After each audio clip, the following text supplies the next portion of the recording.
Welcome to Fiction Audiobooks. If you enjoy the content, like and subscribing would be greatly appreciated. If you have any recommendations for novels, comment below. Please join my Patreon at https://www.patreon.com/fictionaudiobook. Chapter 521, Interlude 37 plus Looking Glass Omake Part 6. Rizavim Lucifer POV. Here are the documents you request, Lord Rizavim. Thank you, Kateria. I said, taking them from her. Why yes, of course, Lord Rizavim. She seemed stunned for some reason. I merely held up a hand silently to dismiss her, quickly flipping through the papers she handed to me. Gradually, I found myself smiling and amused by what I was reading. You seem to be in an oddly good mood. Am I? I contemplated that, glancing towards Crumb Crutch in his human form. Perhaps I am. The trickster put on quite the show, and I am very satisfied with his performance. Even though he failed. The evil dragon questioned. Failure is subject to perspective, I believe. I hummed lightly. We achieved our main goal through his efforts by accident. And I also learned some interesting things and found someone that piqued my interest. Oh. The evil god seemed to perk up. Is that why you called this meeting, Rizavim? Ngramenu asked. One of a few reasons.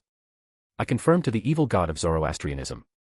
I believe it was time to advance our plans to the next stage.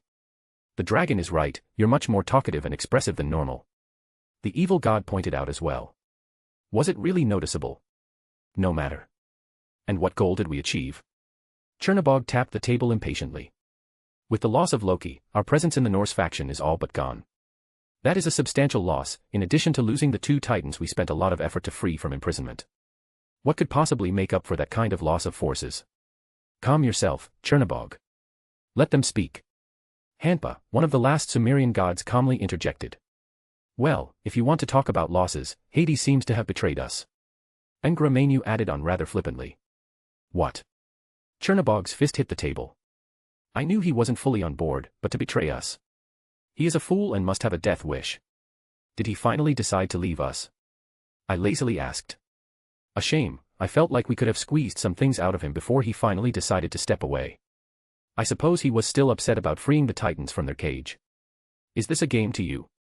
Chernabog asked angrily. Yes. I managed to put forth the effort to reply. Ngramenu chuckled, using his power to put up a barrier between us as the Slavic god's power erupted out. Come now, friends. It was always strange to see him smile. We all have the same goal. Evil gods should stick together, through the power of friendship. Never say that again and I'll stop. Chernabog said with a look of disgust. Deal. His power receded backwards. I'm tired of being yanked around. Tell me what's going on. He did join much later than most of us, so he wasn't privy to the sordid details of our little group. I suppose it wouldn't hurt. He has been loyal to our joint cause. We've been searching for the location of the beast of the apocalypse. Ngramenu stated. It was amusing to see the Slavic gods still at the mention. Those old stories. They're nothing more than legends, even to us gods.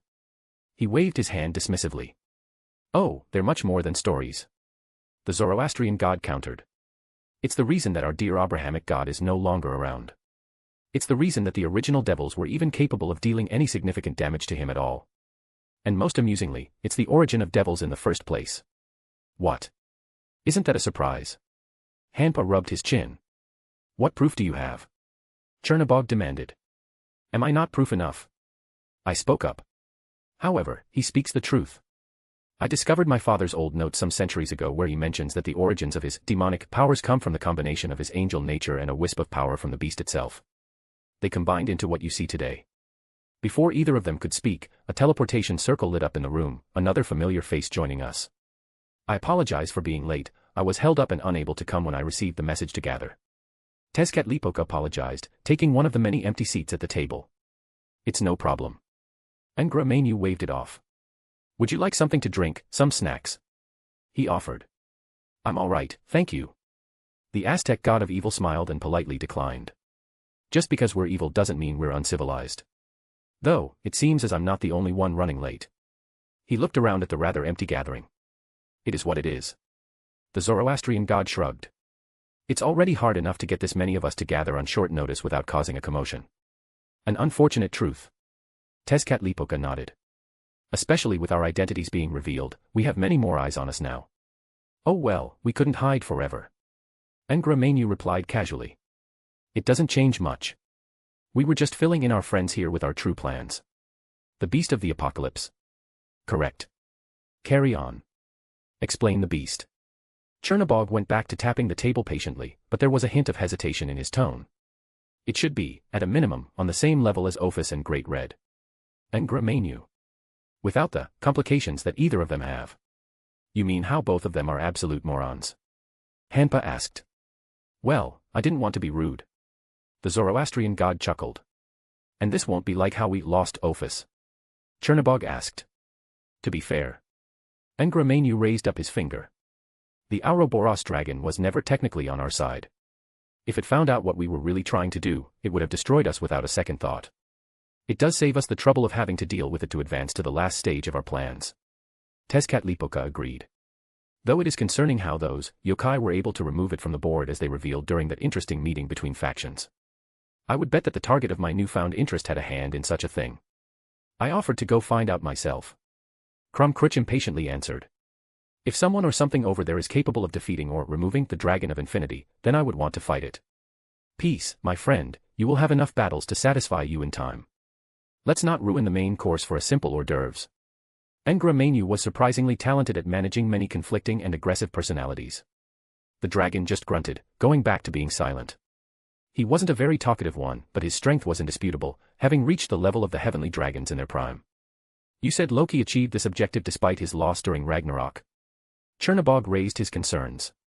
The biblical god sealed away the beast of the apocalypse at the cost of nearly all of his power. I began to explain. In addition, there are 666 seals across the world, smaller in scope, but they serve to prevent the beast from reaching out into the world. They contain malevolence and hatred and negativity from accumulating enough to give it a foothold. Hell had one at its entrance, and Loki used Pandora's box to contain everything accumulated there along with the small touch of the beast that tried to reach out and then used it to try and corrupt the world tree. He failed, in the end, but it was enough that it caused a stir that we were able to trace back. So it exists. The Slavic god breathed out. Where is it? The ends of the world. Ngramenu stated. The clever Abrahamic god sealed it at the ends of the world, neutering it almost completely. And until now, no one knew the sacrifice he made to protect the world. Amusing, isn't it? A place that one cannot reach because it's at the end. What can an engine of destruction do when the end was already around it? The location itself was a significant part of the seal as well. How do we release it? Chernobog asked. Ngramenu clapped his hands. Now that's the question to ask, my friend. See, we're all on the same page here. To answer your question, well, we're not entirely sure. At this moment, we're going to focus on destroying the seals around the world. We've already destroyed 89 of them so far. 90, Tezcatlipoca corrected. I found the one in Argentina. Well done. Thank you. He politely returned a smile. Still, we're down a substantial amount of manpower. The plan was for Loki to destroy Asgard and the Norse gods, then we could have used the remainder of his forces for our own use. Chernobog pointed out. True, true. Ngramenu nodded. I can't disagree that it puts us in an awkward spot, and Loki being gone is a big loss to us as well. Especially since he was working on that project of yours that was left over from when your subordinate was taken. He looked at me. Ah yes, Euclid. It's a shame, he was a good underling. Fortunately, Loki completed his research before he left to begin his plans. We just need to find a worthwhile sacred gear and we should be able to mass-produce copies of it. With some tests and experimentation of course. I replied, not caring about the value of this information. See, we're doing all right still. Ngramenu gestured between us. We still have plenty of allies and friends around the world. Just because they couldn't make it here doesn't mean they're gone. I even managed to recently convince Eris to become one of our spies. I'm trying to work on Ares, I think I almost got him. Like Eris, he only cares about causing war while hers is about discord. I think he's just playing hard to get right now. Eris? Hanpa asked. While she's not the most beloved goddesses, she's far from being evil. Well, she's treating it like a game. Ngramenu. I may have misled her into believing we just wanted to cause some discord around the world.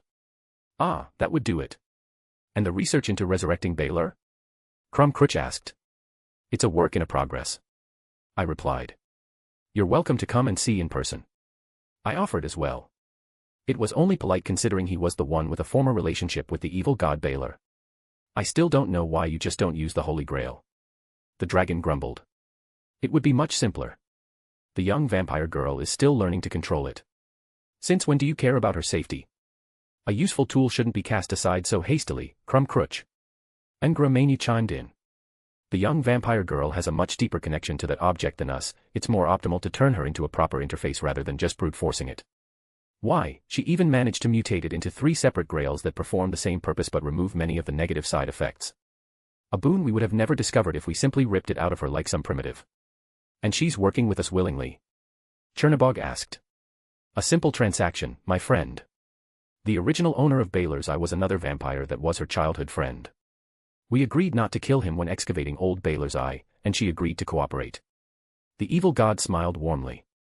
Believe me, my fellows, I am just as anxious as you all are. I very much wish for my old dragon to come back again. I miss that evil bastard. It'll be the perfect way to celebrate our reunion, by burning the world down. You mentioned that Hades betrayed us. Hampa raised a question that I was also a little curious about. Since when? Tezcatlipoca looked surprised. You know how it is.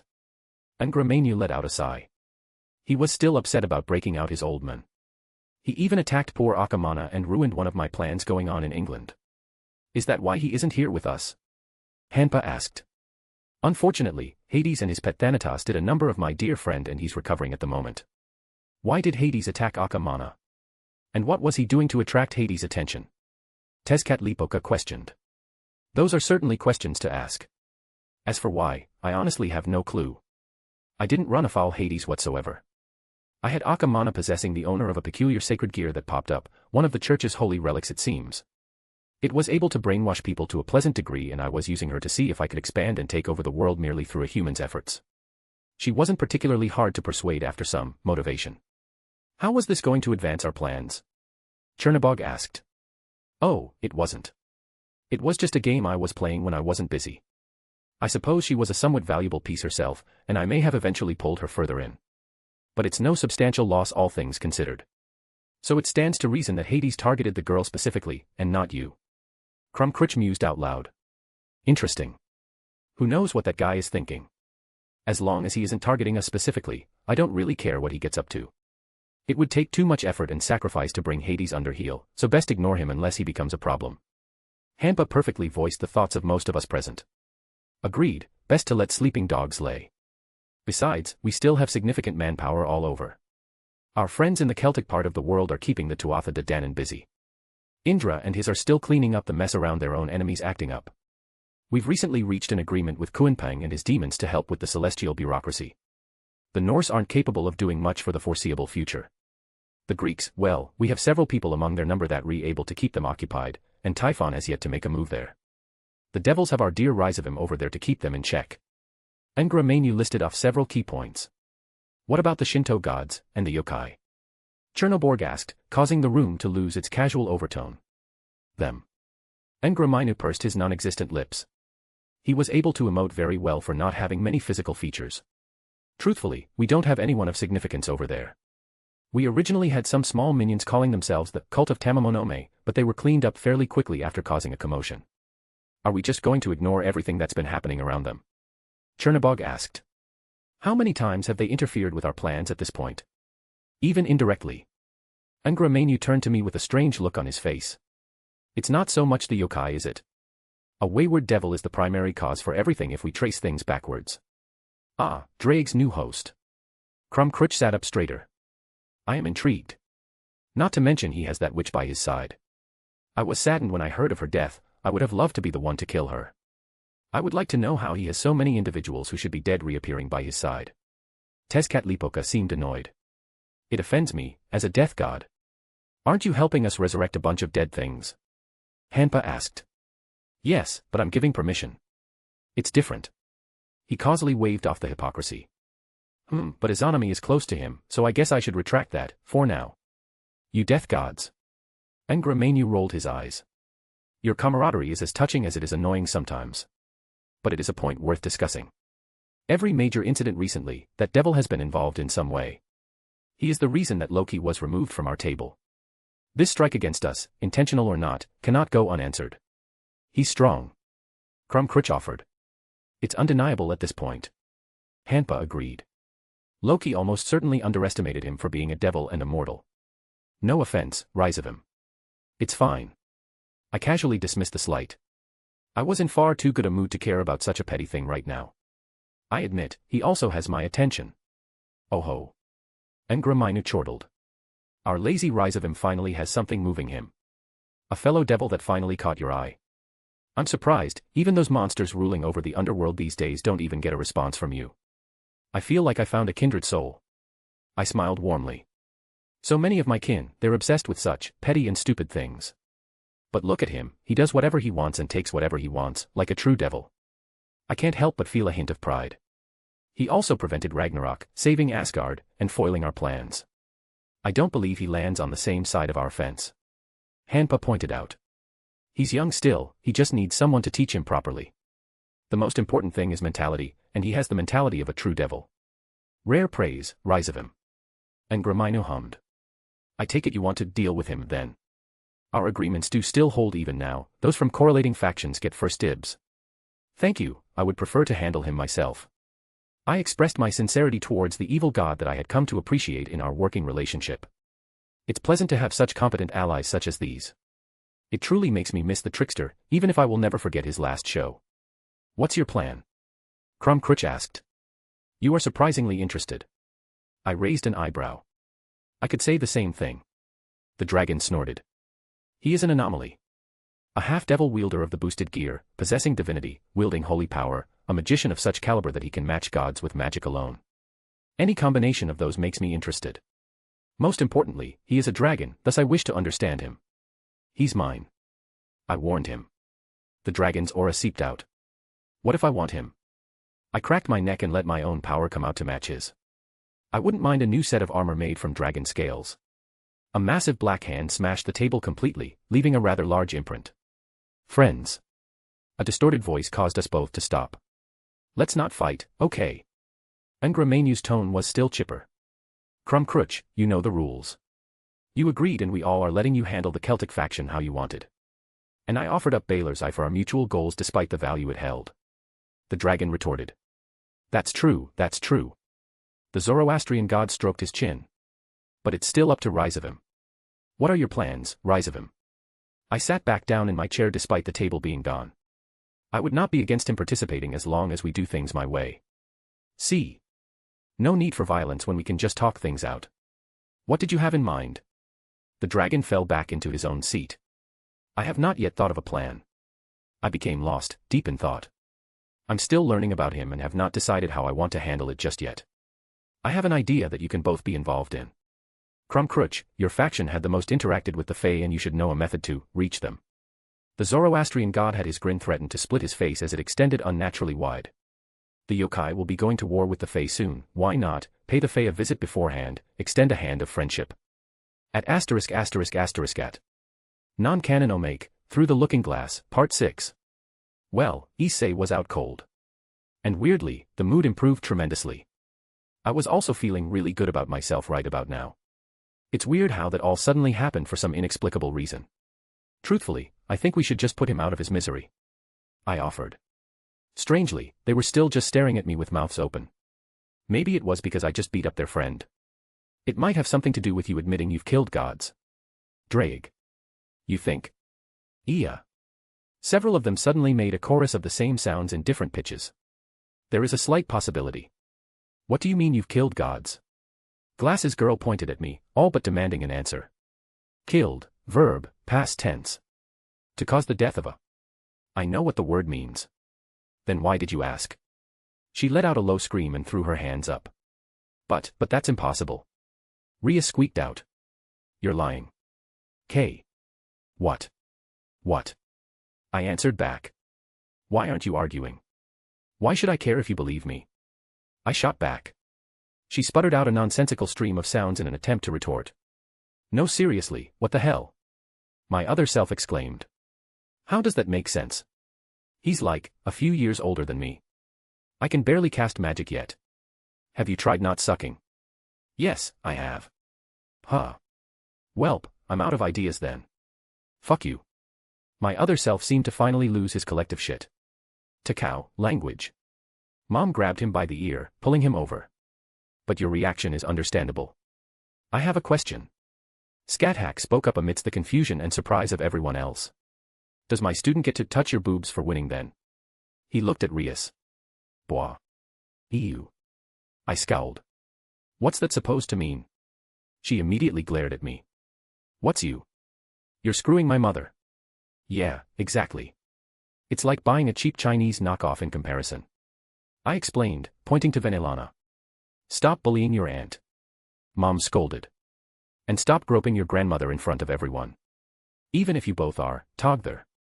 Mom's lips twitched. I may or may not have my hand on her voluptuous behind. I'm over here. My Vanillana raised her hand, standing a bit further away, revealing the bracelet I made for her. Mom blinked, as did the others. The other Vanillana just smiled. I don't mind. Operation Vanillana Sandwich is a go. Mom. Rias whined. Rias, you just offered your boobs as a prize for your pawn to win. Her mom deadpanned. Mother, please stop intentionally teasing Rias. My alternate father sighed. And if you're going to do things like this, please don't do it in front of us. Oh, very well. The other Vanillana rolled her eyes, but relented, and I released her bottom. And can we focus on the important things? Like the future version of my son strong enough to kill gods. He stated. That seems like something important we should figure out and plan for. Perhaps we should speak inside. The maid offered. You're right. My mom sighed. I feel like I'm going to need to be sitting down for what comes next. It's funny, they sort of forgot about Issei's unconscious body still in the crater in the backyard and started making their way back inside. Seeing both Vanillanas almost perfect mirrors of each other, even to what they were wearing, I was curious about something. And seeing as how the other Vanillana wasn't against my advances, well. With no one else looking, I may have used the opportunity to lift up the back of both of their dresses, both of them seemingly uncaring that I did so. And they still matched. Nice. I was wrong, however, someone was still paying attention. Scat-Hack seemed to mimic my mom's actions and grabbed my cheek with a huff and pulled me inside. Sit. She stated, forcing my butt into the same chair from before as she hovered next to me. Wilhelm, dear. What happened to you? My mom finally asked the pertinent question. You're going to need to be more specific. I propped myself up with my elbow against the table and my head in my palm. I just can't imagine my Takao doing what you've claimed. She smiled warmly at my alternate self and I felt a twinge of envy. I'd rather know what happened here. I found myself glancing at the alternate version of my father who was just happily watching everyone without any of the tension from the time I met my own. What do you mean? There's nothing special about my life. Other Takao looked confused. How did you two end up together? I forced the words out as I addressed my mom and alternate father. The both shared a warm look and my mom opened her mouth again. Well, we happened to meet each other by chance a long time ago, one thing led to another, I got pregnant and Zelretch here found out and stepped up as the dad. Along the way, well, a spark of something grew into what we have now. You're glossing over a lot of details there, Mom. Wilhelm, what was your childhood like? She questioned. Poor, in a literal sense not an emotional one. I said casually. You did your best to raise me with your job. Oh, you know about that. She whispered with a strange look on her face. Wait, know what? Takao looked at his mom. Did you not tell him? Mom bit her lip and shook her head. I didn't want him to think less of me. Mom, everyone in my life knows and I told them happily because I'm proud of you. You did what you had to do to provide a life for me. I would never be ashamed of you, ever. You were the best mom I could ask for. Mom looked like she was about to cry. You're such a good boy. What? What's being kept from me? Takao raised his voice, once more showing that he really hasn't developed the ability to read the room just yet. Dear, it's all right. Takao is old enough not to have any misconceptions. My alternate father ushered her. It's hardly a big deal considering I'm fucking their mom. I pointed out. Rias let out a sudden groan, and the twitch of my alternate father was satisfying.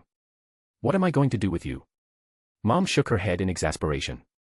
Your younger self is going to be corrupted by you eventually. You could always throw him into the deep end and just get a head start on the grandbabies. He just needs someone to teach him. I did glance at other Vanillana. Was I trying to set them up? Maybe. Half of it was just because I was enjoying their reactions. Mom, amusingly enough, seemed to consider that for the briefest of moments. Miss Shimoda, don't listen to this, pervert. Takao does not need his head filled with only sexual thoughts. Anything he needs be taught, I can do so myself. Virgin say what? What? She blinked, realizing as soon as she said it and started seething. Do devils even have sex education? I wondered idly. Of course, and it's much more hands-on, so to speak. Devils generally have much higher libido and such compared to humans, so we have to take that into consideration. My Venelana explained. Though considering it's my son, I'm sure that he skipped over all that because he's a prude. Mom. My alternate father sighed. I'm not a prude. I volunteered to teach him everything he needed to know. The maid spoke up. Ayo. Wait, what? My other self looked confused. The maid shrugged. Wait, are you implying that you would? No more sex talk. Mom slapped the table, cutting Rias off, leaving Takao looking stunned under the realization of what was being implied. Wilhelm. Childhood. Now. She somehow had another slipper in her hand, using it to threaten everyone around the table. You were about to tell him what you did as a job. I pointed out under duress as she leveled her weapon at me. Oh right. She slumped. Well, I didn't have very many prospects. Which is why I pushed so hard for you to do well in school. But I was, well. Mom was an escort. I just pulled the band-aid off and she went silent. Oh. Takao went silent. That's it. Ah. Mom made a strange noise of surprise. You're not ashamed of your mother. Mom, you're in a three-way relationship. He pointed out. And I know for a fact that it's not just with Dad. He gestured to the maid who had a small smile. Grandpa has a rotating harem. Rias was in an arranged marriage to a guy with a harem that had his little sister. And Serafal constantly tries to get into Sona's skirt. Takao. Sona lit up bright red, but I was more focused on the important bit he mentioned. I'm conflicted. On one hand, nice, on the other, it's my mom. Welp, time to shove this way down and repress it for the remainder of my life. Can we get back to the important part, like how he's only a few years older than me and he's already so strong? Takao seemingly wanted to quickly change the subject with Sona giving him a death glare. Right, well, that's about what my life was like until 7-ish. We didn't have much, Mom did her best to support us, but it took a toll on her. That was about when she died and from what I understand, it got back to his human identity and I was just tossed here for the next decade or so. I summarized. Dude. Takao blinked. That's fucked up. I shrugged. When did you, this? Mom. He looked at Mom. After Takao was born, I tried to handle things on my own, but I was struggling. She said quietly, with a clear indication of shame in her tone. It was by chance that I ran into someone who knew your father. He was the one who dragged him to the place where I worked all those years ago. Azazel. My alternate father sighed. That stupid fallen angel. I blinked. You've met him. Mom tilted her head. Unfortunately. I pursed my lips. Continue. Well, I remember him with your father from before. And considering the color of your hair, it wasn't hard to put together who your father was, in contrast to my clients. I was honestly surprised at how seriously he took the fact that I said I had a child from your father. It made sense now in hindsight. And I owe Azazel greatly after that. My alternate father smiled. I won't lie and say it wasn't rough at first.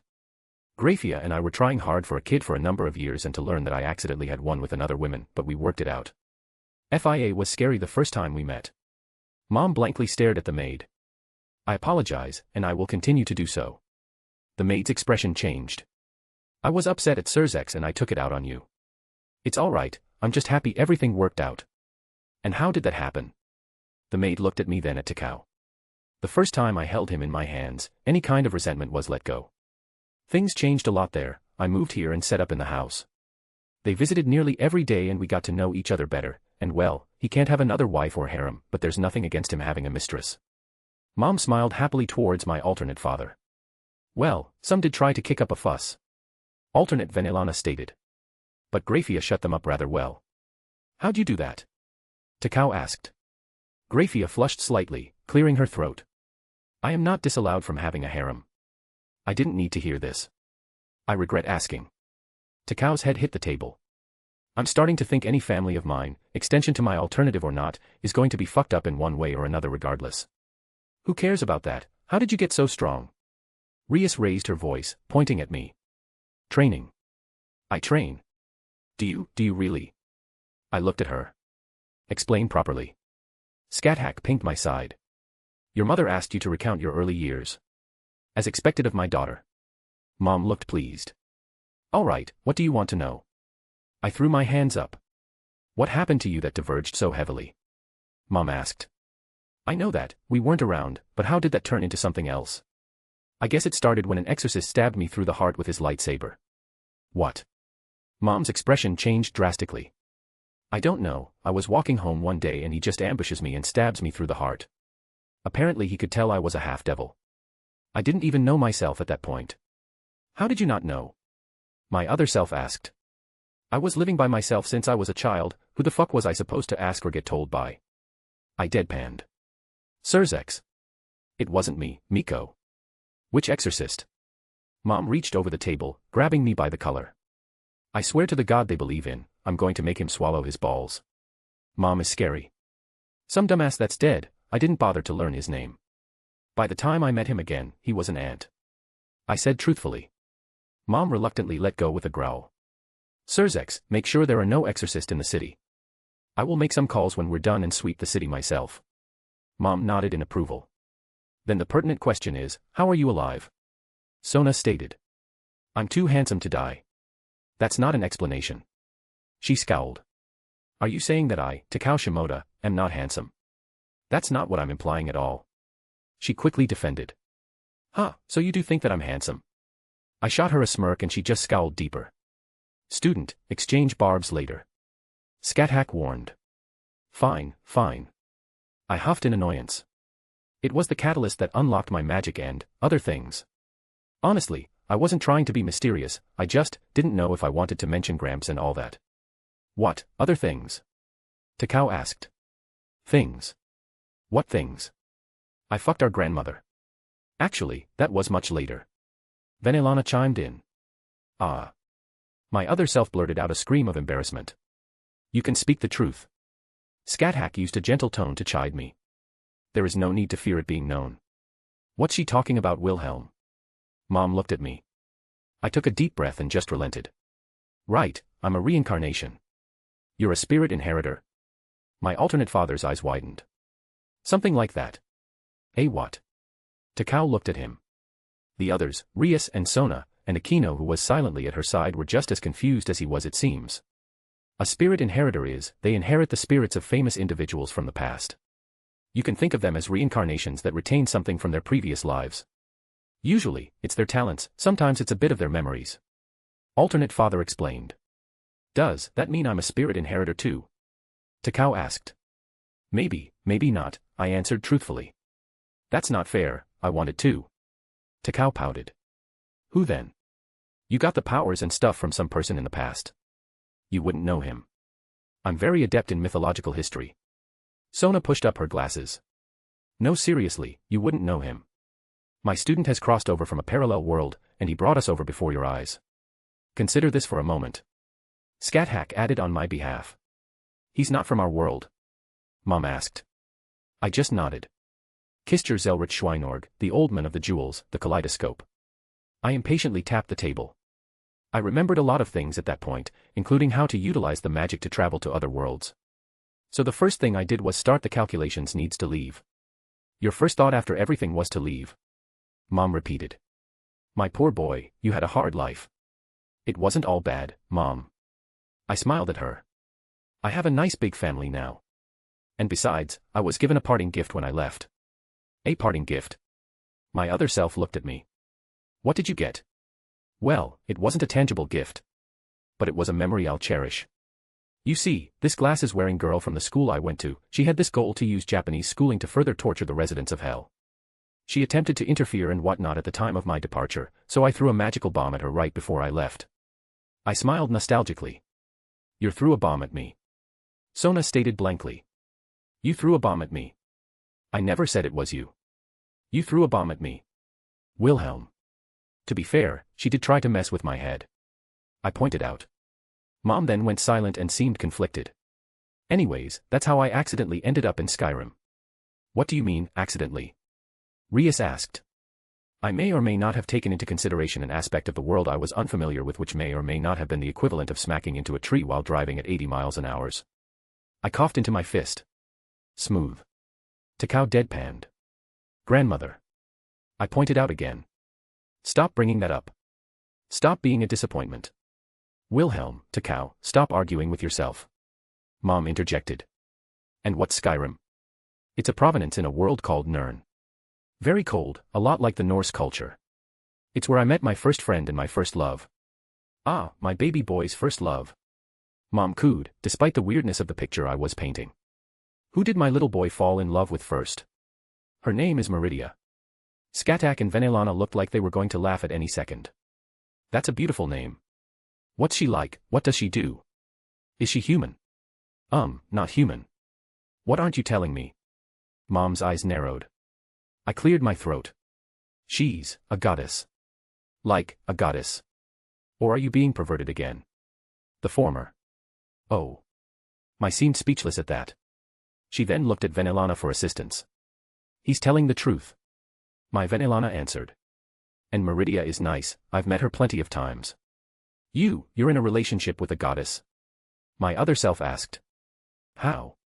Well, it helps to be charming. I listed off. So luck. Sona hazarded a guess. Please, you wouldn't know charming if it slapped you in the face with a magical bomb. I rolled my eyes. I've had plenty of suitors. You had arranged marriages. I pointed out. That I'm fairly sure no one fought very hard to protect. That's not true. Any potential match had to beat me in chess, and I won every game. She defended quickly. Right, won every game. I said dryly. How convenient. What's that supposed to mean? She stood up squawking. All I'm saying is, that if someone didn't want to go through with the arranged marriage, well, chess isn't a very hard game. Sona was about to retort, her mouth open, but it seemed like she just realized something and her eyes widened, no words coming out. Wilhelm, stop bullying your other self's girlfriend. Mom chided me for the umpteenth time. And continue where you left off. We just met and hit it off. I quickly explained. Student. Skatak had a very malicious grin on her face. Speak the truth. Oh. Something embarrassing about my son. My alternate father smiled, chuckling a little. Strangely, I didn't hate the tone he referred to me, but it just made me annoyed in other aspects. Mom had a mom look too as her smile widened. Wilhelm, tell your mother what happened. Nothing happened. Something happened. My other self stated. Something happened. My Venelana confirmed. If you don't speak, student, I will happily inform them in your stead. Skatak poked me. She was getting an inordinate amount of joy at seeing my like this. You know, it's easy to be shameless when I wasn't in front of my mom. I cleared a temple of hers from undead. I grumbled. Like zombies. Takao's eyes widened. That's cool. Pretty much. I shrugged. She's a goddess of life and hates undead, so she was, pleased with my efforts at killing them and the accompanying necromancer. She offered me a reward. I covered my face. Wilhelm, is this going where I think it's going? Mom asked, while everyone else seemed to lean in, anticipating what I was going to say. Kunu, I choose you. I quickly opened a portal and snatched her from whatever it is she was doing and held her up in front of the table. Kunu, meet your grandma. Mom, meet your granddaughter. There was a moment of silence as both Kunu took a second to realize what was going on, as did Mom before Mom literally jumped across the table, scooping up Kunu into her arms. Granddaughter. She screamed, hugging the little fluff tightly. Skatak gave me a look, but I was far too proud of myself to bother with it. Daddy. Kunu called out in confusion. That's my mom, don't think too hard about it. Grandma.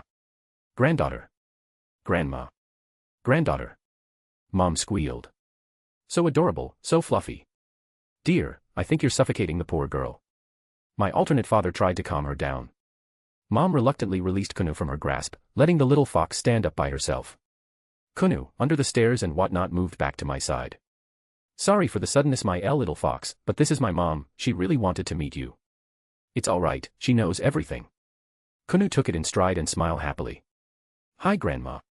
Kia, my mom looked like she was going to fall over. Too cute. She is, the daughter of the yokai leader. Rias asked hesitantly. My mama is the leader of the yokai. Kunu puffed up. Daddy, who is that? She pointed at Takao. That is my younger self, dear. I smiled, explained to her. But, why is he so weak? And small? Kunu asked in confusion. If words could kill, my other self would be dead now. I felt like I could see the arrows piercing his heart as Kunu said that without any malice. I'm not weak. My other self pouted. Kunu could beat you. I probably shouldn't have said that, but I did anyways. I think I broke his pride completely. Anyways, that's my younger self and you met your grandma, and you should more or less know everyone else except for the girl with the glasses, that my younger self's girlfriend. I did very quick introductions. She's not as pretty as my other aunties. Kunu scrunched her nose. And just like Takao, Sona looked like she took a critical hit on the emotional spectrum. I love you so much, my little fox. Kunu didn't bother with that, but looked at my mom. Grandma. She ran over to my mom, with arms open. Granddaughter. Mom quickly took her into another big hug, likewise not seemingly caring about the emotional damage those two sustained. Kunu was quick to accept the new familial affection, she was more or less used to it at this point with all her aunties. Honestly, Kunu just wants a big family to dote on her, so she probably didn't care. Kunu was happily sitting in Mom's lap as Mom rubbed her head with quite a bit of enthusiasm. Well played, student. Scat Hack noted. Thank you. I accepted her praise. Daddy, what are you doing here? Kunu asked. Is Grandma coming home with us? Grandma needs to stay here, sweetie. I felt a twinge of pain in my heart even saying that. But you can come visit whenever you want. Mom quickly interjected. My beautiful granddaughter and my baby boy are always welcome. Mom reassured the little fox. And I felt something in my heart again at that feeling of just pure acceptance that a mom gave. I missed her so much. So you're my daughter then? My alternate father asked, a warm smile on his face. No. Kunu shook her head. You're mean, I don't like you. He seemingly didn't know how to respond to that as he just stood there expressionless. Wow, she is ruthless. Drake noted. That's my daughter. Was this the pride of a parent? We were talking about how your daddy met Meridia. Mom was running a hand through Kunu's long hair. Oh. Auntie Meridia. Kunu's eyes sparkled. I know this story, Mama told me. Daddy met her after beating some bad guys and he fell in love at first sight. He told Auntie Meridia to be his woman. Kunu happily revealed. Everyone turned and looked at me, understand the context with Kunu's help. And I buried my head in my hands, the unfamiliar sensation of embarrassment revealing itself. Ruthless. Thank you, Drake. Maybe bringing Kunu wasn't the best idea. Mama told me how he met all my aunties.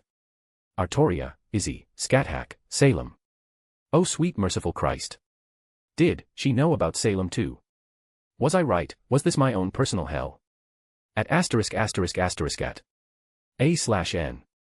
If you want to read 10 chapters ahead or support me, visit my patreon.com/astoryforon. I also have a boosty if you can't use the above under the same name. Chapter 522, Chapter 472. Well, it's been an interesting last couple hours. Yasaka was shuffling through some papers. This is not how I expected to spend my afternoon. Sorry, I didn't realize how this would affect you when I broached it with you. Sorry, Yasaka. Jean said quietly. None of that, dear. Yasaka smiled despite looking tired. I'm happy that you wanted to do it properly rather than just show up. She shot me a look knowing all too well that it was something I would totally do. It's just one of those things. What's the verdict? I asked. Well, they were oddly amicable, considering. She responded. I have a feeling that heaven has been clamping down harder on the church since the meeting. Well, it needed to happen sooner or later. So, Jean and I are allowed to go to the Vatican. I just asked directly. It was more so a question on my part. Could I sneak in without issue? Yeah, but I wanted Jean to enjoy herself as well. Surprisingly, they okayed your visit. Specifically citing you that you were allowed, for the day. Yasaka specified. They even teleported over an official document in case anyone causes problems. She held up a piece of parchment from her desk showing a seal I didn't recognize, but I assume it was someone high up. Huh, neat. That's cool. So, no problems then. That heavily depends on factors you have control over. Are you sure you want to head over there? I'm not particularly scared for your safety, but it's not hard to guess what will happen. I glanced at Jean and smiled. To be honest, I've wanted to visit since I was younger. You know, before I found out I was a devil. It sort of fell by the wayside, but I wanted to travel the world. I finally got to see Rome and the Colosseum once I got Scathach back. And despite what happened there, I felt like I was fulfilling a cherished dream of mine. Even better if Jean feels the same way. It sounds kind of silly to say when I can travel literal worlds that I would be so excited for something so mundane, but I used to daydream about stuff like this when I was having hard times when I was younger and by myself. I've always wanted to visit. Jean smiled brightly. Ever since I was a little girl and sat in church and they told us about it, I always wanted to visit the Vatican, see the Pope, see all the special places. And seeing Jean happy, making her happy, was something I would do whatever I could to achieve. Well, how could I possibly dissuade you when you say something like that? Yasaka said with a warm expression. I suppose I don't need to tell you to behave. I'll be good. I said immediately. That's what I'm worried about. Yasaka deadpanned. I'll make sure he doesn't get into trouble. Jean puffed up her chest confidently. Well, it's the thought that counts. Yasaka muttered. But Vasco Strata is someone I have a certain amount of trust in. His character is well known to most factions, and since he is involved, nothing bad should happen. Right, nothing bad at all. Yup, absolutely nothing bad about the son of the devil visiting the capital of the church. Drake added. Don't encourage him, Drake, my Zanpakuto chimed in. They gave a list of rules that they hoped you would abide by. Just skimming it, the most obvious is no using magic or anything else flippantly even in front of people who know about that sort of thing. Or at least keep it to a necessary minimum. They do utilize teleportation circles in some places, so it's not like they're going to kick up too much of a fuss. Second, no, well, to put it blunt, no advocating sin or other religions. Damn, there goes my master plan of converting everyone to worshipping Meridia's legs. I snapped my fingers. Yasaka threw a balled-up piece of paper at me. You know darn well what I mean, they mean. Also, they explicitly banned evil pieces from the entirety of the city, and they are very forward about killing anyone who is revealed to have them on their person if found out. Not that this applies to you, but figured I'd give you a warning in case anyone questions you about it. Well, we share the same sentiment then. I have no love for those things at all. Even if Venelana found use for one to reincarnate Mozart, I still thought they're an abomination. Yasaka held up the paper. No stealing souls, no stealing, oh my, they have specifically requested that after the last incident, that you will not attempt to steal the Sistine Chapel. There's a note here indicating that this is not a joke and it was attempted once before. Who would want to steal the Sistine Chapel? Jean's eyes widened. Well, admittedly. I raised my hand. I would totally steal it if I could. No stealing the Sistine Chapel. Jean pouted. I promise I won't steal the Sistine Chapel. Add that to the list of phrases I never thought I would say in seriousness. Honestly, most of this is just to respect the culture there and have common sense. Oh, and not revealing your devil features even to the people who know about devils. That's a big one they requested. Yasaka stated. Sounds easy enough. I chirped. Do we have like, a timetable, places we should be, places that are off limits? The obvious in the off limits aspect. But otherwise, Father Vasco Strata is giving a sermon in St. Peter's Basilica while you're there. You're welcome to drop in as long as you don't cause a commotion. The people there will be warned ahead of time, so you don't have to worry. St. Peter's Basilica. Jean's eyes widened. Will we go see it? Of course, whatever you want. I just chuckled. I wouldn't mind either, there is a lot of history and beautiful art all throughout the Vatican. I stood up, clapping my hands. All right, anything else? Any last-minute foreboding warning? That about covers it. Yasaka stood up too, grabbing that particular parchment and basically pushed it into my hands. Behave yourself. She kissed my forehead. To a reasonable degree, no one's allowed to run rough over you but us. I honestly have no plans to cause any trouble. And that worries me for some reason. She said humorously. Jean, I hope you have fun.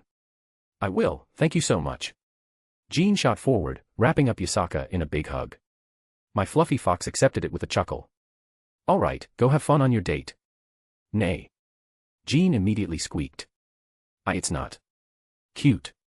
And the parchment had the coordinates for the teleportation circle to connect to. Well, a teleportation circle won't work on me, so magic it was. Let's go. I grabbed Jean's hand and opened a portal without a second thought. Asterisk asterisk asterisk. Jean and I both took in the immediate sight. A round cathedral-like building if the walls were any indication. There were beautiful white pillars supporting the ceiling, and there were numerous painted glass murals. The stained glass windows depicted scenes from the Bible as they progressed around the top of the rotunda. Interesting enough, this place was also heavily fortified. I knew that the church had their own means of combating things like magic and teleportation, but I hadn't much delved into them. It seems like the stained glass windows were acting in accordance with a ritual that made use of the entire building to suppress this area. There were about a dozen different teleportation circles around us, and I assumed this was the hub to teleport to and from the Vatican in a public capacity. Ahem. Someone very clearly cleared their throat to grab out attention. Both Jean and I were acting very much like tourists, just standing there and admiring the view. Honestly, I think both of us were completely oblivious to the stares of the few dozen people in this massive building. A man wearing a priest uniform, older in age, full white hair and slightly hunched over, walked towards us slowly with measured steps. Though I didn't doubt for a moment that he would throw a fist if the situation called for it.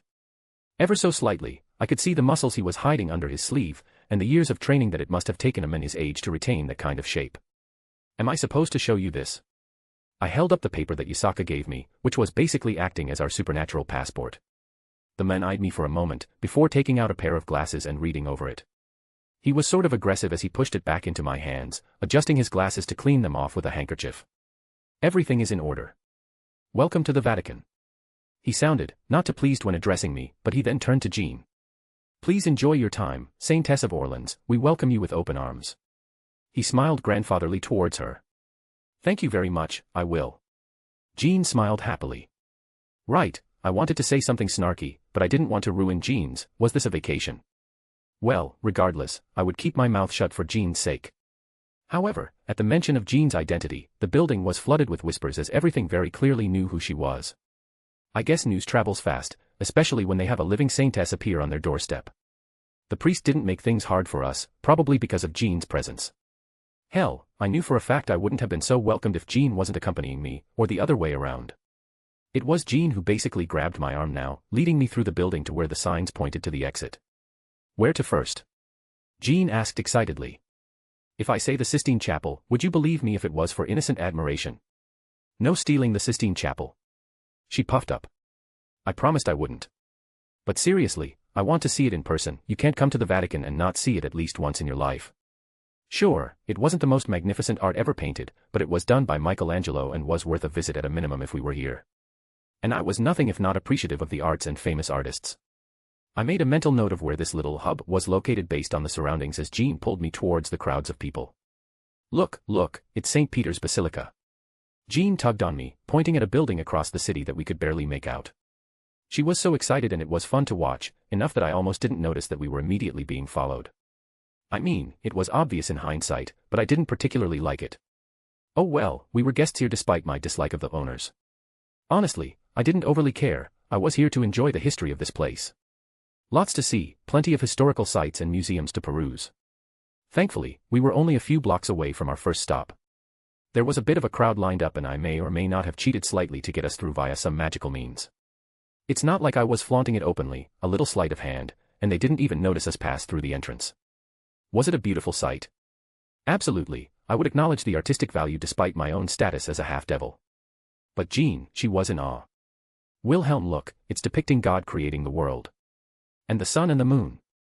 She trailed off, pointing at one in particular. And it's Noah over there. And that one's showing him creating the beginning. She was smiling so brightly that I was honestly taken back by how genuine her glee was. It's beautiful. Jean said softly. Don't you think so? They're wonderful works of art. I agreed. You don't sound like you like them. She pouted. You don't have to like them just because I do. I took her hand. I admire the artwork, I truly do. They are genuine masterpieces and I can honestly say I have no regrets about spending the time and effort to come here to see them in person. I'm just not going to be moved when I have a wonderful woman next to me whose smile eclipses them every time it appears. Ah. She blinked, turning a shade of red. Nay. Dee, don't say something like that so seriously. She puffed up cutely. Mine. She said quietly. What makes this occasion special is that I get to spend it with you. I smiled towards her. Nay. Her eyes darted around. Look, it's the picture of God creating Adam. She quickly changed the subject despite her reddening face. Do you think God is buff? Wah. Like, ripped. Jacked. Lots of muscles, you know. I never thought about it. Jean tilted her head. Considering it said that humans were created in his image, yeah. Wouldn't that imply that Big G is the perfect representation of the ideal human or something along those lines? Thus, jacked Big G. The Church of Swole was real. Jean blanked for a moment. Stop teasing me. She pouted. Thankfully, there weren't very many people in our immediate vicinity, most were happy to just look and move on.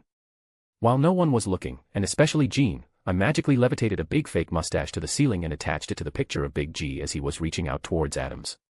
Obviously, I did so without harming the painting in any way. But someone's going to notice, and then they're going to question how it happened. Or maybe they'll take it as divine providence to grow their own mustaches. Now draw a dick on it. Drake ordered. Do not ruin the centuries-old artistic masterpiece for a childish prank. My Zanpakuto retorted. I'm not going to ruin it, Drake. You're no fun. I felt Drake pout in the back of my mind. Yeah, he wasn't really happy with anything heaven-related still. Want to look a bit longer or do you want to go to the next place? I asked. Jean just had a gentle look about her as she took everything in. I wish I could just look at it forever, but I feel like it would ruin the impact of it. I'm glad I saw everything and maybe I'll come back and see it again, but we should go to the next thing. She paused. Where to next? We could always knock out the reason we're here in the first place.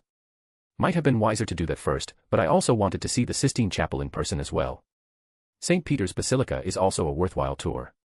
That sounds great. Jean smiled. Let's go. She grabbed me, pulling me towards the exit. With how excited she was, I didn't have the heart to ask her if she knew where she was going. Asterisk asterisk asterisk. You know, we could have asked for directions. I pointed out. I thought I could find it. She blushed slightly. After taking a very roundabout way around the city and going the wrong way a few times, we finally found the cathedral. But it's okay, we're here now. It's closed, it seems. I hummed. Usually, there would be lines of people to tour the place, but at this moment, the outside was sort of empty bar with a few people trying to go in only to be blocked by some Vatican people. Wait, were those exorcists? I think I saw the hilt of one of their fake lightsabers when he pointed off into the distance. Yasaka did mention that they're holding a sermon inside today, maybe it's specifically for people aware of the supernatural. As a few tourists were turned away we approached and I immediately held up the paper I was given to them. It only took a moment for one of the exorcists to realize what he was looking at as he looked at me, then at Jean and his expression turned to one of reverence. Please enjoy the sermon, Saintess. He bowed politely to her, moving to the side and gesturing for her to go. And I was completely ignored, again par for the course. Better than them trying to swing those knockoff lightsabers at me I supposed. The halls were massive and ornate and ostentatious. They were wonderfully artistic in nature and just seeing them in person made the trip worth it again. So much detail into simple wall decorations and engravings. This is actually the new basilica. I spoke up as Jean wondered at the sights. The original was built in the early 300s by Emperor Constantine and it was later destroyed. This one was built on top of it and if I'm not mistaken, St. Peter's tomb was below it originally. My knowledge was vague at best. It's so stunning. I can't believe this could be created by people. I know it's not the biggest building in the world, but it's just so encompassing. I could never imagine something like this back home. Even the rare times I visited the French palace, it doesn't even compare. She gently touched one of the stone pillars, covered in engravings and decorations. Very quickly we could hear the echoes of preaching coming from further down as the sounds bounced around this massive building. Jean and I both poked our heads around the corner to see dozens of pews lined up, mostly full of kids. Perhaps just over Kunu's age from a glance. But all of them seemed to be wearing that same exorcist attire, slightly different, perhaps to indicate they're still in training. There were a few figures at the front. Most notably was Father Swole himself to the left, an older priest in the center at the podium speaking, and another priest to his right. I would imagine that they were all involved for whatever it was they were doing. Father Swole, however, seemed to notice us. Even as I cast a small illusion to obscure us as to not interrupt the sermon. I didn't think they'd mind all too much since it was to be polite. Jean noticed and didn't say anything, so that was a good indication that I was in the clear. We silently moved to the back with some open seats and slid into the pew. However, comically, Vasco Strata, with his towering frame, leaned over and whispered something into the ear of the priest standing in the podium. The priest seemed to nod. Let us end today's sermon here. Let us spend our evening in prayer and contemplation. A relationship with God is not created from whims and fanciful readings of his scripture. When you all leave, I want you all to think of questions for God and pray on them before bed. As for me, I am but a mortal man but I will answer any questions to the best of my ability as well. He smiled warmly to the group of exorcists in training. You know, there was something I was genuinely curious about, and it was the perfect time to ask. I raised my hand almost immediately. Yes, you in the back. The priest was, well, he looked mostly normal, and it seemed like he didn't see through the illusion like Father Swole did. Can angels have children? I asked. The priest seemed taken back by my sudden question but he recovered quickly. Through the Lord's blessings, even angels may bring life into the world. He answered smoothly despite the perhaps awkward nature of the question. I raised my hand again. I have a follow-up question. I said, with most of the eyes turned on me at this point. Yes, my child. Do angels lay eggs? The priest opened his mouth, as if to respond, then abruptly stopped as if unsure of how to respond. They have wings like birds, right? Are they mammals? Or are they avian? Do they lay eggs?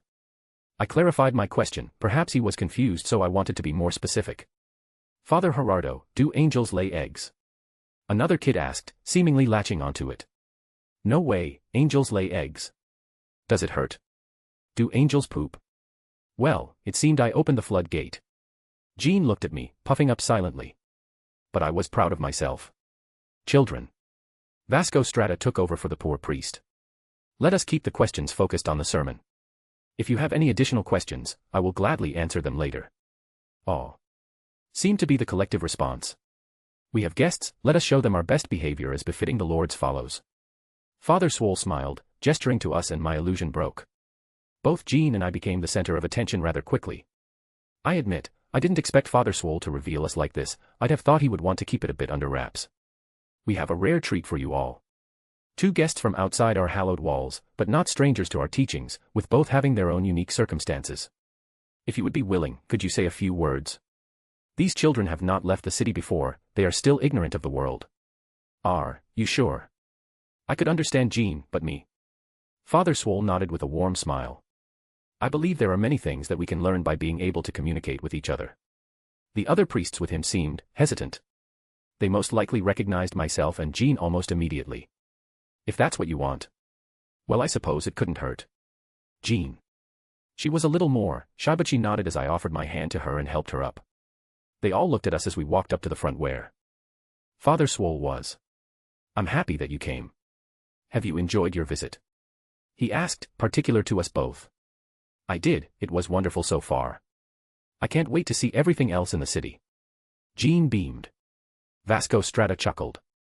Thank you for taking the time to visit. Would you like to introduce yourself? All right. Jean nodded, standing at the podium. Hello everyone. The kids just stared silently at her. I'm Jean d'Arc. One kid raised his hand. Like the Saintess of Orleans. Are you named after her? Actually, that is me. She smiled a little shyly, it was cute. Are you an angel? I am not an angel. Jean laughed lightly. Did you come back like Jesus? No, my situation is different. Jean shook her head. Did God send you back? What's heaven like? Did you meet him? Well, I shouldn't talk about things like that. Jean shook her head, avoiding that question considering she was a heroic spirit. Some questions, you should answer on your own. She smiled. That's lame. Can you eat the clouds in heaven? Why would you want to eat clouds? Are they made of cotton candy? Well, it's heaven. Jean seemed unsure of what to say. Awesome, heaven is made of cotton candy. Will. Jean looked at me, pleading. She can handle commanding troops, fighting in wars, leading armies, but a bunch of modern kids ran over her. I swapped with her after the look she gave me. I cleared my throat to get a bit of quiet. Unlike Jean, I knew how to handle kids like these. Hello everyone, my name is Wilhelm Henry Schweinorg. I'm a half-devil. A bullet made of holy power whizzed by my face as the vast majority of the kids in the pews were up on their feet, holding those holy sword lightsabers of theirs, along with their holy guns pointed at me. You were saying. At *****. Non-canon Omake, secret weapon. The final battle was upon us. Soul Society versus Eisen and his hollows. The air was thick with killing intent as all sides stared each other down. I of course was standing at the center. Your tricks won't work this time. Eisen stated, seemingly still miffed about our last encounter. Are you still mad that I stole your marble? It's called the Hogyoku. He hissed, his ryatsu spiking and his eyes turned a familiar shade of black and yellow for an instant. So is that a yes? He twitched. I will enjoy pulling it out of you. Well, I'll enjoy you pulling it out of me. Take that. You had to make it weird, didn't you? Yoruchi hopped up onto my head. Eisen just ceded further. It's a simple matter of ripping your tongue out, then I won't be forced to listen to your nonsensical drabble any longer. It's okay, I know sign language. He twitched a little again. He seemed really pissed off for some reason. Hey Strawberry, Eisen seems really pissed off for some reason. Did you do something? I shouted. Fuck off. He shouted back. Right, it was probably Ichigo's fault. Enough of this nonsense. I'll take back what belongs to me, then take my rightful throne after dealing with the Soul King. Eisen swiped his hand through the air all but growling. I have an army of Arankar, hollows that vastly outstripe even your captains. What do you have? I have a secret weapon. I smiled. Eisen paused and his eyes narrowed. Humph, it matters not. In front of absolute strength, all tricks are meaningless. Then behold. I declared, ignoring him, pulling out my most powerful and secretive of weapons. Seriously? Yoruichi asked. What? I looked at her. Is this a joke to you? Eisen roared. No, I'm taking this very seriously, I said as the massive purple dildo in my hands flopped back and forth. I once destroyed an aircraft with this thing. But you're right, this calls for extreme measures. I admit, that was only my second most powerful and secretive weapon. Behold, my true secret weapon. A plastic gun. Yoruichi deadpanned. Actually, it's a genderbender gun. I stated. Azazel's genderbender gun to be precise. I don't believe you. I shot it at Eisen, who presumably also didn't believe me as he didn't bother to dodge. It hits him and his glowed and changed before our eyes as a collective silence permeated both sides of the battlefield. Aizen's hollows were stunned to silence as their battle lust all but faded. The Shinigami stared wide-eyed and utterly confused at what they were seeing. What? Eisen was about to say something then stopped, looking at himself. My voice, my hands, what are these protrusions on my chest? Oh God, he's hot. Was that Shunsui? How the hell was that supposed to be a secret weapon? Ichigo shouted. Nothing changed except he has boobs now. I see your point, and let me offer a rebuttal. I looked at him and without warning, shot him as well. How exactly is this supposed to defeat Eisen and his army of hollows? Yoruichi asked/hissed. Defeat who and what now? Shoot Mayuri next. I knew there was a reason we were friends. Asterisk. A/N if you want to read 10 chapters ahead or support me, visit my patreon.com/AstoryForum. Chapter 523, Chapter 473. You know, I was honestly impressed. There was absolutely no hesitation on their part.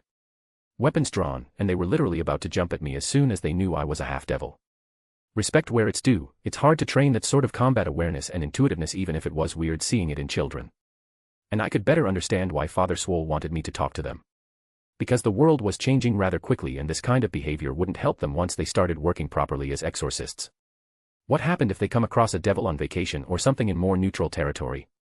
Be seated. A voice boomed over the crowd of murderous munchkins. Vasco Strata glared at the group of kids. I hadn't ever seen him visibly upset before. Sure, I could feel it back at the conference, but he was apparently keeping it in check due to the situation. But here, well, he let his anger show. Shit, I almost sat down. Well, once more, when Father Swole spoke, people listened. But Father Strata, he's a devil. One of the braver kids tried to argue, literally with his holy gun waving in the air, mostly pointed at me. John 8 verses 7-11. He cleared his throat. So when they continued asking him, he lifted up himself and said unto them, He that is without sin among you, let him first cast a stone at her. His gaze swept the room, quieting them down. Which among us is without sin and would like to go first? I know for certain that it will not be me. I didn't speak, letting Father Swole do his thing. I would have a chance to say things in a second. Iliano. His gaze fell on a younger kid who was sending out far more bloodlust than a kid his age should. Do you think I didn't notice you being heavy-handed in the spars this week because your pride was hurt after being rejected by a girl you liked? He didn't give him a chance to answer. Marco. Perhaps between thefts of food from the kitchens you would like to go first. A slightly rounder kid winced and lowered his head. Savino and Fiore, would you like to give the first stone throw after you come back from sneaking away for some alone time? He raised an eyebrow at a boy and girl who blushed in embarrassment together and sunk down in their seats. Well, the actual desire to fight died down rather quickly, even if the kids didn't speak in response. I don't think any of them wanted Father Swole to single them out because clearly he knew what they were getting up to in secret. I asked him to speak because this behavior is precisely what is unacceptable. I have 2 jobs, children. One of them is to train you into the best exorcists that I can and you have been doing wonderfully. He smiled warmly. The second is to guide you to be the best people you can be, and I feel as though I have failed in that regard. I asked him to speak because I felt it would be beneficial to you all, to meet one of the supposed devil spawn that is toted around. To see for yourselves, for you to question for yourselves and to God what you should be fighting for and where your ideals lay. Now, you will behave appropriately, and if one of you attacks our guests, you will all receive a very harsh punishment. Do I make myself clear? Yes, Father Strata. They all chorused together, lacking any bit of enthusiasm. He really was a nice guy. Yeah, his intentions are pure and obvious. I didn't mind lending a hand to his attempt since they were nice enough to let me bring Jean to tour the Vatican. The look from Father Swole basically told me that it was my turn. I leaned on the podium, taking out an apple and loudly biting into it. What he left unsaid was that you all are a bunch of idiots. I would do what I did best, make them angry enough to stop being idiots. You, the kid glaring at me. I pointed at one in particular who had a finger on the trigger of his gun. Where'd your gun go? What? He looked down and it was missing. Rather, I was spinning it on my finger. Nice toy. Here's a question for anyone who thinks they can answer. Why did you all think raising weapons at me was a good idea? You're a devil. One of them shouted. Half devil, but yes. And your point? I bit into my apple again. You're evil. Says who? The Bible, God. Really? Then why hasn't the towering muscle mass that is Father Strata over there not smite me down in the name of God? Am I stronger than him? I asked. It was about the age where they start developing critical thinking skills and think for themselves outside of simply being told what to do. No way, Father Strata is the strongest. He could pop your head like a grape. Beat him up, Father Strata. Well, to his benefit, Father Swole did look exasperated. It's funny how such powerful people are so helpless in front of a bunch of clueless kids. Then why didn't he smite me, I proposed the question. I'll give you your gun back if you answer. I looked at the kid who was visibly upset because I took his gun away. Because, he asked you to be here? Half credit. I tossed it back to him. Yes, first off, right in front of you all, he very clearly asked me to come talk to you. Secondly, I looked at Jean. I came here with a literal saintess. Thirdly, I announced I was a half-devil while standing in the middle of the Vatican. Fourthly, you can ignore all of that and consider how strong Father Strata over here is and the fact that he hasn't made a single move to either smite me or protect you all. I gave them a moment to ponder these. Kids are fucking stupid, it takes effort to make them not fucking stupid. Something true for all kids, I was just as stupid as they were when I was their age. The difference was that I wouldn't be going into combat with my life on the line and potentially lose it due to that stupidity. Well, at least I didn't think I would when I was their age. Consider all of those, and perhaps there is a reason I was standing here at this moment, I looked around. I've met the Archangel Michael before, and he offered to let me become an angel. Liar. One girl was quick to throw her hand up, pointing at me in accusation. There's no way a filthy devil could be an angel. Erica, he speaks the truth. Father Strata said softly. Lord Michael offered the opportunity during the peace conference for various reasons. It could be said that Mr. Schweinort here has the favor of God. He's technically right. Drake agreed. Hey, try shooting one of the priests with that light gun, I want to see what it does. Ignore him, please. You are doing a good deed by speaking to these children that have had their worldviews skewed, don't let Drake ruin it. My Zampicudo interjected. Well, that certainly made them go quiet at the confirmation from Father Swole. Really went to show how much trust they have in the massive priest. I suppose it's rare that you lot have a chance to just talk openly with one of my kind, so have at it. I'm a half-devil. I'm a magic user, I am a pagan that has relations with pagan gods. I've probably broken every rule of the Bible. So feel free to ask. I offered. This is what Father Swole wanted, so let's have at it. You're a witch. He's a guy, you idiot. Why can't a guy be a witch? That's sexist. I found myself smiling. Kids were kids despite everything. A witch is something specific. Witchcraft is its own branch of magic. Like how you would consider martial arts to cover both spears and swords, yet swords and spears are different. I explained it well enough for them to understand. Then why does the Bible say that witches are bad and not everything else? Well, if I had to guess, it's possible that the ones who wrote it only knew about witches in particular. And to be frank, witchcraft usually deals with the nastier side of things. Curses, pain, blood rituals, those are common in witchcraft. I honestly explained. Can you show us some magic? One kid shyly raised his hand. Others looked at him, but I think there was a hint of agreement, even if they weren't so bold to ask. I glanced at Father Swole, and he gave me a small nod. I held my hand up to produce a fireball. I clutched it, snuffing it out, and let my spell change into a ball of ice and floated it into the middle of the group for them to feel the cold of it themselves and let them touch it. They hid back their interest well enough as they gradually poked at it and tried to break it as they grew more confident. One kid swung his light sword, cutting it in half. It's no match for me, he said proudly. What's it like being a devil? Another kid blurted out after the tension disappeared. Do you read the Bible backwards? Do you go to devil church? Is hell filled with fire and screams? I smiled at his enthusiasm. Truth be told, I only found out that I was a half-devil recently. For the first 18 years of my life, I thought I was a normal human. I went to school normally, and my biggest concerns at the time were getting good grades. I've only been to hell a couple of times and I'm not associated with them outside of 1 or 2 people. How did you not know you were a devil? One asked, raising their hand. Well, compared to normal devils, I was untalented. Do you know what power that devils hold?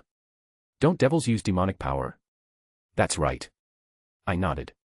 Mine was so small that you couldn't tell me from a normal human. That's sad. It wasn't all bad, it led to me being where I am now. I have a family, I have a daughter, I have friends and people I love. Devils can love people. Of course. I answered and I nearly made a noise because there was a whoosh in the air and someone touched down on the tiled ground. Unbent to most of the people here, a woman draped in a cloak with blonde bangs poking through appeared behind the pews. And if it wasn't obvious based on the holy power I could feel, well.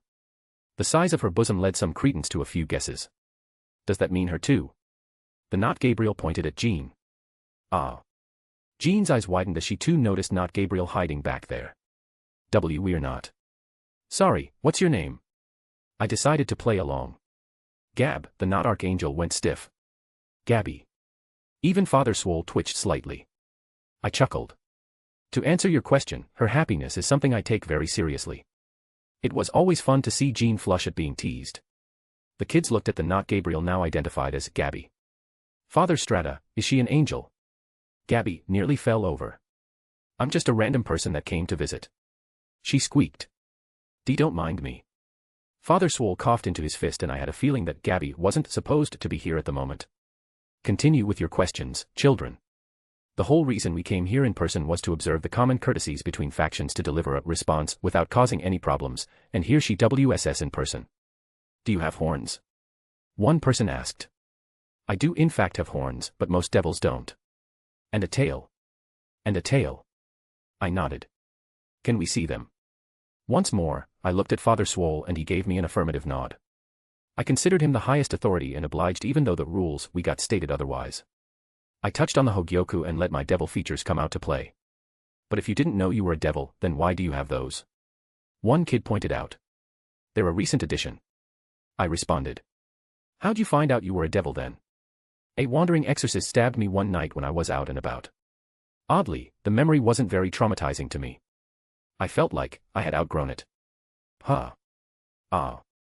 Gabby let out a squeak of surprise. Are you okay? Do you need healing? I can look at the wound for you. It was a long time ago. I awkwardly answered, surprised at her sudden concern. Did he kill you? He's alive right now, you idiot. But devils can bring people back with their things, right? I didn't die, but it was a close thing. Did you summon your pet monster to defend you? I heard that all devils get a pet monster when they turn 10. Do you mean a familiar? I questioned. In which, I do have a familiar, but I didn't get him until much later. Does it have 10 arms, lots of teeth and eyes? One of them looked enthused as he rattled off. Can we see it? Well, I didn't even ask permission for this one. I summoned Sir Wiggles to the podium. This is my familiar. It's a rabbit. It's so cute. Can we pet him? His name is Sir Wiggles. I smiled. He likes to be rubbed on the head. Sir Wiggles didn't waste time hopping into the crowd of children, well to the ones who seemed intent on giving him some rubs. Sir Wiggles hopped around and oddly enough he seemed intent to land into Not Gabriel's arms much to the Not Angel's surprise. Though, she quickly became ecstatic and cooed happily. No one can resist the Wiggles. And it seems like their opinions flopped rather quickly and they no longer wanted to stab and shoot me anymore. I wasn't going to get upset because of our first introduction, they were just kids. Well, this turned out pretty well, all things considered. Any more questions? Feel free to ask me anything. I looked around. Who would win in a fight, a hamster the size of an elephant, or 1,000 elephants the size of a hamster? What, he said anything. I used my tail to reach out and snag Jean, forcing her to get closer. She let out a cute little yelp as she tumbled into me and I caught her. Also any questions for Jean here? Are you two dating? And no. Jean awkwardly shook her head. Is it because he's a devil? That's not. Is it because he's a witch? I'm not a witch. I said dryly. That's what a witch would say. Well shit, he's not wrong. It shouldn't be bad even if he's a devil, if you wanted. Not Gabriel held up Sir Wiggles in front of her face as she spoke. There are a lot of books, Anne. You could see Gabriel flush behind Sir Wiggles. What kinds of books did she read? He's tempting her to sell her soul. One kid pointed out, though it felt less malicious in tone. He's not. Jean quickly denied. Actually, she's the one who tempts me. I pointed out. Nay. Jean's eyes widened. Don't say something like that, they're going to believe you. She started hitting my shoulder until she reached up and grabbed my horn, puffing up cutely as she did. Gentle with my horn, woman. I felt a strange shiver down my spine. My horns were oddly very sensitive. Look upon your saintess as she bullies an innocent devil. Nay. She grabbed both my horns and pulled on them. Don't mislead the children. If I'm lying, may God strike me. She pulled harder, and I think she was getting a certain satisfaction out of discovering a weak spot of mine because I was quickly losing my strength while she grabbed my horns. Hey, what's that box floating next to you? One kid asked. What box? I was about to answer when I glanced to the side to see what he was talking about. Very quickly, Jean let go and I turned very serious. Not only myself, I could feel Vasco Strata's gaze harden and even the Archangel Gabriel focus intently on it. Why was Pandora's box floating right next to me? Why did I not notice it leave my ring until now? And why was it emitting a malevolent aura like it was? It had taken me completely off guard, and I felt a strange sensation in my chest. A certain trepidation because it was pulsing with that same feeling and energy as it did back down in the roots of the world tree. I reached out to grab it, and it was as if it fell through my fingers and landed on the ground between the kids in the pews and us up on the podium. I felt the silence that permeated the room as everyone stared at it for a brief moment. It was only until the tile cracked that I felt my instincts flare up and we all seemed to move simultaneously. Before I could even register what happened, I had several kids between my arms as I moved far out of the way. Jean did so as well, as did Vasco Strata and Gabriel, who had fully revealed herself, wings and all. I could feel something bubbling below before I saw it. But before this moment, I couldn't notice anything at all. It was like the remnants of whatever was inside the box reached out to something and resonated with it. But we were in the middle of the fucking Vatican, what could it possibly be resonating with? It came out all of a sudden, no warning other than just a moment ago, as the cracks filled the ground and a malevolent and horrendous energy burst out of the ground, shooting upwards and devouring everything in its path. My aura burst out as I propped it up in front of me to ward off this disgusting energy. It was vile, repulsive, and utterly destructive in nature. The energy shot up to the sky and swirled around, turning day into nighttime. Vaguely, I could see the silhouette of eyes as it solidified slightly more into the ghostly outline of something. 7 heads of differing shapes and sizes whipped around, and then they turned to look at me. It sent a shiver down my spine, and I didn't have time to contemplate it before the swirling malevolent energies burst outwards, destroying the building all around us. Several holy energies shined through, forcing it back, and I recognized them even if vision was obscured. The outlines of the something I saw changed direction, pulling away from me, and seemed to focus on something else. They moved and crashed down on a single location with a strange roar, followed by a distinct scream that pierced over all the commotion around us. From one side, Vasco Strata's holy power erupted, blowing away the accumulated vile energies around us, letting us see what was going on. Gabriel was on her knees, hunched over, screaming in pain as the malevolent power enveloped her. And ever so slightly, her wings began to flicker black. At ******** at /n. If you want to read 10 chapters ahead or support me, visit my patreon.com/astoriforum. Chapter 524, Chapter 474. It all happened so suddenly, and to the point where I didn't even notice. I felt many different ways about this. My pride being hurt was the least of my concerns right now, however. I needed to consider carefully how this escaped my notice when I had time. At the moment, my focus was almost entirely on the Archangel that looked to be on the precipice of falling. I quickly moved next to Father Strata and dropped the kids off. Jean was nearly just as fast as we made sure they were immediately safe. Will, what's going on? Jean asked in panic. I have no idea. I looked around, truly confused about how this all happened. It was rare and annoying where I was completely and utterly in the dark about how a situation went so pear-shaped. Pandora's box just left my storage by itself. Through Father Strata's efforts, a very powerful barrier of holy power formed around the children with him at the center. At a glance, I could tell it wasn't detailed, intricate. It was someone brute forcing the method with just an obscene amount of strength. Can you help her? Father Strata asked. We do not have much time. I have only ever seen an angel fall in person once, and this is much different than that time. Whatever is happening, it appears that she is fighting against it. I'll help her. Jean declared, standing up and shooting towards her. The malevolent energy around Gabriel swirled outward as she approached, like a barrier almost, perhaps not in function, but it wrapped around the area Gabriel was hunched over and swept Jean back, pushing her away. Her light protected her, but that seemed to only intensify the malevolent energies that were focused nearly entirely on the Archangel. They whipped around like a hurricane. Father Strata's holy shield seemed to be slightly eaten away as the energies collided with it. The powerful priest had to exert more holy power to keep the barrier from fading. At the same time, it was as if the malevolence treated the holy power as its archenemy, fighting with it in an almost intentional way. Jean's banner entered her hand and her own holy light burst out, pushing back the waves of malevolence and hateful energies, only for the source of it to burst out of Gabriel at the core. Her wings grew darker by the moment, and the energies conglomerate again, hovering above her, and once more, those 7 heads reappeared, a bit more solid than before, each with its own horns and glowing eyes. It was by no means weak. It felt like a remnant, a wisp of something, and just that was enough that an archangel was nearly falling as it was trying to possess her. That's what was happening. That's why it wasn't like a normal falling. It was trying to override her, to bring her down to the point where it could take over. I reached out and touched the malevolent energies that were crashing against us like a tidal wave. My demonic energy seemed to stir, oddly enough. It by no means parted from me, but it didn't seem as hostile as when it collided with the holy power. The difference between a seemingly directed hatred and an unconscious desire to devour was how I felt when comparing them in that brief moment. She will not last much longer. You need to act quickly. My Zanpakuto spirit spoke. We can ponder the peculiarities of this situation after. The immediate concern is saving the Archangel. As soon as he said that, I felt something else shift. It was something I hadn't felt in a very long time, since I fought those disgusting creatures in the Soul Cairn and truly used the spear for the first time. It was faint, like a whisper in the back of my mind.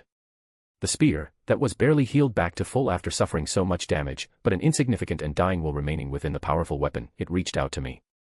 Please, save my daughter. The voice sounded so utterly weak and decrepit, pained and broken.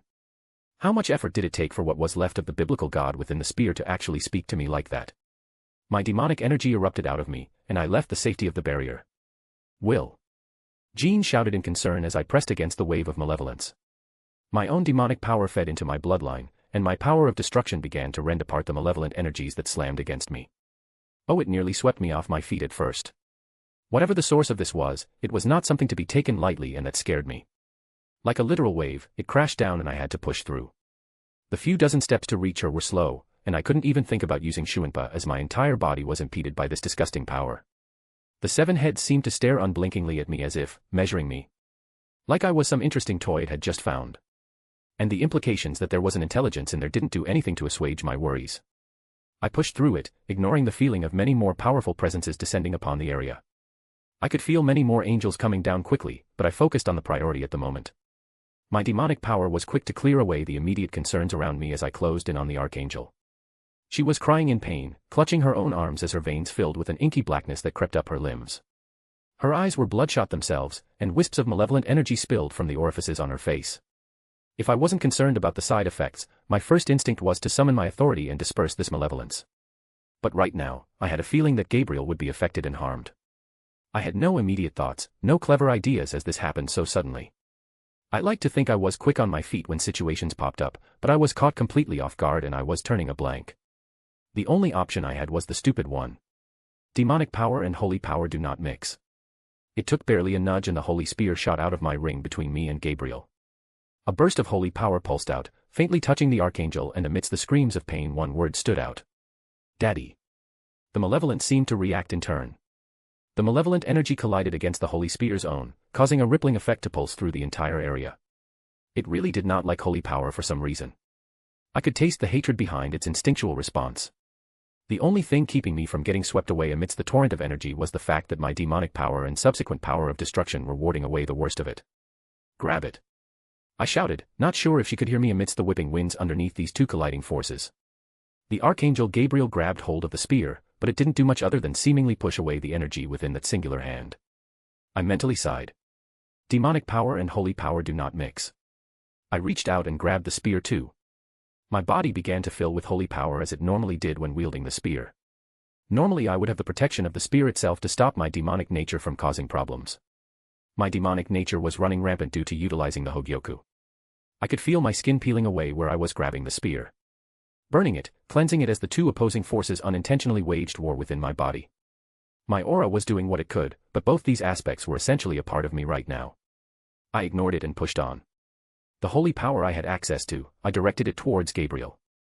Without action on my part, wings sprouted from behind me, and a halo appeared above my head. Even with injecting holy power into her, it wasn't enough. This energy was violent and fought tooth and nail against any semblance of holy power. It had to be used more than just a hose to wash the other energies out of her. It hurt, everywhere hurt as I was wrapping my head around my options.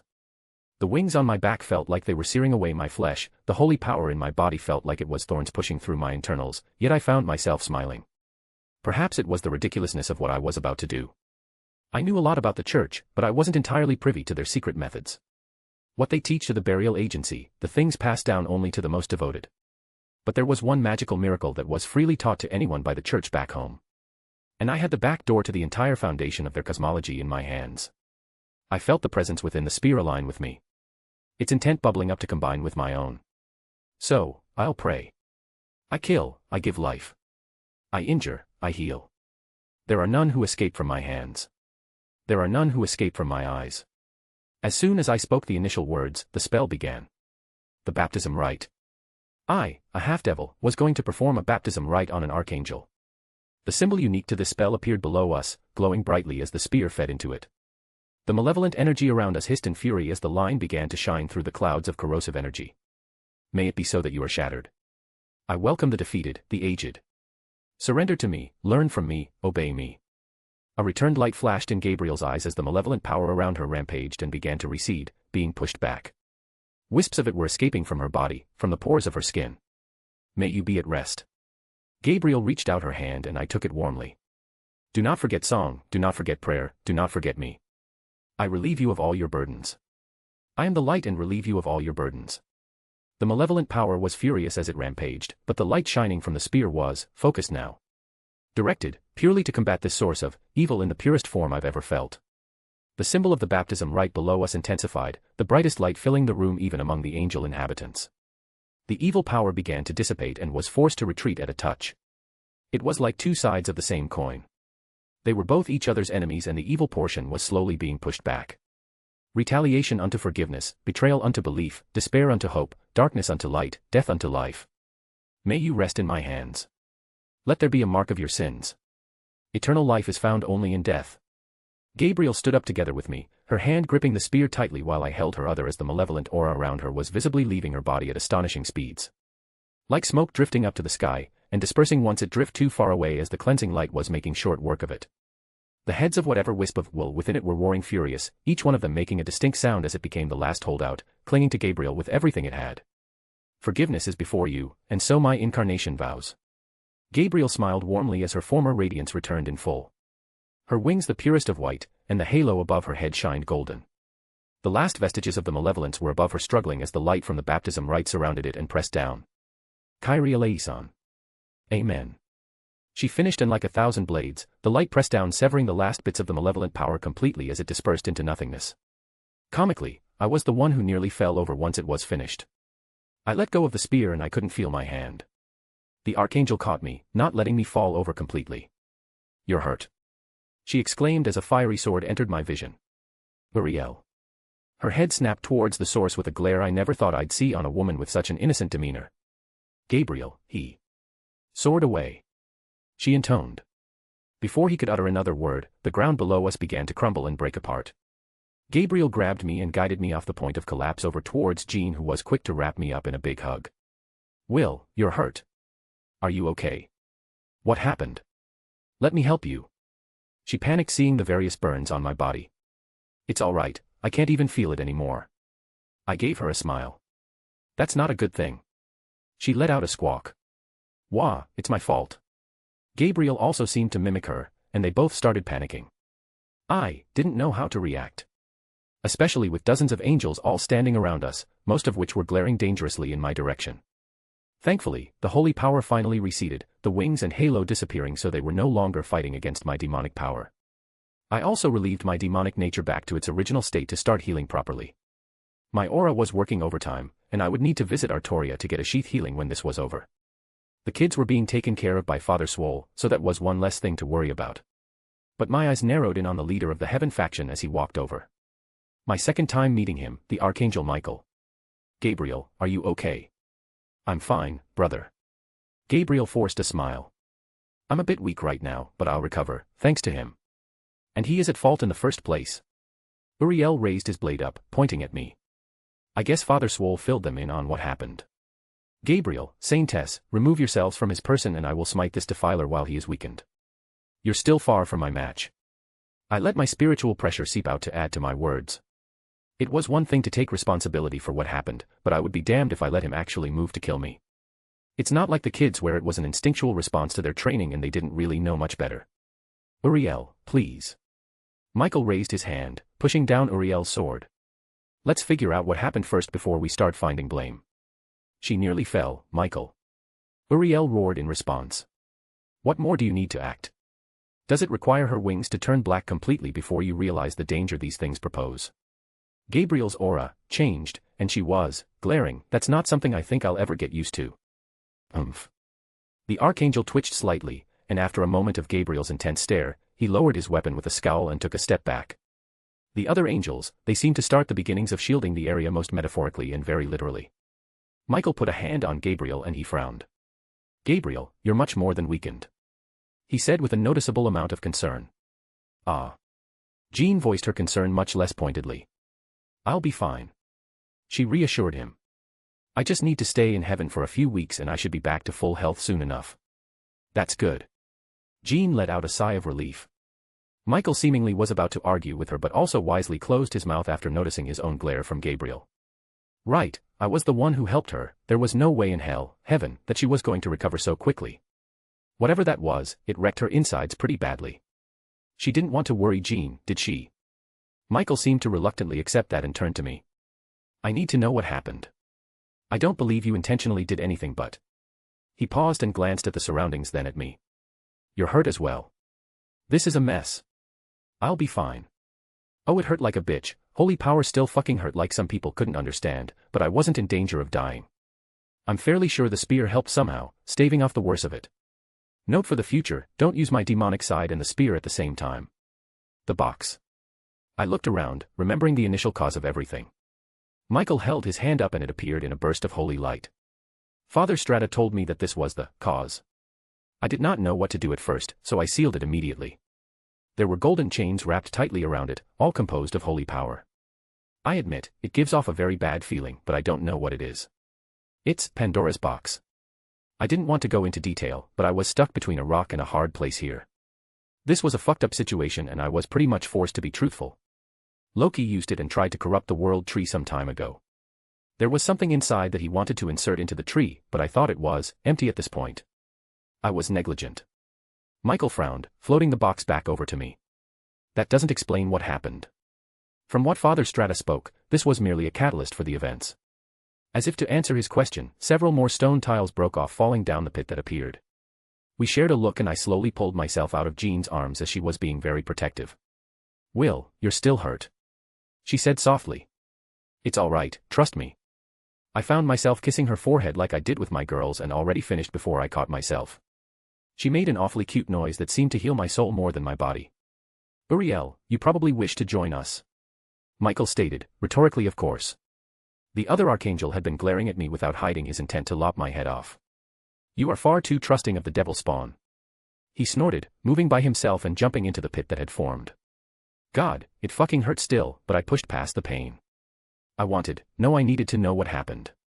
This was a fuck-up that seemingly originated from me, and I would find out what happened to rectify it for the future. Seeing the state of St. Peter's Basilica, I sighed in my heart. I absolutely despise destroying historically significant things. I followed Michael and jumped down into the pit. Gabriel and Jean would be fine together. And I doubt Father Strata would be gone for long. Making sure the kids were fine, then coming back was my guess. The pit was surprisingly deep. It took several moments for my feet to hit the ground.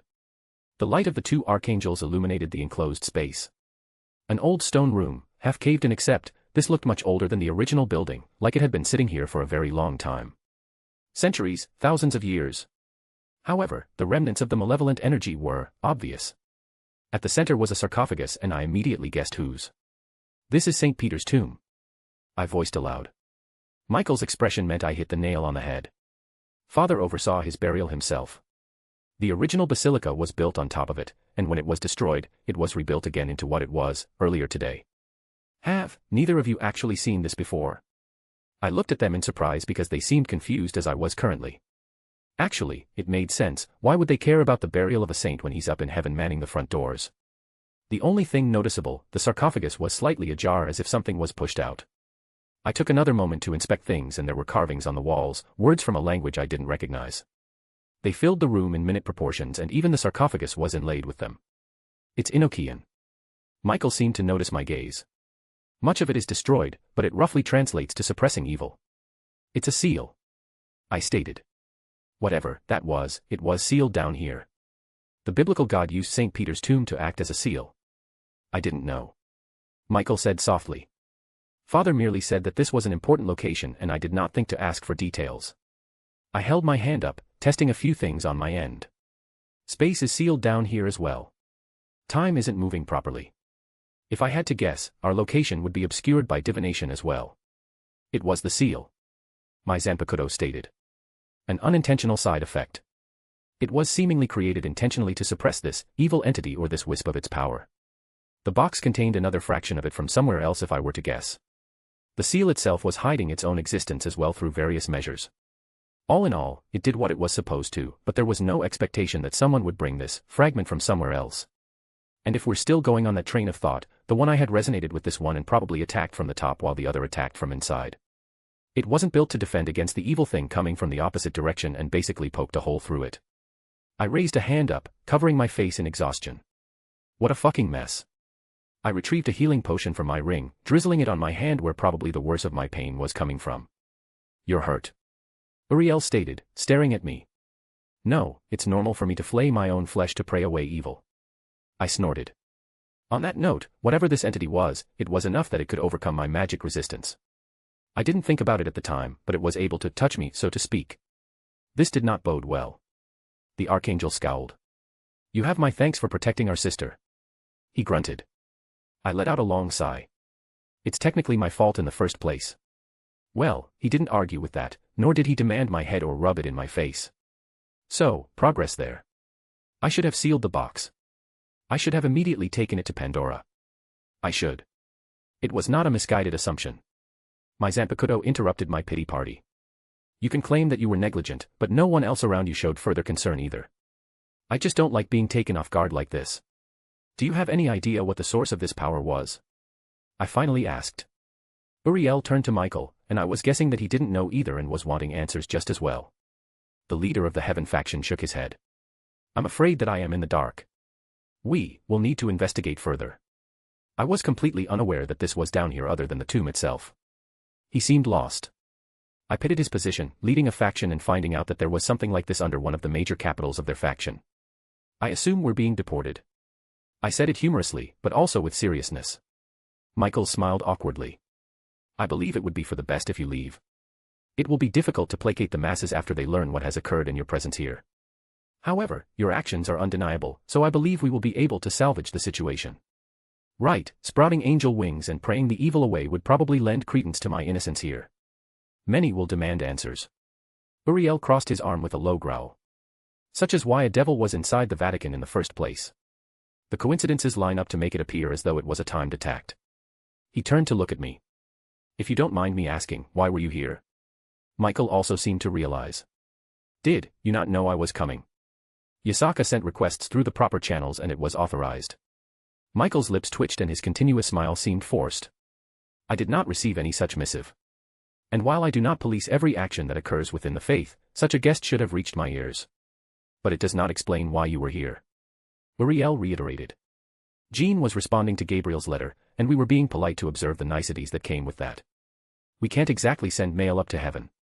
And I scratched my cheek awkwardly. It was something like a date to see the sights. Uriel blinked in realization.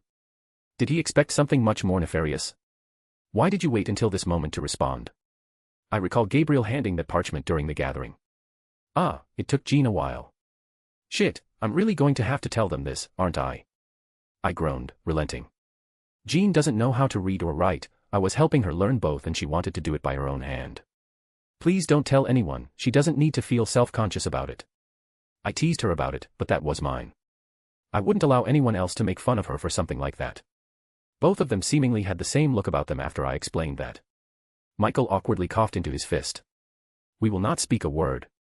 I believe we have enough information to sway public opinion away from immediate anger. However, the immediate concerns remain. I'll leave immediately. Even with the holy power searing my body hurt, telling Jean that we were kicked out, well, that was going to hurt much more. Can't I just have a normal fucking day? Is that really too much to ask for? One simple day where something doesn't literally blow the fuck up in my face, that's all I want. Maybe I should go back and visit Yuruchi, find some hollows to beat up because I really needed to vent my frustration right now. God, I'm tired. I was supposed to be relaxing, but the last few days of mine had not been slowing down whatsoever. Well, better get this over with. I got what I needed below. I roughly know what happened even if the peculiarities of it are still unknown to me. Suffice to say, we've encountered 2 different instances of the thing so far, that means it stands to reason there are more. The biblical God was apparently aware of it and thought highly of it enough that he sealed it away. Once more, this did not bode well. The circumstances of his death are also a mystery, and I'm starting to wonder if it's connected. Will. Jean smiled happily as I flew up from the hole in the ground. She seemed to be happily chatting with Gabriel, which made it even worse. Is everything all right? Yeah, we figured out what happened, I'll tell you later. I just wanted to hug her and my arm seemed to unconsciously wrap around her tightly. Ah. She squeaked. Is something wrong? I'm sorry. Huh. We're being kicked out. From the Vatican. I nodded. Oh. I'll talk to Michael. Gabriel interjected. You helped me. That. It's all right. Jean interrupted her. Thank you, Lady Gabriel, but I don't want to cause any problems to stay. The Archangel pouted. I'm sorry for ruining your trip. If I had been less of an idiot, maybe things would have been different. Jean, though, she just smiled beautifully like she always did. You said it earlier. It wasn't enjoyable because I was here, it was enjoyable because I was here with you. I wasn't blushing. There was a tug on my sleeve by Gabriel who looked at me with warm eyes. Before I realized what happened, my face was pushed between her sizable bosom and her arms wrapped around me. Thank you. She whispered. I was scared, and you reached a hand out to me. I even felt like Father was there. It was a feeling I think I almost forgot. I'm glad to help. Better not mention anything. If you make her sad, I won't forgive you.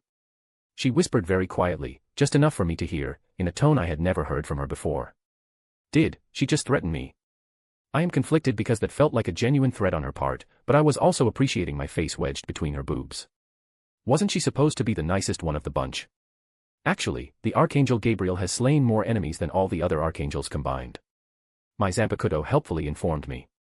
Wonderful. ******. If you want to read 10 chapters ahead or support me, visit my patreon.com/astoriforon. I also have a boosty if you can't use the above under the same name. Chapter 525, Chapter 475. Archangel Michael POV. How have our followers taken the news? I asked once everyone had gathered. It was rare to have so many of us together on such short notice. And how are you feeling, Gabriel? Perhaps the most important point. I'm doing better. She smiled. To be able to overpower the protective light of Father innate to us and attempt possession, what wickedness did we discover? Metatron spoke, loudly as usual, but that just so happened to be a quirk of his. It was a serious enough discussion that he was not keeping up the persona of the ninja play he liked to do. I think I would have fared better if I knew what to expect. Gabriel admitted, not out of hurt pride or any such derivative. A statement of fact as she merely explained her circumstances. I felt as though Father's light was both its antithesis but also its prey as it tried to invade my core. A strange contradiction.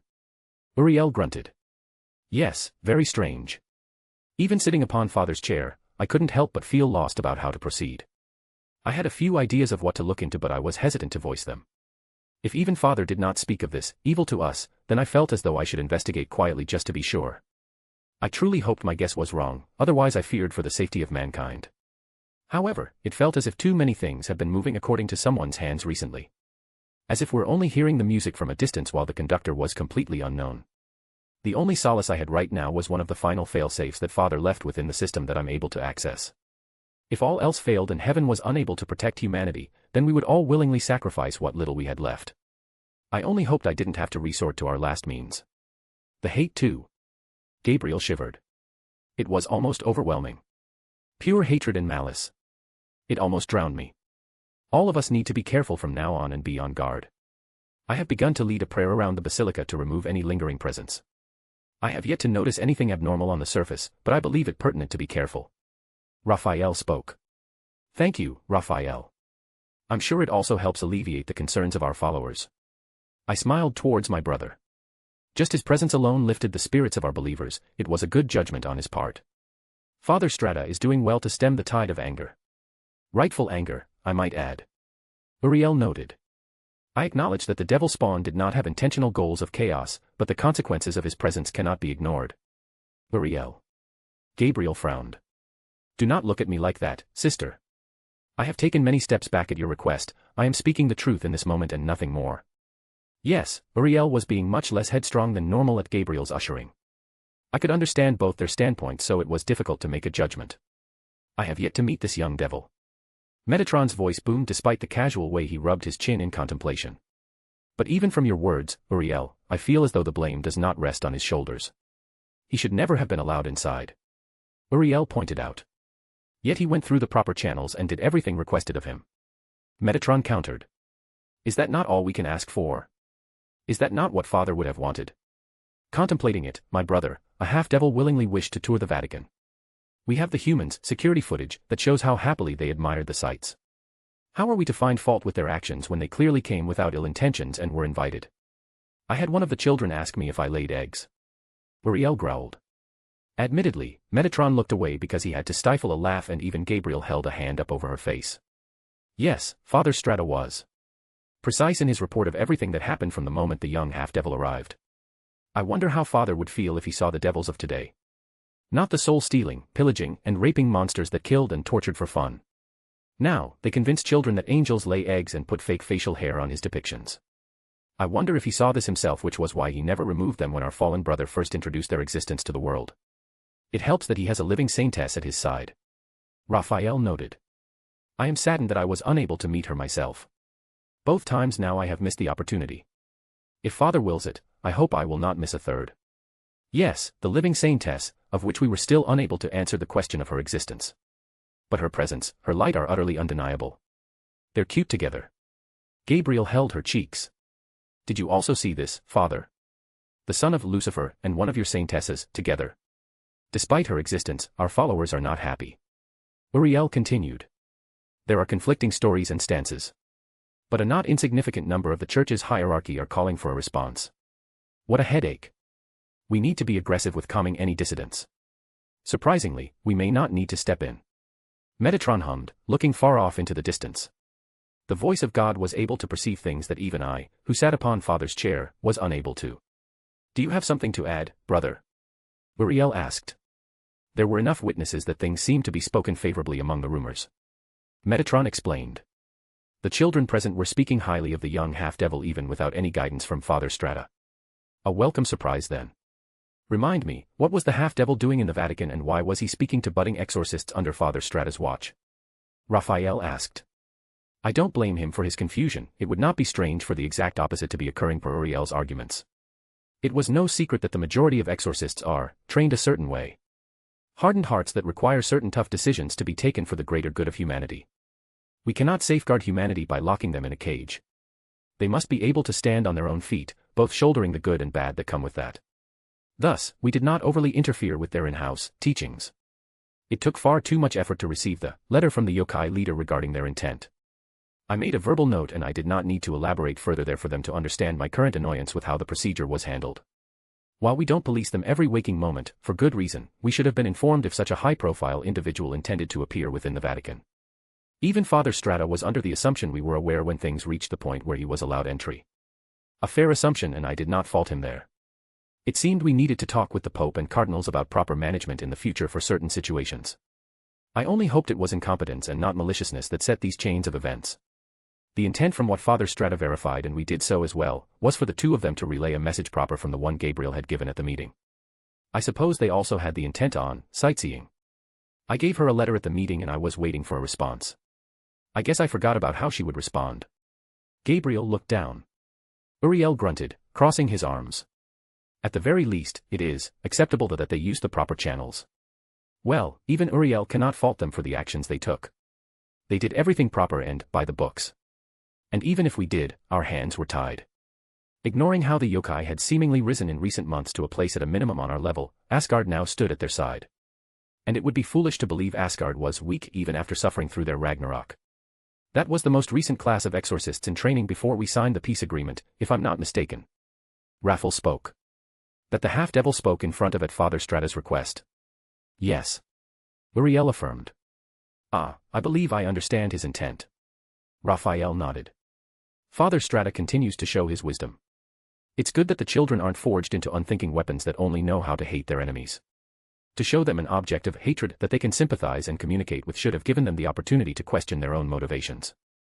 Yes, it is obvious what Father Strata hoped to achieve. Thankfully they were able to witness the devil praying to save our sister in front of their eyes. He said humorously. I wonder what our fallen brother would say to this. It was an amusing thought to see the look on Lucifer's face as one of his spawn saved our sister through prayer of all things. There has been a noticeable shift in prayers I heard over the past few months, and I've even heard many that reference our living saintess. Was this the signal of the times changing? What prayer did he use? I wasn't able to get a good explanation. Raphael asked. Gabriel tilted her head. Actually, I don't know. I recognized the first line but... Baptism, right? I answered unconsciously. I blinked myself, because it came out without any prompt on my part. Before I could ask myself where that knowledge came from, I felt it fill my mind. Sitting on Father's chair, I had a connection to the entire system even if I had very constrained access, and it was just there. I could see it, every aspect of it, how it worked, what its purpose was, how it got stronger the more faithful that believed in it. A holy spell for lack of a better term that was able to be taught to anyone and everyone without reservation. No need to keep it guarded, no need to pick out only particular exorcists to learn secrets that we didn't want our enemies to uncover. Something, open for anyone who was willing. It was perhaps one of the most practical and accessible teachings I'd ever come across. Purification and elevation of sending wayward souls through the teachings of Father to their throne. Baptism, right? I whispered. Michael, are you all right? Gabriel looked at me in concern. I was just surprised. I forced a smile because I didn't want to concern her. Why was there a new prayer suddenly lodged in the system that was most certainly not there before? And why did it come from a half-devil of all places? Asterisk. Wilhelm POV. Returning home felt great. Despite how shitty I felt having gotten us kicked out and our little trip cut short, it was always nice to be home. The first thing I did, however, was grab Jean and wrap her up in a big hug. She was surprised for a moment, but she accepted it all the same. I'm sorry. I apologized again. Will. She said softly. You have nothing to apologize for. Any time we spend together is something I cherish. She smiled beautifully. Besides, I was able to do what we set out to do in the first place. You gave Gabriel your letter. Jean nodded happily. So don't worry, please. You know, people say to not worry when you should in fact worry. I said so more with tongue in cheek than anything else. Jean puffed up and grabbed my arm. No more beating yourself up. Fine, fine. I held my hands up in surrender. I can tell when you're lying. She pouted. Look, it's not something I can just turn off. I sighed, relenting to her pressure. Despite you saying so, I'm the one at fault. I ruined our time together. I decided not to say the D word. Close your eyes. She demanded, grabbing my arms. I was about to ask her why, but the seriousness she had on her face, well, I acquiesced to her request. I felt her hands still grabbing my arms. You're not allowed to peek. She had a slight tone to her voice that really made me want to know what she was doing. Please don't peek. She added on very quietly. She pulled my hands down and through her guidance I felt something very soft between my fingers. It didn't take a genius to know where she put my hands, and it wasn't the first time I felt up her butt. Though I was genuinely surprised and kinda speechless. Why you like doing something like this, right? I was picturing her very red right now. So be happy, please? I promise I'm not upset, so I don't want to see you upset. Well, it's hard to be upset when I'm holding a piece of heaven in my hands. I squeezed very thoroughly. She made a cute noise. Don't say it like that. How should I voice my excitement about having your nice round butt in my hands, MMM? No.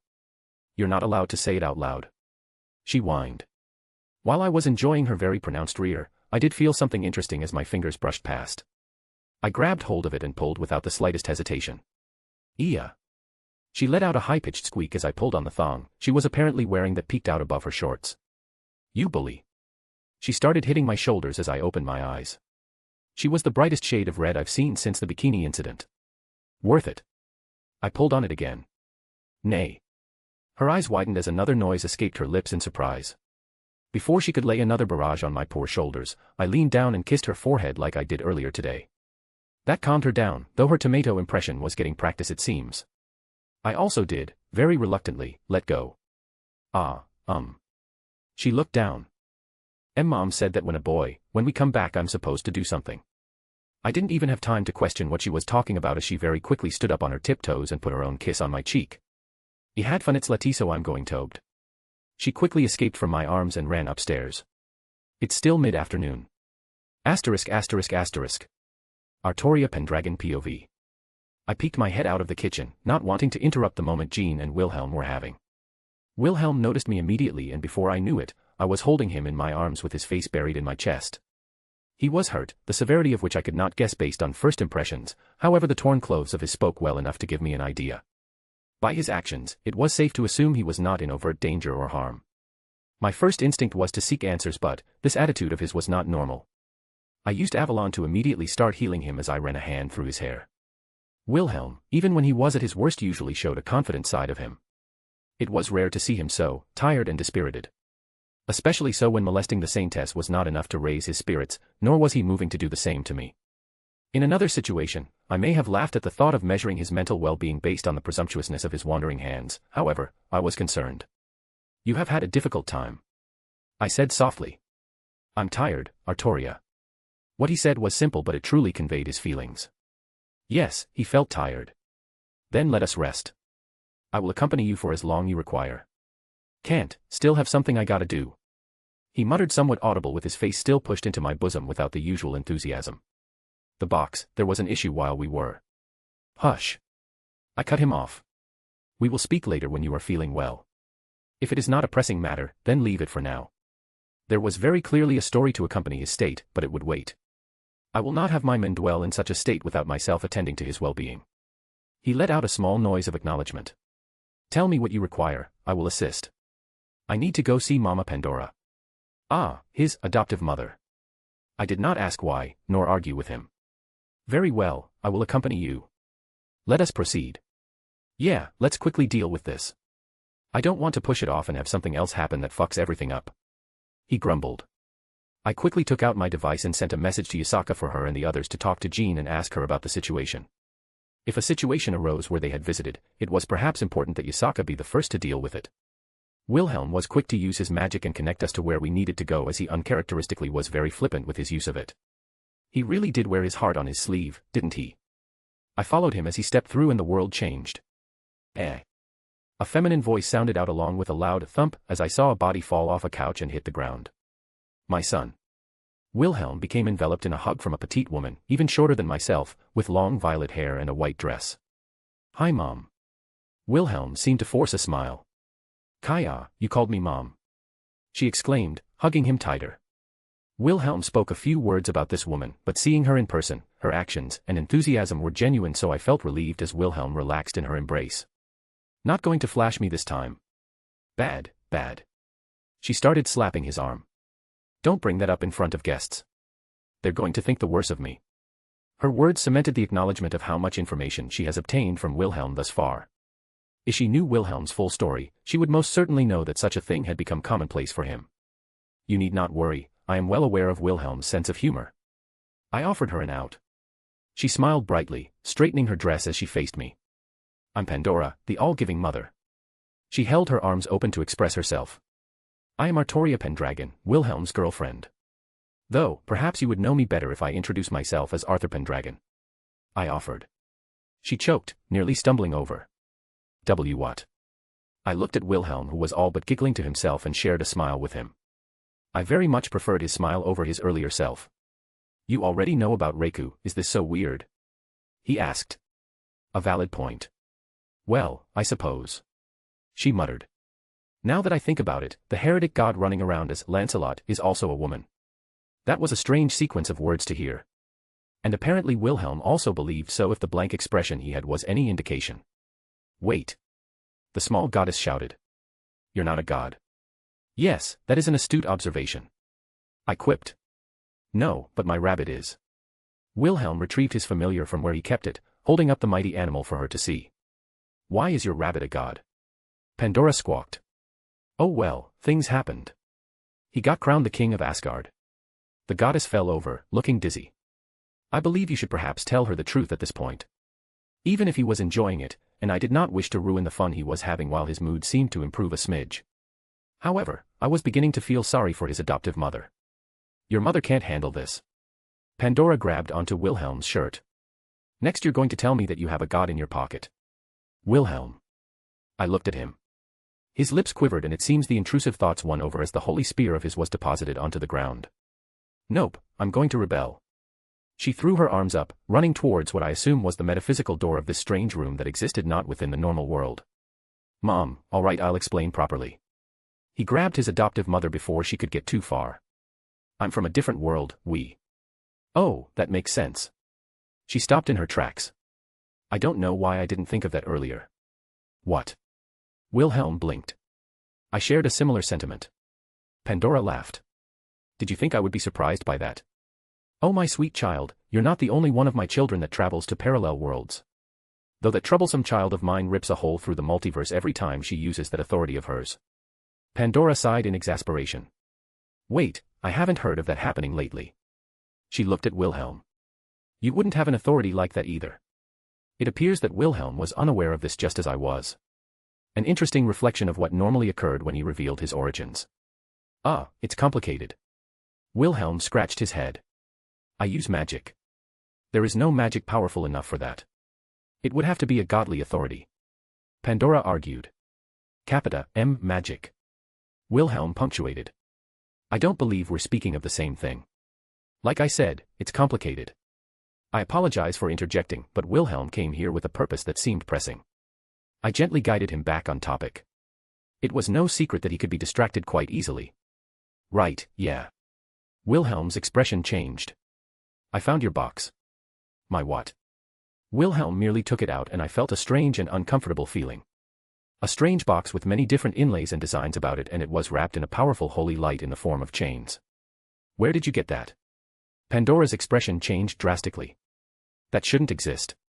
It appeared she recognized it immediately. Not from around here. Wilhelm reiterated. And I was in a conflict with Loki, and he was using it to try and poison the world tree back home. I had it with me when I visited the Vatican, and while I was touring, apparently it triggered something that caused a big commotion. I was wondering if you could look into it, see if there's anything you could find. Because I don't want a repeat of that incident. Oh Wilhelm, was that what happened? I could see why you're in a sour mood if this was what caused your date to be ruined. An unfortunate turn of events that realistically, you had no hope of anticipating, yet at the same time fault would default to your hand due to the circumstances. This is not what I expected when you popped in again. Pandora stared at the box unmoving. What did you expect? Wilhelm asked. I thought you were dropping in to stop the fight between your brothers. She sighed. Gado was going to fight your eldest soon as he arrived in Japan recently looking for a fight. Wilhelm closed his eyes, sighing. I guess I'm already here, I may as well go deal with that. No. I interjected. No. Wilhelm blinked. No. I said firmly. It is not something that requires your immediate concern. You will rest after finishing up here. But. No. I said sternly. You are more than capable of returning after a few days of rest. I would not budge on this, your welfare takes priority. If need be, one of us can remedy this situation, but you will be resting. Are we clear? It had only been a handful of days since the incident in Asgard. I gave him a very stern look to know that I was not wavering. Fine. Good. I gave him a smile. I love you far too much to see you suffer. As much as I loved him for his willingness to help those around him to the fullest extent of his ability, he also seemed to prioritize everyone else over himself at times as well. I knew if I did not stop him he would run over there and engage in a fight while being tired like he was. I would message the others after we leave. Wilhelm has done so much for all of us, I believe it was appropriate that we reciprocate. I believed he mentioned wanting to play around at the beach. That was something that could be arranged for tomorrow. I'm glad my son has someone to keep him in check. Pandora smiled brightly. If only my other children had someone to keep them in line. Such troublemakers. She sighed in exasperation. Let me see the box. I cannot guarantee anything, but I feel a connection to it. Wilhelm wordlessly handed it over to her and she hesitantly accepted it. The light chains around it snapped at her discretion as she held the vile object within her grasp. Let's see what mysteries hide within the memories of the void. I could feel her divine power begin to seep out and her eyes glowed brightly. The room around us shook and the box began to vibrate, and I felt as though I could hear the faint cry of several different animals overlapping. It was a cry of anger and rage if I were to hazard a guess based on the tone. A lion, no a leopard, no. It's both, also a bear, a dragon, a goat, a snake, and an eagle. That didn't make sense, there are too many contradictory characteristics. A snake and an eagle are opposites in nearly every myth. Not to mention a dragon and a snake. A dragon and a snake cannot coexist. One is above the other and the other envies the former. What did you see, Mom? Wilhelm asked. I saw a beast with 7 heads, but it was too faint and distorted. The memories held within the void couldn't take hold of anything substantial to give me a proper vision. She looked pensive. Give me a few days, I have a handful of tricks I can use. If you're going to return to see your younger brother, then that should be enough time for me to figure things out. All right, I'll be back in a few days. Wilhelm relented. Pandora nodded, setting the box down, then threw herself at Wilhelm. My son is going to visit again, she said excitedly. Mom. Wilhelm sighed. Thank you for your assistance, Goddess Pandora. I expressed my thanks as well. You can call me Mom too. She released him and I found myself having a smaller goddess hugging me. I've never been able to meet one of my son's lovers before. This is the best day ever. She was certainly excitable. I could see why Wilhelm accepted her into his life in such a manner. I grabbed Wilhelm's arm after being released by the goddess. Come, let us return home. I will have you rest your head upon my lap. Seeing him smile was all the satisfaction I required. And it would give me plenty of time to coordinate with the others to surprise him tomorrow. At ****** at A/N. To calm things down, we got beach episode for a couple chapters. Then we're back into the thick of things. If you want to read 10 chapters ahead or support me, visit my patreon.com/astoryforon. I also have Boosty if you can't use the above under the same name. Chapter 526, Chapter 476 Part 1. Warning, loot ahead, scene will be marked if you want to skip. I woke up with the strangest feeling. Well, that wasn't quite right. I knew what the feeling was, I just was surprised because of where and when it was happening. Eyes fully open, I looked down the bed and between my legs, Artoria's eyes looked up at me. Gulk. She let out a noise with her throat bulging and slowly she pulled back as my cock reappeared. Good morning, she said, retaining her elegant demeanor with saliva dripping down the corner of her lips and her petite hand skillfully working down my full length. She didn't even let me respond to her as she licked her lips and went back down. Gulk gulk, gulk. She bobbed up and down, every inch of my manhood disappearing completely. Jesus Christ, compared to when she did it the first time, she was a master now. My noble and refined Artoria was deep-throating my cock like she had been doing it all her life and without any hesitation whatsoever. Granted, the amount of times she's done this has easily entered triple digits at this point. Artoria seemed really keen on sucking my cock for some reason, but I wasn't going to argue. What a glutton. She maintained eye contact with me the entire time too. Each time she impaled herself downward, she made sure that I was watching. She did stop after a few moments, pulling up silently and looking at me intently before her hands moved towards her blouse, unbuttoning it quickly and pulling her bra down so her breasts were freed. Please look at my breasts while I provide you relief. She smiled beautifully despite the lewdness of her actions and immediately went back to suck on my dick. Modest they may be, they were more than big enough to have a bit of a bounce every time she moved and I most certainly enjoyed the view. If Artoria was one thing, it was diligent. Was it weird that I felt like she took pride in being able to swallow my cock so methodically? I didn't care to dwell on it as my hand was gently placed on the back of her head and I just leaned back to enjoy the morning. She picked up the pace and I felt my toes curl up, maybe she heard my groans because I didn't even need to tell her that I was getting close as she knew very well how to handle everything at this point. I only tensed slightly, and she tilted her head back and accepted the warm sensation filling her mouth and more. She pulled back, my cock falling out of her mouth as her cheeks slightly bulged and she lifted her head up and swallowed everything I gave her, smiling at me once she finished. Thank you for the meal. It was extremely tempting to push her down right at this moment. No fair. Jin pushed the door open, barging in. You said you were going to share his first load this morning. Artoria blushed slightly. I apologize, I was caught up in the moment. She looked away. Liar, you just wanted it all to yourself. Jin puffed up. Something going on that I need to know about? I questioned. And nothing. Artoria coughed. She's been stealing your cum every morning. Jin accused. Artoria had been blowing me nearly every morning right as I woke up. Jin barely wasted a moment before she threw her dress off, not bothering to wear anything underneath. She reached behind herself and with a small moan, pulled her lamp out of her butt and tossed it to the side. I want your cock in my butt while she watches. Ah. Artoria squeaked. Since I'm a goddess now, I'm technically a virgin goddess since I haven't had sex yet after becoming one. So Artoria gets to watch me get fucked in the ass for the first time. Jin slid up onto the bed, practically pushing me back down. Jin. Artoria was turning red. Despite the lewdness she had embraced, well, she was still a somewhat sheltered girl. If this is what you desire as an apology, help me. Jin looked over her shoulder, positioning herself right above me. I was completely hands-off, willing to let them do the work if this was what they wanted.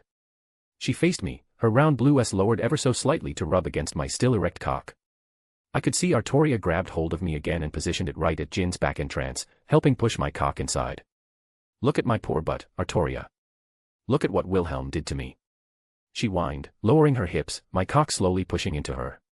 He ruined my butt. I was a nice and innocent girl and he turned my butt into her personal cock sleeve. Oh, it's going in, I'm taking it all inside me, look. Jin most definitely got off on being watched. I am watching. Artoria whispered, beet red. You are, taking this large phallus inside you, it is very impressive. She bit her lip. It would be her first time seeing it in person, wouldn't it? Despite her keeping her lamp in her butt every moment of every day, she was still so tight and snug and quickly began to squeeze me with her ass. That's every inch. Jin shuddered with a very lascivious grin, nearly drooling. Artoria, I can't live without this cock in my ass anymore. Jin spread her cheeks. This is going to happen to you too, watching closely. She began to slowly swing her hips up and down, wasting no time to truly ride my cock with her perky blue ass. Artoria's hand snuck down between her own legs and under her dress as her knees pushed together, silently watching as Jin rode my cock inside her ass. Does it not hurt? Artoria whispered. Only in the best ways, and I love it. Jin exclaimed, moaning outwards. HNNN. Absolutely no shame, she didn't care and just hopped right on my cock because she was horny. Her ass swung non-stop for minutes, filling the room with her moans, only for her to abruptly pull up and she leaned over, spreading herself for Artoria to see. Your butt is going to be stretched just like mine. Artoria didn't speak, but she looked entranced and breathing a smidge heavy herself. Jin swung her legs around, shifting position so that she was facing Artoria this time, and lowered her ass back down on my cock. I grabbed hold of her legs, spreading them out so Artoria got a clear view of everything. I think Artoria needs to properly apologize, what do you think, Jin?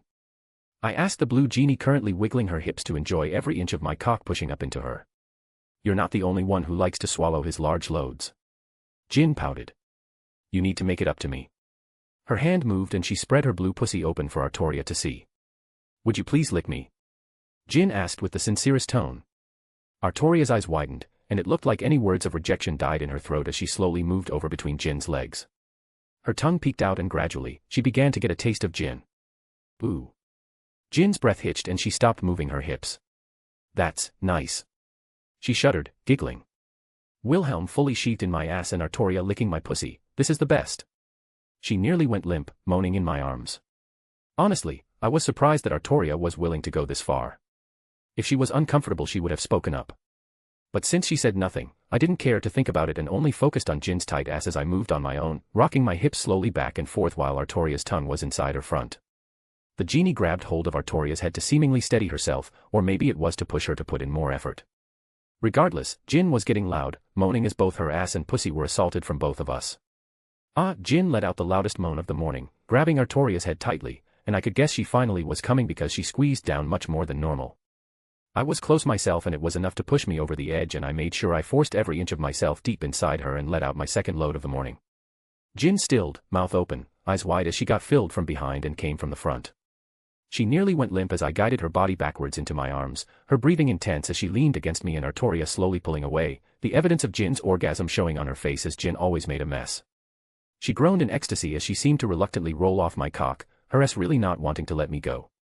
Artoria, my lamp, please. Artoria blinked as she was pulled back to reality as she seemed in a daze after what just happened.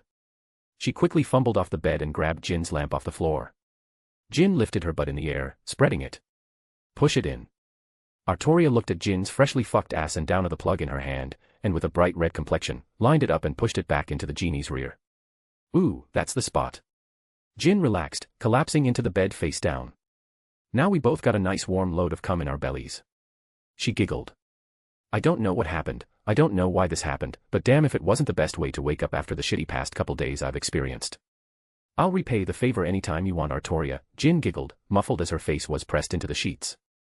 I'll even eat your ass. Jin. That was apparently the tipping point as Artoria's already red hue deepened considerably and she covered her face in embarrassment. Asterisk asterisk asterisk. Lewd over. Asterisk asterisk asterisk. Well, waking up to Artoria then having Jin join in, I can certainly say I felt refreshed. My beautiful knight and my beautiful genie at my side as we walked downstairs. You still molest my rear even after all that, Wilhelm. Artoria said quietly. Oh sorry, that's me. Jin confessed. Artoria squeaked out a small noise of embarrassment. Is my rear really such a novelty that cannot help yourselves? She sighed in an exasperated way. I joined Jin in squeezing Artoria's perky butt. Yes. Yup. Jin also nodded. It's always fun to see Artoria's mix of feeling embarrassment but enjoying the feeling of being wanted as a woman. She struggled with it for a long time, and she's made a lot of progress on that front. She's much less argumentative or rejectful of compliments or acknowledgments of her own appeal. Good morning, Master, Reiku greeted us first as we walked in. With Herculean effort, I released Artoria's butt and swept up my servant in a big hug, claiming her lips for the first time in several days. With everything going on, I had just been gone for a while. I missed you. Mommy missed you too. Reiku smiled brightly. Everyone should be joining us shortly. So I'm guessing something is going on? I asked. Yes, we arranged the day. Artoria explained. I felt you were in a poor state yesterday, so I asked everyone to contribute in making sure you are properly rested. Do I need to do anything? Artoria stood on her tiptoes and gently kissed me on the lips. We have made all the arrangements. She smiled softly. I was really lucky to have all of them in my life. Oh, we should hurry and change. They're going to be here soon. Jin clapped her hands. Change. Let's make it a surprise, come on. Jin grabbed Artoria and Reiku, practically dragging them upstairs. I was still at a loss of what was happening, only that they planned something for me. And if it was anything like earlier, well, I would be in for a wonderful day. I was going to have them all bent over. Rarely did I take the time to truly appreciate the fact that I have a harem full of beautiful and sexy women which I could pretty much do anything I wanted with. I heard the door open as more than one person walked in. Student, are you present? Scat Hacka's voice echoed through the house. I walked the few rooms over to the front and I immediately saw Scat Hack and Izzy both walk in, but I was silent as I took in the sight. They were both wearing bikinis, and I now knew immediately what Artoria was talking about from before. Scat Hacka's was a dark purple with some lighter colors mixed in and a see-through skirt. Like a piece of cloth tied around her waist and a flower in her hair that brought it all together. Izzy in contrast wore a rather simple white bikini, albeit with some interesting straps, with a wide-brimmed hat and an open jacket. I do believe he likes what he sees. Scat Hack put a hand on her hips with a smirk. Please, he stares that way at us regardless of what we're wearing. Izzy huffed, but I think she appreciated that I was staring. No, I wanted him to see us first. Jin whined, hurrying down the stairs. She pouted once she saw both Scat Hack and Izzy standing there. Jin was wearing a strapless top with matching bottom, a darker blue than her skin tone, with gold accents. Reiku walked down next. Era, master. What do you think? I think my dick just went doki doki. Reiku wore something a little similar to Jin, without the straps over her shoulders, but with her rather massive boobs, well, it had a completely different effect. The purple pieces of cloth looked like they would snap by accident as her boobs bounced with each step she took.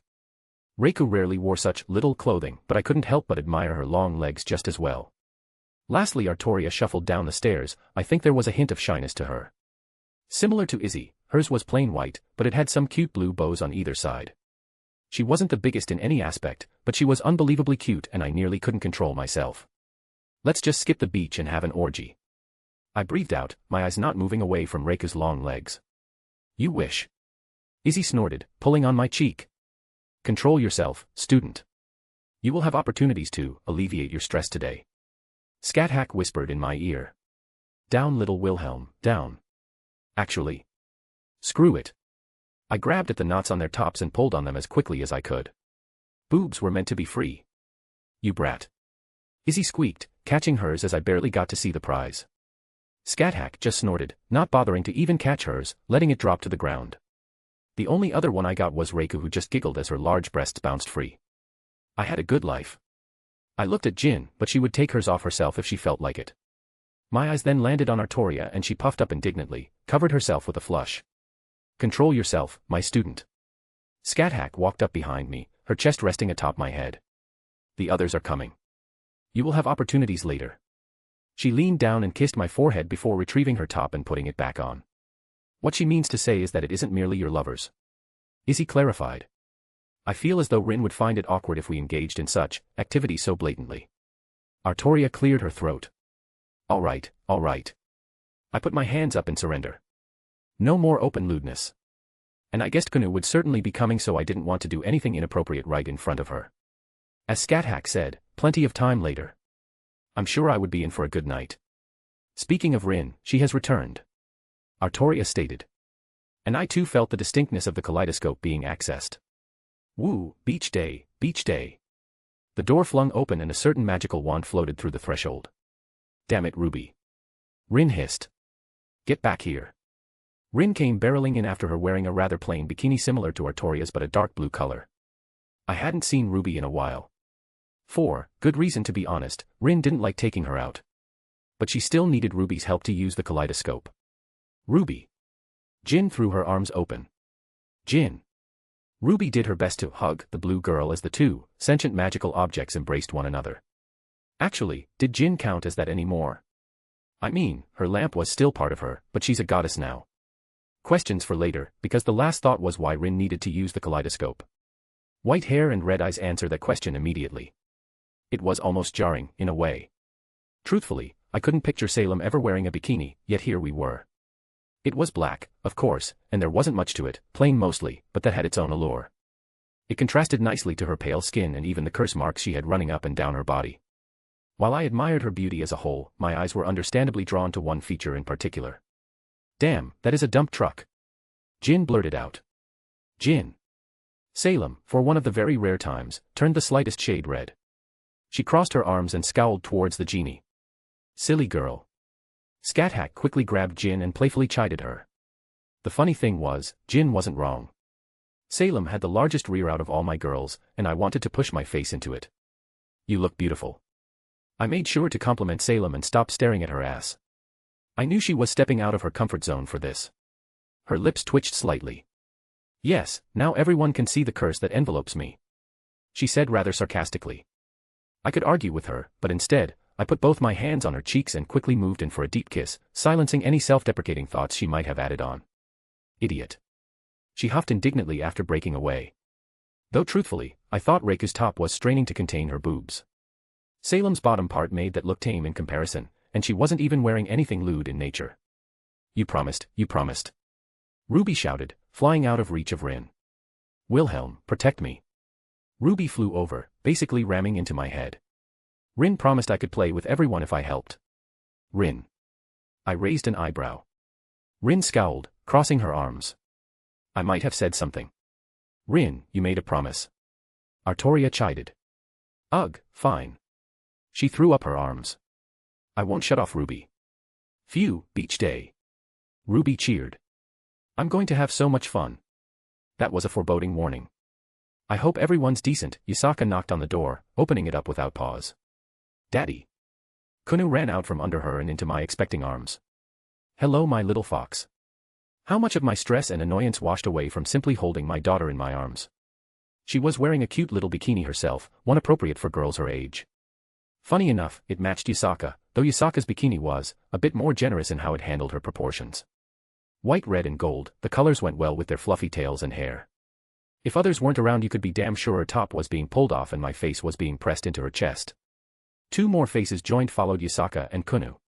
Jean peeked her head shyly, skipping forward.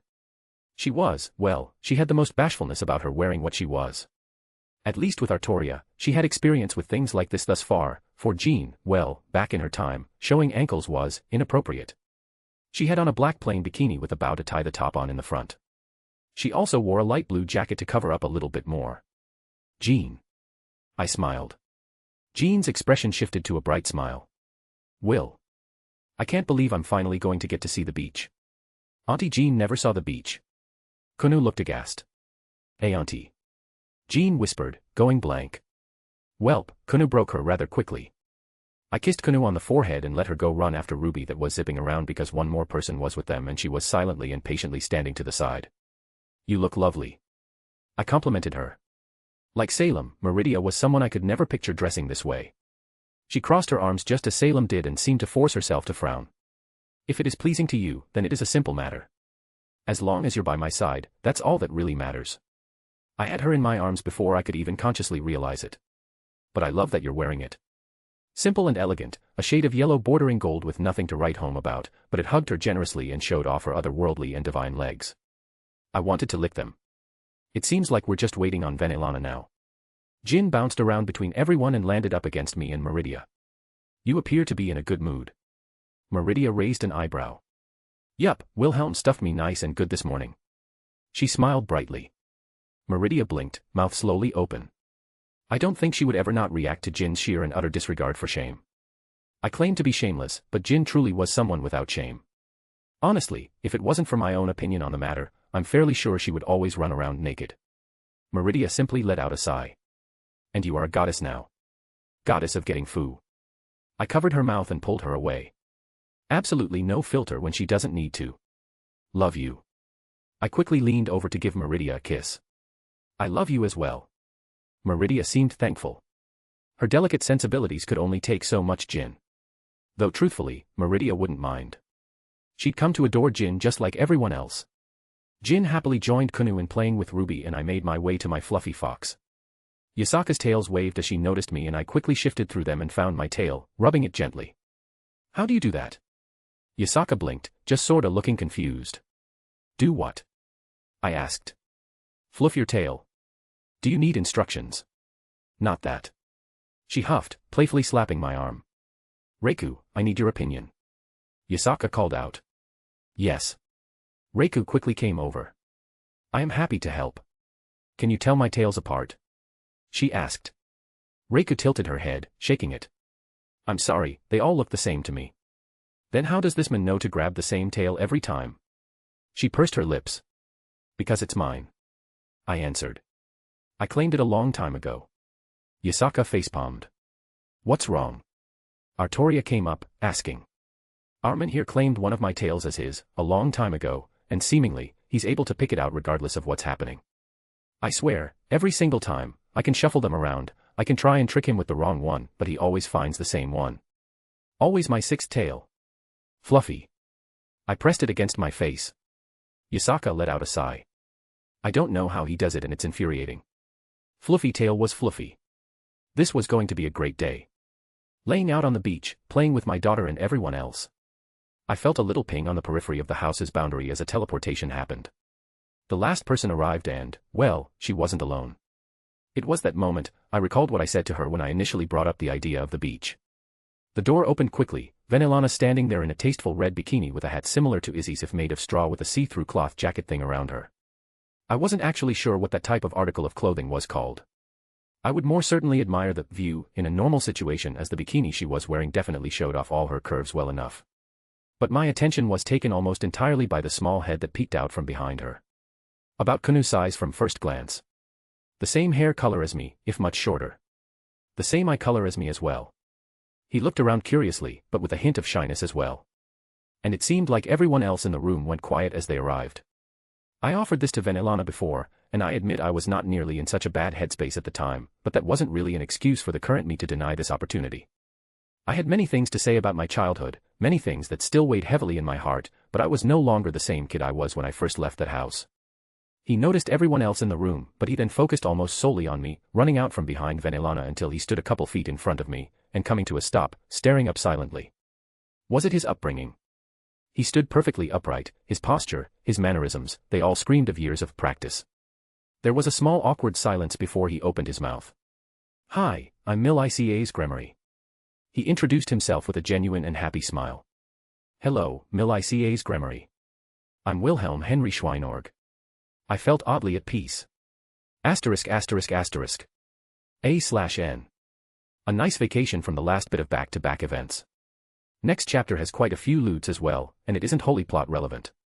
If you want to read 10 chapters ahead or support me, visit my patreon.com/astoryforon. I also have a boosty under the same name if you can't use the above. Chapter 527, Chapter 476 Part 2. It wasn't the first time we've met, but I don't think it counted while he was unconscious, nor while in the crossfire between myself and father. But seeing him right now looking at me like this, full of happiness and excitement, well, a bit of trepidation like I originally had, all the anxiety and hesitation, it just vanished right here and now. I had a brother. It wasn't a sudden revelation, but it was seemingly finally recognized in my mind. However, I had no idea how to act. How was I supposed to act towards my little brother?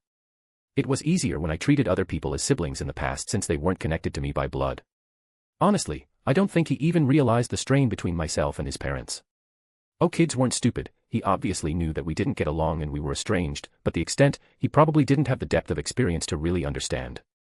Perhaps my relationship with Venelana and my saving him beforehand also warped his perception a bit to make him think it also wasn't nearly as bad as it actually was. That was, if he even knew about me and Venelana. That was probably an awkward conversation that one of them had to have with their child. And perhaps the thought of them forced to go through with that conversation made me a little happy. Can I call you Big Brother? Mil-ICAs asked after a moment of silence since our introductions. That caught me completely off guard. Yes. I forced out. I wasn't against it, it was sudden and I wasn't prepared. I just had to remind myself that he was a kid Kunu's age and missed a lot of social nuance. Mil-ICAs brightened up immediately, like an invisible wall between us broke. Big Brother, look. He fiddled at a small pouch on his waist and his arm reached deep inside of it. It was obviously much bigger on the inside. And he pulled out a sword. It was a real sword at first glance, made of stern materials even by my minimal inspection, however it was missing an edge. I got a sword too, and I was practicing. He practically pushed it into my hands. I hesitantly grabbed hold of it and I was right, it was a fairly decent sword. It could take hits from my other swords and hold on for a while. The benefits of being raised by nobility. There was a twinge of envy, but it was squashed fairly quickly by just his genuineness he was showing. It's a good sword, I admitted, not sure what to say still. I can make it fly too. He grabbed it back without hesitation and seemingly cast a spell to make it levitate. I can't get it to move yet, but I'm practicing a lot so I can be like you. He smiled happily. You're practicing? Uncle Okita is training me. He nodded happily, taking his sword back and putting it away. Right, I hadn't thought about him in a while. I was mildly curious to see how strong he really was, because our fight wasn't a good indication of that. Not only was he holding back, but he was a killer. The simple fact that he wasn't allowed to kill me already severely hampered his strength to a high degree. I can show you how to do that, I offered. Making it fly, I mean. Really? His eyes lit up. I looked at Venelana and she just slightly nodded with a smile. Yeah, it's not too difficult. Daddy. Kunu snuck up behind me, peeking out from behind while she grabbed hold of me. She was looking at Mil-ICAs strangely. Mil-ICAs seemed to stare at her in confusion and surprise for a moment before smiling. Hi, I'm Mil-ICAs Gremory. He introduced himself politely, if stiffly.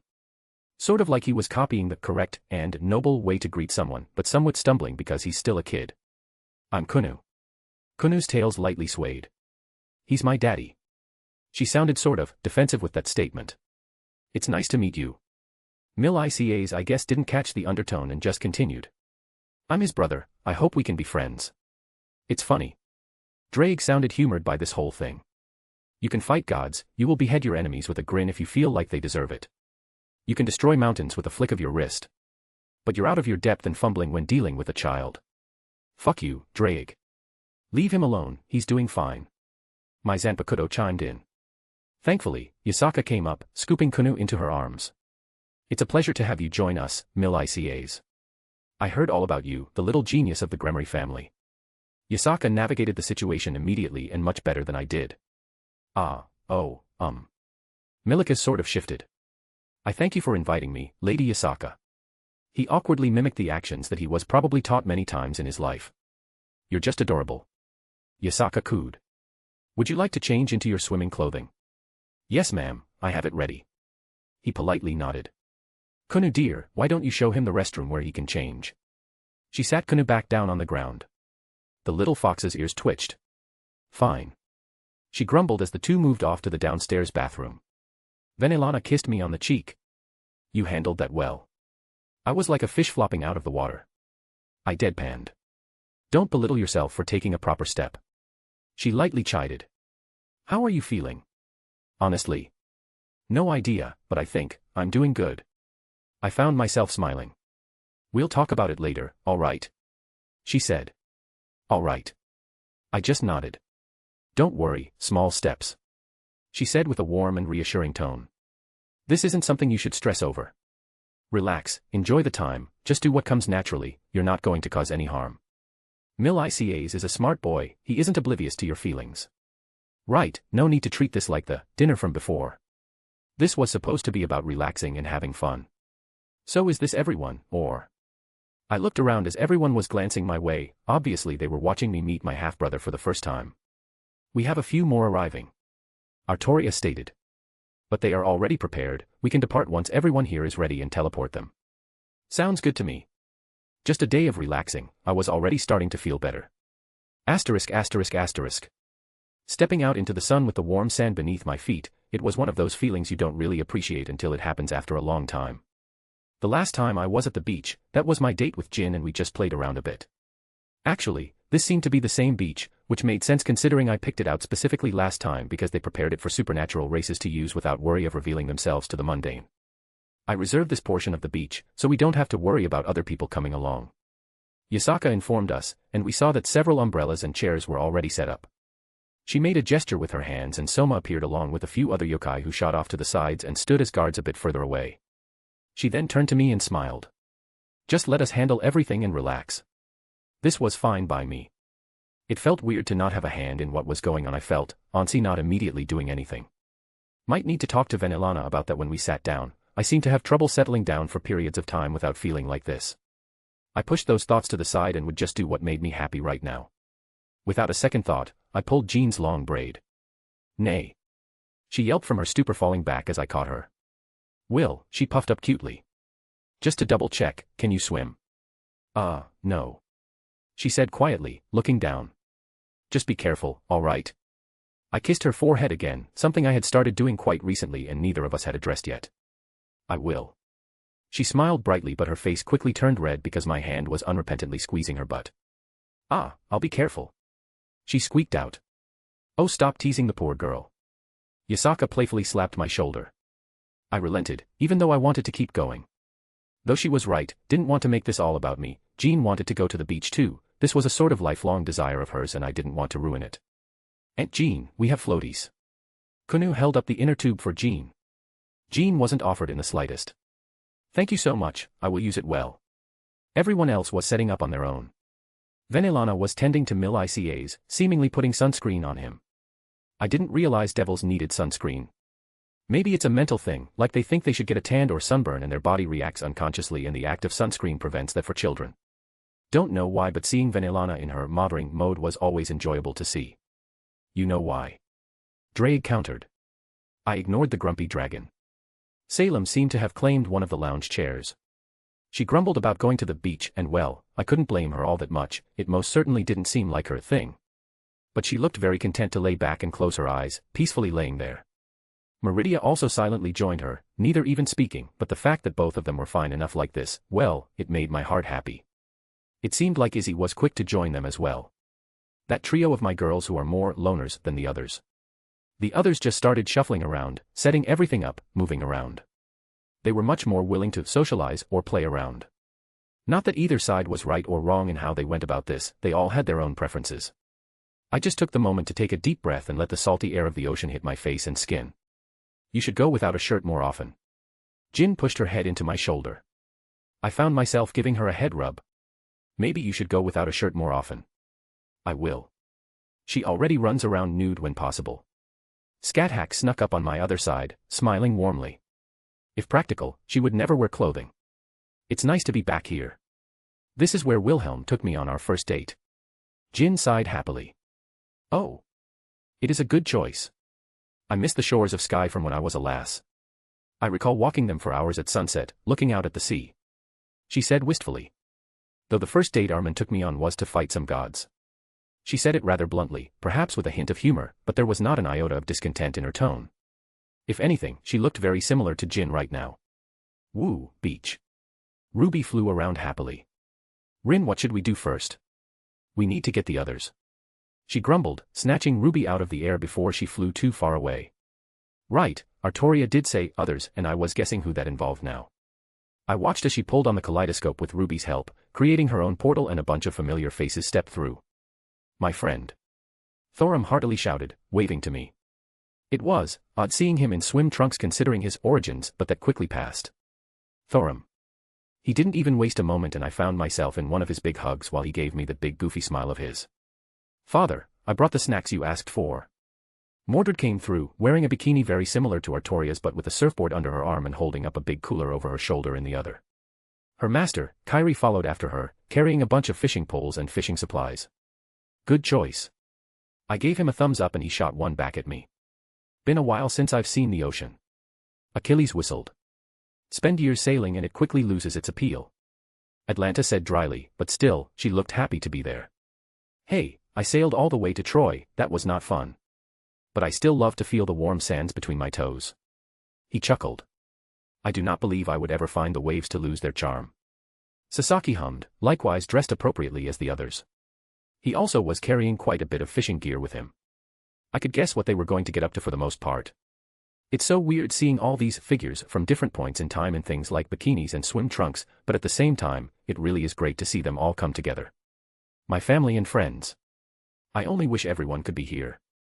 Gramps and Lucretia, Mama Pandora, even the others in time. Perhaps this was just the first of many beach days for the future. Oh, Thorum. Meet my half-brother, Mil-Icas. Mil-Icas, this is Thorum, my best friend. I quickly introduced them as Mil-Icas came to join. Half-brother. Thorum's eyes widened, looking at him. I did not prepare a gift. What do you like, little one? Perhaps I have something on hand. You don't. I like swords. Milica smiled. Here, a proper Nord sword for you. Thorum retrieved a steel sword, looking as if it was crafted with Skyforged steel at a glance. Really? I'll take that. Venelana stepped in, grabbing the sword. He's not allowed edged weapons yet. So I'll just hold on to it for now. Thorum coughed awkwardly. My apologies, Lady Venelana. I just laughed, patting Thorum's shoulder. He meant well, and everyone knew it. Did you not invite Hel? Lady Hel is busy. Thorum looked away. A shame you won't be able to see her dressed for the occasion, huh? I nudged him. The dress here is strange, but I could imagine how it looks from your end. But it's all right to appreciate the view. I put my arm on his shoulder, leaning on him as his eyes moved towards Jean and Atlanta chatting happily. It is a nice view. Thorum agreed. You ever been to the beach before? I have, but not for purposes such as these. The waters of Skyrim are cold and harsh, it is warm and comfortable here. To relax and seek enjoyment from lounging on the sands, it is an odd thing but one I find myself enjoying thus far. There's plenty of things to do too. We'll play some games and hang out, so feel free to mingle and do whatever you want. It looks like Kyrie and Sasaki brought enough fishing poles if you're into that. Thorum rubbed his chin.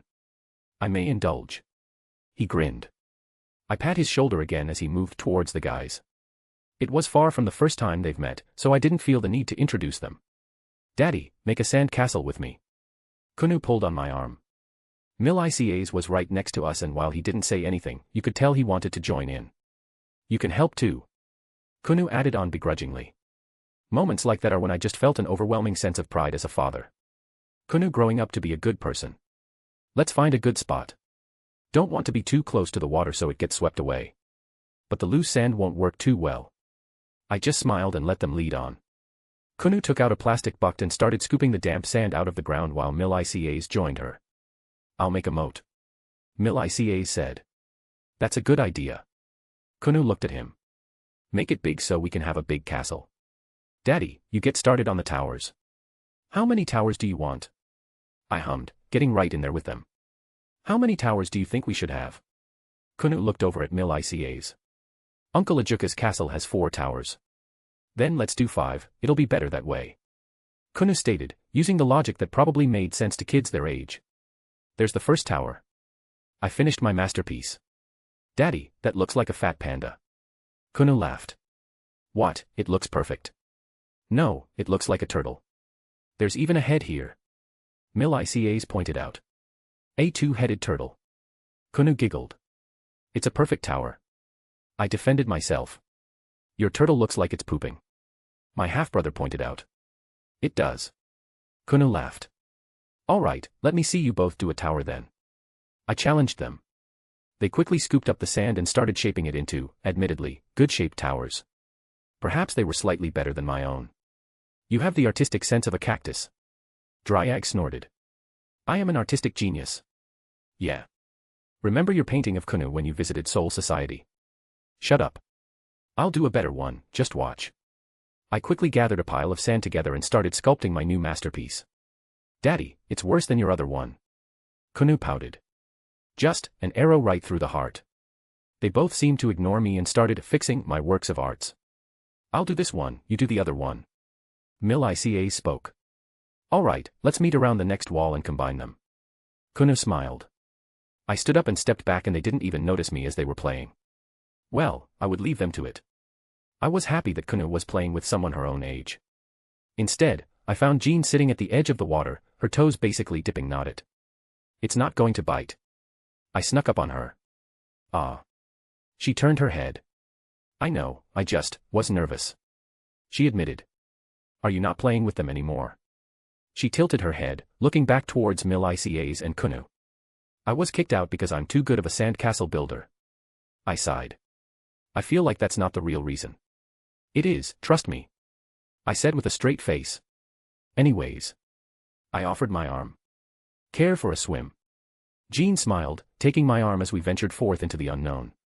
And by that, I mean we went to knee-deep water, very slowly, because Jean was enjoying it. It's salty. She spat out, a wave splashing up and some getting in her mouth. Yeah, don't drink the salt water. I deadpanned. I know that. She puffed up. It was an accident. She spoke, but another wave broke and splashed up into her mouth as she somewhat choked on it and spit it back out. She then looked up, noticing my grin, I would assume, and wordlessly started throwing her small fists at my shoulder. You can keep hitting me, but just know that I will spank you. Eep. Well, not like I would need an excuse at this point. That round butt of hers was mine. Want to go a bit deeper? I offered. Okay, but don't let me go. She grabbed hold a bit tighter. I promise I won't let you go. I reassured her. There were times to tease her, but this was not one of them. We went deep enough that our feet no longer touched the ground and Jean started, well, not panicking but she visibly became more anxious. Just kick your feet, using your hands to push up. I gently guided her until she was able to properly keep her head above the water. Don't panic if you go under, we're not too deep and I'm right here. Please don't let go. She squeaked as a wave washed over, hitting us. Bleh. She swallowed a mouthful of salt water again. Watch out, here comes another. I lifted her up so she wouldn't get submerged under a rather large wave even if I got pushed under while lifting her up enough. Well, I had enough experience to keep my mouth closed, fortunately. Though I couldn't blame her, people usually learn the hard way when visiting the ocean for the first time. Jean giggled happily as we were pushed around by the waves. No, don't let go. She whined as I sat her back down. Ah. We got smacked with another wave again. You forgot to bring your floaties. I teased lightly. Nay. She grabbed hold of me. Let's go back to. The biggest wave of the day it seemed hit us and knocked us back into the water. It took me a moment to reorientate myself and make sure Jean didn't get disorientated herself, but she was back up laughing just as she was before, flipping her hair back as it had covered her face. This is so much fun. Aha. I just nodded absent-mindedly, staring at her. What? She blinked, her eyes trailing downwards to see where I was staring dumbfounded out. It seemed to take her a moment to realize what was wrong. A certain piece of clothing was missing from around her chest. That is to say, her boobs were fully revealed. Today is a good day. Jean's eyes widened and she let out a high-pitched squeak and quickly covered her chest. My top. Don't look, no. I looked around and found it floating next to Yu's and casually handed it to her. She whined, taking it back and quickly putting it back on while trying her best to keep herself covered. Did you see? She asked softly as we made our way back to more shallow waters. Do you want me to say I didn't? I asked. Because I will if it makes you feel better. She covered her beet red face. I didn't do it on purpose. Please don't think less of me. Jean, I promise I won't think less of you after seeing your magnificent breasts. I reassured her with the most genuine tone I could muster. I'm happy to hear that, but at the same time, I really want to hit you for some reason. She whispered. Take responsibility. Okay. She seemed to panic. Why did you answer so quickly? She ran away. I don't think she expected me to agree so readily and wasn't prepared. Seeing an embarrassed Jean run away was very cute, however. It seems she was going to where Mordred was, so it was fine. I let out a content sigh and walked back towards the chairs where the majority of my girls were sunbathing. They smiled as I approached and I happily collapsed onto an empty seat between them. Why did Jean go running away so suddenly? Izzy asked. Boobs. I closed my eyes and recalled the memory from only moments ago. How are you both so perverted yet also so constrained about it? Constrained. Salem snorted. Well, he does not grab my rear where others are watching. Izzy noted. Frankly, he makes sure anything perverted he does is in private or without outsiders watching.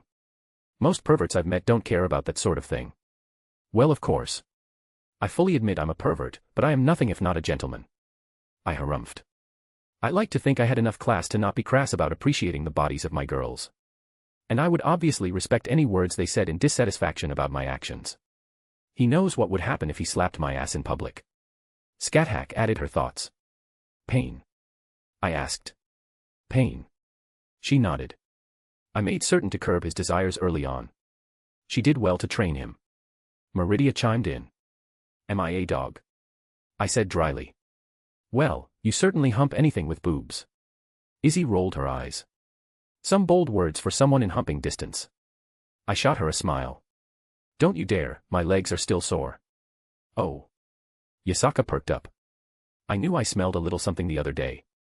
Ours. Izzy huffed. With my legs. Master's stamina is difficult to manage. Reika stated. You're telling me. Izzy huffed again. Devils are notorious for it as well, but really, he's gifted even by that metric. Venelana added her own thoughts. Half-devil, dragon, divine, other things. I listed off and realized it was pointless to keep going. My life has been really weird now that I think about it. If it wasn't, so many of us from different parts of life wouldn't have gathered together. Yasaka smiled. And Jin and Artoria are here.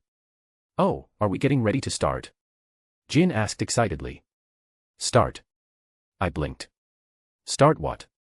Meridia held up her hand and did something that was so far beyond my peripheral that I only caught the barest minimum of its effects.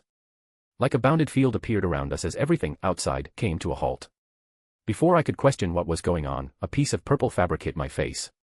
I recognized it as the colors Reika was wearing, and it only took me another second to realize that it was the not top portion of her bikini. At *****. Lude below, skip if you don't want to read, it's sectioned off. At ******. Reika put one leg up on the chair and used her fingers to spread herself for me to see. Mommy is going to take you right here. Oh. Everything clicked. You sealed off. Hush.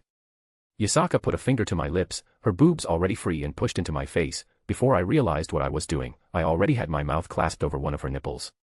Oh, you don't waste any time, do you? She giggled. Don't worry about anything else. No one can see inside, no one will realize what we're doing. We wished for you to have a relaxing day, but we also wished for everyone else to not be forced to endure the awkwardness of knowing what we were doing. Artoria added. She undid her top, letting it fall and putting it to the side. With this method, we will be able to indulge your desires in privacy without disrupting the gathering or making it uncomfortable for them. I released Yasaka's boob with a pop and looked at everyone. Indulge, huh? And everyone is okay with this. Don't expect me to engage like they are. Salem scoffed. However, I am aware of what was planned and I did not voice dissatisfaction. Jin was already naked and pushed up on my other side. Don't think too hard about it, we're all here willingly. Just enjoy yourself. He is spoiled for choice. Scathack dropped her top and moved towards my trunks. Remove these, they are in the way. She didn't waste any time practically ripping them off and letting my cock spring free in front of everyone.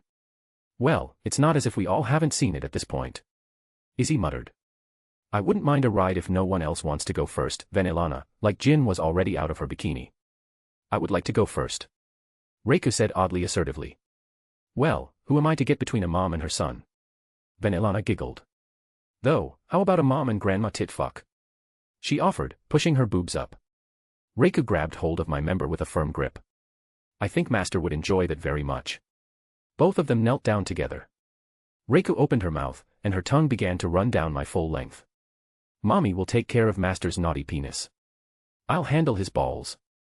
Venelana stated, immediately taking one into her mouth, and she started sucking on it. Jesus fucking Christ, I had both Reiko and Venelana working on me at the same time.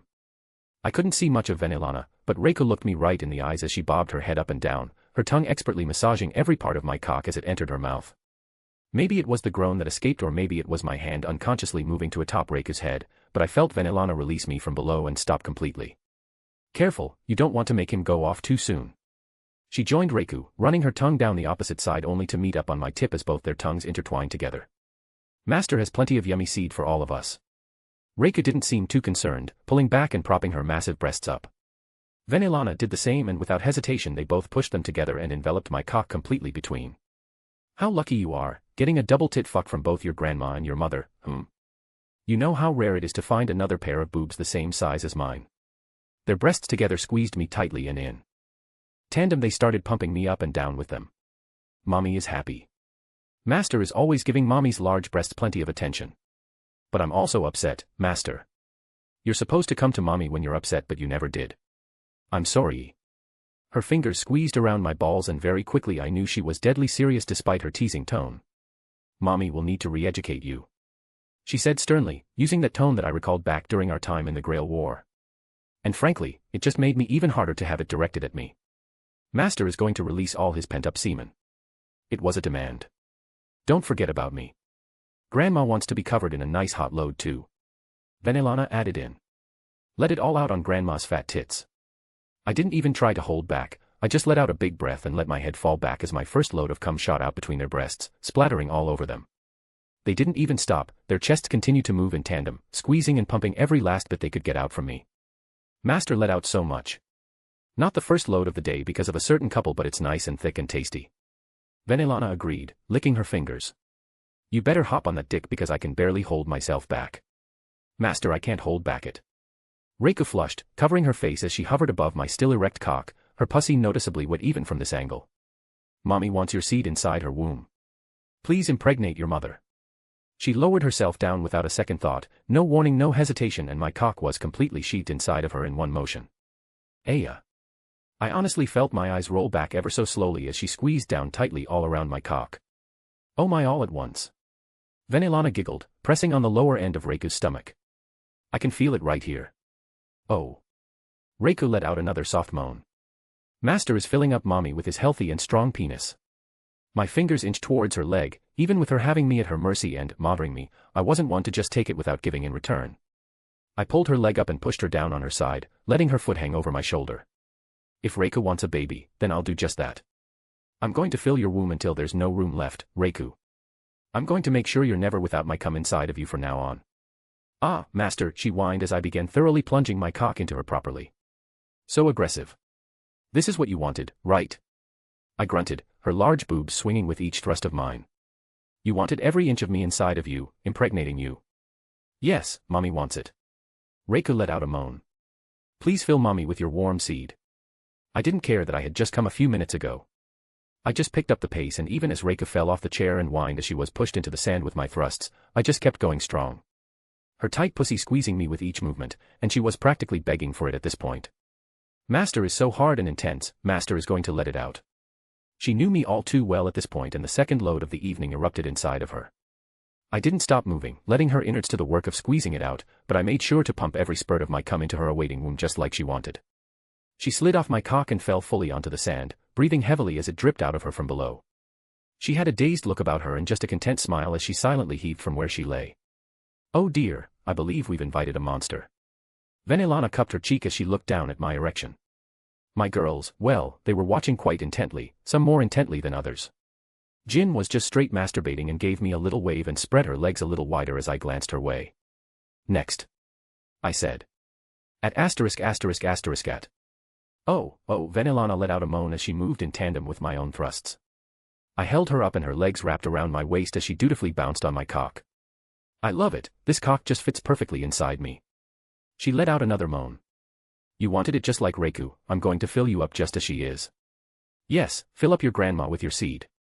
Get me pregnant too, I want to bear your child. Venelana exhaled, moaning as her hands clutched around my back. Let everyone see you give me a swollen belly. She knew exactly the right words to excite me. Look at her having so much fun. Yasaka walked up behind.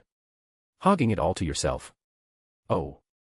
Venelana let out an odd noise, not quite a moan, but not dislike either. If you're going to put a finger in my butt, you better commit to it.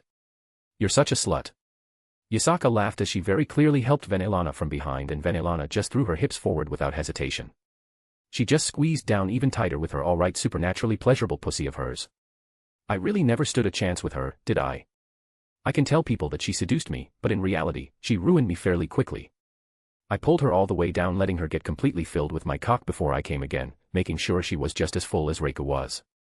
I wanted her pregnant, no teasing, no hyperbole, no sex talk. You're going to bear my child. Venelana simply let out a moan, clenching down just a tad tighter as an orgasm took her. At *****. I told you that you were going to commit, Venelana cooed, as she sat on Yasaka's face with Yasaka's hand spreading those impressive cheeks. You better get your tongue all the way inside, dear. On my end, I held Yasaka's legs open as I just thrust right into her awaiting and wet pussy of hers. No fair, I want to sit on her face next. Jin pouted. Oh sweetie, don't worry, if she won't I would be more than happy to. Venelana licked her lips. Oh. Jin's eyes lit up excitedly. Then she looked around, eyes landing on Artoria. Oh Artoria. Artoria flushed, but didn't escape once Jin approached her.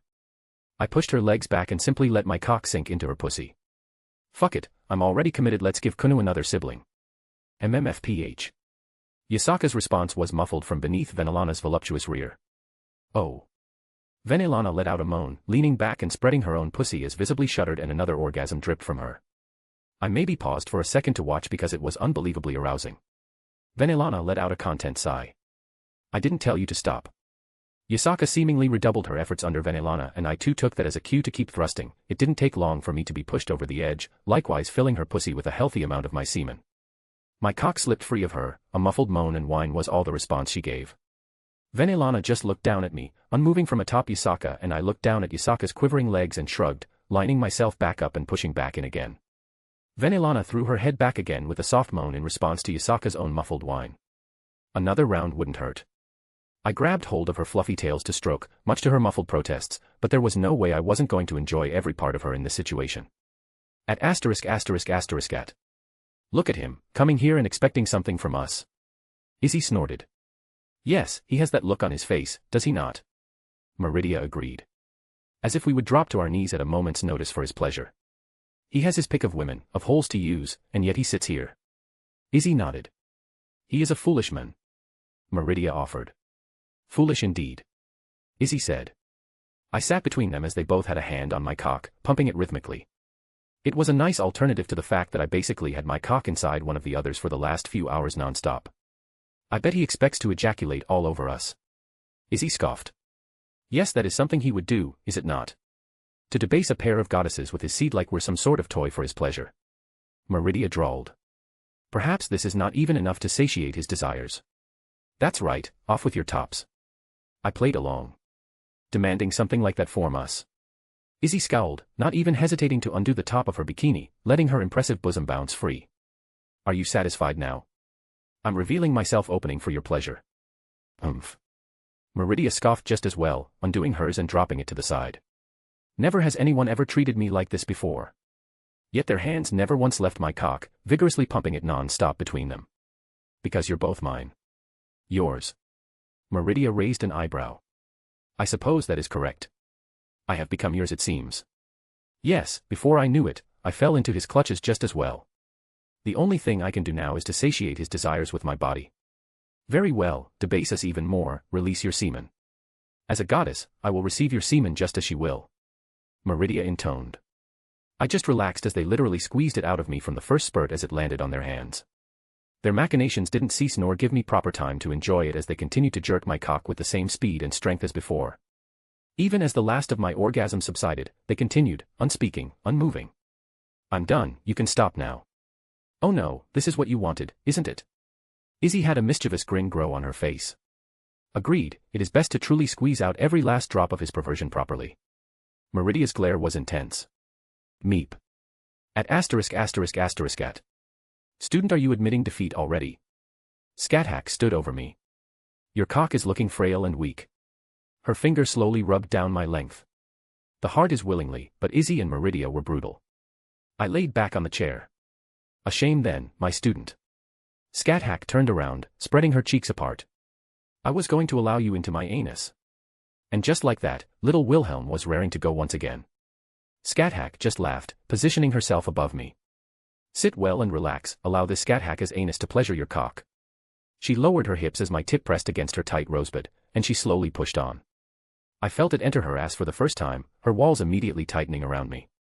Scat breath hitched, and she made a very uncharacteristic and alluring whimper with a small moan as it pushed deeper inside of her. There you go, my student. You are inside of your teacher's anus, be pleased with yourself, this is a path not many have traveled. She relaxed as her hips touched against my legs, my member disappearing fully inside of her. She slowly moved up and down, getting used to the size of my cock invading her tight hole. However, I grabbed her hips and her head slowly turned back and she met my gaze. Student. I pulled her down fully in one swift motion, my cock penetrating deep inside her as all the way once more, but with a certain amount of force behind it. She didn't speak, she trembled, her mouth hung open and her eyes lost focus. The only sound that followed was a splash of liquid that shot out from her front that hit the sand below us. Scat just squirted. Still trembling, she turned back to me after regaining focus, but her lips still were quivering and her breathing uneven. Student, you are going to release your semen inside the Scat anus until your balls empty. Then you will keep going. She stated with a low growl. Worth it. Humph. Salem let out a snort, sitting up from her chair. You allow him too much and this is what happens. Yes, I have allowed him perhaps too much. Student, I believe you deserve a punishment. Scat earlier demeanor returned. Will you assist me? She looked up at Salem. Salem's red eyes met mine and a small smile slowly grew. I believe I can assist. Salem walked over sensually, her ass hypnotizing the way it jiggled with each step. She stopped until she was standing next to my head, then quickly swung one leg over the other side of the chair until she was hovering above me. The sun was blotted out by the most beautiful rear I've ever laid my eyes on. And gradually it was lowered onto my face. Scat as tight as began to move again, her hips slowing, picking up pace. But I had neither the presence of mind nor the actual visibility to appreciate it, as Salem's amazing as suffocated me in the best ways possible. Well, if you insist. Salem, for the first time, let out a moan. Who said you could put it in my rear? Her voice was much higher in tone than normal, and despite her aggrieved shriek, she did nothing to move. At ******. I think you all ruined him. Jin poked my side. I didn't even get to ride him yet. You had him this morning, you don't get to whine. Yasaka looked like she twisted the plug in Jin's ass, making her yelp before going to the cooler and taking out a bunch of things. But I wouldn't mind getting a taste of you myself if he's clocking out. Hee. Humph, he has more than enough left in him. Salem huffed. If he has the shamelessness to try and tongue my behind, he has more than enough to keep going. I regret nothing. I shakily raised my tired arm. An unrepentant pervert. She snorted, a slight red hue adorning her cheeks and a noticeable wet spot on her bikini. Now, Armin has shown he has more than enough in him to handle all of us properly. Venelana stood up straight, despite her leaking very clearly from her pussy. Maybe we should take a snack break. Replenish ourselves, as it were. Scat rubbed her bubbly behind. I could use a break, my asshole is sore. She said, just as bluntly as she does most things, but I felt a twitch from my cock, nonetheless. But his punishment is yet finished. You just want him to keep fucking your ass. Jin pouted. The two are not mutually exclusive. Scat smiled. Reika wobbled over. A break would be lovely. Perhaps a meal would not be remiss. The only thing I've had to eat today was what came out of him. Izzy huffed, jerking her thumb at me. Similarly, but I do not require sustenance. However, I would not mind a treat. Meridia joined in. I could eat.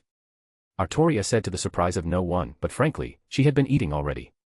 Her meal just so happened to be blue and loved to get anal fucked. Artoria, where are you going? I spoke up, grabbing their attention. Food. She questioned, in confusion. Your meal is right here. I pointed down to my cock. Artoria's cheeks flushed as she immediately understood my insinuation. I see. She shuddered. Artoria wasn't quite at the point of actual sex yet, she had a great many hang-ups that we slowly navigated, much less in front of everyone with her first time. But she was most certainly not getting away from me. As she approached, I wasted no time pushing her down onto the lounge chair, earning a small yelp of surprise from her.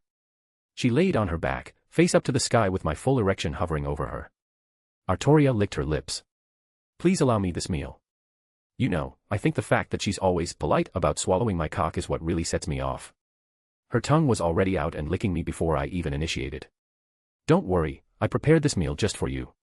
I lined up with her mouth and aggressively pushed it inside. I don't know why, but I wanted to be really rough with her this time. Gulk. She made a choking noise as I pushed into her mouth and subsequently her throat opened up for me. Oh, she was great at giving blowjobs and working my cock at this point, but I wanted to fuck her, and this was the only avenue I had at the moment. I looked down at her petite body with her throat bulging for my cock and I had the most wonderful idea. Her eyes widened as I grabbed her sides and lifted her up, holding her upside down in the air. She was petite enough that it wasn't a burden to hold this position. Her hands clamped down around my back and she seemingly just accepted her new role as I mercilessly swung my hips upwards into the depths of her throat. Her entire body jerked with each movement as she did her best to really suck my cock in the position she was in. Here's your snack, Artoria, make sure not to waste it. Gulk. Her choke of surprise only intensified as I released another load for the day, right into her stomach. Despite the position, the fact that she was upside down, her throat clamped down and like the glutton she was, she swallowed everything I gave her. Gulk. She made another noise, her gaze relaxing, and she seemingly was enjoying the afterglow, so to speak. I gently lowered her back onto the lounge chair and released my cock from her throat. Drool dripped from her mouth and a few tears swelled up in her eyes, but she held her regal expression just as well. Thank you for the meal, she said with utter politeness and genuineness. My cock twitched again. You're not full yet, are you? Artoria looked at me, then silently opened her mouth wide again and I didn't waste a moment before plunging back in. Today was a good day. At *****. Lewd over. At *****. Everyone got cleaned up fairly quickly. They put their clothes back and after a little while, well, there was no evidence left of what happened. Except for a few limps among other things. I currently had Salem wrapped up in my arms. She was upset but not upset, if that made sense. I mean, she sits on my face, what did she expect to happen? She was huffing and scowling, but didn't push me away or say anything overly negative. Venelana let out a yawn and stretched. Just what the doctor ordered. I don't understand how you're not sore. Izzy snorted. My legs, again. She glared my way. Lots and lots of practice. Venelana hummed. I glanced over to Artoria who was eating a snack of some sort. I met her gaze and she paused what she was eating, flushed rather cutely and went back to it. Yup, today was most certainly a good day. Student, are you feeling better? Scathack asked, a slight limp to her and she rubbed her butt once before she stood up. I feel great. I smiled. Though I couldn't say that for everyone. Reika was still laying face down on the lounge chair, looking limp and exhausted. That one was my fault, I just couldn't help myself. When she starts telling me to impregnate her, well, things just happen. Yasaka, while having been very haggard only a few minutes ago, cleaned herself up rather well. She walked up, kissing me on the cheek.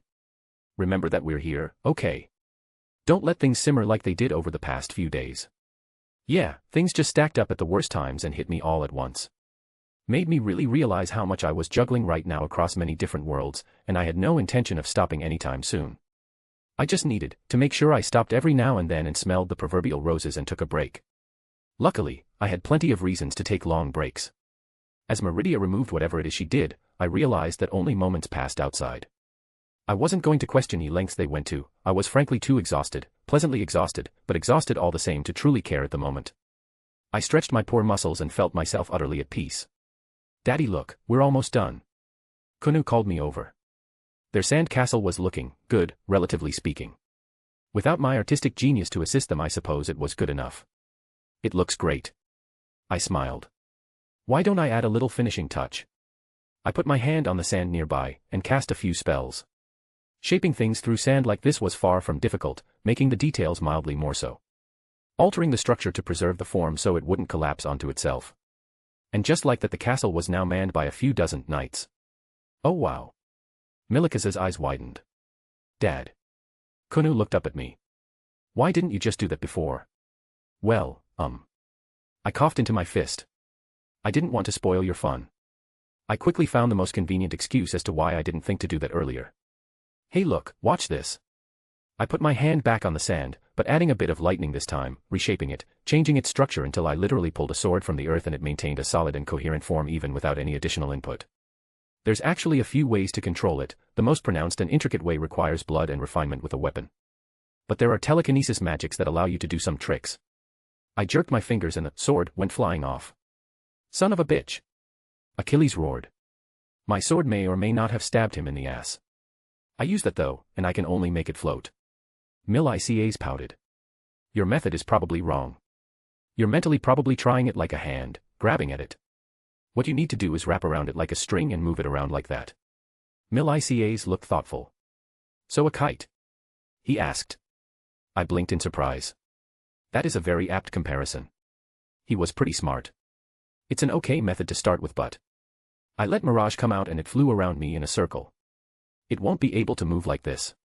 You need a proper weapon and to refine it with your own blood and magic to get it to listen to you like this. There was more to it, but he wasn't quite ready for this, I don't think. Thank you, big brother. He smiled happily. No problem. I found myself smiling. Daddy, what about me? Kunu threw herself at me with a pout. What does my little fox want? I held her up. I want something too. She said. What? Allow me to help. Ruby flew over. I sense the heart of a magical girl. Do you want to join me and fight evil? Yes. Kunu responded before I even had a chance to rebuke her. Ruby, don't you dare. Too late, magical girl transformation sequence. She shouted, colliding with Kunu. There was a bright light and Kunu was then floating in the air, complete with the same magical girl outfit that Rin usually wore when Ruby was being difficult. God damn it, Ruby. I just sighed, throwing my arms up. I guess it can't cause too much harm. That counts as agreement. Let's go, magical girl, collide Kunu. The wand shouted. What am I supposed to do? Spread the joy of love and justice to the world. How? That's a difficult question. How about we turn everyone else into magical girls? Kunu offered. I like the way you think. Ruby said rather ominously. Let's go spread the love and joy and justice of being a magical girl to everyone else. Under Ruby's ushering, Kunu began to zap other people with the same magic that Ruby uses for her magical girl sequence. I don't think I ever needed to see Thorum in a skirt, but it happened. It feels breezy between my legs and I don't know how to feel about it. Poor Thorum. The shouts of confusion and surprise were fun, but I definitely didn't need to see Kairi in a skirt either. A rather small skirt. You would think that a servant's magical resistance would stop the spell, but apparently Ruby wasn't even hitting them but around them, so it wasn't touching them, so to speak. That's how Mordred ended up in a magical girl outfit as well. Well, Jean looked excellent. I don't know why she was flushed red and trying to pull it down to cover up more. It's not like it was any more revealing than her booty shorts. Damn it, Ruby. Rin whined. Get back here, you damn stick, I'm going to break you in half. Mordred roared. Mwahaha. She laughed at them, floating higher up. She then went after my girls, and I just sat back. I think it really peaked once Salem's outfit turned bright pink with the accompanying miniskirt. Was her massive ass hanging out of it? Most certainly. Was it also a wonderful sight? Absolutely. Is this normal? Milicas asked. Pretty much. I put a hand on his shoulder. Oh. He was seemingly unfazed. Today was a good day. At *****. Alright, you all should know the rules by now, yes. Yasaka looked around. Ball goes over the net, lands in square, get point. I summarized. After the incident, well, things calmed down. Please let me go, I'll be good. Ruby whined, struggling while being tied to a post. Well, specifically, it was one of two posts holding up a net, a volleyball net. We made a little area for it and drew out the required squares on each side. We made teams, well, duos. My friend, we shall obtain victory. Thorum slapped my shoulder. We got this. I grinned. Of course I teamed up with Thorum. Mordred was with Kairi, Rin and Artoria were together, Achilles and Atlanta, etc. etc. I will be the judge, no cheating or you will be disqualified. Scat-Hack stated. Why are you looking at me? I called out. You know why, student. I feel attacked. Go daddy. Kunu cheered, from atop Yasaka's lap because she was in timeout for a little while after what happened. Everyone agreed not to speak about it again. Salem was still flushed when I made eye contact with her, which was strange in of itself because she rarely got embarrassed like that. Are you skilled in this game, Wilhelm? Thorum asked. Sure. I mean, how hard could it be? The rules were pretty straightforward. I will follow your lead then. He nodded. You may as well give up now, Schweinorg. Rin flipped her hair back. Saber and I are going to crush you. Rin, don't be rude. Regardless of how true the statement is, we should respect our opponents. Artoria said with a straight face. I raised an eyebrow towards her and she was expressionless. Artoria was very competitive. I will serve, she stated, taking her spot at the back of her field. Thankfully, the ball was not going to break, courtesy of several people using magic on it, because it was going to need it. She threw the ball up and leaped into the air after it. The impact of her slapping it created a shockwave as it barreled to our side of the field. I had to dive to smack it up, dispersing almost all of its momentum. Thorum, set me up, I called out. Thorum rushed to below it, and he adjusted its trajectory as it fell, pushing it back up into the air for me right in front of the net. I jumped up to meet it and spun my body, doing an overhead kick with all of my strength, and it created an explosion of sand as it hit their side of the field, shooting past Rin's head. Well done, my friend, Thorum roared. Hell yeah, I shouted back as we chest bumped. Disqualified. Scat-Hack deadpanned. Wait, what? I threw my arms up in protest. That was clean. You can't kick the ball, she said dryly. Whoops. I blinked. My friend, I thought you were experienced. Okay, real talk, I've never played this game before in my life, I freely admitted. Get off the field, my stupid student, Scat-Hack commanded. I looked at her silently. She met my gaze, her face hardening, and she raised a threatening eyebrow. My intrusive thoughts won out. She fell through a portal that opened up beneath her and hit the water some 40 or so feet away into ocean. They all stared at me. I regret nothing. Are those your final words, my student? Scat-Hack stood a few feet away from me, dripping wet now. They are not the worst you could have chosen to write on your tombstone. A foot collided with my butt and I went tumbling through the sand. It was especially so when a worried Jean ran after me, making sure I was all right. My friends and family, we were a very dysfunctional bunch, but I wouldn't trade them for anything. I just relaxed and closed my eyes as I managed to get my head in Jean's lap. Today was a good day and I was happy. Asterisk asterisk asterisk. A/N. Second part to wrap up the beach episode as we move back onto the main stuff. A bit into Campione is next. If you want to read 10 chapters ahead or support me, visit my patreon.com/astoriforon. I also have a boosty if you can't use the above under the same name. Chapter 528, Chapter 477. Alright, I got 20 on watermelon, Drake stated, holding one of his small claws up as he floated next to Musutingai. I'm going to drown you, I warned. Musutingai ignored him and looked at me. Are you sure this is where you want to fight? I looked around at the same beach I spent the previous day on and found myself smiling. Yeah, this is a good spot. You don't need to fight so soon either, he said calmly. It's fine, I feel recharged. It was only one day but I felt more rested than I had in a long time. My proverbial batteries were recharged. Very well, we shall begin, Musutingai stated, waving his hand and producing a mirror opposite of me. It cracked and shattered, my alternate stepping through to greet me once more. Oh, nice location. He shot me a thumbs up. I spun my staff of Magnus around, tapping it on the ground, and leaned on it. You think? I was just here yesterday with the harem and some friends and family. Sounds like a good time. He nodded in approval. I doubt I could get Meridia in a bikini. You'd be surprised. Oh. He raised an eyebrow. That's something I'll have to ask later then. He grinned. Shall we get started? Let's see who made the best preparations. That is to say, as soon as he arrived, we both started even as we chatted. He swung his staff and the top layer of sand underneath him blew away, revealing a massive magic circle. Similarly, I did the same, however my magic circle was a bit different. 5 elements within a runic circle and a talking isn't a free action. I put a finger up to my lips, warning him as a lightning bolt dropped from the sky, slamming into a quickly made shield of his. He laughed and tapped his staff against the ground, arcs of lightning danced across the sand. The sand around him distorted and formed into swords as they hovered from the ground, pointing at me. Once more, similarly as him, swords made of sand float up from around me, using electromagnetism through a spell sequence to quickly create a numerable amount, just like his own. Without warning we both shot them off as they collided in midair. Each one was razor sharp, but as they collided, they were reduced back down to mere sand. However, his numbers began to overwhelm mine as my swords were slowly being pushed back. Strun Bakuo, I called out, calling for the storm to appear overhead. Lakva Kor. He countered, clearing the skies, and he jerked his hand. Water Dragon.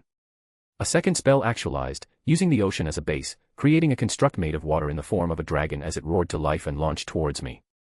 I tapped one of the elements I prepared and pumped it heavily full of power. Freezing winds of Jotunheim.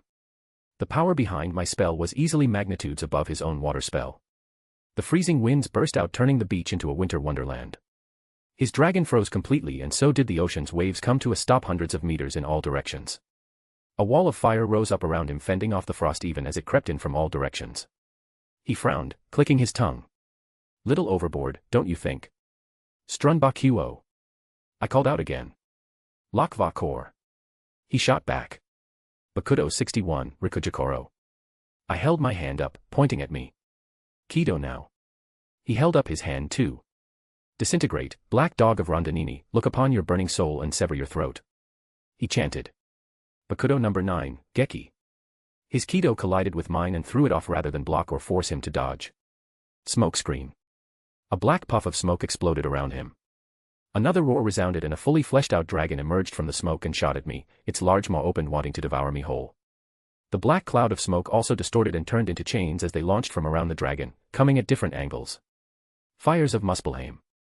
I spoke without concern as the flames erupted outwards, burning away both the smoke and the fake illusionary dragon. Sunburst. My copy called out and my flames parted, and I was forced to jerk my head to the side as what looked like a laser, but was perhaps a very condensed sunbeam shot run past me. Strunbakuo. Lakva Kor. My copy sounded almost annoyed. That's not going to work. I already know your lightning is better than mine, I'm not going to let you have a storm at your call. I held my staff up, nonplussed. Blizzard. A harsh winter descended upon our battlefield, consuming everything in its path. Firestorm. He countered as fire rained from the sky, and the wind swirled into tornadoes made of fire, molten slag landing everywhere as the two elements collided. Firestorm. I cast in response, amplifying the already heated fight. Blizzard. He countered once more as the weather around us was changing drastically. Chain lightning. Grounding. Wall of flames. Wall of frost. Strunbakuo. Lakva Kor. The errant lightning danced in the air, but the clouds were once more dispersed. Hurricane. Implosion. Firestorm, hurricane, blizzard, lightning storm. I cast quickly in succession, my foot slid across the ground, and I positioned myself, pointing my palm at him. Heido number 63, Reikuo. Ice, shield of Asgard. He finally went fully on the defensive as all my spells collided with his most powerful barrier. I raised my hand upward and the air around him cracked and shattered, revealing the same trick he pulled on me the first time. The 6 massive runic circles boxed him in. Great God carved seal. Did you think I wouldn't notice? He scoffed, and equally, another copy of the spell appeared in front of mine, but reversed as he actualized it at the same time. Great God carved seal. They cancelled each other out without my copy coming to harm. No, I just needed to get rid of yours. I smiled, making a hand sign. This is the end, it was a good fight. What? Mountain sealing incantation. His eyes widened as he looked up and a large mountain chain appeared upside down, pressing down on him. He thrust his staff of Magnus up, dozens of beautiful spell circles spinning around. Singularity. At the top of his staff, a black hole appeared, holding off my sealing spell. My reflection was sweating as he trembled to do so, but credit where it was due, he was keeping my spell off. I was genuinely surprised he had something like that up his sleeve, it was a trump card on par with my own mountain sealing incantation. That was something that managed to suppress Kronos and have him acknowledge it. Strunbakuo. Lakva Kor. He forced out while continuing to hold off my spell, well rather my spell began to warp and break down at the point. My arms became coated eye lightning and I held a hand up to the sky. My copy looked at me, sweat dripping down his forehead then up at the sky, and he chuckled in a self-deprecating manner. The dragon words, even if they didn't summon the storm properly, it still left remnants lingering behind. Well done. It was as he said, the storm summoning words of power. Well, the storm failed to properly remain, but it was summoned filled with lightning. The lightning didn't just vanish completely with each disruption. I just needed enough of it and to call it together. In the most simplistic way, it all conglomerated above in an instance, like a whirlpool but entirely made of lightning. Fall. A bolt of lightning large enough to glass the beach fell down on top of my alternate. He attempted spells to shield, but they all shattered and crashed down onto him. The surroundings returned to normal at the beckoning of my Zanpakuto spirit. Well done. He complimented me again. Thanks. I smiled happily, finally defeating my copy. With another gesture my mirror appeared at his side, looking a little miffed. He crossed his arms with a huff. Really, just throwing around copious amounts of firepower to put me on the back foot then dropping something big on me? I shrugged. I noticed that I can channel and bring about more magical energy in quicker succession than you. He sighed. Well, not much I can do about that. Still a squishy human-ish body here. Not all of us have divinity. Even if we both had access to the kaleidoscope, I could presume I simply handled more and did so more efficiently. You realize the purpose of this fight then? My Zanpakuto asked. Yeah, it came to me after I had time to think about it. I nodded. I was losing because I was continuously trying to follow in his steps. I pointed at my mirror. I was trying to match him on his terms. Do you think he took the wrong path then? My Zanpakuto asked. There's no right or wrong. I shook my head. I learned a lot, and it was nice to have a purely magical battle, even if that's not what I would do in a normal situation. People change every day. I'm different from the person I was yesterday, but that doesn't mean I need to force myself to be someone else. Likewise, I didn't need to try and copy him to beat him. Tricks, cantrips, small spells and the like, they would always have a spot in my repertoire. But overwhelming power was a must when fighting beings on the level of Kronos. I simply leveraged my power to push him onto the defensive and finish him off with something he couldn't counter. It's about leveraging your talents correctly. I had a significant amount of raw power available to me, and to ignore that was just as fallacious to only rely on it. Why did I need to keep up with him? He needed to keep up with me. Best 2 out of 3. My mirror smiled. Fuck that. Boo. I felt the small world tree inside of me grow exponentially, to the point where it was several feet tall now. You passed the first round. My Zanpakuto declared. So I was right then. I asked, though it was more rhetorical than anything. As you said, there was no right or wrong. Simply, what you decided was best for yourself and to walk that path forward. He smiled warmly. I'm proud of you, Watermelon, for beating another watermelon. Truly, Watermelon is the best watermelon. Drake looked very sagely while he praised me. Damn it, Drake. I sighed. Why is he calling us Watermelon? My mirror looked at me, then at him. You don't know. I looked at him. Right, you must have lived a much different life than me. You figured it out then. He tilted his head. I'd have to be blind not to notice the peculiarities and verbiage used. I deadpanned. True, true. He rubbed his chin. Are you real? It was the main question I wanted to ask. I thought I was a unique existence. Who knows? He grinned. But we both know there's no such thing as unique. You know what I mean, though. I rolled my eyes. Obviously I would exist elsewhere, just from probability alone. An infinite number of possibilities means an infinite number of myself even when I wasn't a constant like Zelretch. I am a possible life that lived and has lived. I have my own dreams, my own wants, my own goals. However, I'm also a reflection of yourself. I feel like you're trying to be intentionally vague and mysterious. Indeed. He just nodded. Granted, that's what I would do as well. How different are we? You mentioned Meridia, you're with her as well. Of course, she's my wife. He smiled happily. Wife. Married. I was surprised. I found the woman I love, of course I'm going to put a ring on her finger. You're running around with a harem, right? Probably why you're slower in that department. True. I would admit that having multiple girls meant that things progress slower overall. But that doesn't mean in any way I'm unhappy. Legs. I simply said. Legs. He agreed immediately. We both chuckled. Who else for you? He asked. Artoria. Ah, that shouldn't surprise me. I had a bit of a crush on her for a while. He smiled wistfully. Scathack. I also added. That's surprising. I don't know a scathack. You never went to the land of shadows? I asked, realizing that this was why we differed greatly in our fighting methods. He shook his head. That sounds like an interesting idea. I can see how you would lean towards certain martial methods than if you were trained by the immortal witch. Yasaka. I continued on. Ah, that's understandable. He seemingly agreed again. Minamoto no Reiku. An interesting choice, I don't know this person however. Jin. The relic spirit. He blinked. Actually, no, that's understandable. I'm glad we could agree there just from first appearances alone.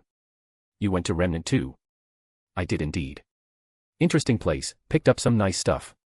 Too bad I couldn't use my aura in the fight and we could only really rely on ourselves and our magic. He hummed. Salem. He raised an eyebrow. I'm starting to see a pattern. Are you really going to call me out here? I said dryly. No, just realizing something about myself as well. He muttered. Izanami. Another goddess. Interesting. I was sad that he didn't apparently know Izzy in his potential existence.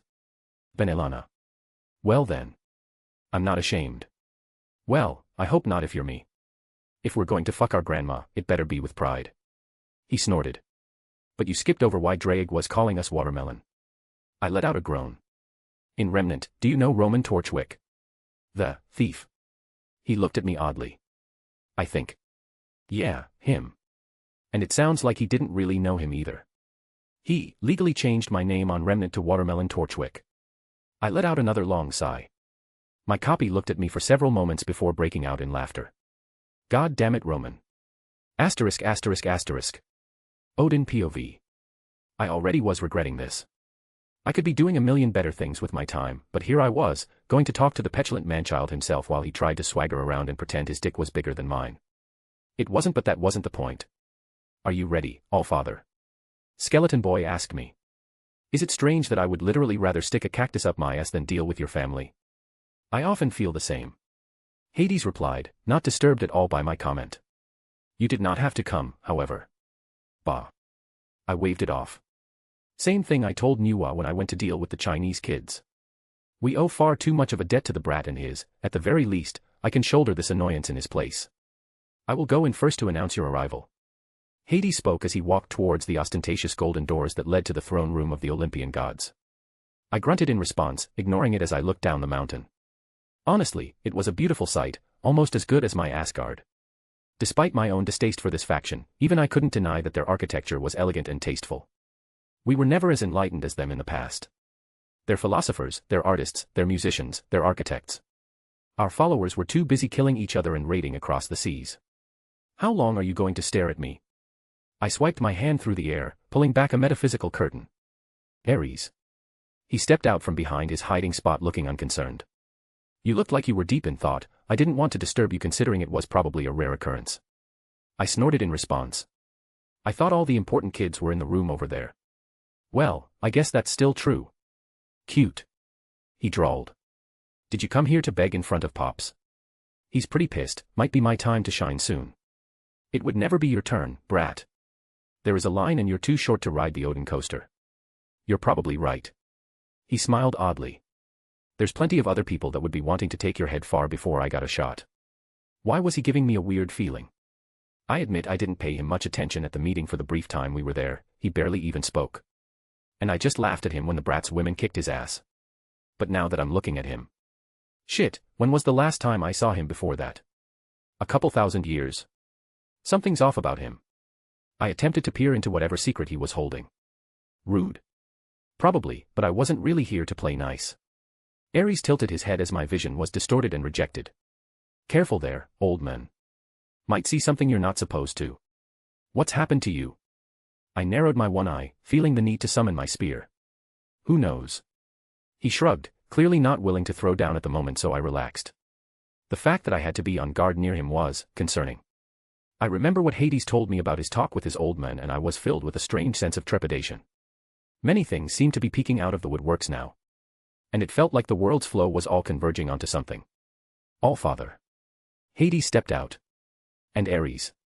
Uncle. Aria casually waved his hand. I was just keeping our guest company. You know how polite I am. Right. Hades obviously didn't believe him. They're waiting. Let's get this over with. I ignored the war brat for now. It would not do me good to worry about something beyond my control for now.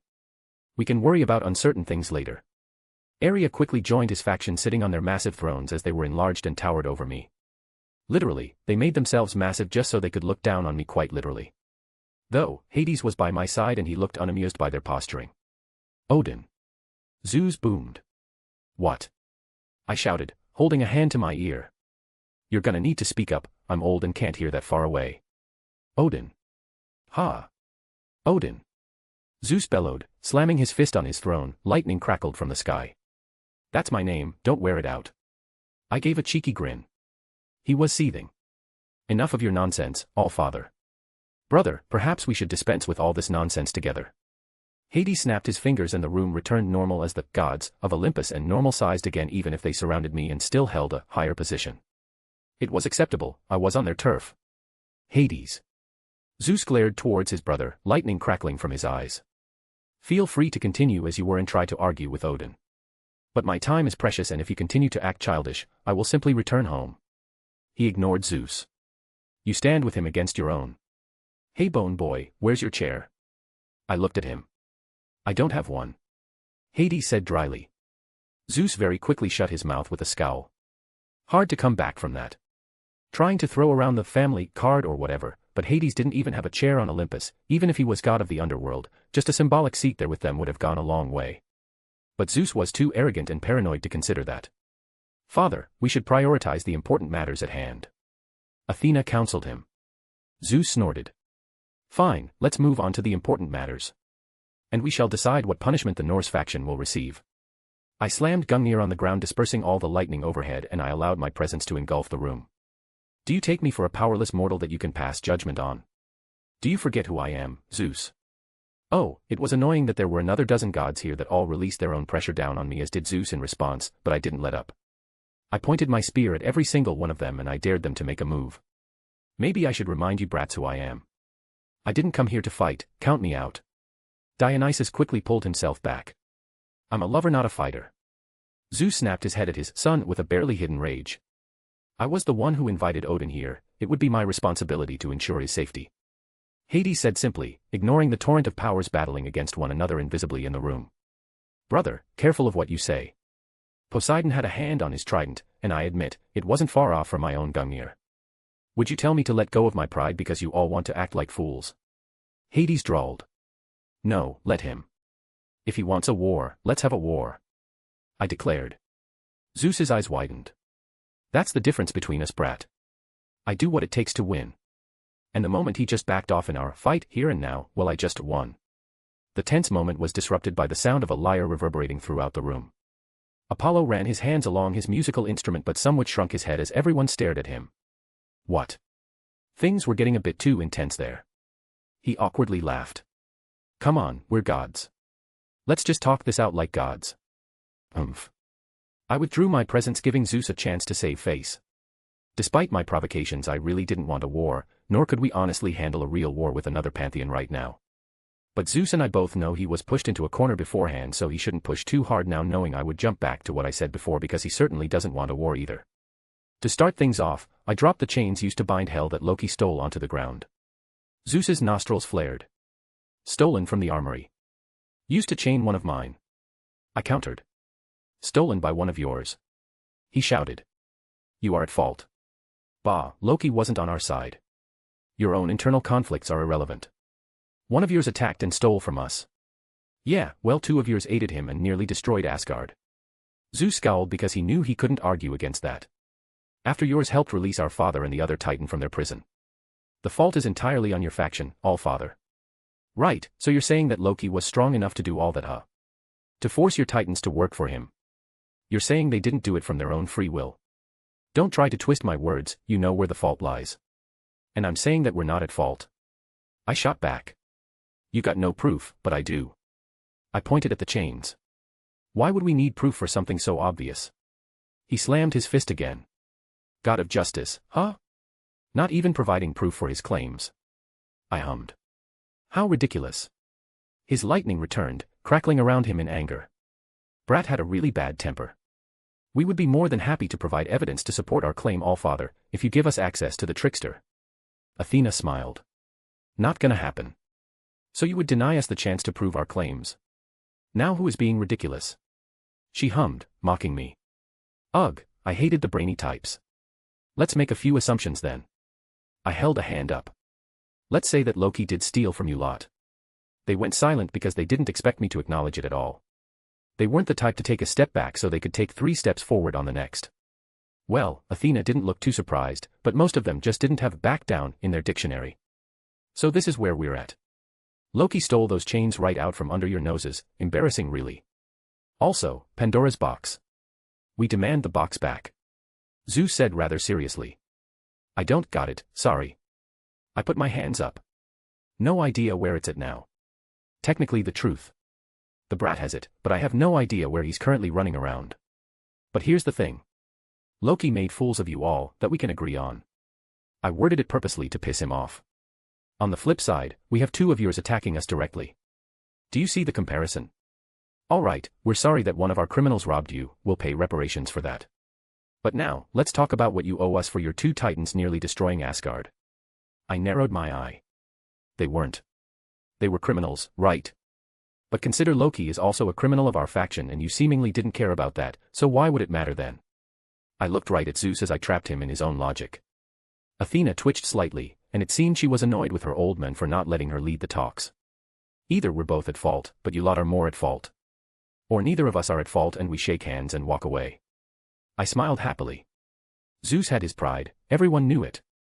He couldn't so blatantly contradict himself without harming his own pride. So it was a catch-22. I gave him an out, but it went completely against what he presumably originally wanted. Probably to flex over us, get us in their debt, or squeeze us of something he wanted. He couldn't even demand Kronos or the other one back without looking like an idiot. He missed that opportunity entirely and now the wind was taken out of his sails. Zeus leaned back and looked at me intensely, he tapped his finger on his throne. And what about the rumors I heard? Tell me, why was it that two of our greatest heroes were seen within your lands? Heroes that should have been dead. Well, maybe you should ask Skeleton Boy over there. He's the one who deals with the dead. I pointed at Hades. Deflect, deflect, deflect. Hades looked at me and I could tell he was peeved at me pulling him in front of the bus. The souls of Atlanta and Achilles are still safe and within our hands. Hades said simply. Zeus looked at him for a long while, as if trying to peer into the truth of his words. While not good at me, Zeus was good at telling when people were lying. And, well, Hades was telling the truth. It seems like things didn't go how you envisioned, Zeus. We can ask the mortal to clarify. Send a summons. I slammed my spear onto the ground and different from before, I put my true intent behind it. My bloodlust, my magic, my godly might. I wasn't simply postulating this time. If he said the wrong words, I would let my spear loose. Let me make one thing absolutely clear, Zeus. The brat and his are off limits. Are you threatening me? Zeus's tone changed and it wasn't his tantrums from before. This was Zeus at his most, this was Zeus who was ready to start throwing hands. They are off limits. I punctuated. So says Odin, the Allfather. So says every single god of Asgard. If you even think about trying something, we will march on Olympus. You're insane. Zeus's surprise snapped his expression back to normal. Asgard barely stands, your faction was nearly destroyed. Utter nonsense. You wouldn't sacrifice everything for some mortal. False bravado. A bluff and nothing more. I reeled myself in, returning to normal. I turned around and headed towards the door. That's the difference between us, Zeus. I don't make empty threats. Asterisk asterisk asterisk. A/N. If you want to read 10 chapters ahead or support me, visit my patreon.com/astoriforon. I also have a boosty under the same name if you can't use the above. Chapter 529, Chapter 478. Is that coffee? I asked as I walked into the kitchen. It was rhetorical, I knew it was coffee. My coffee senses had been tingling ever since I woke up. I just made it. Scathack nodded standing by the coffee machine. As much as I wanted the wonderful nectar to fill me up, I instead wrapped my arms around my teacher. You smell good. I pushed my head into her chest. I felt her lightly pinch me. Don't say strange things so early in the morning. Student. She chided. And remove your hand from my ass. I am still far too sore there for a repeat for now. She huffed cutely. Honestly, just a reminder of the time I spent together with my girls during my little vacation was enough to get me in a mood. She pinched me again. I know that look, student. She accused. I don't have a look. I defended. You have a look. Maybe I had a look. I just settled for a kiss. Want to go with me to see my adoptive brother? I offered, knowing she was, well, I wouldn't say upset that she missed the Norse stuff. Disappointed, perhaps. But she was more than aware that there will be plenty of future battles to satiate her bloodlust. She perked up immediately and had a very bloodthirsty smile slowly growing on her face. You're beautiful. I found myself blurting out unintentionally. She quickly shifted to perhaps an almost bashful look, a hint of it at least. Student, you say such foolish things so easily. She put a hand on my cheek, lightly fixing my messy bed hair. But this is a part of why this scathack has been taken by you. Every part of you is something I cherish. I smiled warmly. As I said, a fool. She seemed pleased, however. I will have to decline your offer, as tempted as I am to find that goddess from before. That's unfortunate. I sighed. I apologize, I have a prior commitment. I am returning to my homeland along with your servant to hunt a handful of fairies that have been causing trouble. Oh. I quirked an eyebrow. Well, I could see how that would take a certain precedence and also keep her attention even with the offer of potential gods to fight. Reiku's going? I asked. I enjoy her company and I wish to strengthen our bond. She nodded. I loved it when my girls got along with each other. Are you positive you wish to depart so soon? Should you not be resting, my student? She raised an eyebrow. I believe the others will be upset if you leave so soon. I'm good, I promise. I'm genuinely refreshed, and I feel like all the previous stress is gone. I'm not someone who can sit still for long periods. Look at me, I'm happy, I'm feeling good. I'm confident. I took her hands and lightly swung them playfully. But if you're offering to keep me preoccupied, I know a thing or two that might work. My rear is still sore. She huffed again, rejecting me even though I wasn't really serious. There wasn't much actual heat in her rejection though. Truthfully, I was pretty sure I could get her out of the clothes she was wearing right now if I really wanted. If you are well, then that is all that matters. Tend to your matters, but do not hesitate to call if you cannot handle yourself. Oh shit, someone made coffee, nice. Mordred walked in, stretching her arms. She only paused when she looked at me and Scat-Hack. God, are you two about to fuck or something? You need not worry, we were not. Scat-Hack laughed. While they don't hang out like she did with my other girls, Mordred and Scat-Hack were pretty similar in personalities and meshed pretty well when the situation presented itself. Love you. I kissed her cheek. I love you as well, my student. She said softly, returning the gesture. Now, release this Scat-Hack. I have to procure a few supplies from your yokai paramour before I depart. Be safe. Have fun. Kill some fairies for me. I was being facetious, but I think she liked it when I told her to be safe and such. A small joke between us, but she always smiled warmly when I said it. I don't think she ever really had people tell her that before. Mordred made some exaggerated choking noises while she filled up her cup. It was enough that Scat-Hack just laughed cutely before departing out of the house. Sorry, didn't hear you come in, I would have been less. Well, I wouldn't have thrown it in her face. I slept over. Mordred grunted. Father let me sleep with him. That's cute. I tilted my head as I had an interesting idea. Are you doing anything today? What? Are you busy? Training with the Pendragon family? Does your master need you for anything? Any plans, that sort of thing? I rattled off. Mordred took a sip, looking thoughtful. Nah, father, and I switched off. It's father's turn to lead the training with the family. Master is cooped up in his workshop or whatever. He has a workshop. I mean, he was a magus, but not really the traditional sort. Mordred shrugged. He goes down there every now and then, I guess. Doesn't do it often, so I don't like to bother him when he does. Neat. Anything else? Plans and all that? No. Mordred grunted. I looked for Ruler, but she's following around the fox, said something about wanting to see what she does every day and help out. God, that's fucking cute too. And totally something Jean would do. Want to come with me to see my adoptive brother? Why? Well, I wanted to spend time with you, I feel like we don't do it often enough. Secondly, I think you'd enjoy it. Probably going to end up in a fight some way or another. Oh. She quirked an eyebrow, the corners of her lips slowly curling up. I wouldn't mind a good fight. They have those weird gods over there, right? Yup. My adoptive brother somehow stumbled into killing a god too, you can probably beat him up with a good enough excuse. Well shit, that sounds like fun. She smiled. Alright, I'm in. Asterisk asterisk asterisk. The air here smells cleaner. It was the first thing Mordred noted as we stepped out of a portal. A side effect of what goes on here. Pretty easy for a heretic god to rampage if their ocean or land is polluted heavily. I shrugged. Doesn't look much different though. What did you expect? Something less boring. She scoffed. The kid lives around here. More or less, I mean, I didn't want to just appear right on his front door.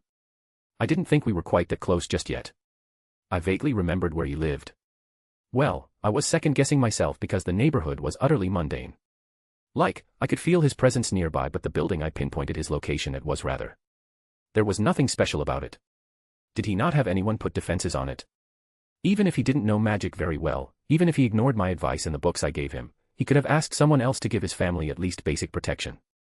No bounded fields or nothing. Mordred spoke. No, and I was just thinking the same thing. God, I can fucking feel him this far away. Is he an idiot? Probably. I paused my steps. Yeah, I noticed it too. Mordred didn't even ask me as she scrunched her brow. You want it or me? Well, far be it for me to take away your fun. I gave her the go-ahead. She had a wild smile on her face as she shot off down between two houses, her lightning arced through the air as she hit something.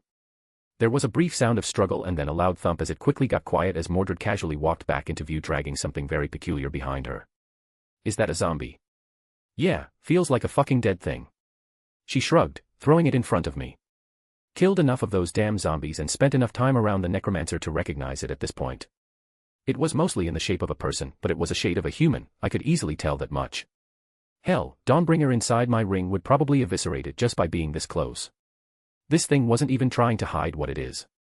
For a zombie it's pretty well put together. I kicked it. No decaying flesh at first sight. Vessel is sturdy, flowing with magical energy. Full mimicry of life.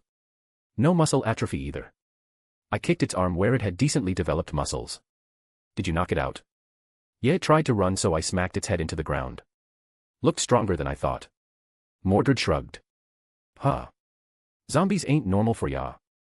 Mordred took out a cigarette and put it in her mouth, lighting it with an accompanying lighter as well. No, not really, I stopped. Are you smoking? What? She snorted. Got a problem with it? You gonna get on my ass about it like father? Mordred, you're a heroic spirit, smoking won't do shit to you. Even if you were human, there are so many of us around that could negate the negative side effects. I deadpanned. Just took me by surprise. Can you tell that to father then? He's always giving me looks when he sees me doing it. Because she cares about you. I pointed out. But I'll talk to her. Kind of funny to think about it, but Artoria probably was unsure of how to handle things, so she just defaulted to chiding Mordred when she saw it. Well, it just meant their relationship has been going smoothly if Artoria voiced that kind of discontent. Thanks. She muttered. I try not to meddle between you guys, but if you need help I'm here. I just gave her a smile.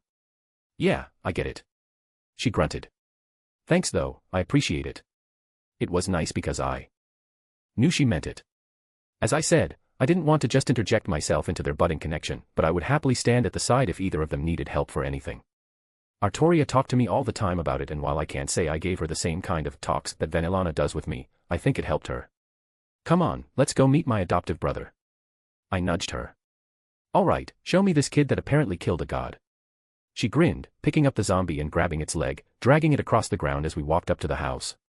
I knocked politely, of course. It took a moment before someone answered. Who is it, Wilhelm? Gadu appeared. Little brother, how are you? I pat his shoulder. Gadu, who is it? The blonde girl I recall from before was also there. Her expression stiffened and she got down on a knee. Your Majesty. There was a second girl, someone who looked like a Miko, whose eyes widened as well upon seeing me and followed the blonde onto her knee to pay respects. Don't inflate his fucking ego. Mordred snorted. What are you doing here? Gadu exclaimed. Visiting. I pushed past him. It was easy to find you. Really, it shouldn't have been. Do you know your presence is like a bright light in the middle of the night? Ah, is that so? Gadu scratched his head. Yeah, Gadu, little brother of mine. I put an arm around him. Why the hell are there no defenses around your home? I smiled very politely. What do you mean? He nervously asked. Did you not read any of the books I left with you? Did you just ignore my advice completely? I narrowed my eyes. No. I mean, I read them and I was practicing. I'm not very good, but I was making progress. Gadu shook his head. But you came at a bad time, maybe you should. Thou. A shriek practically shook the house as a petite girl walked down the stairs. How dare thee appear before this one? Oh, it's you. I drawled. Is that a goddess? Mordred asked. She seems kind of pathetic in person. I will rend your heart and retrieve what was stolen. Athena declared. What do you do to her? Mordred looked at me. I never met this person before in my life. Return mine Gorgonian. She exclaimed. Mordred looked at me. Right, never met her, huh? Sorry, a dragon ate it. I shrugged helplessly. The goddess shrieked and looked like she was about to jump at me before Gadu got in front of her, nearly physically having to hold her back. No fighting in my house, you promised. Athena stiffened and scowled. Mine oath still stands. She hissed. I will not bring conflict into your homestead, so I swore on Hestia's hearth. However, I will have what was mine. I ignored her. All right, stop your prostrating. I gestured to the two girls who were visibly nervous about everything. I like my ego stroked, but it's stepping into the territory of being uncomfortable. Gadu, I'm surprised you gathered a harem so quickly. I knew you were my brother. I patted his shoulder. They're not my harem. Gadu defended. Watch thine words, I would not lower myself to such a lowly position as to participate in a group affair. Such degradation and depravity is reserved for uncultured and promiscuous maidens. Athena scoffed. You got a fucking problem with people being in a harem. Mordred narrowed her eyes. Doth the child dare speak to me? Athena snorted. Control thine dog, for I will defend myself against being bitten. Right, I'm going to lop your head off, you should excuse for a goddess. Mordred growled, her lightning slowly arcing across her body. Athena paused for a moment, eyes widening at Mordred. Thou art not mortal, but not God. Thou art the same as the one before. All right, calm down. I put a hand on Mordred. She's just pissed because she got slapped by Scathack last time I was around. That is a falsehood. Probably just a disappointment anyways. Mordred reeled herself back in. She's probably just pissed that no one likes her. This Athena is adored by an uncountable number of humans and gods alike. The number of suitors after mine hand is higher than this one can count. 1 hand or 2 hands? Mordred deadpanned. Oof. I'm glad I brought Mordred along. We should spend time together more often. Please stop fighting. Gada crossed his arms standing between them. All right Mordred, don't lower yourself to her level. I stated. Would be kind of hard considering how tiny she is. Athena looked like she was about to claw at Mordred's face in all honesty. Anyways. I clapped my hands. Gadu, how have you been? Gada looked at me and sighed, his shoulder drooping. Did you come because of Vauban? Mama Pandora told me something about him popping over, but I don't really know the details. Thou speaks with Pandora. Athena exclaimed. Hush, the adults are speaking. I will wear thy heart as a necklace. Things just sort of happened. Gadu smiled awkwardly. Athena was being hunted by some people and I happened to find her. She said she wouldn't do anything bad as long as she stays here. Do not make light of mine oath, Campione. Thou hath provided me refuge from that despicable witch, her knight and her annoying trinket. Thou hath earned mine gratitude despite being mine enemy. Athena harumphed. Then Vauban appeared and tried to take Yuri back with him. He stated, looking at the Miko. And she is. We go to school together. Greetings 8th Campione, I am Yuri Maria and I am a High Miko and I work closely with the History Compilation Committee. Lord Vauban demanded my presence to perform a ritual to summon a heretic god. Lord Gada stepped forward to protect me. The young lady introduced herself. Why you specifically? I asked. She's one of the best Micas in the world. The blonde, was her name Erica? Erica replied in her stead. All right, I got the gist of things. I pointed at Athena. Saved from a bad fate. I pointed at Yuri. Saved from a bad fate. Then I pointed at Erica. And the gold digger. What? Erica squawked. I am not. You threw yourself at him before because he was a Campione. I pointed out. She immediately shut up but still sort of glared my way. Thou knows how to state the obvious. Doth thou wish a congratulations? Athena snorted. And why dost thou feel different once more? There are many new sensations amidst thine body. I continued to ignore her, which probably just made her even more upset. And what's this about Vauban? Gada sighed. I stood up for Yuri, but then he decided he wanted to play a game with me. He said if I can stop him from taking Yuri until sunrise tomorrow, he would leave Yuri and me alone for now. And you're just hanging around your house. What else am I supposed to do? Gada frowned. I had them take my family somewhere safe and evacuate the neighborhood, but I don't know what he's going to do. I pointed down at the zombie thing Mordred had behind her. Is that Vauban's thing? That is one of Lord Vauban's vassals. He prefers to utilize undead as his servants so they can't betray him. Yuri informed me. Right, I basically understood the situation. And as hilarious as it would be to just take Gadu and company and make a trip to the opposite side of the world, I was warned that Campioni are pretty fucking petty and he might just decide to level the city. I felt bad for Gadu, he really seemed to be out of his depth. Is this kid really a god slayer? Mordred inspected him. Fucking scrawny as hell. I feel like he would blow over at the smallest breeze. Gadu deflated very quickly. Damn, Mordred was ruthless. Don't you dare insult my Gadu, you wench. Erica quickly came to his defense. Wench, really? Mordred rolled her eyes. Why do you even care? As long as he has money, a gold digger shouldn't be bothered. I am a Grand Knight of the Order of the Copper Black Cross. I will not be insulted by some backwater hooligan. She kindly didn't mention that I was the one who originally called her that. Mordred looked at her and broke out in a laugh. A knight? You. That's the biggest joke I've heard all day, and the goddess is still over there. She jerked her thumb at Athena. I have to admit, Mordred really had talent in pissing people off. I'm very impressed and proud of her at the same time. Girl, you have my blessing to kill this one. Athena growled. Gladly. Erica announced. You want to step outside, Buttercup? Mordred stomped towards the door. Here, let me get that for you, don't want you to break a nail. She practically kicked it open, only for a very timid girl to stand there, the door barely missing her face as it abruptly slammed open. The new arrival, a girl with long silver hair, sheepishly stood there looking like she was about to knock, only for all of us to stare at her now. Liliana. Erica shouted. That seemed to break the girl out of her stupor. She cleared her throat and went down on a knee like the girls when I first arrived. Greetings, my lords and goddess. I bring tidings from Lord Vauban. He is aware that the mysterious 8th Campione has arrived at Gado's abode and wishes to entreat. He stated that he will put the game on hold for a few hours to meet the newest of his fellow Campiones and invites Lord Gado along as well. Mysterious. I looked around.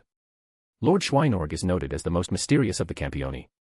While Madame Aisha is known to travel through time and space, Lord Schweinorg disappeared completely, and no one was able to discover his whereabouts.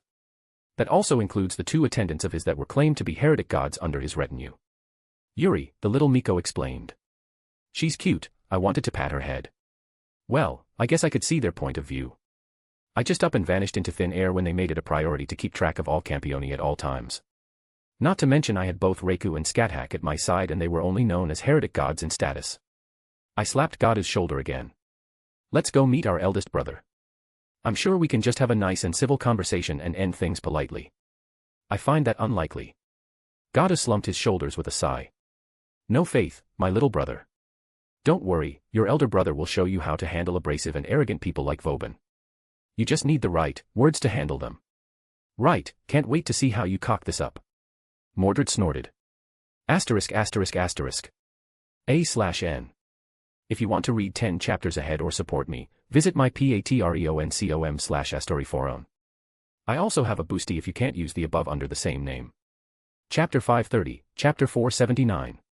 It's weird, if not for the fact that we were going to meet my probably very bloodthirsty adoptive elder brother, it would have been nice just to walk around the city. Granted, there was no one around, which made it rather eerie. Well, I say no one, but I did notice the undead minions at various points as they watched us approach. Actually, I think I also saw a werewolf a time or two as well. Authorities were really something. I always had to treat servants with respect at a minimum due to their noble phantasms. The weakest servant I ever encountered, Shakespeare, was able to do something to me despite the fact that I could have very easily beaten him in a fight. Campiones were the same. I can't claim to be entirely too knowledgeable about Campiones, but at a minimum, I should treat them similarly. Authorities were something that deserved respect, they were stolen from literal gods and who knew what they're capable of. That's not to say I'm trembling in my boots. I told Scathach before I left that I felt confident, and I was feeling rather peaceful at the moment. My guard wasn't dropped despite how lackadaisical I was taking this whole thing. Though frankly, Mordred and I were the only ones who probably felt this way. She had her hands thrown up behind her head as she walked next to me, looking rather bored if anything. The others looked like they were marching off to war. Speaking of, another familiar face was approaching rather quickly. Your Majesties. Holy shit, he kinda looks like the witch's master if he were a beanpole. Mordred exclaimed. God damn it, now that she said that I couldn't unsee it. He really did resemble Kazuki if more, thin. Toma Amakasu. I only vaguely recalled his name. He brightened up, ignoring Mordred's words. I am honored that you remember me, Your Majesty. Yeah, he was the liaison between the History Compilation Committee, the group who managed the supernatural in Japan here. Alright, enough of that. I waved my hand at him. You should be aware of what's happening. I'm assuming you're responsible for the evacuations. Yes, Your Majesty. He stood up. As soon as Lord Gado relayed to us the situation, we began to evacuate the city. It has been slow, but for the moment we have evacuated the majority of the people around where this meeting will take place. You know, they are highly competent, it's rather refreshing. We are happy you're back, Your Majesty. There are many situations that arose in your absence and Lord Gado has done a phenomenal job of handling things on his own. He continued to speak, but the hidden meaning behind his words were clear. Gada did a good job, but please take over, or something along those lines. Well, Gada was a kid that had nothing to do with this crap, so I can't blame any side really. I won't be staying for long, I said plainly. I wasn't going to hold their hands, so they best keep working well with Gadu. His lips twitched and he just nodded. Did you return just for Lord Vauban, Your Majesty? Or for the other reasons? Other reasons? I hummed. There were sightings of a heretic god descending. Gadu, what the fuck? I bopped his head. That's something important to reveal when I asked what was going on. No one was discovered. He quickly defended himself. Heretic gods cause a big mess when they come around, right? After a small thing, there was nothing. He is right, Your Majesty. It is a strange occurrence, and we couldn't fully agree among ourselves if a heretic god truly descended. But it is a possibility we couldn't ignore and have thus been treating it with seriousness. Right, of course things were not simple. Humph, thy precautions are wise. Mine kin appeared upon these lands. They have hidden themselves from even mine wisdom. The little goddess spoke. Why are you even here? Mordred deadpanned. Mine oath compels cooperation with mine enemy, you brute. Athena scowled. Huh, so she's here to support Gadu, that's neat. Just fucking say it if you want to protect your booty call. Mordred snorted. Athena's eyes widened and seemingly was rendered speechless as she held her finger aloft with mouth open, pointing at Mordred with unreserved anger. Holy shit, she's fucking ruthless. Even Draig commented. Shut that goddess right the hell up. Can I claim her? She technically has my blood in her. The history committee person politely coughed into his fist. There is also the situation with the divine ancestor appearing within Japan when she normally operates in Europe. Athena's expression quickly shifted. Find that contemptuous whore and I will reward thee greatly. She hissed furiously. How dare she try to use me to fuel that chalice of hers? The audacity. Right, wasn't going to touch that for now. Sounded like they're dealing with a lot right now. Well, I'm here for the moment, may as well see what I could do to help out. Any suggestions with Vauban? I asked, considering he probably had books written on each individual campione at this point. Please leave the city intact. He offered. Oof. That bad, huh? Lord Vauban is the oldest and strongest campione. Yuri, the Miko from before, spoke up. That's what we're taught. Amikasa shot her a quick glare and she promptly slammed her mouth shut. I let out a sigh. Let me guess, saying strongest to another campione, you're worried we would do something bad, huh? Wait, what? Gada looked at them. Why would they? Thy perspective of thine world is narrow, mine enemy. Imagine if you told one god to another that they were superior. With thine experience thus far, it should be a simple exercise to contemplate. Oh. Gadu swallowed. Naive but with a good heart. The blonde at Gadu's side threw her hair back. My Gada can handle him. She said sternly. Even if Lord Vauban supposedly has killed over 10 heretic gods. My Gada can match him with his authorities. I thought the brat only killed one god. Mordred jerked her thumb at Gadu. Yeah, but his one authority sort of gave like 50 mini authorities that are pretty good. I explained, remembering the basics of what he had from previously. The 10 incarnations of Verithragna or something. One entire authority, but represented by 10 different incarnations that required specific circumstances to utilize. That's some bullshit. Mordred snorted. Erica was looking really smug at that. It's 10. Gada groaned. Still some bullshit. Mordred scoffed. It's not. You have a sword that can cut through divinity. I interjected. Yeah, all right. Gada relented. Asterisk asterisk asterisk. It didn't really take long to find Vauban. In that, he was sitting in the open. Quite literally, in fact, as a table was set up right in the middle of the big metropolitan area, smack dab in the middle of the street. It's like he just chose this spot on a whim. Thankfully there were no people around because it would have been awkward. Lord Vauban, I have brought them as instructed. Or guide, Liliana as I believed Erica named her. She bowed her head towards him. The olderman simply held his hand up and rather rudely sort of ushered her away. He looked over at me and had a rather creepy smile growing on his face. Ignoring his physical features, the most immediate thing to note was that he was strong. Silver hair, perhaps from his old age, perhaps not. But the wrinkles on his face definitely told a story of a long life. He wore a suit, but it was, well, it was lacking if I were to be honest. A step above something you would find on a rack in a chain store. He wore a large trench coat over it, overall, nice and tidy, that betrayed the sheer amount of bloodlust he was exuding. Sit. He commanded. And make no mistake, he was commanding. Gadu seemingly unintentionally found himself sitting down quickly. I merely raised an eyebrow at him as his overall presence seemed to enlarge around us. Ah, he was testing me. Everything about him, physically, was basically just the appearance of an older man. Well, there was one feature of his worth noting above all else. You have a big nose. I blurted out. Couldn't even make it 10 seconds, could ya? Mordred looked at me. Why was everyone looking at me like that? Vauban's eye twitched slightly and he snorted in a mix of amusement and annoyance as his pressure decreased. You have more of a bite at least. Thank you. I just smiled happily, taking my seat. So what did you want to talk about? As new brothers, did you want to go see a ball game? Maybe go fishing? Vauban ignored me and his gaze swept across everyone else. He inspected Mordred for a moment. Keep staring, you creep, see what happens. She hissed. The others, well, they tensed and looked like they were ready to duck for cover. Vauban, however, just chuckled. This one can bare her teeth. Not a wolf, a lion. He smiled for some reason. And you brought me a goddess, Kusanagi. He looked at Gadu. I'm disappointed, this one is weak. She would not be entertaining to hunt. Consider thine words, mortal. Athena growled. Like he did with Liliana earlier, he just dismissively waved his hand at her as if she wasn't worth the effort. I didn't expect much. He took hold of a wine glass on the table, swirling it. The action was odd considering the vibe I was getting from him. Honestly, he felt more like the kind of guy that you would call when you wanted to break the legs of someone who owed you money. Not even a cub. A domesticated puppy. He looked at Gadu. But still, he bared his fangs at me, so I humored him. He then looked at me. But you're different. I can see it, that hunger that you've had to experience. The edge you have, the battle scars, the killing intent, the savagery that you keep buried underneath. His grin returned. You've had to fight for where you stand now, and that's infinitely more interesting. Are you coming on to me? I asked hesitantly. Gadu looked at me like I was an idiot. Vauban just blinked, because I don't think he expected such a blunt question. I'm flattered, honestly. But. Vauban slammed his fist on the table, shattering it.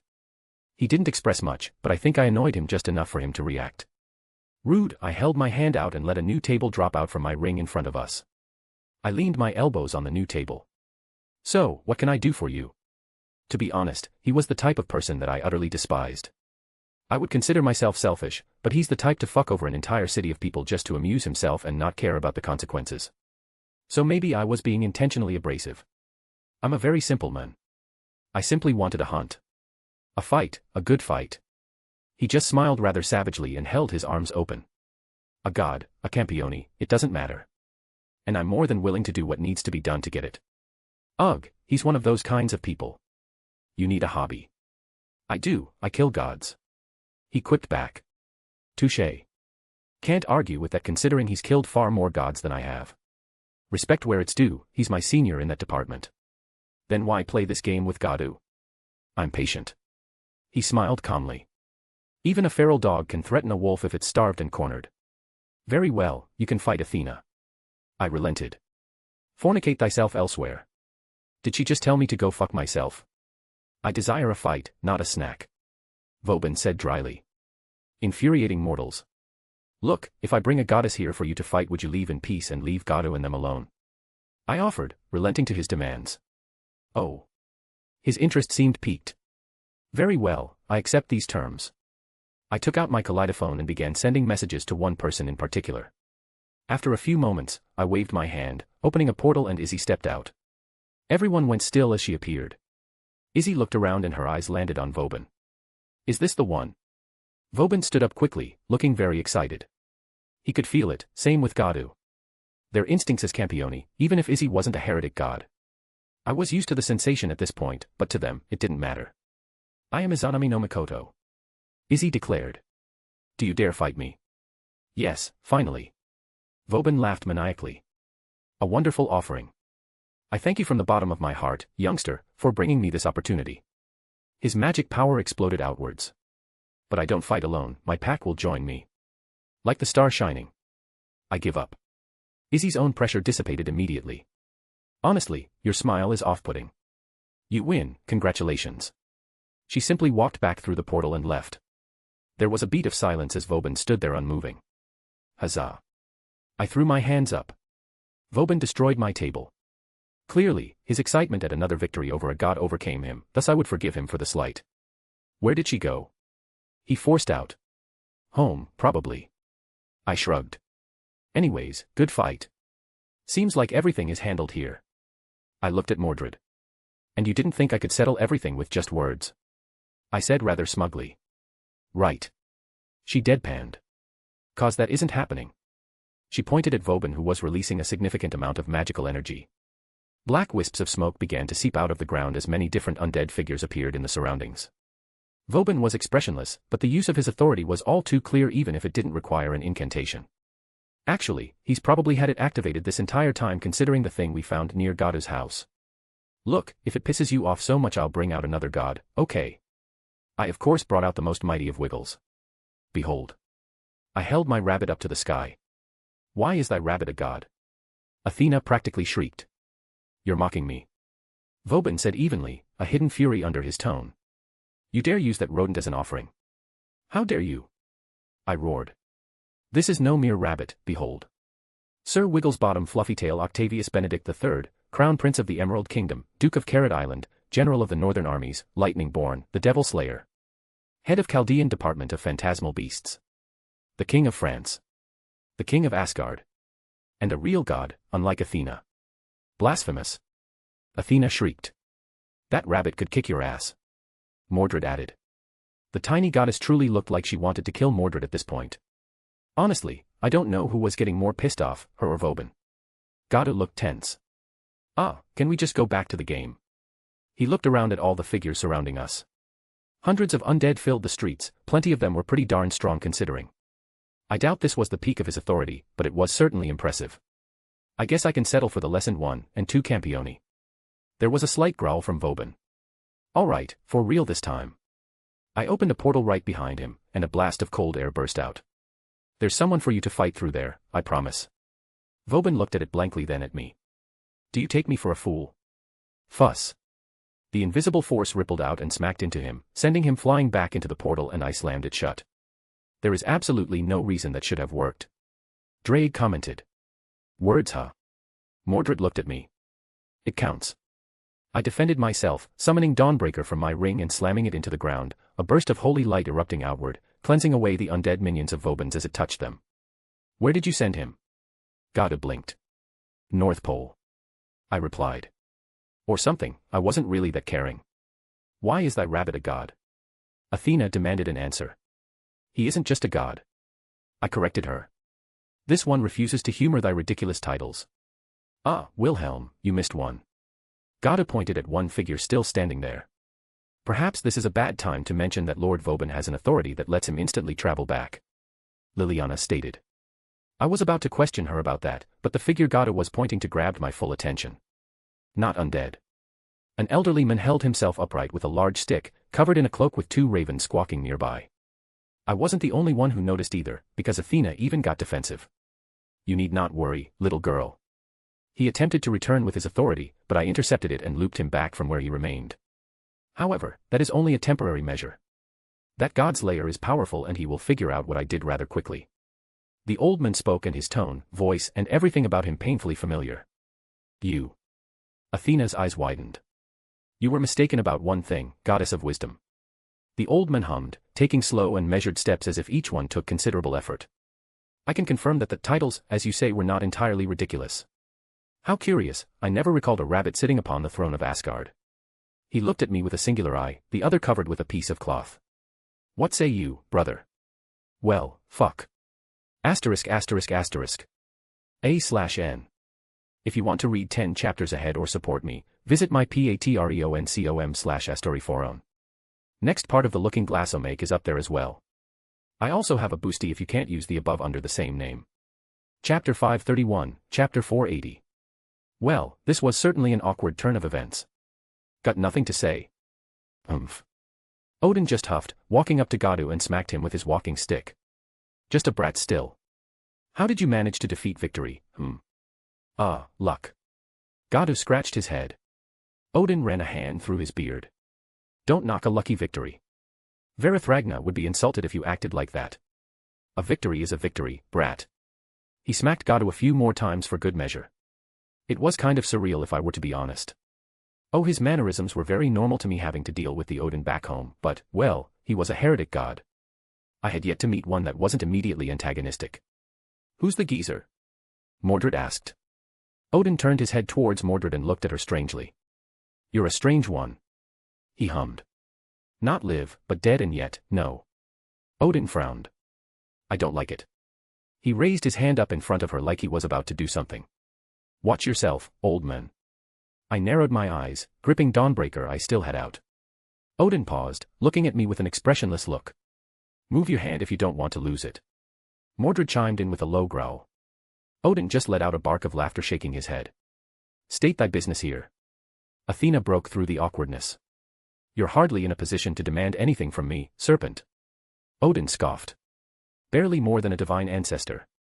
How much more will it take for you to fall to that level, Once this one retrieves mine Gorgonian it will matter not. Athena's nostrils flared. Unlikely to happen. She whipped her head to me, glaring rather aggressively. Your pet, Odin began to speak again. The all-rabbit. I interjected. Odin stopped in his tracks, blinking. You really just can't help yourself, can you? Mordred looked at me.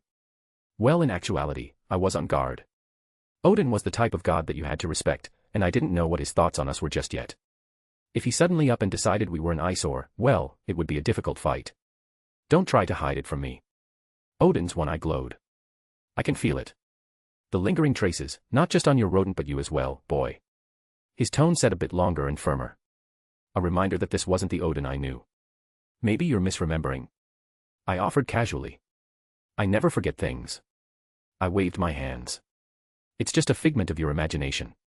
Then I would question my whole existence. He snorted. You're far from being able to give me an existential crisis. He turned to look at Athena. Don't tell me you didn't notice anything, serpent. Do not presume to guess mine thoughts. Athena harumphed, crossing her arms. I had the vaguest feeling that she didn't like Odin. Why hath thou descended? Thou hath mocked those that descended in the past ruthlessly. And I still do. Odin grunted. Heretic gods. He spat out. Ridiculous that they claim rebellion. I have called it as I ever have, children throwing tantrums. Let Pandora's bastards give them the slap upside the head they need. Thou speakest from thy high throne. Athena scoffed. Do not dare to say I did not earn my throne, serpent. Throw your tantrum that your history was rewritten, that your own throne was taken and you were regulated down as the men stood atop you as a Mother Earth goddess, but it is nothing but the whining of the loser. The winner is king, the loser is the servant. Well, it certainly sounded like they had history there. Thy hypocrisy shines through thy mocking words. Thou presents thyself here and now. Athena pointed out. That's right, I'm here and now. Odin ran a hand through his beard. And you know the difference between us. You're not rebelling, I interjected. You're a heretic god, but even so, you're not, well, rampaging. Odin turned back to me. Well, you got a good head on your shoulders. I would have skewered you if you couldn't at least see through that much as my brother. You don't have an iota of bloodlust or anything like that at the moment despite two Campioni standing in front of you. Heretic gods and Campioni were mortal enemies, it was inevitable that they fought. Something buried deep into their instincts. If a heretic god saw a Campioni, even if they weren't related or had any conflict previously, they would fight to the death. That was simply how it was from what Pandora talked to me about. To become a heretic god, you have to rebel. I added air quotes based on his previous opinion of the whole concept. That's right. Odin looked at me then jerked his thumb at Athena. This one here is rebelling against the rewritten stories and legends where she was pulled down from her throne and the males stood atop here. Demoted to a mere serpent, a daughter, a wife, a monster. That's all she's known as to the mortals. Did you know, she used to be the queen of gods? I looked at Athena and had the smallest amount of pity for her. I suppose the legends of Zeus and such were built after she was pulled down and the myths around her changed. Metis, Gaia, Medusa, Athena, they all had connections and if you traced them back further to their roots, you would have a queen of gods it seems. You, dare to speak mine past so openly. Athena's eyes glowed. Do you want to fight? Odin's hard gaze met hers and she wordlessly snarled but backed down. Rebellion. You're rebelling against the idea of rebellion. You're able to sustain this because of your hooded one aspect because it's how you walk the mortal world hiding your identity in your myths. I connected the dots rather easily based on what I knew about Odin. He's basically faking it. He's faking his rebellion against his own myth so he could descend to the mortal world. Thou art ridiculous. Athena quickly spoke. Thy words are nonsense, such a conclusion is nothing but fanciful words. You may be a goddess of wisdom, but you lack shrewdness. Odin responded. Yeah, that sounds about right. Odin is also a god of wisdom, but he's much scarier than Athena would ever be in my opinion. Athena's lips thinned, seemingly unable to retort. Why hath thou appeared? Campione, do not hold thy attention. Thou cares not for the rivalry. Normally you would be right. Unless I had a reason to do so. He was obviously staring at me. Or if someone gave me a reason. If someone I knew came down and appeared, maybe drawing my attention perhaps. What say you, Loki? Do you think I'm Loki? I blinked. It would fit. Odin rubbed his beard. I'm a Campione. And that would be something Loki would do for a lark. Something expected, like tricking everyone into thinking he was a Campione. Odin stated. That's, well, I could actually see that. I'm not that horsefucker. I deadpanned. Odin looked at me before letting out a bark of laughter. Yes, the likelihood lowers every moment. The former protector of these lands would have noticed, I believe, and he would not have willingly played along with Loki's schemes to hand over his authority. Don't listen to him, he's Loki. Mordred spoke up. He likes to fuck horses and all that. Damn it, Mordred. Beat his ass, old man. Mordred continued. I really do like her. If I ever gave a human my bloodline willingly, well, I can't say I would be disappointed. Drake chimed in as well. This one agrees, kill him. Athena said dryly. You know, I just now noticed that the guy from the history compilation place had disappeared. Those are some good survival instincts of his, as the others, well, Godda's budding harem, were still around looking worried and confused by what was happening. Odin seemed to ignore them. I originally descended because I noticed the tree you used against the protector. Not to mention I noticed my blessing. But that pales in comparison to what's in front of my eyes right now. Tell me, boy, why is it that you're my blood brother? Maybe it's a symbolic thing. I offered. Maybe we're just so much alike that you're mistaken. Oh, and how alike are we? Odin asked, sounding very much like he didn't believe me and was merely humoring me. You're both idiots. Mordred offered. Thanks, Mordred. No problem. Well, I'm handsome, charming, wait, I'm supposed to list the similarities. Well, I ate a lot of crayons when I was younger. That's something we might have in common. I like the blue ones. Goddu spoke up. I think we all just paused and looked at him. What? He looked around. I gently pat Goddu on the shoulder. This one is surrounded by idiots. Athena sighed. Let's set that to the side for now. What exactly did you do to Vauban? It was probably the most pertinent question because Vauban was, well, I won't say I was scared, but I was cautious against him. His authority is straightforward, I simply looped it upon itself so he could not immediately return. Odin stroked his beard. You should be thanking me. Though the more time you waste, the more opportunity he has to overcome my little trick. Thou does not move from kindness. Athena scoffed. As a heretic god, I believe I'm allowed to act selfishly and arrogantly, serpent. Thus, I've made my own preparations. It would have been nice to simply learn everything I wanted, but I would be a poor tactician if I assumed that would work. Are you going to fight me? I got serious. It would be a good fight, I can feel it in my bones. Odin grinned. One of us would walk away through blood and steel after giving everything to the other. Despite still appearing as a frail old man, Odin's presence loomed above, the clouds began to circle overhead. But I made other considerations. He hummed. What did thou do? Athena's eyes widened. A simple transaction. Odin hummed, snapping his fingers. Come out now, I held up my end of the bargain. It was followed by the cry of a horse and the crackle of thunder as space tore open and a horse stepped through. Riding upon it was a cloaked woman, donned in armor and holding a lance.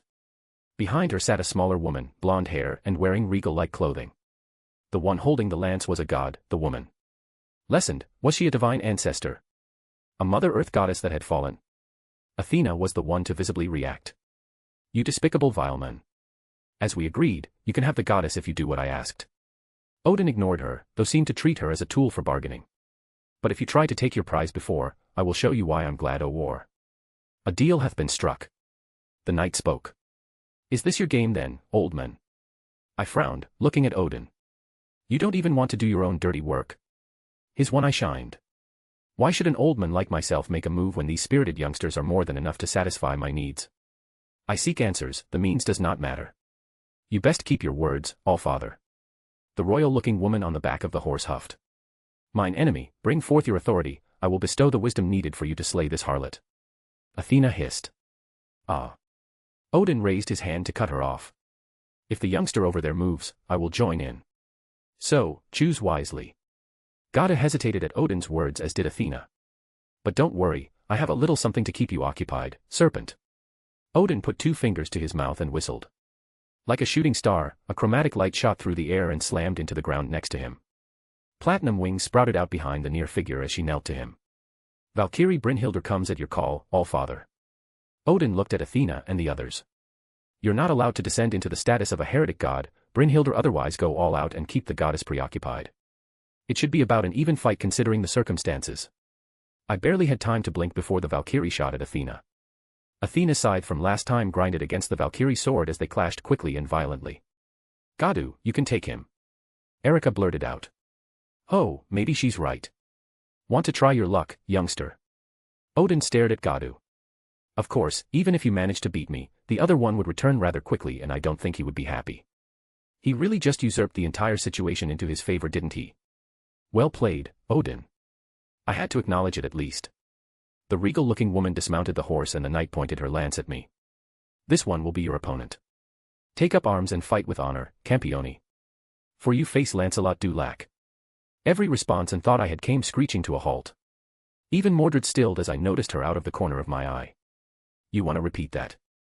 I asked. I am Lancelot du Lac. She introduced herself again. Ready yourself. Just for my own peace of mind, who is she? I pointed at the blonde-haired girl. Lancelot tilted her head. You wish to know the name of my liege? You stand before the witch queen, Guinevere. Well then. It seems you miscalculated, old man. I crossed my arms. Odin's expression changed. He was good at reading people, I was only able to bullshit with him before because he was letting me basically. He knew I was just spouting nonsense, but he also knew that I wasn't going to just tell him what he wanted. That being said, his expression changed because he could read me.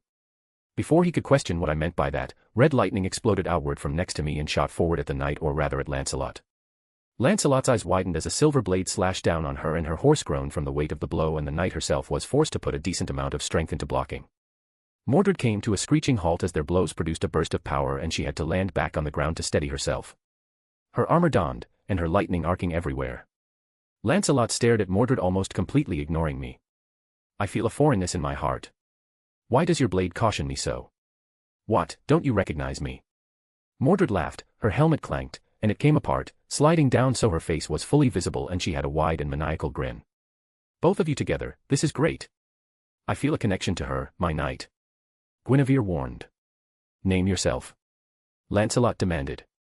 I'm Mordred Pendragon, the rightful heir to Camelot. Asterisk asterisk asterisk asterisk. A/N. It's Vauban, wait, it's Odin, wait, it's actually Lancelot, or is it?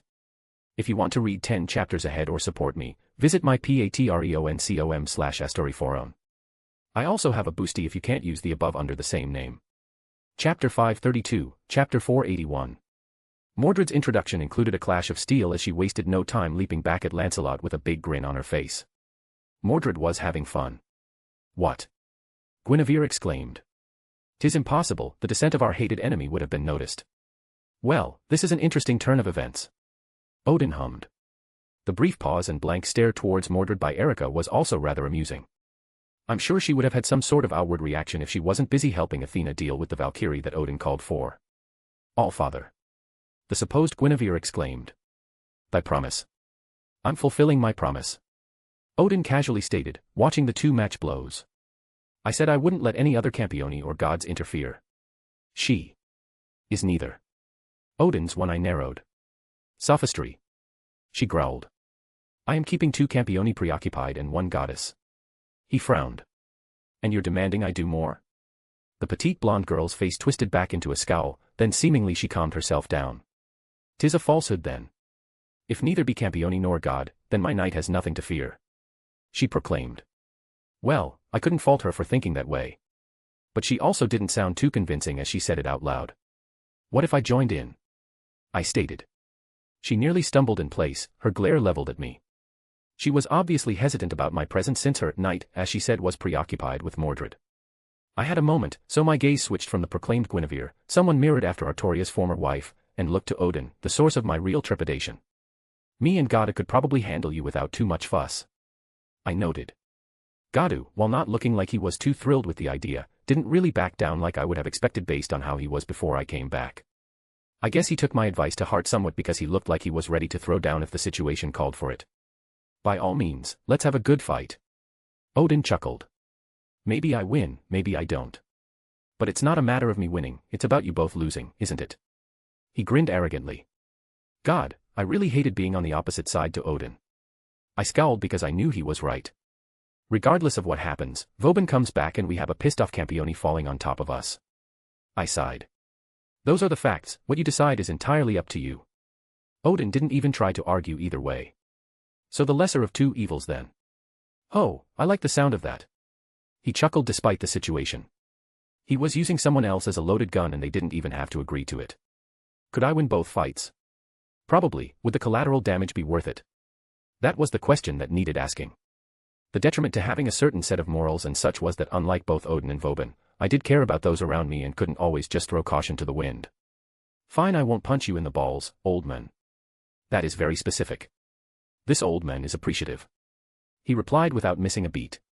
But I want something in return. I crossed my arms. Are you trying to blackmail me, lad? He raised his eyebrow, surprised by my statement. You can take it that way. And if I say no, then I guess I'll be in for multiple fights. I straightened my back and let my magical power seep out. Don't mistake my reluctance to fight as my inability, Allfather. I met his gaze. He stared at me for a long moment as if to gauge me. And what is it you want? Prevent collateral damage. If you're not going to be fighting anyone, that's something that should be within our capabilities without overly exerting yourself. Already the fights going on had caused a bit of damage to the city. A coffee shop at the edge of the city square we were in was sliced in half by Athena as she tried to fend off the Valkyrie. The Valkyrie in question dodged it and kicked Eric into another building, shattering dozens of windows and causing it to shake. Athena's scythe gouged out the streets with each swing, uncaring for the damage she caused. Mordred and Lancelot began to clash in earnest as well. Was there even a need to mention the destruction those two caused by fighting? Mordred in particular, well, she wasn't the most gentle. Each step of hers cracked the streets, the collision of their weapons sent out shockwaves each clash, sundering the ground, and shattering the nearby buildings. Very well. He held his hands up, his magic power gathered in the surroundings, and like a bounded field, it began to overlay as runes appeared, sinking into the nearby buildings and the earth. I only caught a glimpse of it, but it really did show that he was a god of magic. Any damage will be undone once the spell is lifted. He said simply. Not even an authority, just his magical prowess. Fine, if he was content to just be a watcher, I wouldn't stop him. It was better than getting him as the ruthless god of war. I was wondering if I should interfere or just let Mordred have her fun. Win or lose, I think Mordred wouldn't want me to butt in when it was her fight. But Guinevere answered that question for me as she raised her hand, pointing at Mordred and began casting a spell. She was apparently called the Witch Queen for a reason. I moved using a burst of Shuanpa and grabbed her hand. The action caught her off guard as her spell sequence failed and dissipated. Unhand me, you brute. She screeched as if she wasn't trying to take a pot shot at Mordred. How about, the words died in my throat because out of the corner of my eye, I found a lance weaved in lightning aimed right at me a hair's breadth away. Without letting go, I spun my body and threw the witch at a nearby building and grabbed the tip of the lance, stopping it from piercing my body. It allowed me to get a proper look as Lancelot charged at me, abandoning Mordred with her lance intent on piercing through me. Her charge was fast and strong, her horse clearly of divine origins as its power was very much not to be underestimated. I lost my footing and was carried along as I held off her lance. She reached such extreme speeds that I couldn't call it anything other than Godspeed, as she slammed me through several buildings before I threw myself off her charging path and rolled to the side to escape it. Very quickly, a streak of red lightning slammed into her and she let out a groan as Mordred's blade managed to dig into her armor for a moment before she slid to a stop, forcing Lancelot back. I pushed the rubble off myself and stood up rather annoyed at what happened. To be fair, I intended to let you have the fight. I breathed out. Yeah, I appreciate it. She acknowledged. The bitch tried to do something then. Tried to take a shot at you with magic from the sidelines. I flipped my hand in annoyance. Did you throw her at a building? I did. Nice. I flexed my hand as it was feeling numb after that. Hell, the skin on my palm was charred and raw to the point where it was bleeding even as my aura was working to protect it and heal it at this point. Gods were gods. You know, Artoria does like it when we get along. I shot her a small smile. Slowly a similar grin grew on her face. I guess I don't mind sharing with you. To be honest, Lancelot was a god and Mordred well, she was strong, but she was no god. Guinevere stumbled out of the half-collapsed shop looking a bit haggard as her clothing was torn in some places and she had dirt and grime covering her face. Lancelot's steed stepped onto the air and hovered near her protectively as she wobbled out. She looked rather pissed as Mordred and myself walked closer. Her lance is a divine weapon, I warned. Yeah, figured that shit out myself. Mordred snorted. Can keep up with my blade, it can't be normal. Right, I didn't need to warn her about every detail. Mordred actually had more fighting experience than I did, she marched off to several wars before she went to the throne, she did also mortally wound Artoria. My knight, we cannot drag this fight on, show those brutes your power. I give you permission to unseal our liege's sacred sword. Guinevere held her hands open and a very particular chalice appeared between them. Was that the Holy Grail? If it is your command, I shall follow. Lancelot declared, holding her free hand open. I pay homage to the end. Let he who heralds the coming of the era's finale allow me to fulfill my oaths. With mine heart of steel, I ask for salvation. She chanted the activation of an authority. A platinum light burst out, covering the surroundings. It was enough that I nearly had to cover my eyes. A sword lightly hovered and moved to her hand. Excalibur, let us defeat our enemies together. She grabbed hold of it, pointing it our way. It was a beautiful word, I could feel how powerful it was from this distance. Kronos' scythe, Odin's spear, my own authority, I think it was stronger than all of them. However, compared to Artoria's sword, well. You call that pathetic piece of crap Excalibur? Mordred growled. Lancelot didn't answer, merely raising her sword up and a massive amount of lightning bolts swirled around it. As someone with a lightning god's authority, I could feel the danger it presented. Thou dares to besmirch our liege's sacred blade. My knight, remove this brute. Guinevere shouted, pointing at Mordred. Mordred was expressionless as she stared, she merely held out her other hand, and another familiar blade entered it. Guinevere's head snapped to Lancelot as Lancelot's accumulated lightning discharged into the sky and the clashing of steel resonated out as the Witch Queen was somewhat pushed away at the force of the blow. Lancelot's horse let out a groan as the Excalibur of hers was forced to defend. How do you possess that sword? Lancelot whispered. Whosoever pulleth this sword from this stone is rightwise king of all England. It was engraved on the hilt, the beautifully ornate sword that returned to the shape that Artoria recalled from her memories, even if it was the version from my birth world. Caliban, the sword in the stone. The one from my birth world was lesser in some aspects, but in others, it surpassed the one both Mordred and Artoria were familiar with. In this circumstance, it seems Mordred was able to use it to teleport as the blade itself seemed to be able to overcome space. Lancelot wasn't dazed for long as she used her lance to thrust at Mordred while she held her off. I withdrew my own spear from my ring as the true Longinus extended across the distance, colliding with Lancelot's own divine lance. The collision of the two divine weapons forced Lancelot to retreat as Mordred's own sword tried to slash at her. Lancelot jumped off her horse, landing on the ground as the divine steed turned into lightning and swept up Guinevere onto its back and carried her back behind her. Did she think we would target the witch? Well, I can't fault her for thinking that. Lancelot looked at us wearily. What authority is this? She spoke looking at my spear. Authority. I haven't used my authority yet. I politely informed her. But you should probably pay attention to yourself. I held up a finger, pointing behind her as Mordred teleported and swung Clarent at her neck. The goddess moved Excalibur to deflect it, but I shot forward with a burst of Shuinpa and thrust the Longinus at her, forcing her onto the defensive completely as her lance was used akin to a shield. You adulterous bastard, I'm gonna shove my sword right up your ass. Mordred roared, swinging her swords at her with an intense fury. Lancelot seemed offended by that. And I think Mordred was treating this very personally. Lancelot slammed Excalibur into the ground and lightning erupted around her, forcing both of us back. She held her lance up to the sky. I command you, essence of the sky, heed my summons. Thunder clouds pulled in up above as she seemingly began to gather lightning. Lock va kor. I shouted, dispersing them completely. What? The goddess's eyes widened. My spear shot out and she twisted her body to dodge, only for Mordred to shoot out and swing Clarent down on her. The goddess pulled Excalibur from the ground, deflecting the blow, and Mordred teleported to the opposite side, covering her vision of me. My spear retracted and extended again, narrowly missing Mordred's own neck by the smallest of margins, and Lancelot used her lance to deflect it, barely missing herself, and Mordred took that opportunity to swing. Lancelot had no choice but to use her own arm to block the blow.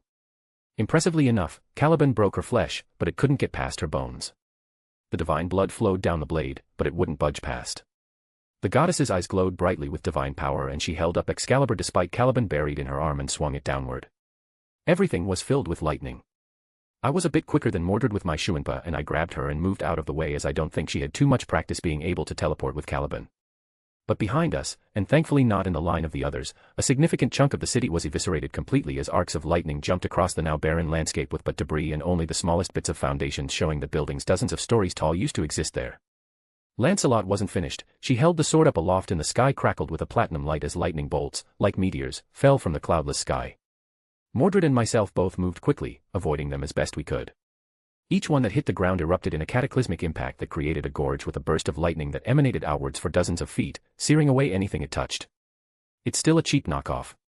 Mordred shouted, teleporting out of the way of one bolt that turned a skyscraper into dust. The speed at which they came down was getting faster and they were getting stronger. This wasn't her authority, it was clear she had borrowed it, so it stood to reason that she couldn't control it completely. Thus, it took her time to properly utilize this aspect. Regardless, it was dangerous. I put the true Longinus away. It was here, at this place, that Susanoo led 1,000 unruly deities in rebellion. 1,000 swords standing upon the earth, used as city walls to defend against the enemies. Here. Namely, the Amano-Murakumo no Tsurugi. The steel that breaks 1,000 blades. I summoned my own authority and pointed it up to the sky. Unlike my fight against the gods back home, I felt things click. Seal. I declared and the lightning in the sky ceased. Like an invisible binding around the sword she held, it shuddered and the lightning it called upon immediately dried up.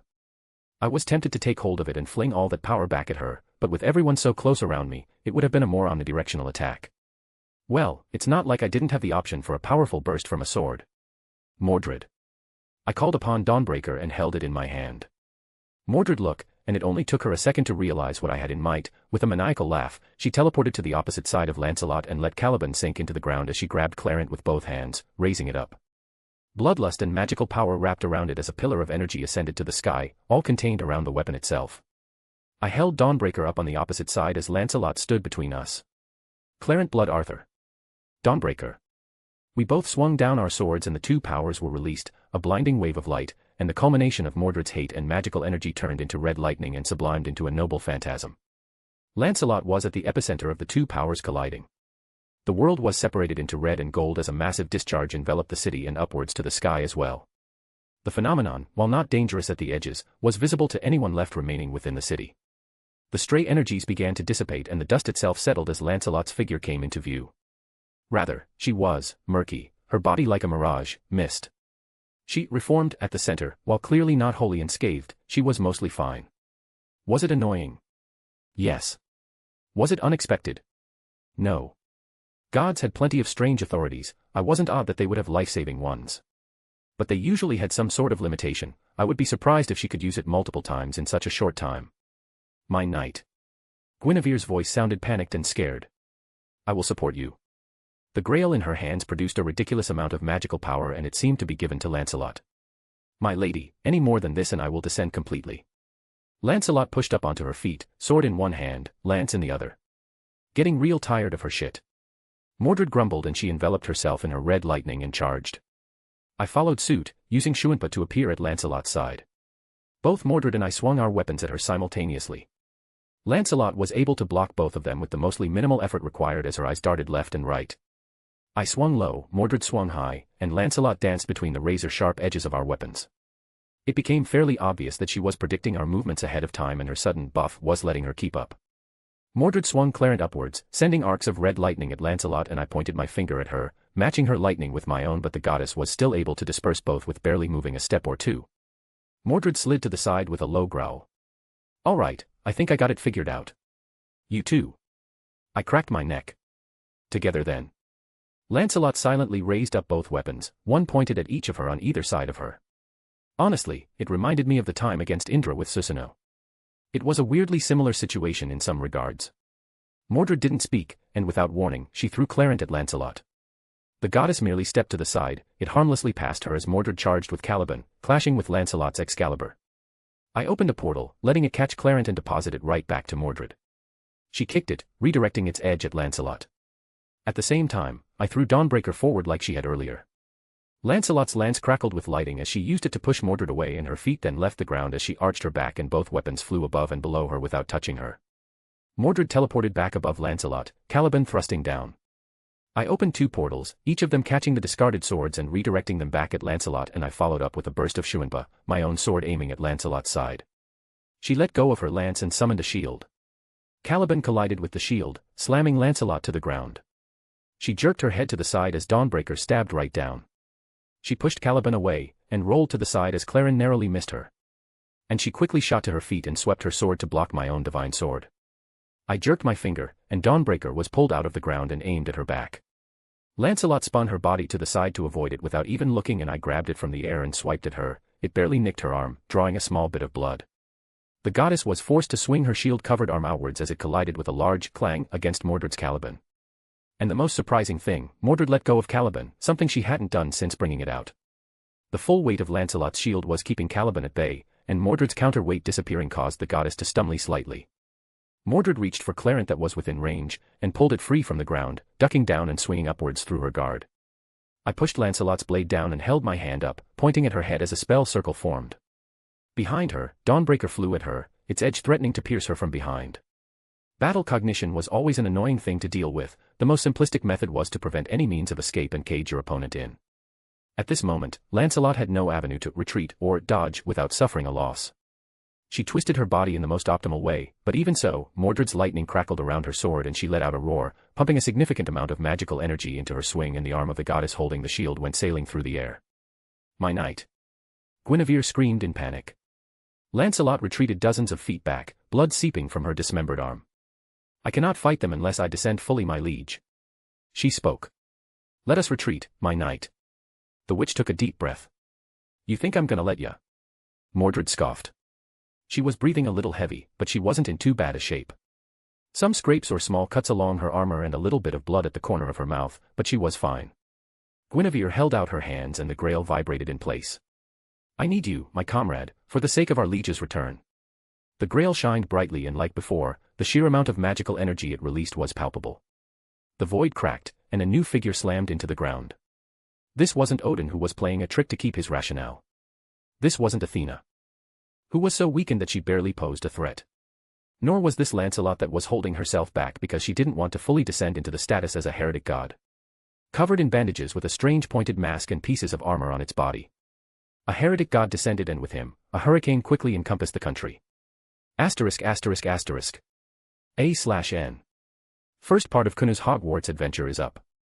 If you want to read 10 chapters ahead or support me, visit my patreon.com/astoryforon. I also have a boosty if you can't use the above under the same name. Chapter 533, Chapter 482 plus Chaldea Omake. Guinevere POV.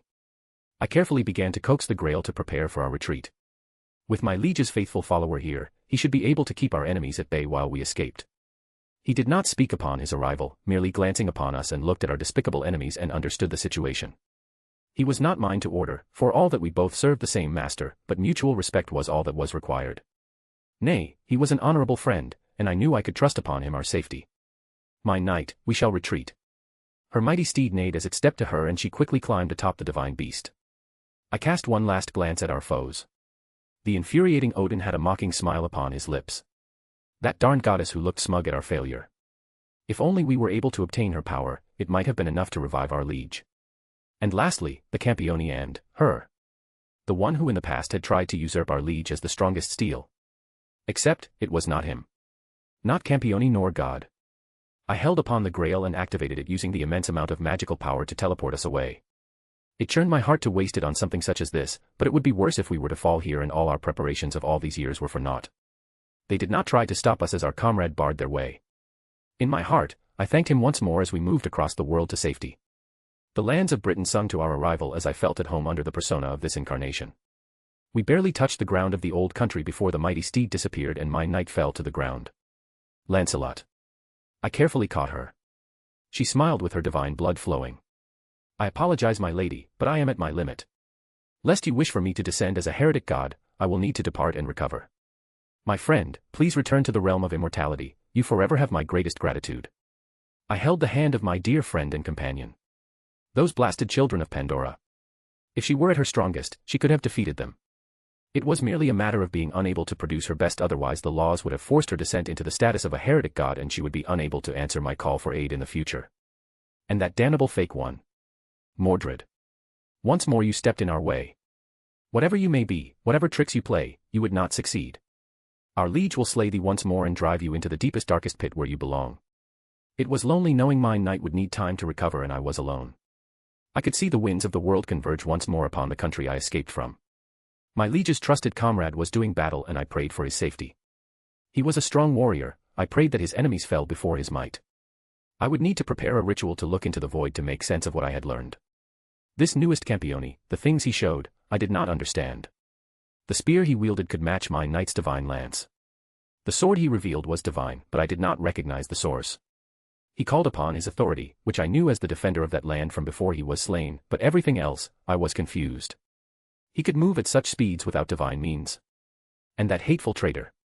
Yes, I would divine their weaknesses and prepare for the future. Well, isn't this a surprise? You.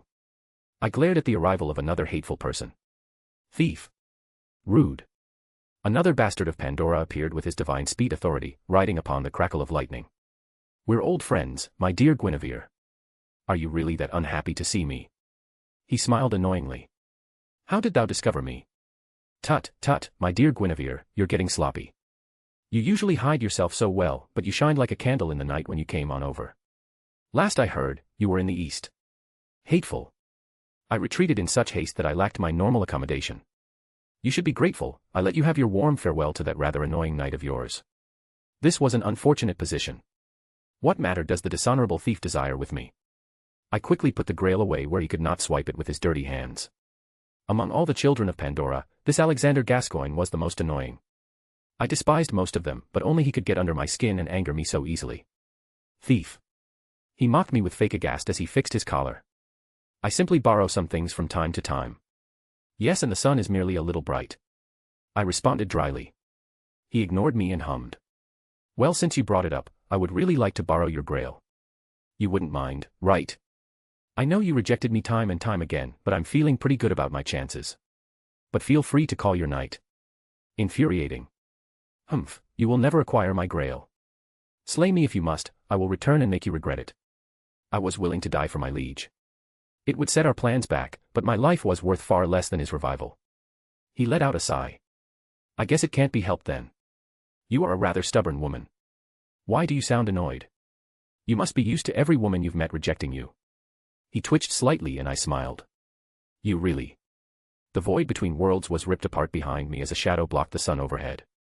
A massive bipedal wolf stood, looking down on me with bloodlust wafting off it in such droves that I fell to my rear upon the ground. The infuriating thief's eyes narrowed, and his body became surrounded with his divine lightning. Who allowed you to come here, Vauban? The massive wolf turned its gaze to the thief. At what point did I require your permission to go anywhere, boy? He spoke fully articulate despite its large maw. This is my territory. Then go play king elsewhere. He said dismissively. You're interfering in my matters. He growled. I am, what are you going to do about it? Are you going to fight me, boy? The wolf grinned wickedly. That's fine, I wouldn't mind a little appetizer because my main course is being disagreeable. You. The thief's nostrils flared. I'll remember this.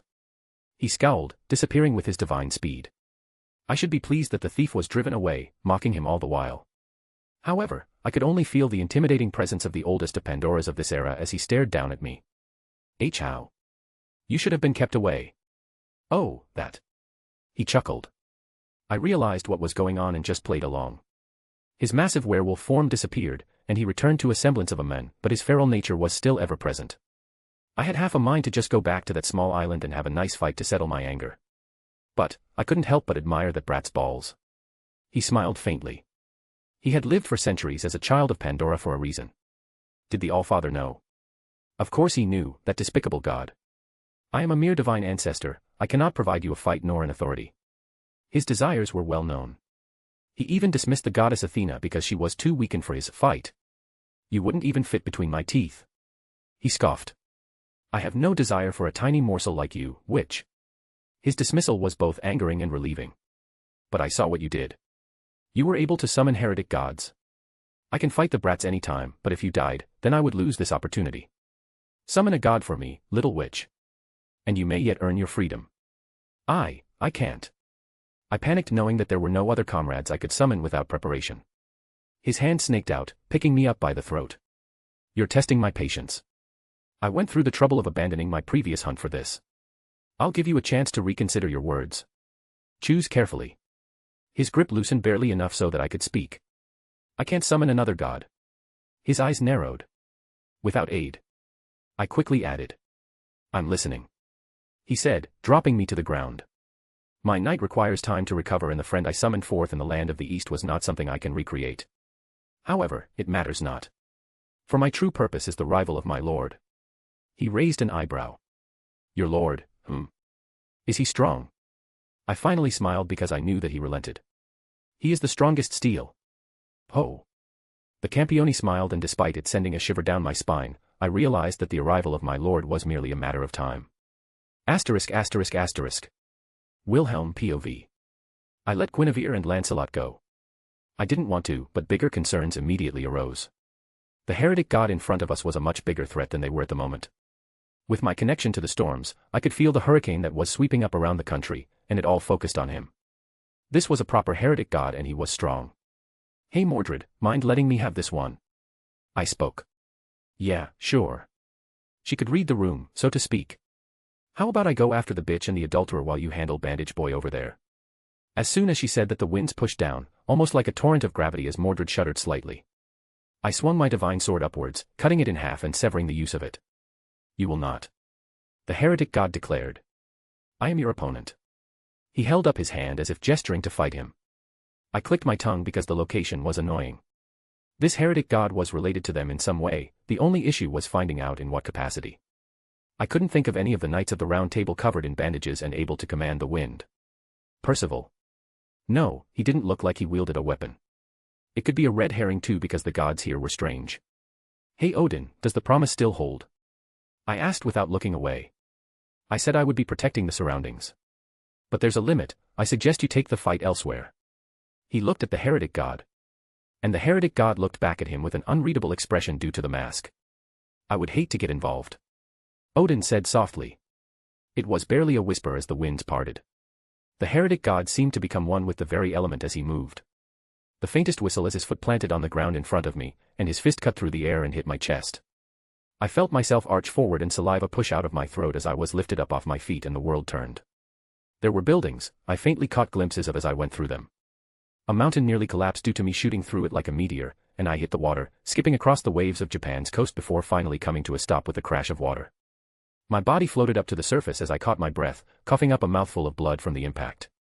My aura had absorbed a good amount of it, and my body was fairly durable with my current reinforcement running through it. But even so, I just got the air knocked out of me and sent flying with a single punch. I had to climb up and stand upon the waves to catch my bearings as I realized I had been thrown to the coast of Japan, again. Have we been here before? I feel like we've been here before. I breathed out, feeling the pain in my chest. That fucking hurt. Speed and strength of that magnitude, it was a deadly combination. He reminded me quite a bit of that bird from the Norse realms, but stronger. At least it's not another lightning god. I forced out a chuckle, wiping away the blood from the corners of my lips. Oof, I think a few of my ribs cracked, that's annoying and painful. The heretic god reappeared, hovering up in the sky as his hurricane followed him. It's funny because he looks very lanky, thin with very long arms. He clasped his hands and bowed.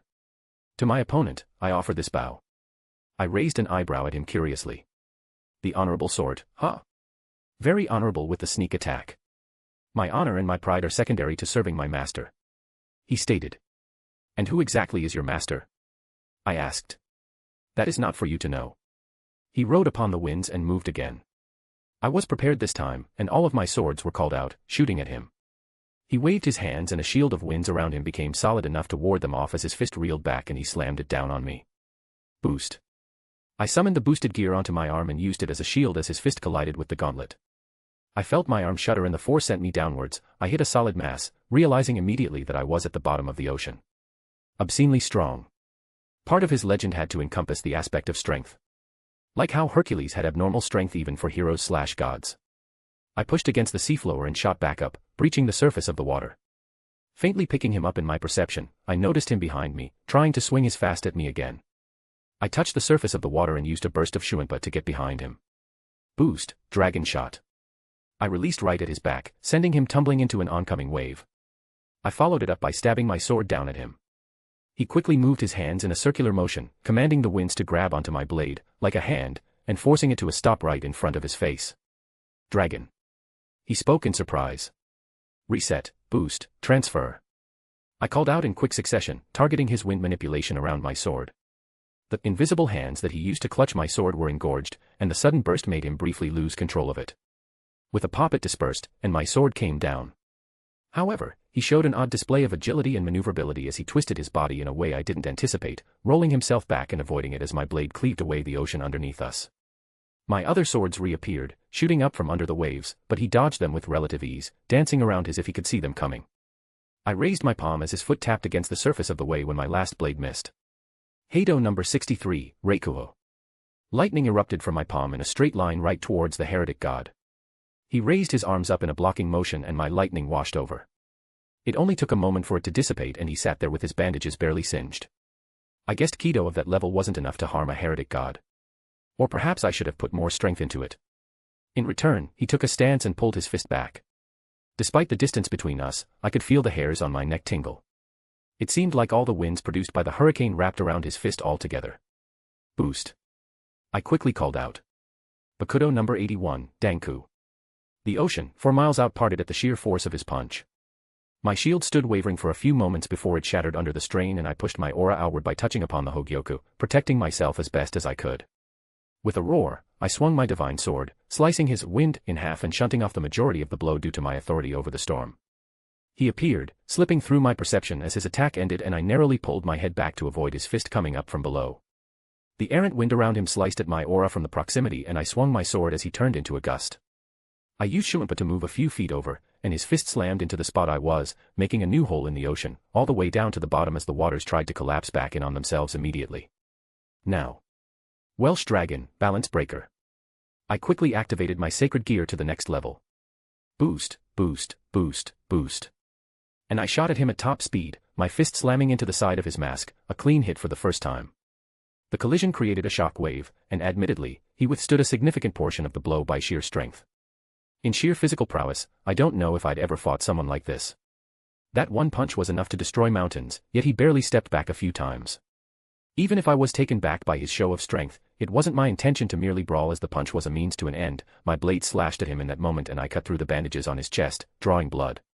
White fur. Under his bandages, there was white fur mixed with the blood seeping from the wound. He held a hand to the wound and looked at me in surprise. You have many strange things. I get that a lot. I breathed out. He raised his hand to the sky, commanding the hurricane. There was a roar from above, animalistic in nature as a face appeared, fangs bared but the image was vague in view. Massive hands faintly outlined by the intense winds plummeted down and it looked like the sky was falling. This was why heretic gods are so feared. A barrage of fists fell from the sky onto my location. I command the wind and the rain. The storm is mine. I pointed towards the hurricane above. My authority wasn't merely sealing other authorities, sure it wasn't as effective back home because heretic gods were different in existence. But here, my authority worked fully how it was supposed to, and not only that, the domains overlapped. I stopped the winds that kicked up around me, the wrath that was unleashed and I took control of it. His authority over wind was usurped by my own authority. The winds bent to my will, combining with my own control over the storm, and the hurricane distorted, flowing downwards, wrapping around my blade. All it took was one swing towards him and it was all unleashed. Once more, the ocean was split at the gesture, from the bottom of the sea to the highest points in the sky. It was like the world was separated into two. The unnatural phenomena held the ocean within its grasp, otherwise every corner of the world would be experiencing tsunamis at this point. The heretic god let out a roar and the shadow underneath him enlarged drastically, becoming as big as a mountain as its two massive hands emerged and pressed down on the wind blade I had unleashed at him. I swung my body, releasing my authority and retrieving a different weapon as he was forced in place. The light in the world began to disappear as I drew back the string of my bow. A single arrow was knocked and glowed like a second sun. What? The heretic god exclaimed, his calm demeanor breaking for the first time. What is that? I released the arrow as it reached its precipice. The heretic god's power exploded out as he roared in defiance. Riding the wind of my father Vei, I Hanuman steal the sun. The shadow distorted again and released the wind blade, and instead, it grabbed hold of the arrow and wrapped around it, pressing it down completely. It was my turn to be astonished because his authority completely sealed away the arrow shot from my bow. Hanuman. His identity was now obvious. And there was a certain legend about him trying to eat the sun or something along those lines. Even still, his actions were astounding. However, while he sealed my arrow, the wind blade containing the power of his own authority within it still hit him. He had to bear it with his physical body, and he quickly got covered in wounds, his bandages torn and his fur becoming distinct as his mask cracked and shattered. The heretic god did not fall to the ground, his body bloodied from battle, his breathing heavy. He charged at me. He released a barrage of punches at me, each one as strong as his earlier ones. He seemed to enter a berserker state where he ignored his own wounds and only focused on killing me. I felt several land on my body before I could orient myself, however, I was prepared enough to withstand them. Shield of Asgard. I quickly cast without anything extra to help, but it only lasted a dozen or so hits that were released in the blink of an eye before it shattered. It was enough for me to situate myself and I could respond. My semblance activated as his fist went for my face, and his body passed through me as he didn't expect the action. He sort of stumbled for a brief moment. I used that opportunity to grab the back of his hand and slam him downward into the ocean's floor. Yet, his physical strength still overcame mine and he slapped me away, each of his movements enough to keep the immense weight of the ocean from falling back onto us. I took another of his fists to my chest as I condensed lightning around my arms and retaliated with a fist to his cheek, discharging all of it and forcing him back a step. His durability was honestly ridiculous. He casually brushed his arm around my wrist, deflecting a slash of my sword, then stepped into me, slapping his palm against my chest and I felt my ribs crack under the strain as my aura seemed to disperse at his touch. I see, a form of force distribution through that energy shield of yours. He muttered, despite his flurry of attacks that changed from hard punches to precise and pinpoint blows that carried the same amount of force. He stomped on the ground, sending out a massive shockwave and shot forward, fingers pointed outward. He jabbed at my shoulder, and I felt the pain through my entire arm even with my aura and the scale mail blocking it. The force passed through and hit the walls of water behind us and pushed through, leaving a valley that went on for hundreds of yards. His body dipped low as the pain made me wince and swept my legs. He grabbed my leg before I could even fall and threw me over his shoulder into the ground. His leg came down like a sickle, carrying with it the weight of a mountain. I swiped my hand on the ground and rolled to the side, narrowly dodging the new gorge that opened up at the weight of the blow. Everywhere I placed my hand a rune appeared, and I withdrew my staff of Magnus and slammed it into the ground. Bindings of Gaia. His martial arts were beyond impressive and could be easily considered godly. I couldn't compete with him in an exchange of fists, but I was more than that. I wasn't a martial artist, I was a magus, a magician. I felt the seed of the world tree inside me thump in response, and the roots, while normally fairly decent, seemed to take on a life of their own as they flushed with vitality far beyond what I normally provided. Even at the bottom of the sea, life emerged from the earth. The massive roots shot out, each one bigger than several of me together. The god kicked off the ground and flew to the hair, narrowly dodging each one that shot at him as he skillfully avoided the dozens that chased after him.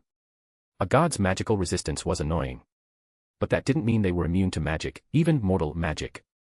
Types of magic that affect natural phenomena, it could still reach them. I held up the staff of Magnus and I recalled the spell my mirror self had used in our fights. A large spell circle appeared overhead, and I engraved primordial runes into the sequence. Reverse. I declared, and gravity shifted. A small trick I picked up from my mirrored self. The god that was flying upward suddenly found himself tumbling to the ground. It was enough that the roots managed to block all paths around him and collapsed onto his person all at once. With a gesture, my swords reappeared and moved towards him from every angle. The god didn't try to escape as everything tried to connect, rather he took a deep and audible breath. And with a thunderclap, the sound of wind bristled forth and it overtook the roaring of the unnatural phenomena of the ocean around us and my knocks were deflected, and the roots burst into pieces, falling from the sky. The god's eyes met mine and with his speed that reached the level of his status, he appeared right in front of me, his arm reeled back and his palm ready to land on my face. I scoffed, and twisted my wrist. Out of the ground, a fist made of stone pushed out and slammed into him, sending him flying up into the air. My wings slapped against the air, and I shot up out of the chasm we had created at the bottom of the ocean. Theme Zegron. I briefly turned intangible, and he moved right through me. I merely turned my staff backwards and my divinity intertwined with my spell. Thunderbolt. A massive bolt of thunder slammed into him. While it didn't do much actual damage, it jolted him for a moment, even if he shook it off. If I hadn't fought my mirror self, this fight would have been harder for me. I wasn't a dedicated martial artist, it would be stupid for me to try and keep up with him in that way. Strunbakuo. I shouted as the sky turned dark and thunder clouds rolled in. He shot at me again, ignoring the wounds that were accumulating on his body. Bakudo number 61, Rikujikoro. 6 rods of light slammed into his midsection, halting his advance for just a moment before he grabbed hold of them and they shattered. Bakudo number 44, Enkozen. Bakudo number 81, Danku. Shield of Asgard, I held my staff up as he hit the first barrier, and it shattered with ease. The second, it took a bit of effort, but he still pushed through it, then slammed into my strongest shield. A proper Shield of Asgard, unlike the one from before. The flurry of strikes he delivered, however, did not do it any favors and it started to crack. Offense in one hand, defense in the other, that's the strengths of a magic user. With my other hand, I drew the required runes, and created the needed runic circles. Blessings of Magic, Vanaheim. The spell circle that Odin helped me complete down in the roots of Yggdrasil appeared overhead, and a second spell cast simultaneously actualized to feed into it. Water Dragon. The water around us swirled up like a cyclone until it properly shaped and 40 dragon roars overlapped, causing the ocean to rumble for miles out. He looked at it for a split second and let out an animalistic roar. He pulled back his arm and his palm seemed coated in his fury as the magical power enough it became palpable. It flickered, but I think I could briefly see an ape's fangs overlay on it as he hit my shield and shattered it completely. Once more, I felt the wind get knocked out of me even if the blow did not directly hit me. Despite this, I smiled at him as his palm came down on me. With a flick of my wrist, a portal opened up between us and one of the water dragons emerged from it, slamming into him. It carried him away upwards and the dozens of others all converged on him. I quickly caught myself and flapped my wings to steady my body as I thrust my staff upwards. Vanaheim, the runs around me swirled. Freezing winds of Jotunheim. I wasn't done as I called upon one of my 9 realm spells. Oh, the cold winds were beyond freezing as they began to cover the oceans in ice. Boost, boost, boost, transfer. I overloaded my Vanaheim spell. The spell sequence couldn't handle that kind of strain on itself. It wasn't made to amplify spells taken into it multiple degrees, rather just alter the spell itself. Perhaps it would work in its true form with the full Yggdrasil deployed, but in this basic form, it unraveled, but it was enough. At the core, it was pure white, no rather, it was the absence of color and I had to turn my head away because of the intense cold. Raindrops that were falling from the sky instantly became icicles. What would have been able to freeze the ocean for miles, had been condensed into a smaller area via the spell sequence, then amplified several-fold. And the water dragons that wrapped around the heretic god, they completely froze along with everything. The large encasing of ice slowly cracked as wind howled around it. The heretic god's form trembled and the animalistic roar returned as the much of the ice around him shattered into millions of pieces with his magical energy bursting out as he used a significant amount of strength to free himself. I looked at him, his panting breath revealed through the cold air that escaped his mouth. The ice crept back onto him and he had to keep grabbing hold of it and shattering it even as his legs froze completely and his magical energy continuously expanded to ward it off. I held my arms out and welcomed the crackle of lightning and the roar of thunder up above. He looked up and I finished the last point. Thor's hammer. 2 gigantic hands pulled the clouds apart, revealing a very distinct figure weaved from pure lightning, intermixed with my own divinity. He couldn't even be considered the size of a nail in comparison to the hammer that came down, ironically like the wrath of God. Nor could he properly dodge out of the way as part of his body was still freezing under the lingering effects of my spell. The hammer fell down and a pillar of lightning connected the sky and the earth. Hanuman, the Indian god. The prototype myth to Sun Wukong, and that also opens a weakness. I made a hand sign, and the preparations are complete.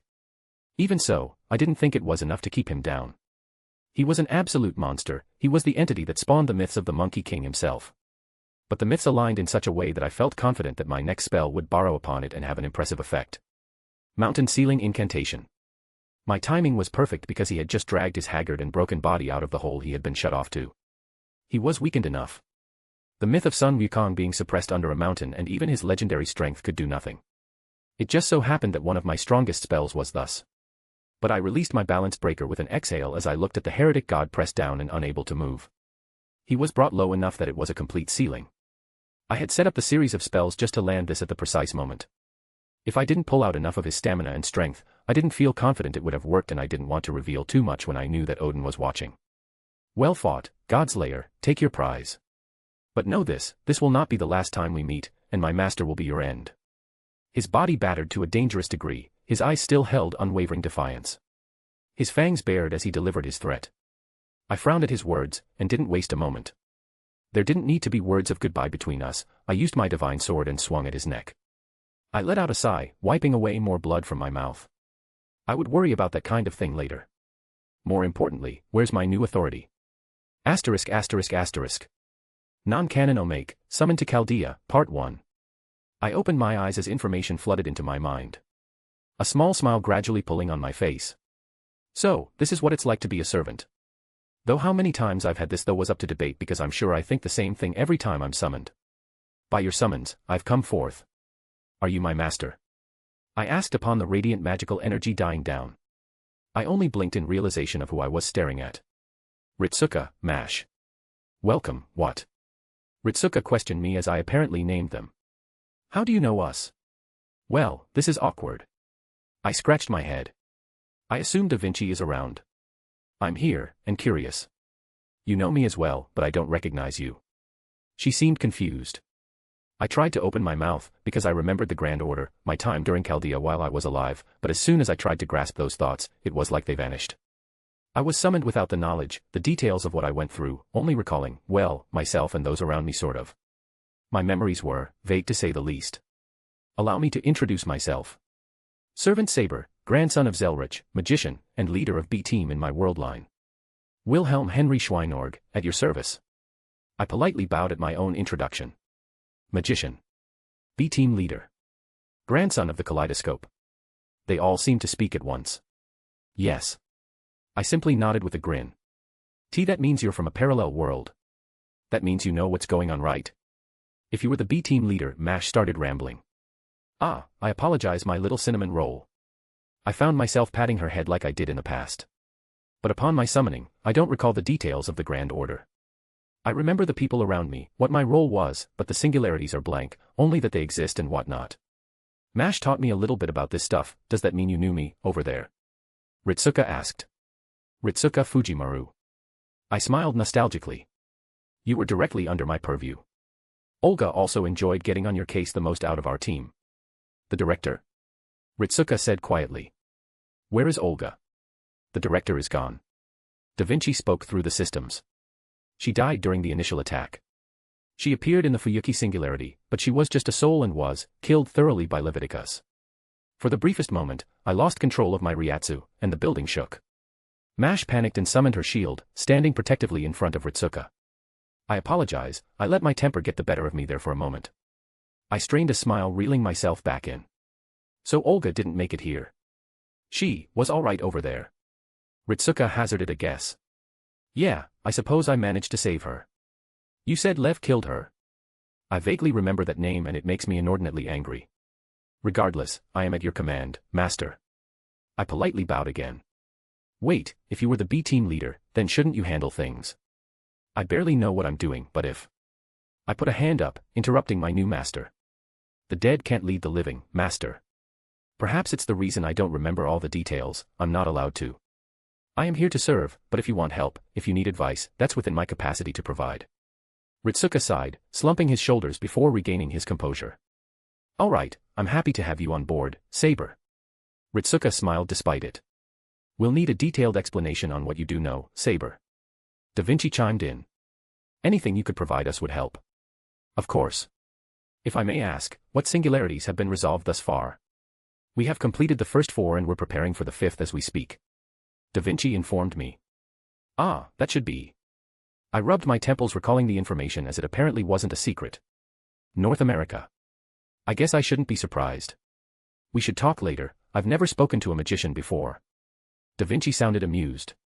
But I need to get back to work, settle our new servant, Ritsuka. Haha, knowing all this, well, it's probably familiar with you. I guess I'll show you which room is yours. He chuckled awkwardly. I couldn't fault him, it was going to be a little awkward for a while and they were taking the news fairly well. Where are the others?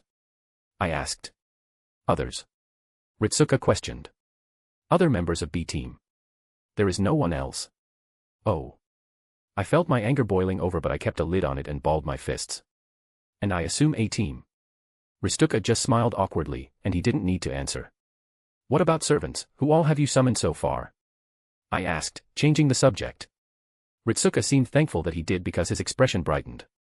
That's a bit hard to answer because we have a lot so far. If you're looking for anyone specific. It's fine, I can mingle on my own and figure out what's going on. I waved it off. It would give me the opportunity to get my head on straight because even for me, this situation was unfortunate.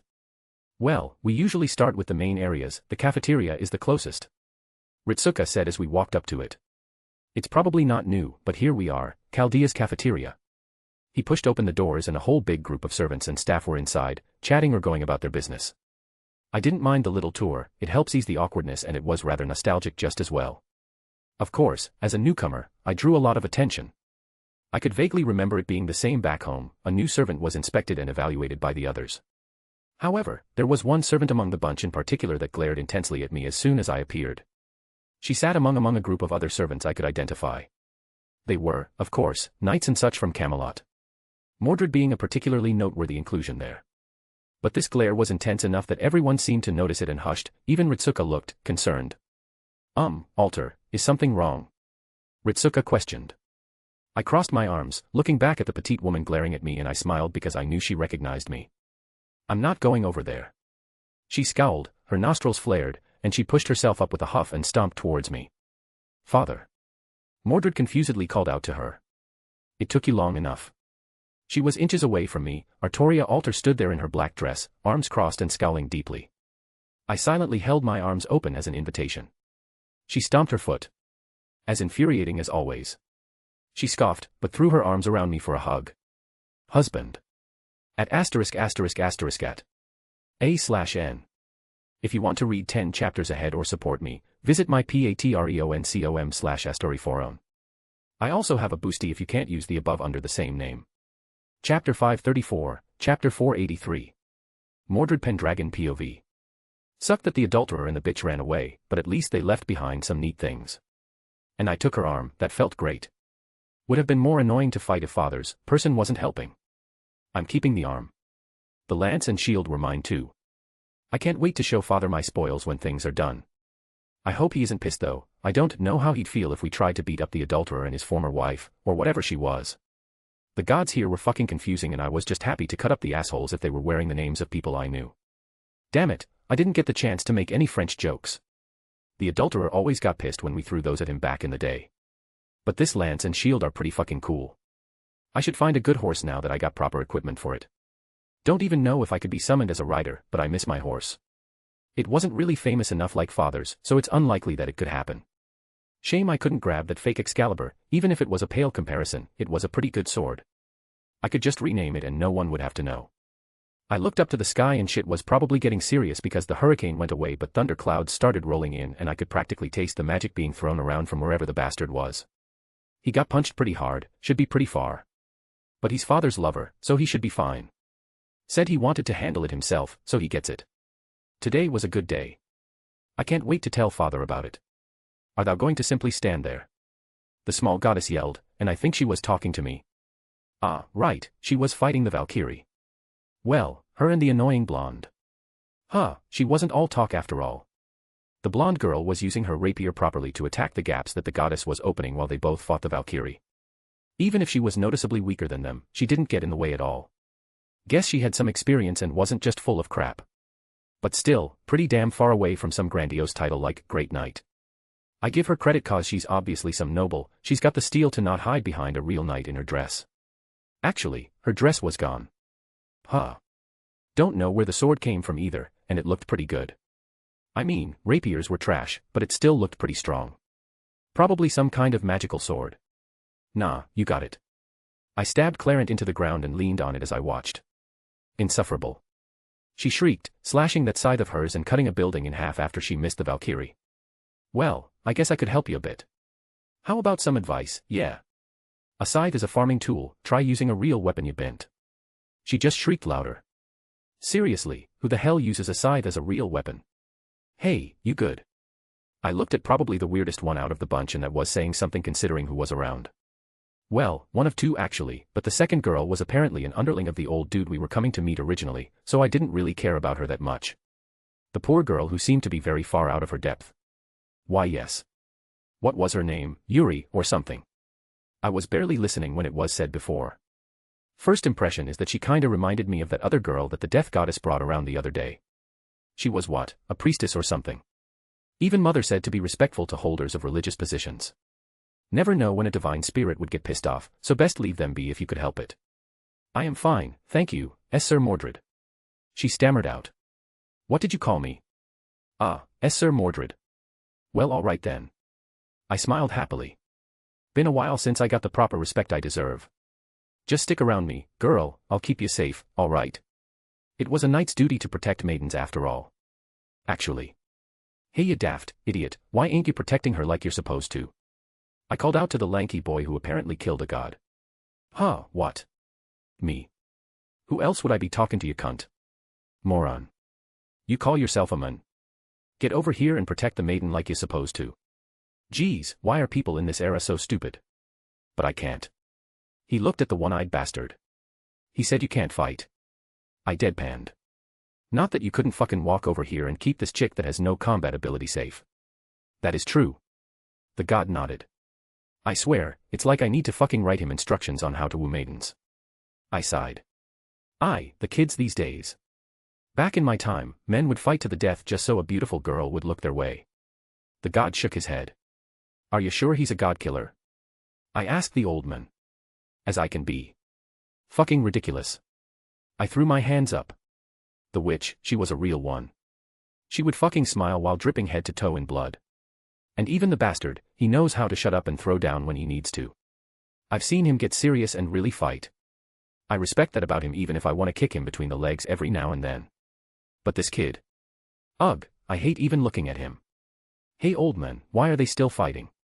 Seems kind of pointless now. I jerked my thumb at the small goddess and the Valkyrie and the noble girl. Didn't take a genius to know that things were practically over. Don't think the fight with the bastard was gonna be much longer. They looked like they were enjoying themselves, so I wanted to let them have their fun. All of mine hate. The tiny goddess yelled. Sir Mordred, aren't you worried about His Majesty? The priestess asked. Buffed, I can't even take it seriously with that title.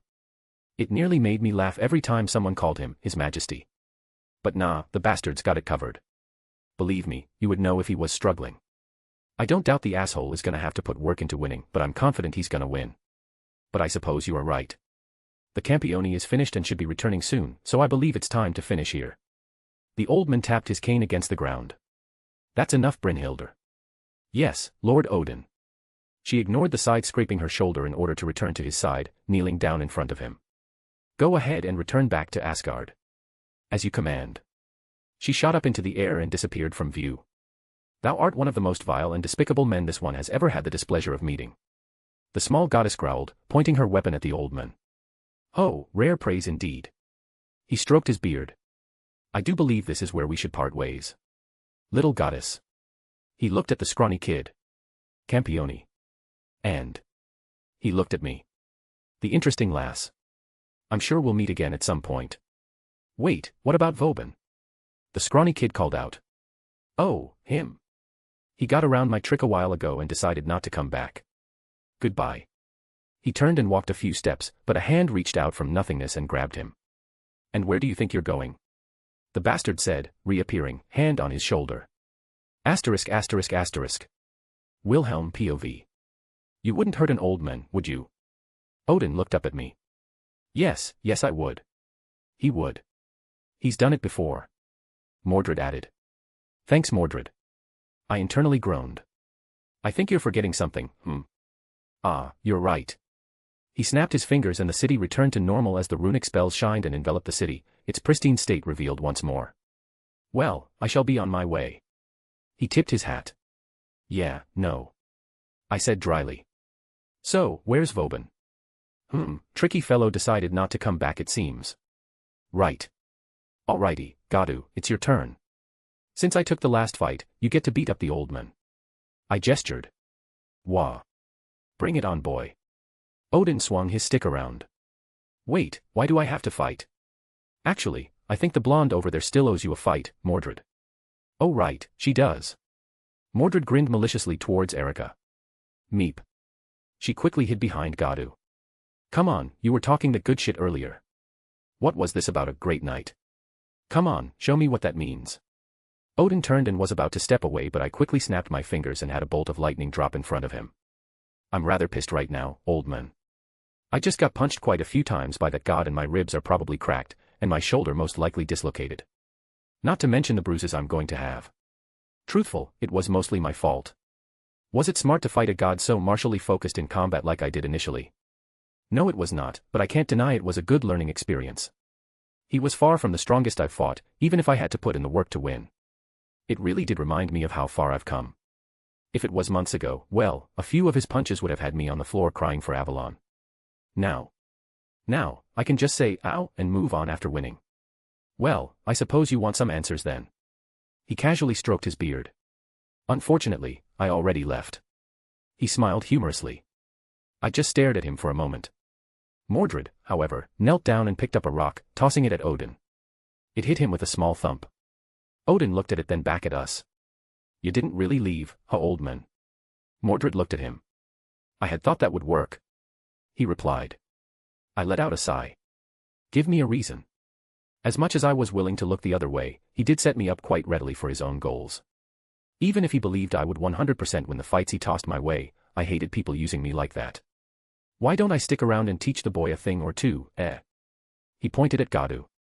Absolutely not. Athena refused. Does this really matter to you that much? I crossed my arms, really looking at him. Odin's jovial expression changed and his lips thinned. Do not underestimate what I would do to obtain more wisdom, boy. The short one there is content to wallow in mediocrity thinking she is beyond the masses. But I refuse to let my questions go unanswered. I narrowed my eyes at his tone, letting my power seep out. I suppose it's inevitable then.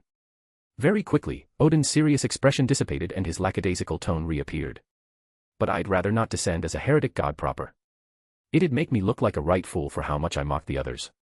I'm content right now to just sit on the sidelines and watch from afar. I am patient. But what went left unsaid was how long his patience would last. He wanted answers to quite a few questions he undeniably has. Most of them relating to me, I would assume. And he's basically telling me that right at this moment, he doesn't want to fight, so it puts me in an awkward spot. I would much rather fight multiple Hanumans than one Odin. No, do not accept. I do not allow this. Athena immediately protested again. Swear on your name that you'll bring no harm to them. I'll swear as your brother. He stated, and oddly, I felt my blood stir as it was laced with his divine intent. It was enough to send a shudder through my body. So, training him. Odin nodded. Seems like the brat could use some help. No. Wait, don't I get a say in this? Gadu whined. No. Nope. Nay.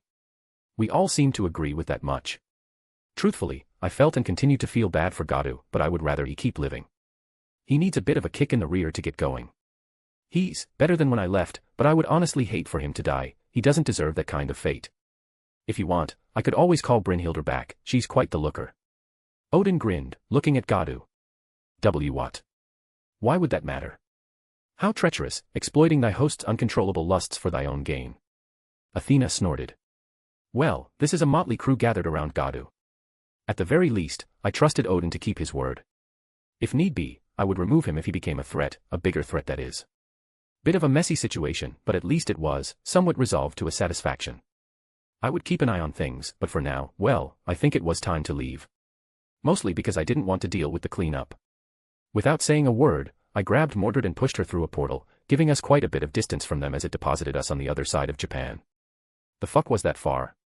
Mordred huffed in annoyance. Sorry, wanted to ask you a question and I didn't want to say it in front of them. And I wanted to sneak away. Whatcha want? Do you want to go back home or do you want to go see Pandora with me? I asked. The goddess chick that father saw, right? That's the one. Though technically, she may be your grandmother in the future, considering. What do you mean, May? Mordred narrowed her eyes with an underlying growl. Are you saying you're not going to marry father? 'Cause if that's what you're saying, I'm gonna cut off your dick right here. I think, you're making a few assumptions here. I quickly put my hands up, backing away. Artoria and I aren't really at that point yet. Mordred scoffed. Of course you ain't. A proper maiden needs time to court and my father is the best, so you have to put more effort into it. I'm not stupid. She huffed again. But you better not talk like you ain't gonna treat father properly. She warned me one last time. Actually, it was kind of cute how protective she was of Artoria, even if she was misunderstanding some things. I couldn't completely fault her, her knowledge on this sort of thing was probably severely lacking. Just out of curiosity, you wouldn't be against me marrying Artoria? Not that this is anywhere close to being a reality at the moment, our lives are simply too chaotic to settle down like that. You make father happy, so it's fine. She said quietly, crossing her arms, pursing her lips. Could be worse, I guess. At least you tried to do right by father, I can appreciate that. I didn't know how to respond to that, but I felt a warm sensation in my chest. Speaking of appreciating things, so, what happened to the loot, I changed the subject because I think it was just a tad awkward for both of us. I don't know what you're talking about. She looked away. They're mine. She whispered under her breath. It's her first hoard. Drake sounded proud. Let her keep them. Ugh, fine, whatever. I knew Lancelot dropped some stuff in her haste, but whatever. If it makes Mordred happy, she can keep them. Come on, let's go meet Pandora. I have some technical support questions regarding my authority. I happily opened a portal to Mama Pandora's place, but as soon as we entered, I caught a breath of that same aura that I felt multiple times at this point. It wasn't dense like with Gabriel, but it was enough that it floated around in what should have been her divine abode. Nearly immediately, I found Pandora lying on her couch, unconscious.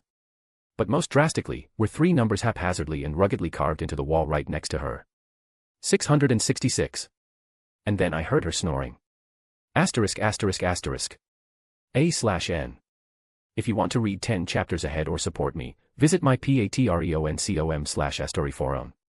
I also have a boosty under the same name if you can't use the above. Chapter 535, Chapter 484 plus HSRO make. I admit, I immediately assumed the worst. And I don't think anyone would fault me either. Pandora laid there unmoving, the box was opened right by her, and there was literally something carved menacingly in the wall. My knee-jerk reaction was to immediately call up Artoria so I could get my hands on Avalon or something, but all that came screeching to a halt when I heard her snore. Mordred gave me the most deadpanned look and I felt very similar. I walked over and poked her once and she barely budged. I searched through my ring for a bucket and made sure it was filled with water before I dumped it on her. Ah! She shot up screaming, throwing her hands into the air and tumbling off the couch in a panic. What's going on? Why am I wet? Where did you come from? There was a little bit of water left so I splashed it on her again. Ah! Stop throwing water at me. She whined. It's what you get for making me worry. I found a water bottle unopened in my ring thrown to some corner and started swinging it at her, splashing more at her. At this point she was soaked and throwing her small fists at me with a fury. Don't bully your mother. I finally stopped and instead pulled on her small cheeks. I brought someone with me. And since you're apparently okay, introductions. I gestured to Mordred. I'm Mordred, sup. Mordred casually introduced herself. Pandora, despite dripping wet, smiled happily towards Mordred, walking up to her and getting a good look at her. You're just like my new daughter, aren't you? Almost immediately, there was nothing but affection in her gaze. Why yeah. Mordred seemed stunned just as well and looked away at Pandora, gently putting a hand on her cheek. Mordred always liked being compared to Artoria, so that hit her right in her weak spot. I'm Pandora, the all-giving mother. You must be her child, so you can call me grandmother if you want, or whatever is comfortable with you. She smiled. All right, now that introductions are out of the way, why this? I pointed to, well, the fact that there was something carved into her wall. And I purposely did it to give Mordred an out. I noticed the blank look in her uncertainty of how to properly reply to Pandora, so I didn't want her to feel like she was put on the spot. Oh that, Tehei. Don't just laugh it off. I pulled on her 2 pigtails, gently of course. She was my Mama Pandora, so I wasn't going to hurt her. I panicked. She whined. What happened? I let her go because that sounded concerning. Pandora huffed cutely, fixing her hair. I looked into the box. Her tone shifted. Well, I probably shouldn't have looked as deep as I did. I noticed the anomalous additions considering its origin and connection that I seemingly had to it. I tried to use my power to divine it and I delved too deep. She said sheepishly. Are you okay? I jumped to the most important question. She let out a breath. I'll be fine. She casually waved her hand. It's just, I didn't expect to get that kind of feedback. I got hit by a surge of backlash for delving into essence too deeply. It wasn't pleasant by any means, and my head went all dizzy and I wasn't thinking straight. I think I did that. She pointed to the wall. Because I was afraid I was going to forget what I learned. Then you passed out. More or less. Even though you're a true goddess right now in the middle of what could be called your divine domain. Her smile stiffened. Not embarrassment but more, concern. That's right. If that isn't the biggest hint. I snorted, looking at the big 666 still etched into her wall. But. Pandora flipped her hand and the wall mended itself. With a sigh, her eyes glowed and she picked up the box. And that no man might buy or sell, save he that had the mark, or the name of the beast, or the number of his name. Here is wisdom. Let him that hath understanding count the number of the beast, for it is the number of a man, and his number is 666. The passage of the Bible was not unfamiliar with me, nor was the number 666 something unknown to even mundane people. But confirmation from Pandora was appreciated with her divination. I rubbed the bridge of my nose. Thank you for your help. It's dangerous. Pandora said softly. It was just a tiny spark of the thing inside. I squashed it easily enough so the box is safe now. But I could see it for a brief moment, you know. It looked back at me, and I felt frightened. That sounds bad that a true goddess like Pandora felt scared. Anything else you learned? Pandora shook her head. Be happy that I know this much considering the origin. Right, it was from a different world, I really am thankful she was able to help me this much. But as I said, the box should be safe now. She pushed it towards me. Truthfully, it's not mine, but I can feel the bad memories it holds for someone else. Would you please take it away from here? I just nodded, making sure to properly seal it regardless and putting it back inside my storage. Even though I completely trusted Pandora, I was not going to take any chances with that thing. Settling that inside my ring, I quickly grabbed Pandora, wrapping her up in a big hug. Thank you. I'm happy to help. Pandora happily accepted the hug. Good, then give me my authority. Blah. I killed a god. I huffed. I want my authority. Pandora looked confused and surprised. She then took out a large circular object with the picture of a dragon on it. There were symbols on it, swords and letters of unknown origin. The divine power on it was palpable. The sheer divine power of it eclipsed almost every other divine item I've ever come in contact with. I think only the bow of Oriel or the spear could compete or surpass it, at least at its full state. You did. Ah, I didn't notice. Pandora squawked. There's a god's authority held here and it does show you beat him fair and square. Well, it makes sense I suppose. She was indisposed, which was not a normal occurrence considering what happened. Pandora paused and she looked at me and Modred. Oh, you've never seen this in person, huh? This is my circle of usurpation. It's what lets me reproduce and distribute the authority of gods to Campioni. Of course it requires a sacrifice in order to activate that of a god's soul. It looks like a golden frisbee. Mordred snorted. Yoink. I snatched it. Wah. Pandora's eyes widened. No, give it back. What happens if I use it? I flipped it over, inspecting it closely. You can't. She practically climbed on top of me as I held it in the air out of her reach. Only I can use it or give permission to other people. Wait. Don't lick it, no. I eventually stopped teasing her and let her reclaim her frisbee. She held it protectively in her arms, not letting me anywhere near it at this point. What happened while you were out? I thought my children were going to start fighting, but here you killed a heretic god.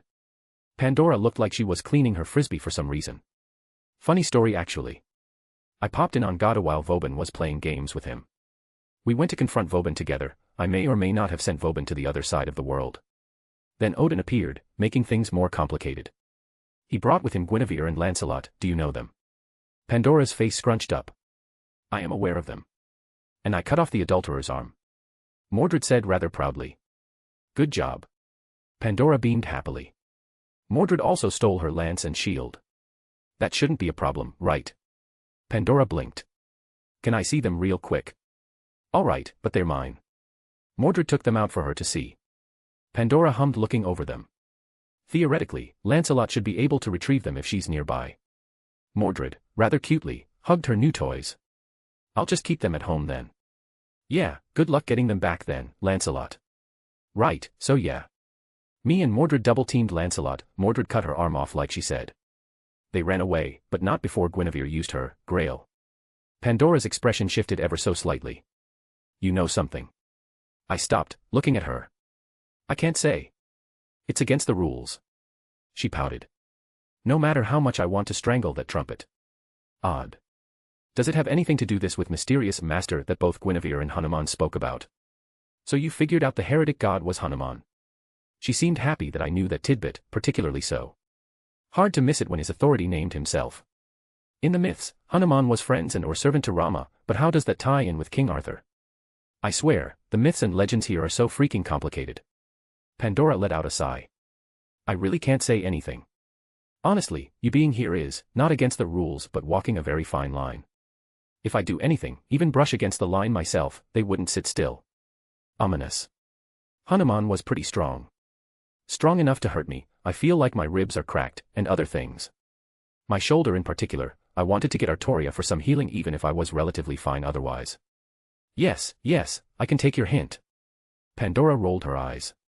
This isn't usually how I give authorities, but then again, there's nothing normal about you.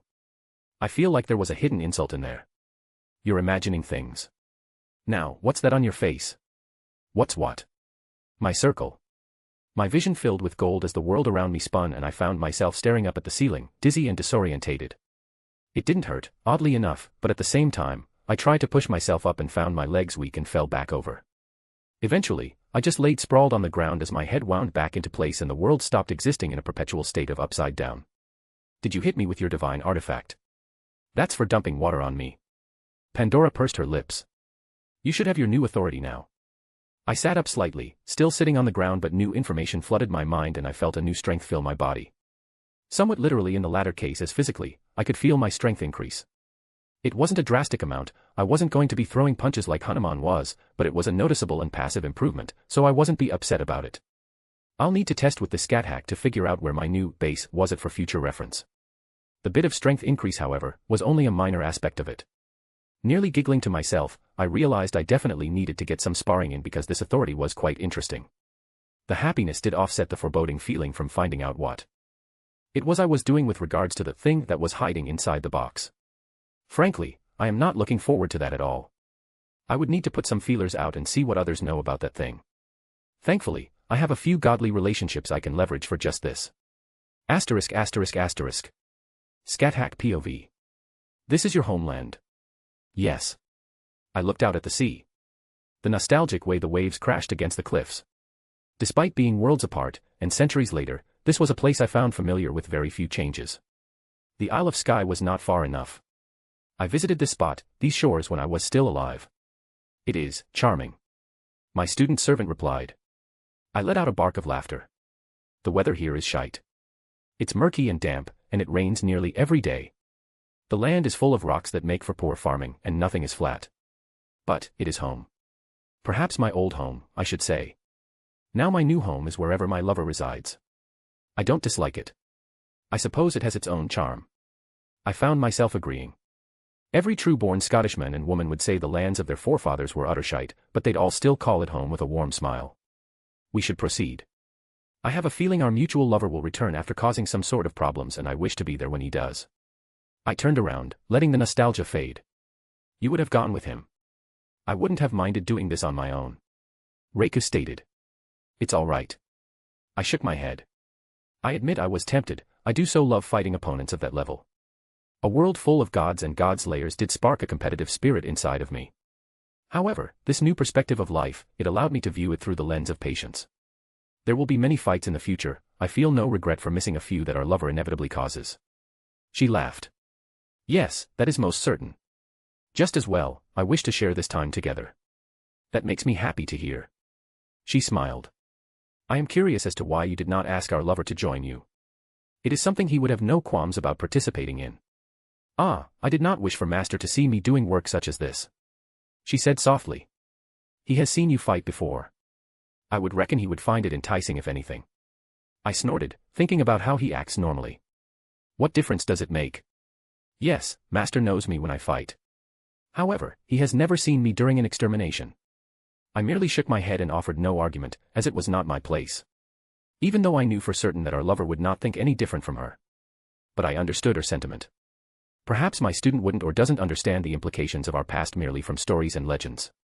Myself, the warrior next to me, the small knight, we have a great deal of blood on our hands, and the source of it is not always pleasant to speak about. We both walked for a few minutes back to where we were earlier. I do not know the customs of these lands. Would it be impolite for me to offer my condolences and say a silent prayer? She asked.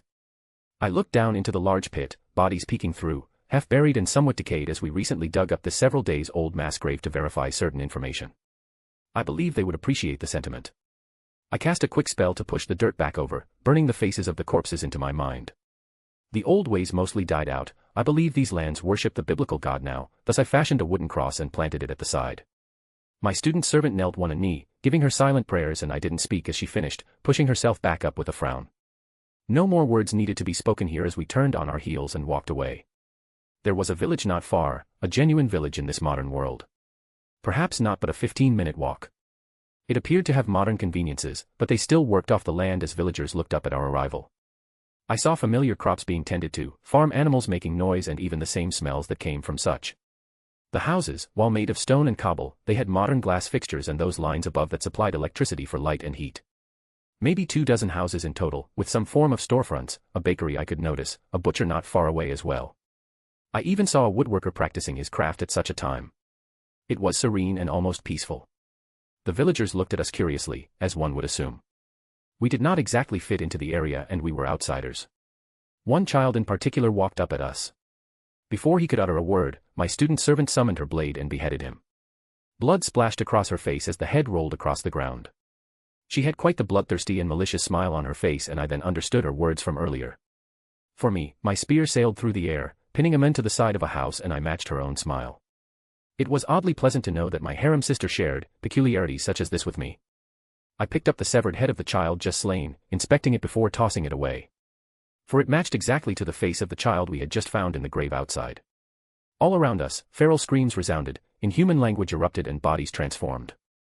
I called back my spear into my hand and slammed the butt of it onto the ground, casting a large spell to seal off the village and revealing the true forms of the residents. Wings, non-human appendages, fur or animalistic features. Not a single human resides within these streets any longer. The Fae were something abhorred even in my time. I have killed many myself and regret not a single one of their deaths by my hand. Yes, I believe she was correct in her naming. Extermination is the proper description. Asterisk asterisk asterisk. Non-canon Omake, The Foolish Genius, Honkai Star Rail, Part 1. I looked out the window as the stars passed by. I was riding a train through space. I don't think I would ever forget this memory despite the fantastical sights I've witnessed in my long life. Thank you again. Honestly, when I asked, I really wasn't expecting much. I looked at the other riders of the train. Did you think we don't backtrack? The redhead, Himiko, the Astral Express's navigator, looked at me and chuckled. Well, I always hear how the Astral Express never stops going forward in the tales. Always pushing forward, trailblazing the paths that no one else will. That merely got a chuckle from them. It's hard to keep trailblazing without supplies. We were getting ready to move on to our next trailblaze, as it were, with a stop to paint a coney. But we wanted to stock up before making a proper jump forward.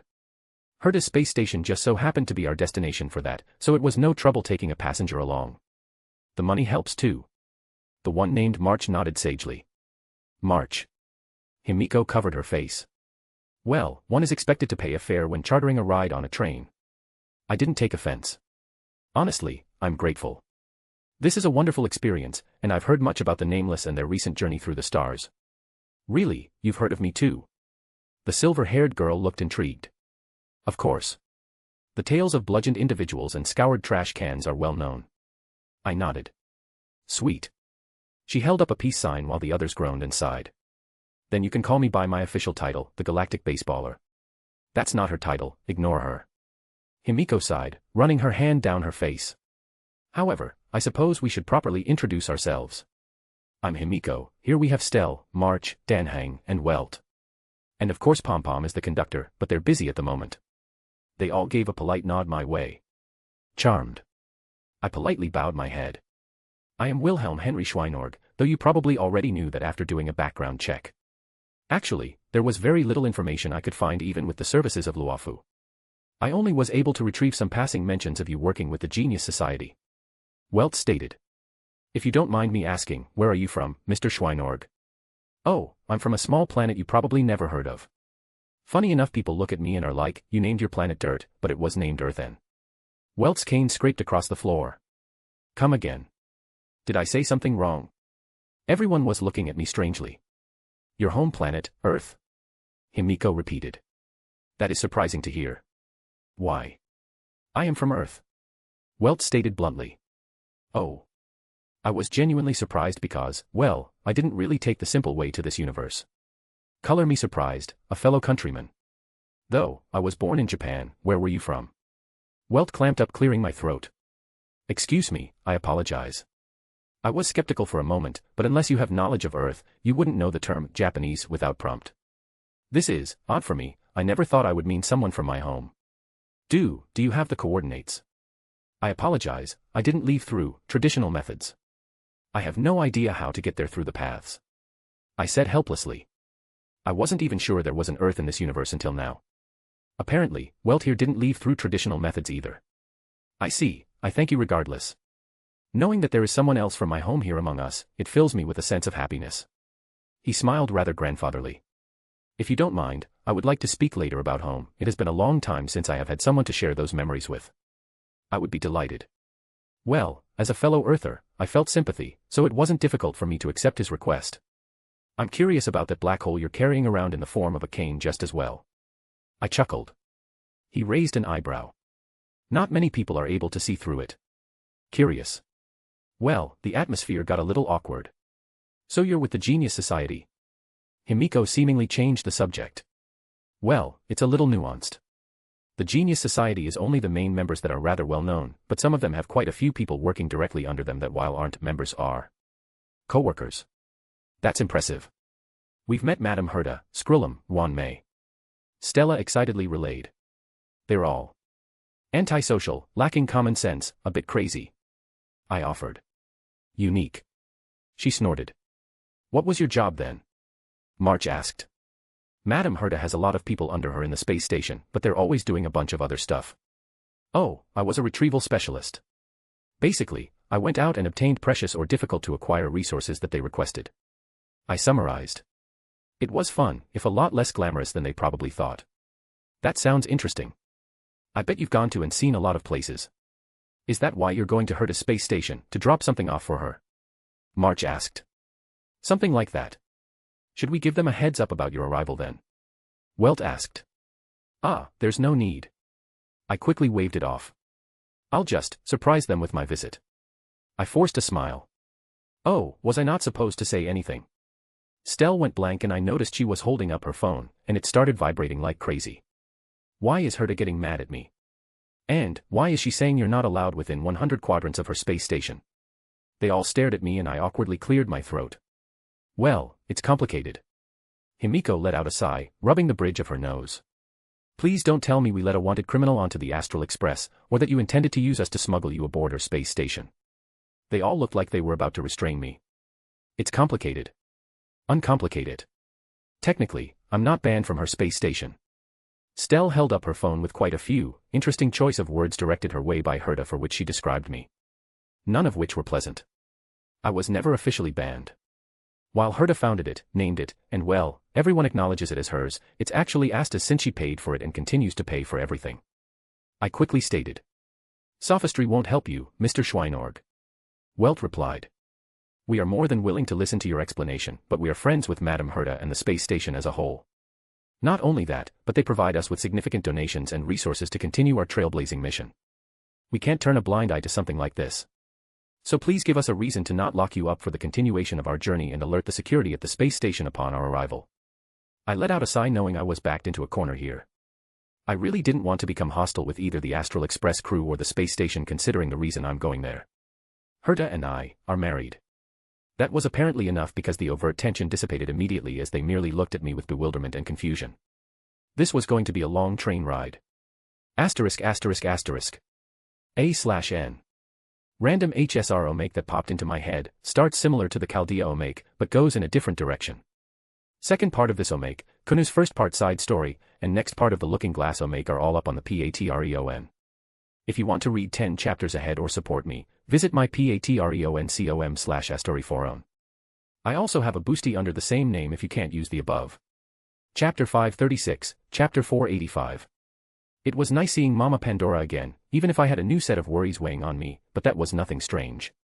I kind of accepted that my life was going to be a chaotic mess for the foreseeable future. But I at least had a lot of people at my side to handle whatever is thrown my way. And you have to come back and visit. I promise I'll be back. I reassured her. Here. I fished out a kaleidophone. You can use this to keep in touch. It should work even here. I paused for a moment. Actually, you could probably stop it from working since this is your divine domain. I'll pretend I didn't hear that last part because it could be construed as me actively breaking the rules. She hummed.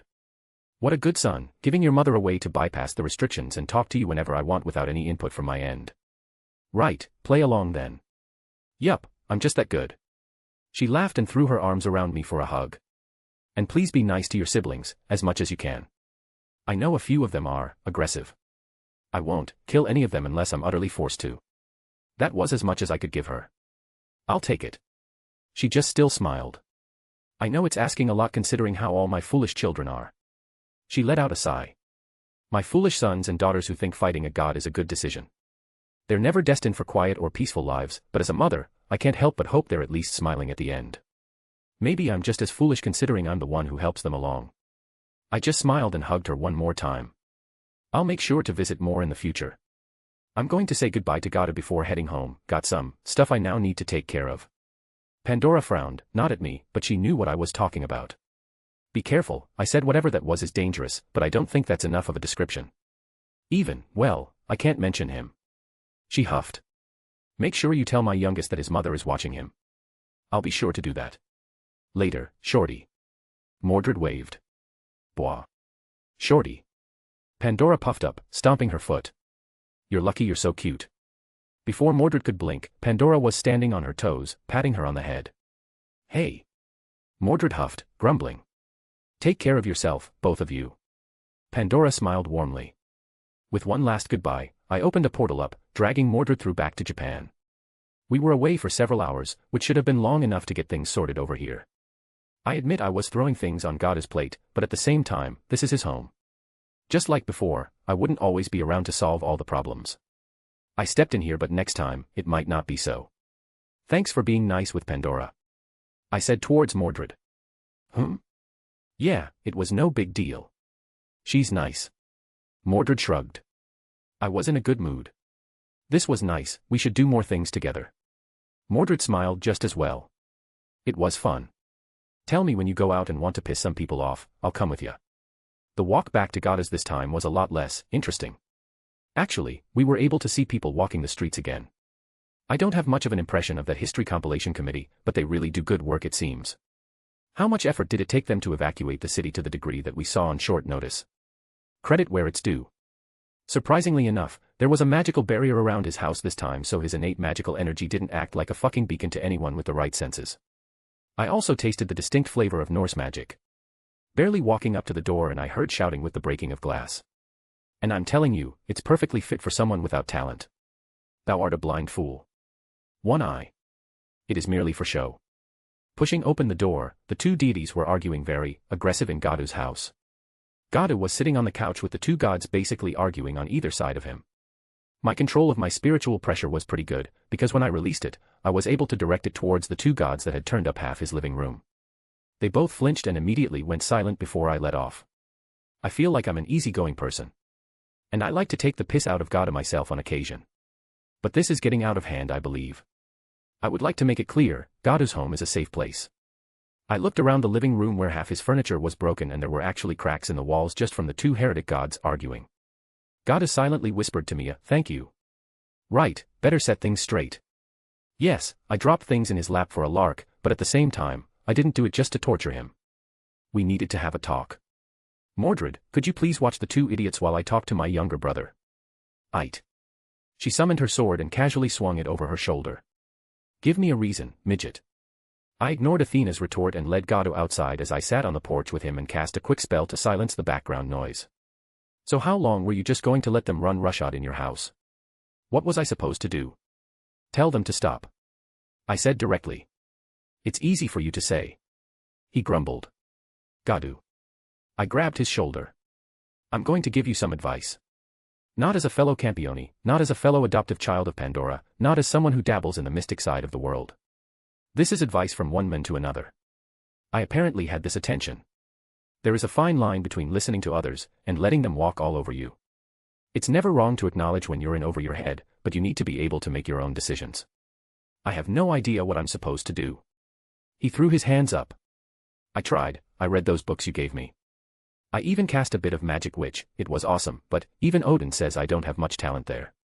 Well, large magical reserves don't equate to magical talent. Nor can talent be substituted for just raw power.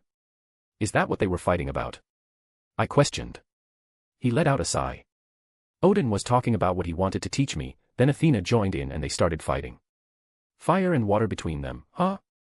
And you dropped him in my lap. Gadu deadpanned. To be fair, it was for your own good. I guess.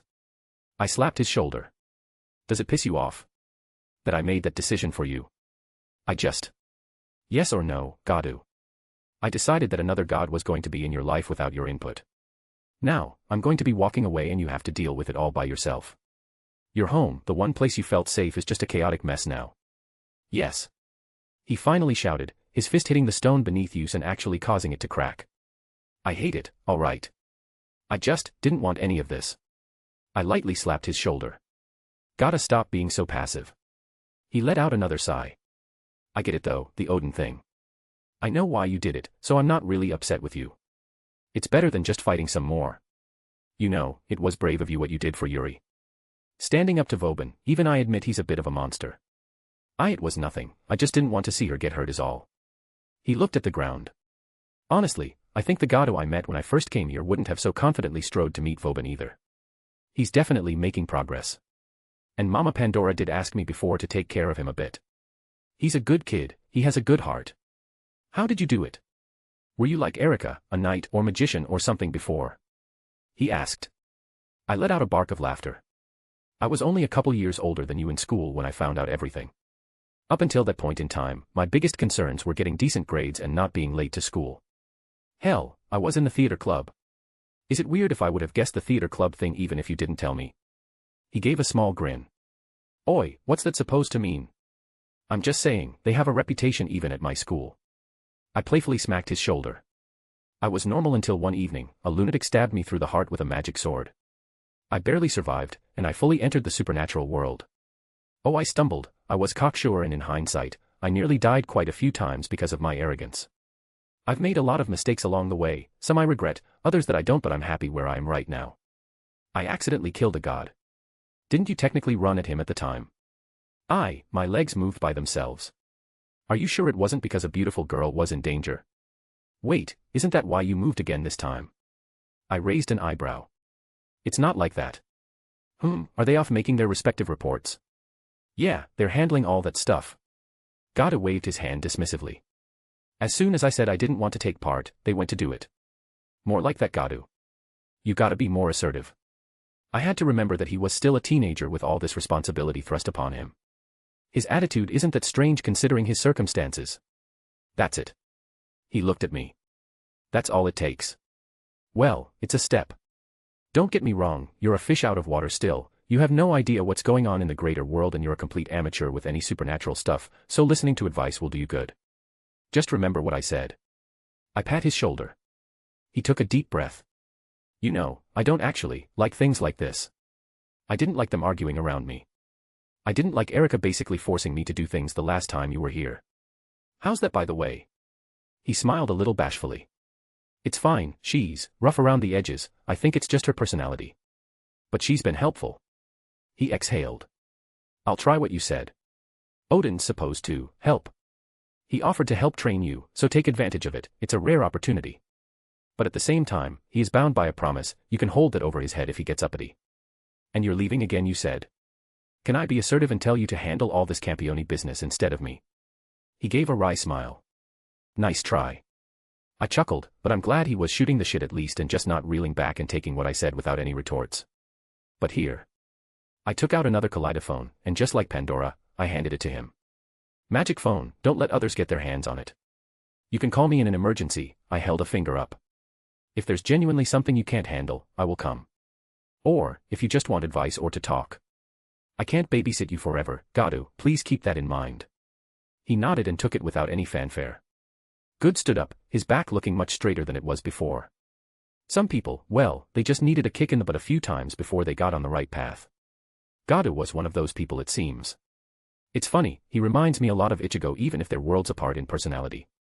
And just like the ginger, I feel like Gadu has the potential to be an absolute powerhouse with some time and effort. The cynical side of me does hope that he turns into such, so I have another ally with that kind of strength I could call on. An investment, if you will, even if I'm helping out for not so selfish reasons. I snapped my fingers, dismissing the spell that let us have a talk in peace, and he went back inside. Stop shouting. He shouted himself, silencing the two bickering gods. You promised me that you wouldn't make a mess of things. Either keep your promise or leave. And clean the mess you made. Very well. And you promised to behave too. Help her clean up. Telling an old man like me to clean. No respect for the elderly. Well, that certainly went better than expected. I glanced up at the raven standing on the nearby perch. Are you just going to stare at me, or do you want to say something? The raven flew next to me and morphed into a silhouette of Odin, even though Odin was still inside. That was a good pep talk. He ran a hand through his beard. The boy needed it. I could tell immediately that he has yet to develop the mentality of a warrior. He was bound for death if he didn't change. It's a good step in the right direction. I hope you treat him properly. Oh ho, you don't need to worry. I'm curious myself to see what he will turn into. I've never thought about teaching a Campione before, it's amusing as it is interesting. No, I felt like I had to worry. No threat of you going heretic, God. Well, there's always the chance. He fully admitted. If you want to compare it, I'm like the knight of the which you fought. If I push too far against my bounds, I will descend fully even if it's not my intention. And I'll give you a fair warning as a brother. If I do descend, I will require it to be worth the humiliation. Well, a warning received. And it wasn't so much a threat as a consequence of actions. Heretic gods weren't, from what I understand, you can't often talk them down. Campione and heretic gods are mortal enemies, it's instinctual that they fight to the death. He did say he liked to make fun of heretic gods, if he was going to be called a hypocrite, yeah, Odin would want the experience to be worth it, for whatever he deems that is up in the air. You're an enigma. Odin's tone shifted. Many things I don't understand, others that are impossible. You carry on you the touch of the world tree, the throne of Asgard as well. Not only that, but you have my blessing. He scratched his head. I'm wondering if I descended at some point in the past and was just too ashamed so I somehow made myself forget. It would make it simpler if you happened to kill me and usurp my authority, but I know for a fact for which gods you have slain. And then there's the magic you used to slay Susanoo. That was not something that was missed by many of us.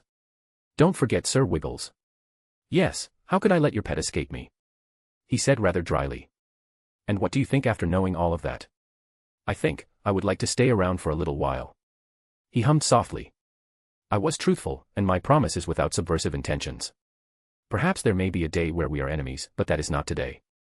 He looked out across the city. I am no guardian of this land like the first god you slayed, but my presence still demands a certain respect. I dare not say I will dissuade any gods from foolishly descending, but in the short term, it should not be overly concerning. I nodded as I understood his meaning. The raven distorted, changing back into the shape of a bird, but a few final words were left. Odin is patient, brother. But be it now or in the future, secrets are not withheld from the one-eyed god. I really hate dealing with Odin. Well, this world became significantly more volatile in a short amount of time. Looks like I'll need to check back in later. I should also make the time to have an extended stay rather than popping in. The thing with Hanuman and his supposed master, and also Odin very bluntly telling me that he's a potential ticking time bomb to my face. I am extremely happy I listened to Artoria and didn't deal with this crap until now. I'm afraid I would have been much less enthused about everything happening if it was before I had my mini vacation. The trip was actually rather successful, if for reasons I'm stressed about. But it was time to head home. Asterisk asterisk asterisk. Father, you're here. Mordred happily exclaimed as we ported back to the house. Artoria was there conveniently as Mordred greeted her. Did you enjoy yourself, Mordred? I cut off Lancelot's arm. She beamed. I fear I will require further explanation. He was a chick. I see. I also brought back spoils. She immediately took out the shield and the lance. Look, father, aren't they good? Yes, they are wonderful armaments, Mordred. I'm very proud of you. Artoria smiled, seemingly following Mordred's pace even as Mordred skipped over lots of details. Hee hee. Artoria peeked at me and her eyes narrowed. Wilhelm, are you hurt? Only a little. I forced a smile. My aura and natural healing had done a good job. It went from painful from before to throbbing and sore at this point. A far cry from the whole incident with my spear and demonic power. Come here. She spoke, and it wasn't a request. I let her put her hands on me as Avalon filled me with its warmth. Do I need to bind Avalon to you every time you leave my sight? She sighed, shaking her head. Mordred, are you harmed as well? I'm good. She shook her head. It's only a few cracked ribs and a dislocated shoulder. Artoria's look was rather deadpanned. The quality of opponent that can cause that sort of injury to you is not something to brush off. True, the god was powerful. I fully acknowledged his strength and skill. Despite being stronger, it's never a case of automatically winning without effort. Got a new authority though. Did you now, student? Scathack walked down the stairs, Reika following behind her. I will experience it for myself. Later, I got some stuff to take care of. But I do want to show you it. And I need to get used to my new strength. In addition to my new authority, it sort of gave me a little bit of a strength increase. Scat walked up, kissing me on the cheek. Look for me when you finish what you need to finish. Master Reiku came up for a hug. For some reason, I felt the inclination to kiss her forehead more so than normal. Did you both have fun? It was interesting. Reiku smiled. We only just returned. Yasaka and Vanillana are arriving shortly. They both had matters they wished to discuss. What new authority did you acquire? And what god did you do battle with? Artoria asked. I fought Hanuman, but, geez, actually Mordred would probably like to tell you the full story. Give her the chance, I think she'd appreciate it. As for what it is, let's keep it a secret for now. Careful student, you are making me excited. Scat grinned. Hello, anyone home? Yasaka walked through the door, Vanillana following behind her. Wilhelm. She practically threw herself dramatically into my arms. Is there something wrong? I was worried about her attitude. Nope. She smiled happily. But before you run off to do something else, I need you to take out Kuna tomorrow so we can set up for a party. Can do. I was wondering how Yasaka was handling it. Do you need my help with anything? Just keep our little fox distracted. Her tail grabbed hold of me like it usually does. Should be easy enough. Once Kunu's birthday is over, well, we're basically sending her right off to Hogwarts after. Thankfully, Medea and I both worked on her present, and I also had an additional little thing as well. Speaking of her, she should be there as well as the school year hadn't started properly so she would have time. Yasaka moved to the side and it gave me a chance to grab Vanillana into a big hug too. While we're on the topic of things that need to be done, I was getting quite a few requests from Zekrim's people about his urgent offer for a meeting. Vanillana spoke. Don't take this as me pushing you either way, I'm just the messenger and I'm fine with whatever decision you make. What exactly did he want to talk about again? Did I ask her before? I feel like it slipped my mind completely due to everything else that was happening. Well, it's not so much a secret. My son even said it around me, but apparently the original Lucifer's son paid him a visit. The first sighting of Rise of him Lucifer in the underworld in many years. I stilled at her answer because it seemed rather coincidental.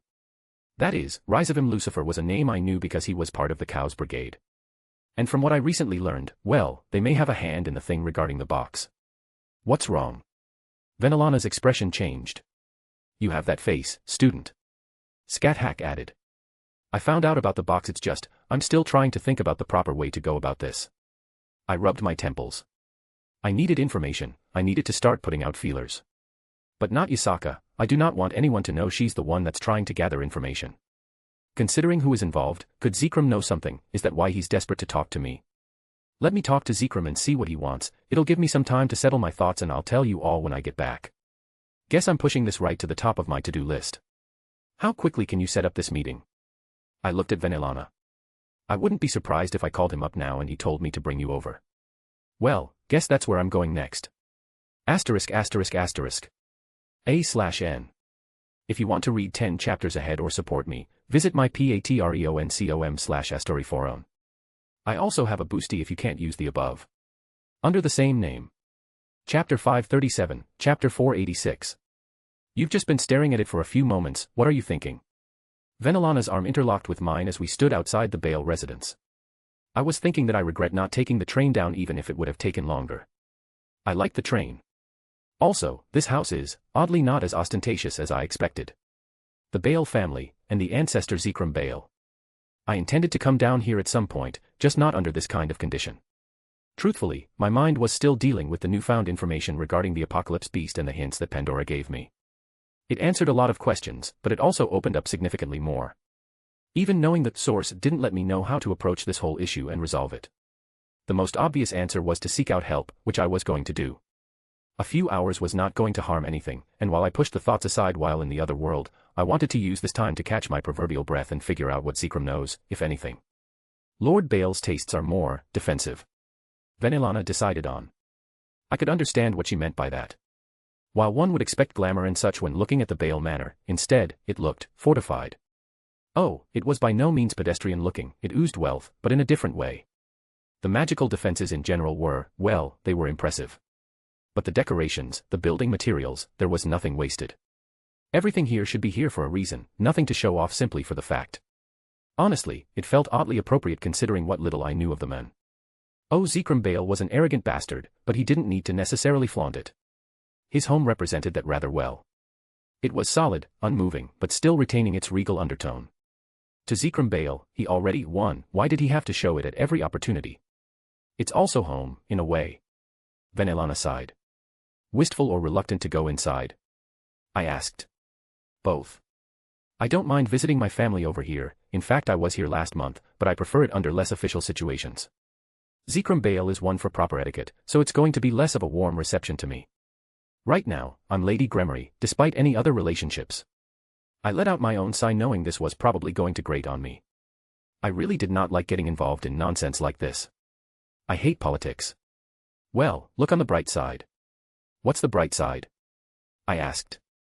There's a chance I could show you the room I grew up in. That is a bright side. Anything I should know before we go in? That depends. What do you know about the Bale clan? I shrugged. Power of destruction is their bloodline trait. Funny enough, we actually have a second bloodline trait, but it's not so elevated in status. She looked amused for some reason. Really? I furrowed my brow. Every Bale woman has a large chest. You're fucking with me. I'm really not. She laughed. Every single Bale woman has a large chest. We don't know why, and Lord Bale never said anything about it. She simply held her hands up. Not that I'm unhappy with this trait, it just took me by surprise. We actually used to think the same with Purple Eyes, but that was disproved once the Bale family started having children with other pillar families. She also added. Maybe I should learn a bit more about my heritage at another point. But if you want advice, as someone who's had to play these games for a very long time, you can simply choose not to play. Remember that your attachments here are severely limited. I suppose that does make the situation less annoying. We walked down the cobblestone path as we passed through a dozen barriers harmlessly before reaching the door.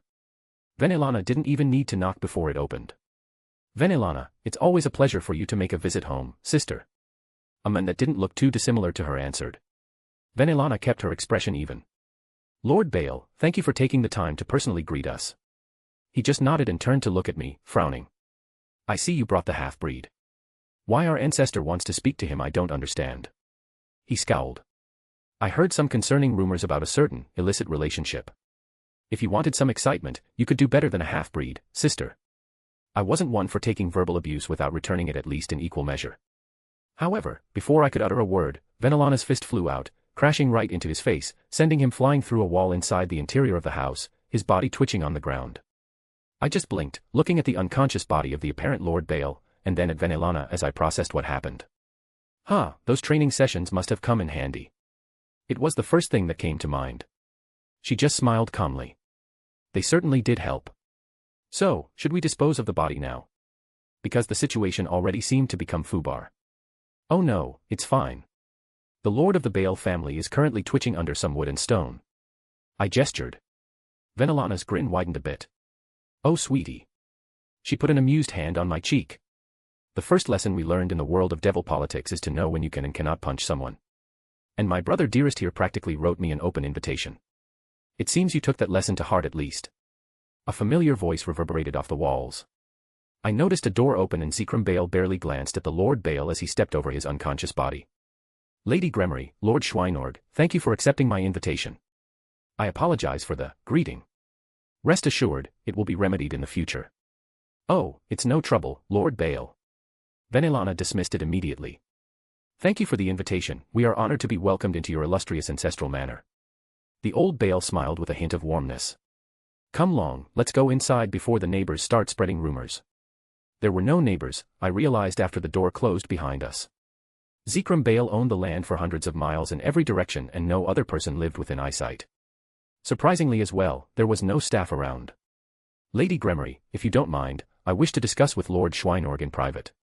I already anticipated this, Lord Bale. Don't worry, I was merely here to escort him. If I'm unneeded, I was simply going to pick up some items from my old room. She smiled, keeping the formalities despite her basically saying she was going to her room. Zekrom nodded at her and I didn't speak as he gestured for me to follow. We had to step over the unconscious body of Lord Bale, and I was confused as to why they were both addressed that way. Please take a seat. He spoke, opening the door leading to what looked like his personal office. I admit, I was tempted to take the seat behind his desk, but I was going to be polite. I waited a few moments for him to sit down. Rather quiet for such a large mansion. I dismissed my workers for the day. He waved his hand flippantly. And you can cease with the formalities. I am aware from our last talks that you dislike them. Well, I wouldn't say no. I'm curious about something. Venelana called two people Lord Baal. You offered me the position of family head last time, and I'm assuming that's who Venelana was addressing before she knocked him out. Zekrom rubbed his chin with a weird smile. She has quite the hook. But yes, that was her half-brother, one of my descendants, and the current head of the Baal family. So, you're both Lord Baal. He is Lord Baal as the title of head of the house. Zekrom replied. I am Lord Baal. Well then. I assume Venelana won't be in trouble for doing what she did. The ancient devil in front of me, his facial expression shifted slightly. You need not worry. He was not supposed to act in such a manner. However, his upbringing leaves much to be desired. His political aspirations lay in the beliefs of an older ideology. Ah, old Satan faction. Zekrom grunted once in confirmation. If only Venelana was still with the Baal name, I would have made her the family head. Instead I am forced to deal with this. He was being surprisingly open, probably an attempt to broach a sympathetic bond. It seems like something he would do in an attempt to get me to lower my guard and perhaps think of him more warmly. Zekrom, having just sat down a moment ago, sat up and looked out the window behind him. If you had accepted my offer, I wouldn't have to act like a master pulling on the strings of my puppet. His hand raised up and he rubbed the bridge of his nose. I am not unfamiliar with politicking and groveling at others. I did not live this long without knowing how to swallow my pride. But that boy can't make a single decision without running to me first. He finished with a shake of his head. My only hope is that one of his sons will quickly take the reins so I don't have to babysit a devil that's centuries old. Does that include Serorg? It wasn't lost on me that the man Venelana punched out was Serorg's father. I would be delighted if he took over. Zekrom spoke without any hesitation. I raised an eyebrow. Wasn't he ostracized and basically banished from the family? Zekrom rolled his eyes. He carries the Baal bloodline, he will always be a Baal. Our bloodline is sacrosanct, but that does not mean I'm unwilling to acknowledge strength where it is due. If he wishes to punch his way to the position of Satan, I will sit at the side and silently cheer him on. He turned to me. Do you find my stance odd? It seems contradictory from what I imagined. Humph, I have two goals in my existence. To elevate my bloodline to the absolute pinnacle. And to further Devil Society to reach as far as possible. If one of my bloodline desires to punch their way upward, I have no qualms and even support them. However, I place an emphasis on my own bloodline ability. If he desires to reach the peak through another method, it is his duty to prove his worth, I will not hold his hand. A rather Spartan mindset. I don't hate him, but he has to prove himself for me to care outside of my normal goals. I did hear that he performed exceptionally during the battles that took place in the Norse realms. He shifted. Make no mistake, I take pride in any of my bloodline succeeding. He was an odd man and I wondered if I would ever truly understand him. So hypothetically speaking, you wouldn't be against Seror taking over the Baal family if he proved himself capable of doing so. Call it mild curiosity on my part, which is why I was asking. Other than him being an idiot, I have nothing to say. I raised an eyebrow. Don't look at me like that, do you think I don't keep tabs on a young devil of my bloodline with such capabilities? He has an impressively strong will, the charisma of a leader, but he would sooner punch someone than open up any kind of negotiations. Thankfully, he at least had the sense to pick worthwhile peerage members to cover for his weaknesses. This can also be attributed to his leader potential. Well, I honestly couldn't argue there because it was rather spot on. He looked back towards me. I heard you met young Mil ICAs properly. What did you think of the boy? Was he gauging me now? He seemed like a good kid. Surprisingly strong for his age. He was copying me a bit, learning magic and swords. I didn't realize it at first, but I was smiling as I said it.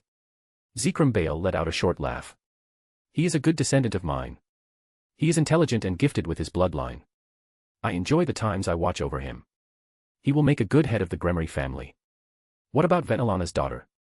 I'm pretty sure she's the heir. Bah, that girl, I love her like my own grandchildren, but she is as much an idiot as the punching fool.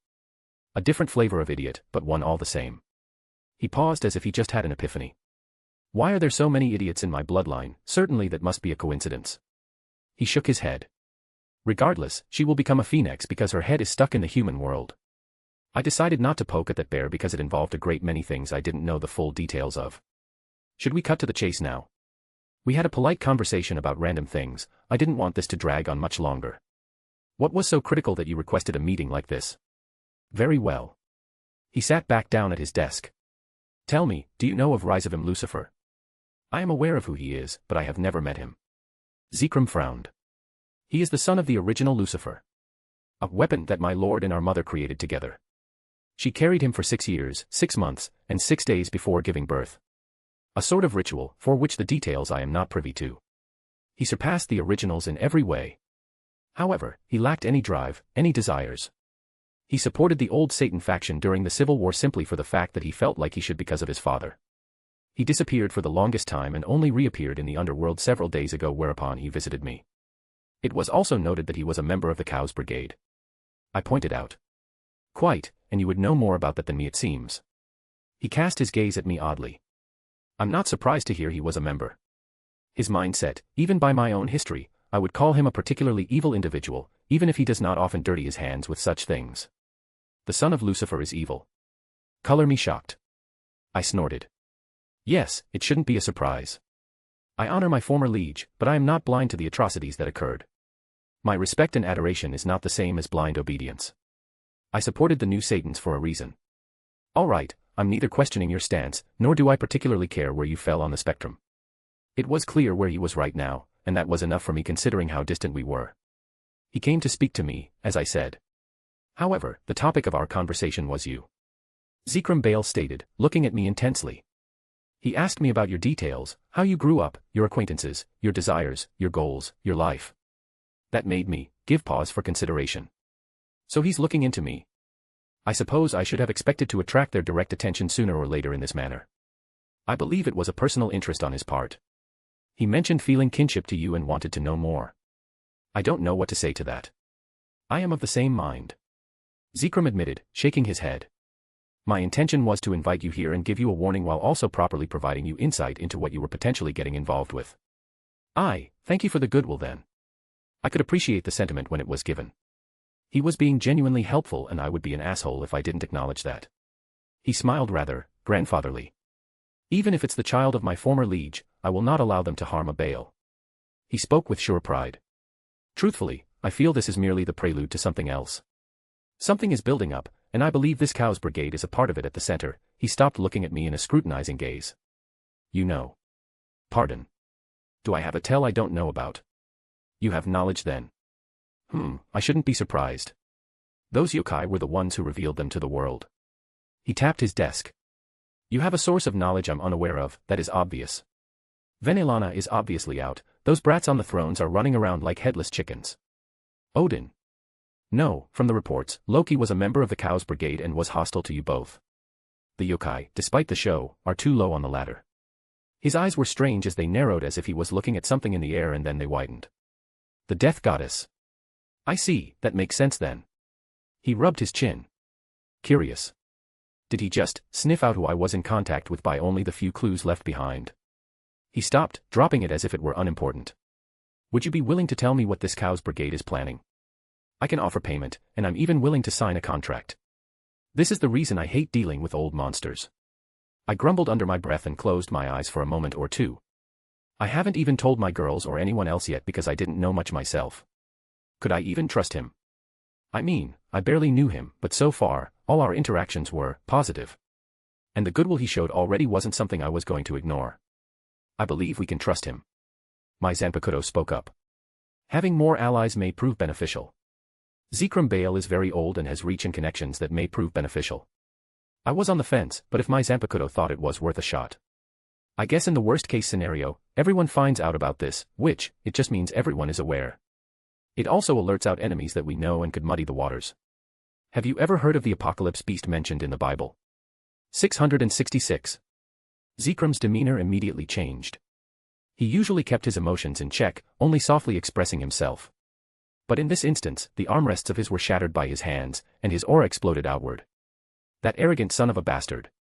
Zekrom let out a furious roar and the windows shattered. That's his plan. Wait, you know about it. It was a turn of phrase. I didn't actually expect him to know about it in detail when I was even in the dark about things. Zekrom's eyes flared up and his temper slowly reined back in. I could still tell he was furious. I am bound by an oath, I cannot speak about it. He grit his teeth. How do you know about it? He gazed bore down on me. I've run into its power a few times at this point. I visited the Vatican and there was an incident with the power of the thing appearing. I briefly described my ordeal. He blinked. Why were you in the Vatican? He stopped. It doesn't matter. You must have run into a seal, there are many of them. And before you ask, I do not have knowledge on where or what they are. He didn't clarify, and it wasn't hard to guess that this oath of his was more than an honor thing. But that doesn't explain. I know quite a few gods. He clamped his mouth shut as if that answered everything. That stupid boy. He growled again before calming down. He reached a hand down his shirt, pulling out a strange metal object connected to a leather strap, a necklace. Though, looking at the thing he was holding, after giving it another glance, it looked like half a key.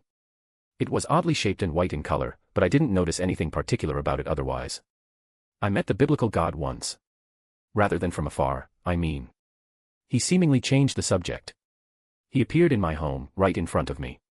I thought I was going to die. What did you do? I offered him tea. Zekrom said with a rather self-mocking smile. He accepted. I admit, it was one of the strangest experiences of my long life. We simply chatted. He asked me questions, asked my opinion on certain things, and when it was over, he departed. Zekrom looked up. It wasn't much later that he perished. Are you happy he's gone? My goal of reviving Big G was still a priority, but I was curious as to his thoughts. It's an odd thought to consider. If everything remained the same, and right at this moment, he sat upon his throne in heaven, I believe it would be preferable. It is exhausting trying to wrangle the direction of devilhood where I desire. Having him alive would mean that devils would be much less lazy and seek to better themselves without me having to forcibly exert myself. He let out an annoyed huff. Do you have any idea how hard it is to balance devil politics so they don't kill themselves? But I digress. We are moving away from the elephant that you introduced to the room. The beast of the apocalypse. Trihexa. Zekrom Baal spoke. Very well, I will assist. What? Whoever you are involved in, whatever you are doing, you are obviously on the opposite side of the Cows Brigade and that idiotic bastard, so I will lend you my support. Speak to whoever you need to, but I wish to join. Right, he deduced I had a group with me beyond what the public knew about. Hades is going to be pissed with me, isn't he? This is not what I expected when I came here earlier. I let out a sigh because I was already getting a headache from this.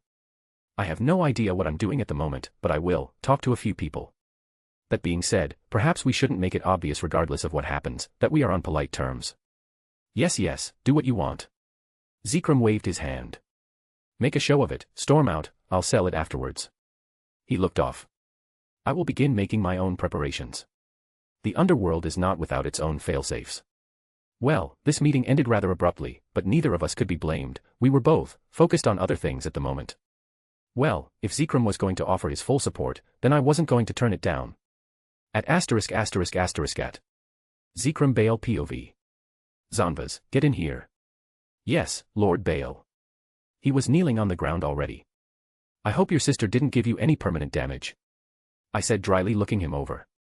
He shook under my gaze and I dismissed him. The mansion stopped shaking. Can I assume that our guests left? The half-breed. Careful, Zanvas, with but a word from the half-breed, and I would gladly give him your position. How dare he speak down at a Baal that I acknowledge? If it weren't for his talent in sniffing out profit, he wouldn't have lasted this long as the Baal head. He left, Lord Baal. As did my sister. He quickly corrected himself. I'm sure if I held my foot out, he would be kissing it right now. I had plenty of bad memories being forced to literally do so with Lucifer in the past, not something uncommon with my kin as the man was sadistic. But this is hardly a comparable situation. I made sure to always keep the proverbial dagger sharp for when I needed to stab it into his back. This one, he would probably wet his pants at the mere idea. And while I would despise treachery, I abhor such patheticness. Why wouldn't he have just accepted my offer to be the Baal head? I thought it was a good enough offer, but I suppose I simply don't know enough about my descendant to truly entice him. He is an enigma of epic proportions. I assume by the house shaking previously that Lord Schweinorg left in a foul mood. I barely trust him to tie his shoes without begging me for my input, much less important information that should remain secret. Yes, Lord Baal. He blew a hole through the front door while leaving, and what? I raised an eyebrow. Zanvas coughed awkwardly. He used magic to draw a large phallus on the front of the mansion. I silently looked at Zanvas, oddly having trouble providing a response. No matter what I do, it will not come off. Before I realized it, I found myself laughing, a hearty laugh that I have not had in a long time. Something I truly needed after having my anger rising up at the stupidity of Lucifer's progeny wanting to awaken the beast. That fool, he wants to doom us all, for what purpose? At least one of my descendants has proved themselves competent and is already aware and actively going against the maniacs. The key half around my neck felt heavy. Lord Bale, what should we do? The staff won't return until tomorrow. Should I demand they return earlier? I waved my hand. Leave it be, let everyone see what happened. I see. He grinned evilly. Yes, let everyone see what that bastard did. We'll tarnish his reputation first before demanding satisfaction. Fool, he cares not for the underworld. Tarnish his reputation, all that you want. And you can enjoy fighting against his growing fans among the reincarnated devils. But of course, you don't even deign to think about them in your arrogance. The only reason I do not quite literally whip the stupid out of him is because one of his children is bound to take over soon and I simply don't want to waste my effort on such a task. The key half was clenched between my fingers as I gazed towards the territory of my old friend. The ancient oaths still hold. The underworld is threatened. It's time to rally the old guard once more, Runias. At ***** at /n. If you want to read 10 chapters ahead or support me, visit my patreon.com/astoryforon. I also have a boosty if you can't use the above under the same name. Chapter 538, Chapter 487. I moved Mirage up to deflect a blow from Scathac's spear as it narrowly missed me. She followed up by swiping its bottom at my side and I was forced to bring my sword down to block it, but the force sent me sliding across the ground a few feet before coming to a stop. She took steady steps towards me, each one measured as her spear leveled towards my eyes and thrust it with enough speed that I had to jerk my body and twist in an awkward way to dodge. A flurry of spears continued to assault me, each one slowly increasing in speed that I continued to block and deflect. Finally, she managed to hook my blade with her spear and force it from my hand, sending it sailing off to the side and gently, the bottom of her spear poked my chest. If this was a real fight, I would have taken your heart, student. I let out a sigh, admitting defeat. You can't take what already belongs to you. I shot a cheeky grin her way. She rolled her eyes with an amused smile but reached over and lightly pulled on my cheek. Your mind is elsewhere. Is it that obvious? Who do you think I am? She raised an eyebrow, fetching my sword and tossing it back at me. How do you feel? Not bad, I stretched my arms. I always enjoyed our little workouts, even if they weren't always the most intense. Specifically, this time, I wasn't using anything beyond my basic physical strength. I think I got the hang of my new strength though. I said, flexing my hands. It is noticeable but not something unusual. You have a firmer foundation to build upon now at the very least. Yeah, an increase in my base self was an upward multiplicative increase across the board with the other things I had going on.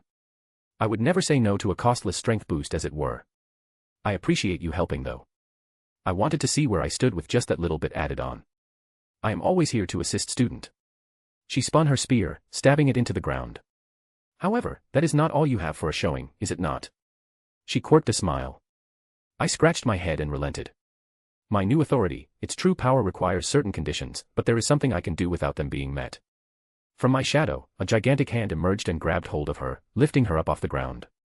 She looked down at me from a dozen or so feet in the air with a chuckle. She pried herself free and touched the dirt below. Interesting, student. That is a very practical and beneficial ability. I assume it is not limited to a mere hand. I can generate a shadow avatar of the god I defeated.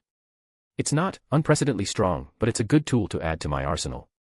And that wasn't getting into the effect that I required certain conditions to meet to utilize.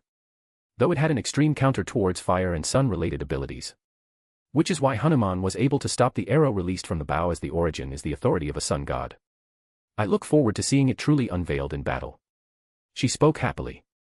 For now, a continued spar is pointless. If your mind is focused elsewhere, then you will not gain anything. I'm sorry. I apologized with a small smile. Your worries are understandable.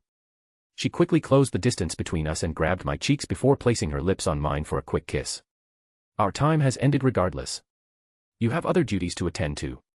Izzy had come by and was waiting at the side, and she wasn't the only one. Daddy. Kunu came running over to me and I quickly opened my arms to accept her into a hug. And here's the birthday girl. I swung her around. How old are you now? 5. 6. She puffed up cutely. I'm 11, I'm not a baby anymore. You'll always be my little fox. I kissed her forehead.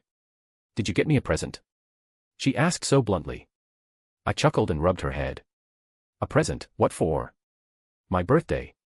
You're supposed to give presents on birthdays. I faked surprise. Don't make her cry. Scathach quickly came in, pinching my cheek again. Don't worry, lass, I have a present you will enjoy. Auntie is better than daddy. Kunu pouted.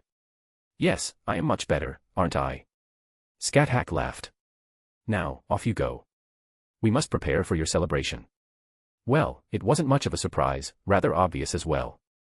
Are you ready to go? Izzy asked. It was abrupt, but I managed to convince him of the importance.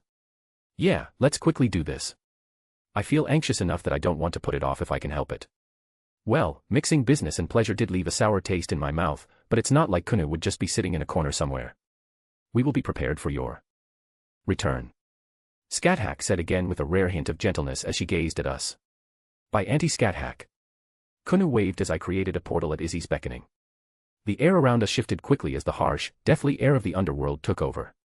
I staved off the oppressive feeling from Kunu rather easily, and our hosts were there upon our arrival. Hades. I greeted. Mr. Schweinorg. He politely returned. I believe I don't need to introduce my associate, but considering it's our first meeting, I will do so anyways. Thanatos wanted to meet you. He gestured to the second person at his side. Thanatos, the primordial of death, son of Nyx, the night itself. He was a good 2 feet above Hades in height with a rather slim build. His body was black, almost like it was partly made of fabric, and his face was covered in a strange pale mask with only his eyes and mouth visible. And from his back sprouted 2 wings that at first glance seemed to be made of feathers, but that seemed to not be accurate, as if they were solid extensions and not a culmination of many feathers together. Almost like they were crystalline in shape. Wilhelm Henry Schweinorg, at your service. I was also polite. Manners cost you nothing and they can gain you everything.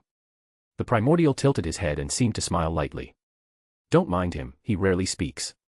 Hades was quick to answer for him. I like your wings. Kunu spoke up, looking at the large being. Thanatos looked at Kunu strangely and his smile spread. Truthfully, I may have been concerned in any other situation, but, well, I felt a rather gentle aura from him. He slowly and gently reached out his hand and patted Kunu on the head. Many people don't seem to understand that death isn't a destructive or evil force. At its core, it's a gentle embrace. Hello Thanatos, it's been a while. Izzy also spoke up and Thanatos nodded in her direction. And Hades, it feels like I've seen you more in this past year than the last few centuries combined. Yesh, I wonder why that is. He drawled, looking at me. I set Kunu down. Thank you for agreeing with everything. I know this is an odd request and abrupt meeting. Hades let out a sigh. I understand that mortals feel the need to rush. He flipped his hand through the air. I merely hope that it's worth having to force an opening in my schedule. He then clapped his hands and the ground shook as a 3-headed dog came barking over the horizon. Cerberus looked ecstatic to greet everyone as Hades rubbed his snoot. Cerberus, would you be so kind as to watch over the young lady? I heard that she's particularly fond of giving good boys lots of attention. The 3-headed dog looked across us and all its eyes landed on Kunu and lowered its heads to match her height.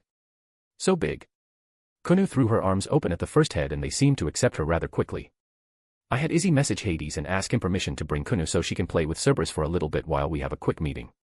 Figure she would enjoy it and it would give us an hour or 2 to cover the important stuff. I let Sir Wiggles and Lady Wiggles out to join them.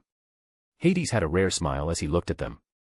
Come, Thanatos will watch over them and make sure she does not go where she's not supposed to. He put a passing hand on my shoulder. He is good with children, he often watched over mine when they were still young. I quickly grabbed at Kunu's tail to get her attention.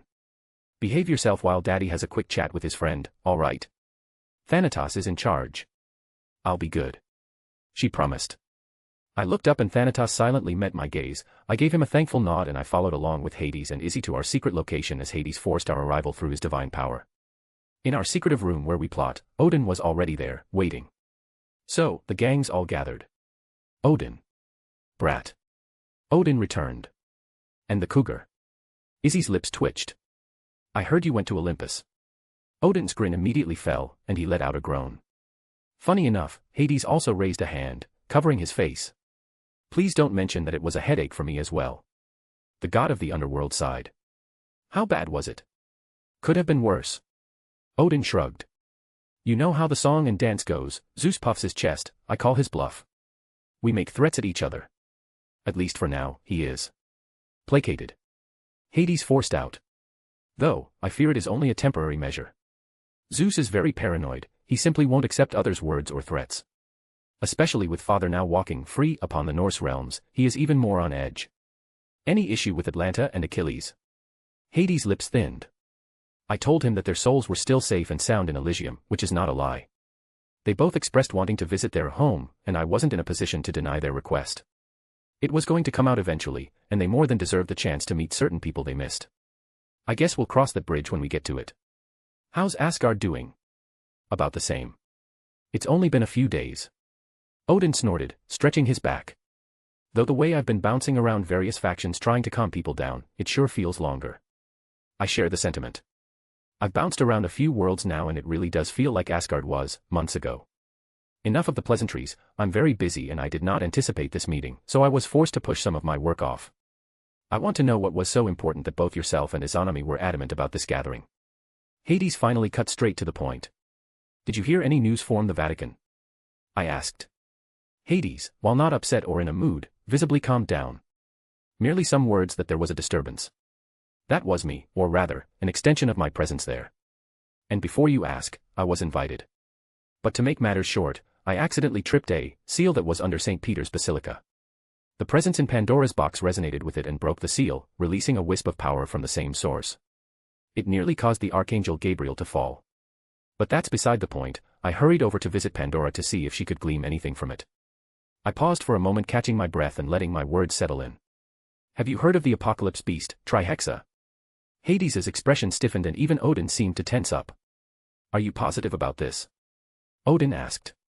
I agree with the Allfather, that is not a name to throw around unless you're absolutely certain. I take it you're both familiar. Familiar, I suppose you could say that. The name isn't new, it's been called many things based on the region of the world. But the thing is, no one thought it was real until now. What do you mean no one thought it was real? I was finding out about this for the first time now. I mean sure, the whole idea of the beast was in the Bible, and I knew the story, but that was an entirely different thing. They would be the ones to know these types of things. It is speculated. Hades held up his hand. That the prophecies of destruction, the inevitable ends, the stories of each faction's death can be traced back to a singular source. It was merely a rumor and there had been no indication of its truth. Think about it this way, in the myths and stories of mortals when talking about various factions, can you name a single one that has a happily ever after? Now that he said that I couldn't.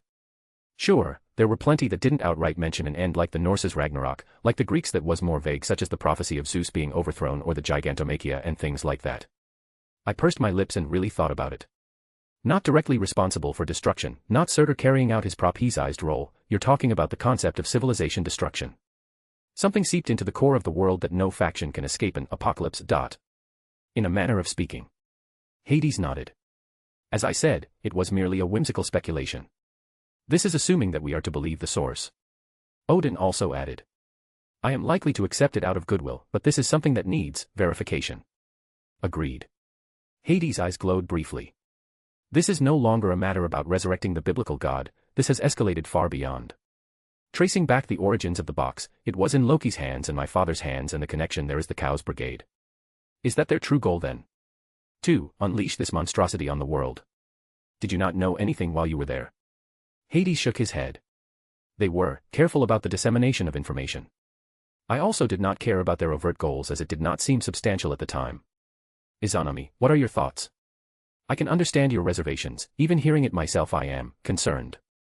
And I know you are not one to take things so easily even from myself. Wilhelm also has someone else that can verify the information if you are willing. Hades tapped the table in front of us. Adding a new person to our group, that's what you're suggesting in this. To be honest, he was able to guess the existence of this group from a short meeting I had with him. I smiled wryly. Hades frowned. You're not one to reveal things, so I can only assume it was done through logical deduction. The clues are there, even if they're not easily alignable to the vast majority of people. All right, just pull off the bandage. Who had the big brains to deduce our little secret get-togethers, Zekrom Baal. I just blurted it out. He invited me down to talk because Rhizavim Lucifer paid him a visit, having been oddly interested in me. He wanted to warn me, of course, but he was able to glean some things from my reactions and was able to guess about our association. Hades let out a long groan. Devils. Always the devils, isn't it? At least it isn't one of the annoying ones. There are not annoying devils to you. Izzy snorted. Yes, I much prefer the ones who are quiet and have no need to be uppity brats. I am aware of who Zekrom Baal is, I have folders of documents and information on him like most entities in the world. Hades tapped the table with increased fervor as he clearly was thinking deeply. A long time ago while the war still raged, I met the origin of your bloodline. Him and his cohorts found themselves on my wrong side as they wound up in my underworld. I was not involved in their petty squabbles, so it was obviously an error that they appeared in my territory. The first thing that Devil did upon seeing me was admit the fault was only his own and offered his head as recompense and asked for his followers' survival. "Did you kill him?" Odin asked. Hades gave him a rather dry look. I admit it took me by surprise at that point in time. Even with my hatred of devils, the devils back then were significantly worse. I asked him why he was willing to sacrifice himself for his fellow devils. He simply told me that it was his pride as a king. I think I understood Zekrom a little more at this point. He was ruthless and pragmatic, but he wasn't without his own pride or honor. He would, without hesitation, send his family and friends, those who trusted and even those he cherished to their deaths if it was a worthy cause in his eyes. But at the same time, if he fucked up, he would also willingly pay the price just as he expected from everyone else around him. I of course found it utterly hilarious that this pathetic devil was before me claiming with full seriousness that he had the pride of a king. I spared him and his, as they were not there intentionally. Though I had to punish them, I let Cerberus chase them out. Hades had a little smile on his face. I don't trust the devils in their promises, but I will trust in their arrogance. I assume you are waiting for my permission, bring him. Well, Hades was right, I was waiting for permission and was already in contact with Zekrom. A portal opened up next to me and the devil walked out. Ah, southwest. It was rather close to what I anticipated. Zekrom Baal noted upon seeing the room. I admit, I was on the fence if it was the Greeks or the Hindus. Do you really think Indra and I would willingly work together like this? I raised an eyebrow. The Baal progenitor shrugged. It would have been a rather devilish red herring if it turned out true. He had a little smirk. Lord Odin, Lord Hades, and Lady Izanami. He greeted around the room. Zekrom Baal. Hades' voice had a subtle air of authority to it and a certain pressure weighed down. Tell me, do you still have the pride of a king? That question is the same as if asking if I am still alive, Lord Hades. Zekrom merely smiled. Still arrogant. Hades snorted, releasing the pressure. If it comes to light that you reveal things you should not, your Satans will not stop me from taking your soul. Your stance is noted. Well, balls on Zekrom, not many people can stand so nonplussed under the intense gaze of Hades. All right, if you're done waving your dicks at each other, back to the important bits. Odin interrupted them. The brat says that you're in his corner regarding the trihexa. I would very much like to know what you know. What I can say is limited. I am, under an oath that doesn't allow much information to pass my lips. I can verify that it does exist, and I believe that the bratty son of my former liege is intent on releasing it from its seal. Its seal? Hades questioned. Do you truly believe the biblical God would die to the original Satans? Zekrom Baal raised an eyebrow. Just food for thought. Hades frowned and we all seemed to consider what he said. There are a lot of things we're still in the dark about. I crossed my arms. We're playing catch-up and the Cows Brigade is several steps ahead of us. More than you possibly know. One thing I can say is that there are plenty of seals around the world. Their locations and numbers are unknown to me. Zekrom stated. Yes, he mentioned the Vatican. Hades rubbed his chin. That makes sense. The biblical God must have known much more than us. He created seals to prevent the beast from expanding its influence directly into the world. That is the only certainty that comes to my mind when mentioning something as small as you experienced in the Vatican. We have to be careful about how we investigate. Odin spoke up after a moment of silence. Our advantage right now is that they don't know that we know. Well, one of our advantages. I whispered. We must prepare for the worst-case scenario. Hades said solemnly. It's making sense now. The flow of the world has changed drastically in recent times. It's as if war was going to erupt. You're not the first one I heard that from in recent days. Odin frowned. I have a few people I can reach out to and tell them to subtly start preparing. Asgard can amass without concern under the guise of rebuilding. I have already begun. The underworld is not as defenseless as many may assume. Zekrom Baal stated. Our original goal now takes precedence. Hades stated. He's right, if the biblical God has a hand in containing the beast originally, then it's very important that we accelerate the timetable for his revival. Original goal? Zekrom asked. Do you remember when I asked you how you would feel if the biblical God was still alive? I responded. It only took Zekrom a moment to contemplate what I meant by that, and then he started laughing. Asterisk. A stark contrast to the tense discussion I was having with the others just a bit prior with adding Zekrom to our little group. I had Kunu on my shoulders while she was finishing off an ice cream cone at a place we stopped at to kill a bit more time. I was stressed, not overburdened like I was previously, but this kind of pressure wasn't something that was going to disappear for a little while. Just another thing to add onto the pile of stuff to worry about. But I had reliable allies that were all working towards the same goal. We had to be careful and quiet about our movements. If our enemies found out what we were doing, they may decide that it's better for them to just tip their hands completely and not give us time to properly set up. From the sharing of information, it's rather obvious that the Cows Brigade has plants in every faction to a substantial degree. To the point where every faction would be enveloped in their own war, just like how the Norse were with Ragnarok. Our little ploy with shifting the blame onto Indra way back when is just evidence of that, with how quickly the dissidents in the Hindu faction were quick to throw a punch at Indra when given the opportunity. There wasn't much I could personally do at this time, and besides, I was about to be enveloped in my own war along with Yasaka and the yokai. Once we send off Kuna to Hogwarts, a mere few days after her birthday, we were going to announce that the timetable had moved up and we were preparing our assault. Oh, the rage had died down, which was Yasaka's intention, but instead of a raging flame, it was a simmer that could reignite with the right fuel. But that was in the future. I forced those thoughts away for the last time we would be together as a family for quite a while as I approached our home. Happy birthday. A chorus of voices rang out as we opened the first door. Kunu happily jumped off my shoulders and squealed happily. Everyone was here, from my girls to Rin to Medea and her fiancé. Even Thorum was present along with the servants from the Grail War. And not far from us, even Gramps was standing there with Lucretia. Oh dear, Scathach was holding Gibalg. It was not her Gibalg and it certainly wasn't mine. It also had a bow wrapped around it. This was going to be an interesting birthday party. Asterisk asterisk asterisk. A/N. If you want to read 10 chapters ahead or support me, visit my patreon.com/AstoryForum. I also have a boosty under the same name if you can't use the above. Chapter 539, Chapter 488. Seeing Kuna smile so excitedly and bounce around. Regardless of what I was dealing with right now, I was happy and peaceful. I glanced at Scathach, she noticed my gaze and then I raised an eyebrow towards her gift. One of the rare times that she visibly flushed and hid it behind her body away from me. Well, I wouldn't tell her no. I was just confused where she got another Gibalg. I suppose the materials here would be perceivably obtainable, considering that gods and such still roamed the world. Still, it took me by surprise. And a spear isn't really any more dangerous than the magic she's going to be learning. I walked up to Medea, the first time seeing her since she got her new job. You got the thing. She scoffed. Who do you think I am? I flipped her hand, revealing the present. I made sure to note it was from both of us, even if I did most of the work.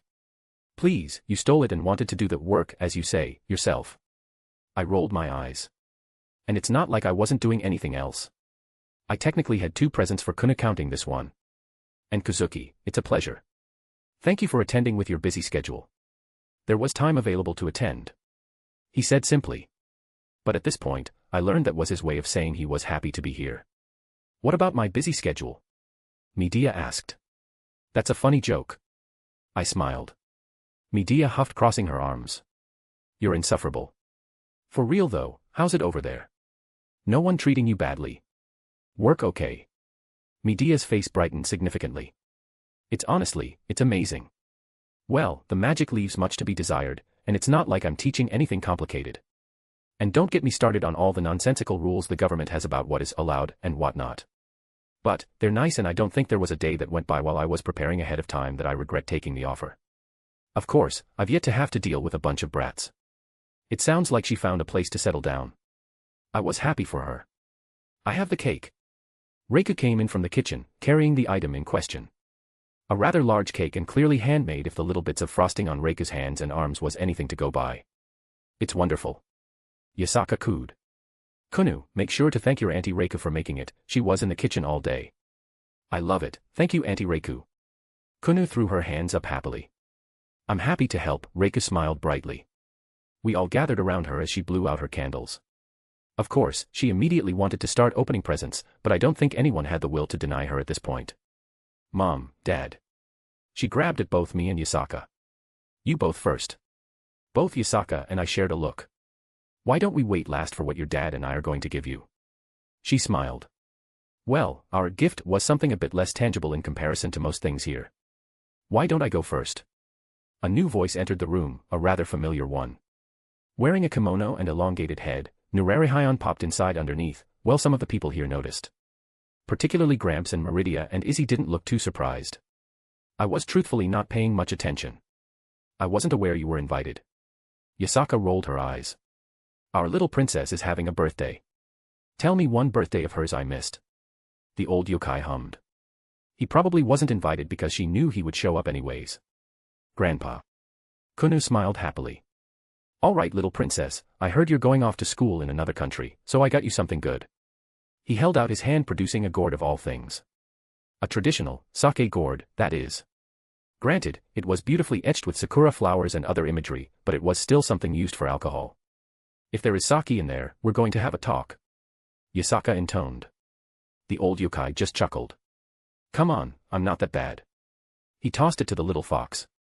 Got that special made. There's nothing in it yet, but it'll refill itself with anything you leave inside until it's full. And of course, nothing inside will go bad. He winked towards Yasaka. By anything, I'm sure he means mundane stuff. Regardless, it was a well thought out and good gift. Yasaka covered her face.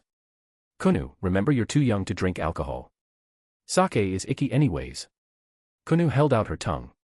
I can fill it with juice, right? Of course. Nurarihayan smiled warmly to her. Wait, Kunu sweetie. Why do you know that sake is icky? Kunu's eyes dilated for a brief moment. Thank you, Grandpa. She threw her arms around the old yokai. Yasaka just sighed. Ah, what's wrong? Do young ones not drink at this age here? Thorim looked around. I managed to squeeze through the crowd and offer Thorim a sympathetic pat on the shoulder when people chuckled at his genuine question. All right. I clapped my hands. Let's keep this train rolling, she's already spoiled senseless, no need to stop now. Then I shall go first. Scathach said with some confidence as she held out her gi-balg. Here, little one, I have created a spear just for you. Yasaka once more covered her face with her hand and sighed. I have so many questions. Scathach tilted her head. I can create replicas using ash trees and runes. It is inferior to my true spear, but it is still a powerful weapon. That's not what I meant. Yasaka's lips thinned. Well, that answered my question at least. From what I recall, ash trees are descendants from Yggdrasil. Combined with her mastery of runes, it should be possible to make replicas. You need not worry, I added an enchantment so she is unable to accidentally harm another person. She put her hands on her hips, standing rather proud of herself. Accidentally. I repeated. Meaning that if it's intentional, she can still stab people. My stupid student, what use is a spear that cannot stab what you intend to stab? She looked at me like I was an idiot. I just held up my hands and acknowledged my defeat there because she wasn't wrong. I love it, thank you, Auntie Scathach. Kunu of course didn't care about any of that and excitedly took the spear and started swinging it around. My present goes along with this one. Reiku spoke up next. She held out her hands and a purple sheen reflecting the light from overhead. I am not much of a smith, so I had help in forging these. However, they were made from the knowledge and techniques of my clan. They were arm guards, layered plating that covered the back of the hands down the arms. They are very durable, so they should serve as good protection on the most vulnerable part of her body when wielding a weapon. They're pretty too. Kunu took them, sliding them onto her arms. Thank you, Auntie Reiku. You're most welcome, dear. Reiku hugged the little fox. A wise decision. Artoria nodded in approval, it seemed. I cannot count how many times in my life that the armor covering my arms prevented debilitating wounds. Right, now that I think about it, they all had some sort of protection on their arms. Even Scathach's bodysuit is thicker on her arms and her bodysuit is basically armor in of itself. Huh, I'm the odd one out here it seems, unless I bring out the boosted gear. Speaking of boosted gear. Give her my present. The dragon inside my soul demanded. Drake is demanding that I give you his present now. Even though I went through all the effort to get it. Here you go, my little fox. I handed over to her a twice critical sacred gear. It was not the one we acquired from the idiot who invaded Kyoto all that time ago. It was a basic version. Perhaps on the lower end, but she didn't need something monstrous at the moment. I would help her store it in her soul later. Thank you, Uncle Drake. Damn right. Drake huffed happily. Now she's a little dragon too. Really, Schweinorg? Rin looked at me. How did you get your hands on that? Honestly, it wasn't very difficult. Annoying for sure, but not difficult. There are apparently plenty of them circulating around the world and the Grigori had quite a few. I joked before about her being spoiled but, well, a little part of me was envious, but it was overshadowed completely for my happiness for her. We should probably make sure Kunu knows not to bully the other kids with this stuff. May I go next? Venelana stood up. Artoria was the one to gesture as it seemed she was about to step up herself. By all means. Well, I can't say mine is as excited. She was holding an envelope and a properly wrapped present. One is a genuine gift, the other, well, I just thought it was cute and funny. Kunu took both and opened the envelope, taking out what looked like a ticket. What's this? It's a ticket for use of the familiar forest down in the underworld. The familiar forest is the largest singular spot for making familiar contracts in any place connected to Earth. The forest itself has an effect on the creatures inside that makes them keener on forming contracts. Of course, if you don't want to use the ticket, it can be sold for quite a bit of money. Vanillana winked. Ah, that's sweet. Is there a time limit? Yasaka asked on her behalf. Nope, it's good forever. Don't feel pressured to use it now, or even in the next few years. Of course you don't have to use it at all either. And plenty of devils don't get familiars until they're much older. Vanillana smiled. But open your big box, I think you'll like it. Kunu ripped off the wrapping paper quickly and her eyes sparkled, pulling out what was inside. Look, Daddy. She giggled. I found myself mirroring Yasaka's actions from before and my hand was already covering my face. Everyone was now looking at it then at me. It was an action figure, of me. Vanillana held a hand up in front of her mouth, hiding a giggle. I did tell you that people were making merchandise off your image. It's one thing seeing it in person opposed to hearing about it. There seems to be a mistake, this caricature of you is far too handsome, my student. Scat Hack noted, causing several others to laugh at my expense. Thank you so much, Auntie Grandma. Kunu hugged her. You're very welcome, dear. Vanillana accepted it with glee. Is it safe to assume there are more of him? Rin asked, looking at Vanillana. Oh, plenty. You don't say. Rin's lips curled up, shooting me a grin. God damn it. All right, birthday girl, let me and Saber go up next. Rin took over. We at least got you something normal. I heard the place you're going to has an interesting take on fashion, so I made sure Saber and I stocked you up on proper and cute clothes to last you. Artoria smiled. Along with other necessities. As someone who lived in the lands you're seeking schooling, we made sure you were prepared for the weather. There were plenty of outfits that appeared at their behest, shoes, accessories, and other things. Basically, everything Kunu would need to be settled in that department. She quickly started sorting through things. Oh, these shoes are so cute. Mama, look at this jacket. We can look through it all later, my sweet girl. Yasaka chuckled, rubbing her cheek. Thank your aunties. Thank you, Auntie Rin and Artoria. Kunu grabbed them both at the same time for a hug. I think Yasaka and I both were happy they got her something normal because our little group was far from that definition. I made something too. Jean awkwardly spoke up. My mama used to make my siblings and I these throughout the years and she taught me too when I was younger. She held up a white scarf, very clearly made by hand, but it had a certain warmness to it.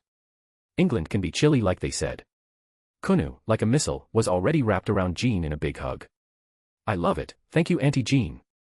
Kids are more perceptive than a lot of adults like to give them credit for. Being able to see that Jean was nervous, well, she handled it perfectly. Jean clambered up quickly but still had a big smile on her face. It's perfect for what we got her. Gramps went next with Lucretia at his side. It's been a long time since I stepped foot where you're going, but Lucretia here was able to pick out something nifty and we spent a bit of time modifying it. And Miss Jean's gift will be perfect to utilize together. Happy birthday, dear. Lucretia smiled, holding up a very long-shaped box wrapped up. Kunu tore into it rather quickly. As a witch, well, I couldn't pass up the opportunity to make sure you had a proper broomstick. She giggled. Kunu helped up the broom, one of the things I remembered from the world she was going to be staying in. They used brooms to fly, for some reason. Kunu knew this of course, which was why she was grinning from ear to ear. Gramps smiled. I made sure to add safety features, but it is of higher performance than what you can find over there at the moment. Yasaka sighed. What do you say, Kunu? Thank you Grandma and Grandpa. Kunu gave each of them a big hug. Kazuki, however, cleared his throat. It's against the rules for first-year students to possess their own brooms. Ah. Kunu's ears deflated.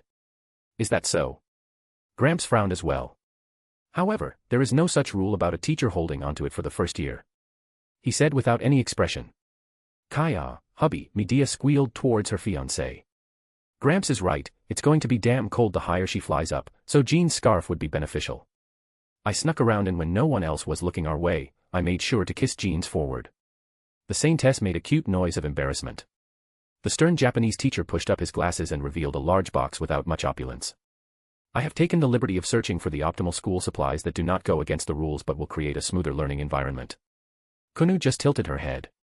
He made sure to find you the best things to make schoolwork easier that are not banned by the school. I clarified for her. Kazuki merely nodded expressionlessly. Me too. Medea quickly shot forward. It took me a while to make this. I cleared my throat.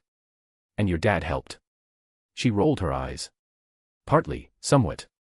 Anyways, here you go. It was a small box that she handed over to Kunu. Kunu opened it, and the room became brighter as a soft song permeated the air. It was a bracelet created from the feather that Fox gave me. It's so pretty. Kunu stared, almost mesmerized. It's a work of art, if I do say so myself. Medea puffed up proudly. Not only does it have a space inside like what the brat does, but it also has an innate healing effect, dispels evils, protects against mind-altering effects, and helps with tiredness. It was honestly beautiful beyond words. Medea certainly outdid herself. And I made sure to iterate about the easeability of love potions and the like over there, so this should sort that out. Kunu was quick to throw her arms around Medea for a big hug. She didn't let me help with it. Jin pouted. That is certainly an impressive mystic code you crafted. Even Gramps acknowledged the quality of the creation. I am thankful this was a gift for her, it makes my own more manageable. Izzy whispered. I feel similar. Meridia looked at Izzy and they seemed to share a secret between them. Amusing that we procured similar gifts. I shall go first. Come child, the son of Akatosh and I worked together to gather this for you. Ah, Lady Meridia speaks true, it is an amusing tale. We both were unsure of what to provide as a proper gift for a young woman such as yourself. Thorum cleared his throat. It is difficult to take out as there is not enough room inside here. You two both worked together. I looked at Thorum and Meridia. Meridia, well, I was surprised there. While she didn't show disdain towards Thorum, there was a clear distance between them even when speaking to each other. Thorum smiled awkwardly. My plan was to obtain a sample of all the sweets of Skyrim. He laughed. My plans changed and with Lady Meridia's help, we were able to obtain a large supply of sweets and confections from everywhere. I can picture how that went. Meridia probably opened up a path for him to quickly travel to every part of Nirn, simply to get snacks for Kunu. I can't say that's a bad present at all. We will deposit them into your bracelet later. Meridia nodded, seemingly pleased with herself by the way Kunu was reacting. Kunu of course was absolutely ecstatic at the concept. I did something similar, though thankfully different enough that there is no large overlap. Izzy spoke. The culture in England is vastly different than here, and since it's your first time away, one of the primary causes of homesickness is the food. Thus, I made sure to prepare you a few hundred meals of your favorites to take with you. Your mother also helped with some of the cooking. Izzy smiled. That was extraordinarily sweet and thoughtful. And how long did the few hundred meals take to cook? Despite the effort and time, I think it was all worth it in her eyes when Kunu gave her a warm hug. Hey, don't forget about me. Mordred was there besides Artoria as Kunu released Izzy. She pulled out a pair of sunglasses not dissimilar to what her master wears and put them on Kunu's face. Looking good, Squirt. They looked similar, but more feminine, compared to Kyrie's sunglasses. And if I recall, they could do things like thermal imaging, detect magical energy, night vision, that sort of thing. Right, she's going to get into all sorts of trouble with those, isn't she? Us next, us next. Jin clapped her hands. It seems like a lot of us paired off together, me and Salem did something too. Salem was quiet, as per normal. Even when we got together, she wasn't one for drawing attention to herself. However, she had a faint smile on her lips despite everyone turning to her. Jin reached down into Salem's shadow and pulled out a grim. I wasn't surprised that she had grim in her shadow, she started doing that a while ago. What I was surprised about was Jin held a rather small Ursa in her arms and it didn't show the faintest signs of aggression. Actually, looking at it, it was much different too. Hell, I may even call it cute as it was right now. It didn't have bone spikes, the bloodlust, nor the aggressive look about it. It looked around almost curiously, its bone mask was, not as scary and kind of adorable. Salem ran a hand down its back. It took significant effort to remove the hostile nature of this one. Without Jin's assistance, it would have been unlikely to succeed without destroying it in the process due to their nature. Yup. You wouldn't believe how annoying it was to remove the aggressive in it.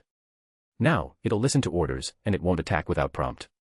Jin added as the thing waved its pudgy little limbs in her arms. But that's not to say it's weak. She let it go and it ran up to Kunu as if recognizing her as its master.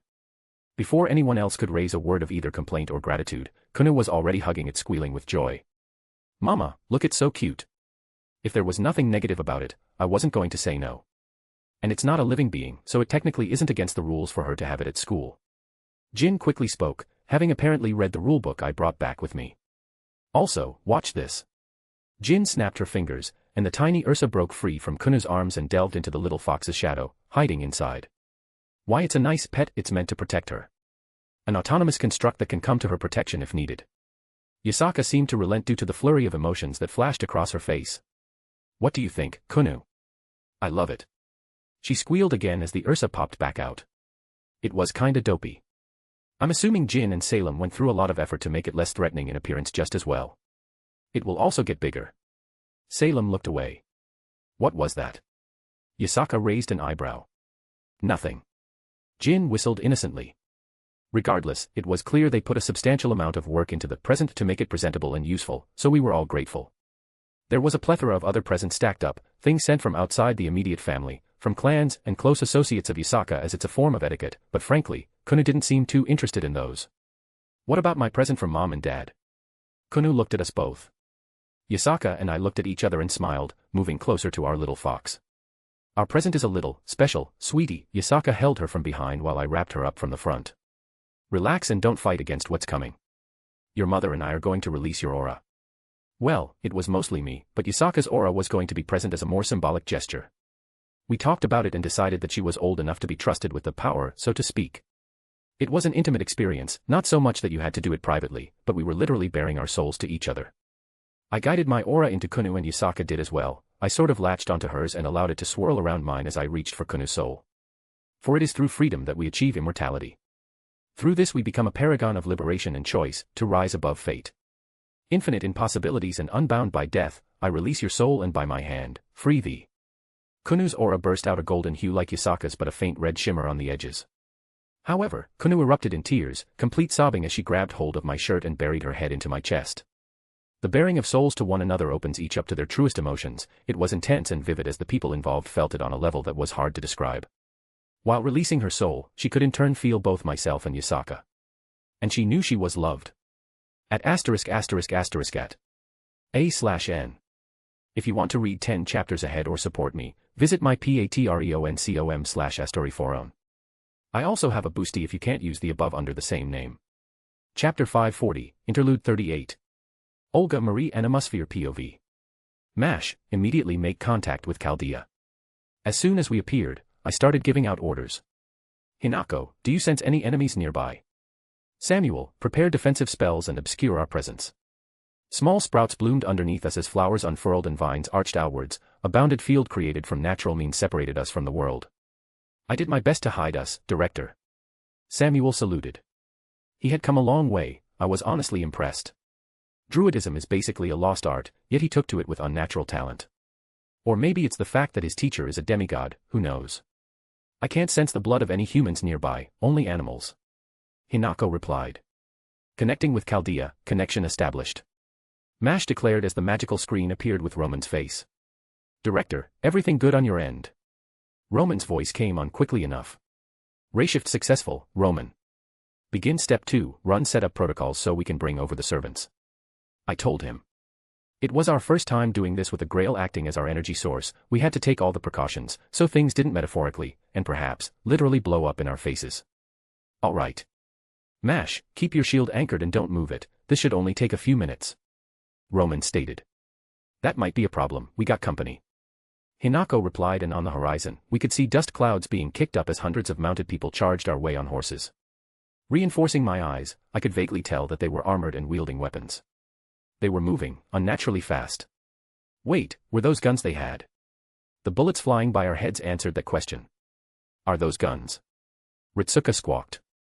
Very quickly a thick foliage of roots sprang up between us. The thud of bullets hitting the makeshift wall was still very clear. Sounds like .44-40. Samuel noted as another bullet thumped against the wooden barrier. Wait, that was a 45. Americans. I sighed. Less focus on their guns and more on the fact that we're getting shot at.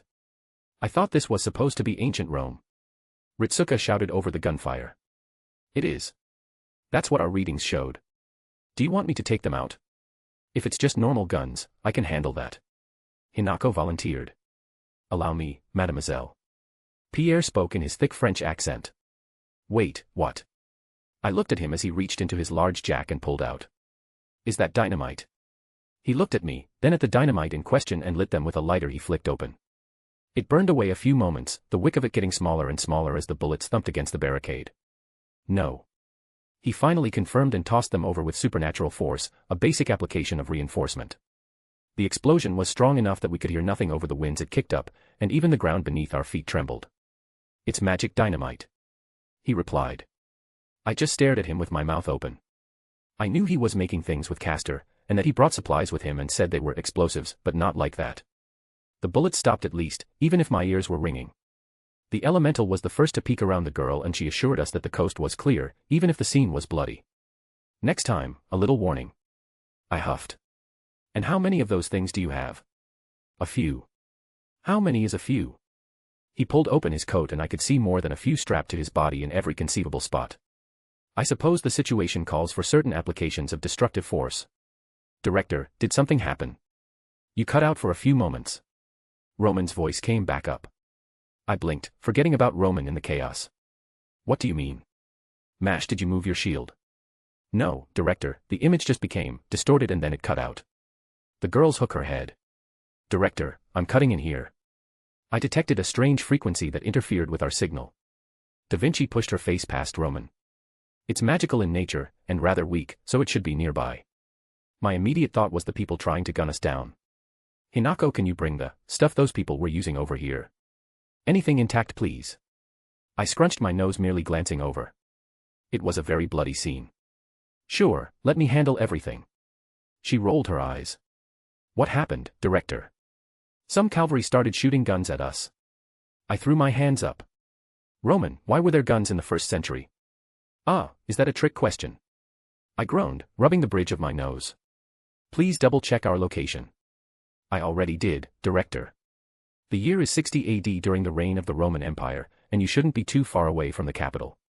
Da Vinci replied. "Thank you, Castor. How much longer until we can summon our servants?" "Give me another 3 minutes, unless you want to skip over the procedures and do it right now." "No, it's fine, we may as well finish." I waved it off. At least this nonsense would only need to happen once. "Here you go." Hinako unceremoniously dropped a bunch of stuff right at my feet, covered in blood with some body parts still attached. "Ah, I figured as much." Samuel reached over and picked up a gun. Colt, Single Action Army, .45, Model 1873. He fiddled with the gun that had some scorch marks on it from the explosion. He inspected it in various places.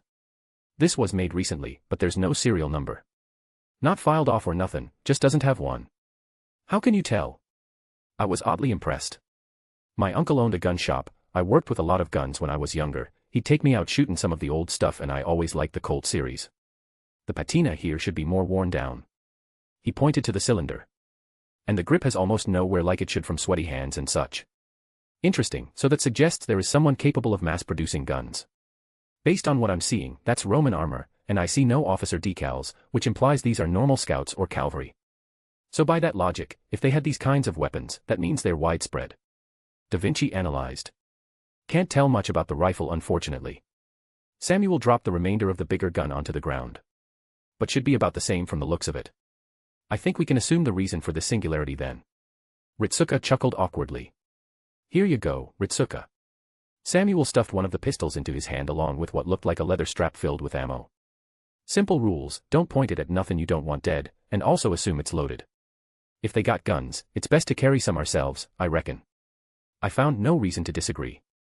I may be a magus, but I could understand the practical applications of firearms. Why shoot a gun at someone if I can just pull the trigger of a gun? Unfortunately, only a few were operable by the looks of it. "Thanks." The Japanese boy awkwardly fumbled with it. "The aim is piss beyond 20 yards or so be careful." Samuel nodded. For the first time in my life, I'm grateful for having an American with gun fanatics in his family tree. "Hinako, did you find anything that could have disrupted the signal?" I looked at the non-human of our team. She shrugged. "Was probably destroyed in the explosion." I rubbed the bridge of my nose. I wanted to give Pierre a verbal reprimand, but in hindsight, I can't find fault with what he did. It's better to be more cautious since we just entered the singularity. Who knows if there would be something that could have made Hinako inoperable if she tried to just run out in the hail of bullets. Looking up to the sky, I could see the ring that wrapped around the planet. It was the same ring we saw back in Orleans, and we had a better idea of what was going on now. "Director, we're ready for summons." Mash informed me as I snapped out of my thoughts. "Each of you choose a servant, we'll start with one each and collect data on how our systems handle the strain for now." though I was sure that Fujimaru could have had more rather easily. I wasn't a master, and despite being the director, this fell under their purview to choose whom to bring. "I'll take Saber," Ritsuka stated. She was probably the strongest individual servant we had considering her noble phantasm. "Tamamo for me. Might come in handy since she's better at illusions and such than CU." Samuel spoke next. That was sound logic. "Avenger." Hinako grunted. "Caster for me as well." Pierre answered last. I was, finding myself proud of them. It was the combination of servants I would have chosen as well. Perhaps the casters under Samuel would depend on my mood, but his reasoning was sound. Medea could take to the skies, Saber as our frontline, Tamamo as our support, and Avenger could fill in where needed. "You heard them, Roman. Begin the servant ray shifting," I commanded. Ray shifting commencing, bringing forth your servants. They appeared quickly without much fanfare. Our systems were running much more optimally than our time in Orleans. "Can finally stretch my legs." Avenger stretched her arms. "All right, who do I gotta burn?" She sniffed. Someone already beat me to it." "Oh, my cute little student, did you get to try your toys out already?" Medea chuckled, looking over the corpses with something resembling pride. Pierre shot her a thumbs up, making the witch laugh even more. "Husband," the fox wrapped around Samuel rather quickly. "Don't worry, your foxy waifu is here to keep you safe." Saber looked around and her eyes spotted the corpses and then the armor. "Ah, Romans." She looked nostalgic. "It has been a long time since I have slain Romans." Was she, smiling? "This is the group that was going to save the world. Let's get going, the capital should be to the west, we need to figure out what's going on." At the very least, I felt like I could trust my back to them. Asterisk asterisk asterisk. "So I'm not a history specialist, but this doesn't look right." Ritsuka was squatting down inspecting a brass network of pipes. "That's because it's not." My lips thinned. "Yeah, I remember when plumbing like this was created." Hinako inspected it just as well. "You got a few more centuries before this becomes a norm." The city was, barely in distance, even with enhanced eyesight. It was a vague blur, but it was obvious we were getting close. Not to mention we were seeing people as well. And it was normal things, carts being pulled by a horse or other beast of burden. Farmers pulling their harvests down the road to store or sell, and the random traveler who didn't pay us any mind thanks to Castor's illusions. "Excuse me, Saber ma'am, could you please cut off the end of the pipe about?" Samuel held his hands apart. "This big, please." Saber looked at him, same as us. And contrary to her usual demeanor, it seems like she was receptive to the polite request. Wordlessly, she swung her blade cutting off the ends of one of the large pips and tossed it to the American. Oof. He caught it, his knees nearly giving out. "Thank ya, ma'am," he replied. She just grunted. Was it actual receptiveness to him or was it a promise she made to a certain someone? "Yup, not seeing any hammer strikes." He huffed, tossing it to the dirt. "And you needed a piece of that to clarify because..." I looked at him. "Got a thought, but I don't know if it sounds silly or not, Director. We're currently in 60 AD with Roman soldiers wielding guns like it's a bad Western movie. I think we're far past silly," I said dryly. "Well." He scratched his head. "When Boss was teaching us about servants, heroic spirits, he said that modern servants were near impossible to come about. But He took out the gun from earlier in his hands. "Why does this have a name to it, ma'am?" I raised an eyebrow, realizing what his train of thought was. "You think there's a heroic spirit, the original creator of that?" It wasn't the most absurd idea.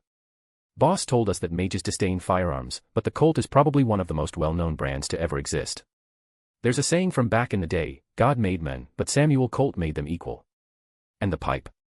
Well, correct me if I'm wrong, but not all heroic spirits fit comfortably into one of them classes, right? Like if there was a gunman, they'd be an archer, as an example. That's a correction assumption. The logic was sound. If a gun maker was given a class, wouldn't it be caster that came with a workshop and all that? To make guns, you need a lot of special equipment that could be refitted to make other things. My hubby is so smart, the caster servant threw herself at him much to his chagrin. I ignored that and considered what he said. It was plausible. Boyo has a point. My territory creation also has some rather unique characteristics. I could imagine a modern servant getting that kind of thing. Medea seemed to agree. Once more, I was thankful that I had an American on our team. Truthfully, I was so focused on ancient heroes that I probably would not have made the jumps he did until it was smack in my face. Most likely with a gun and bullet coming for my head. The idea of a modern servant being able to industrialize the Roman military was a frightening concept when I was still a squishy human. Though I did have my aura courtesy of the literal Antichrist, but I have yet to have it properly tested against firearms of all things. Is it a quirk of a modern servant? They lack the mystery, but they make up for it in the modern conveniences and industrial fortitude. We can work under this assumption, but be prepared for anything. As we saw in the last singularity, things can happen that we can't predict. Let's make our way to the city. Caster, please keep an illusion up on us. Yeah. The caster servant dismissed me. I felt my eye twitch but ignored it. I wasn't her master, but I would remember this when it came time for her allocated meals. Better yet, I should ban her from the kitchen as she seems intent on cooking for Samuel. As we got closer, the walls of the capital became more predominant.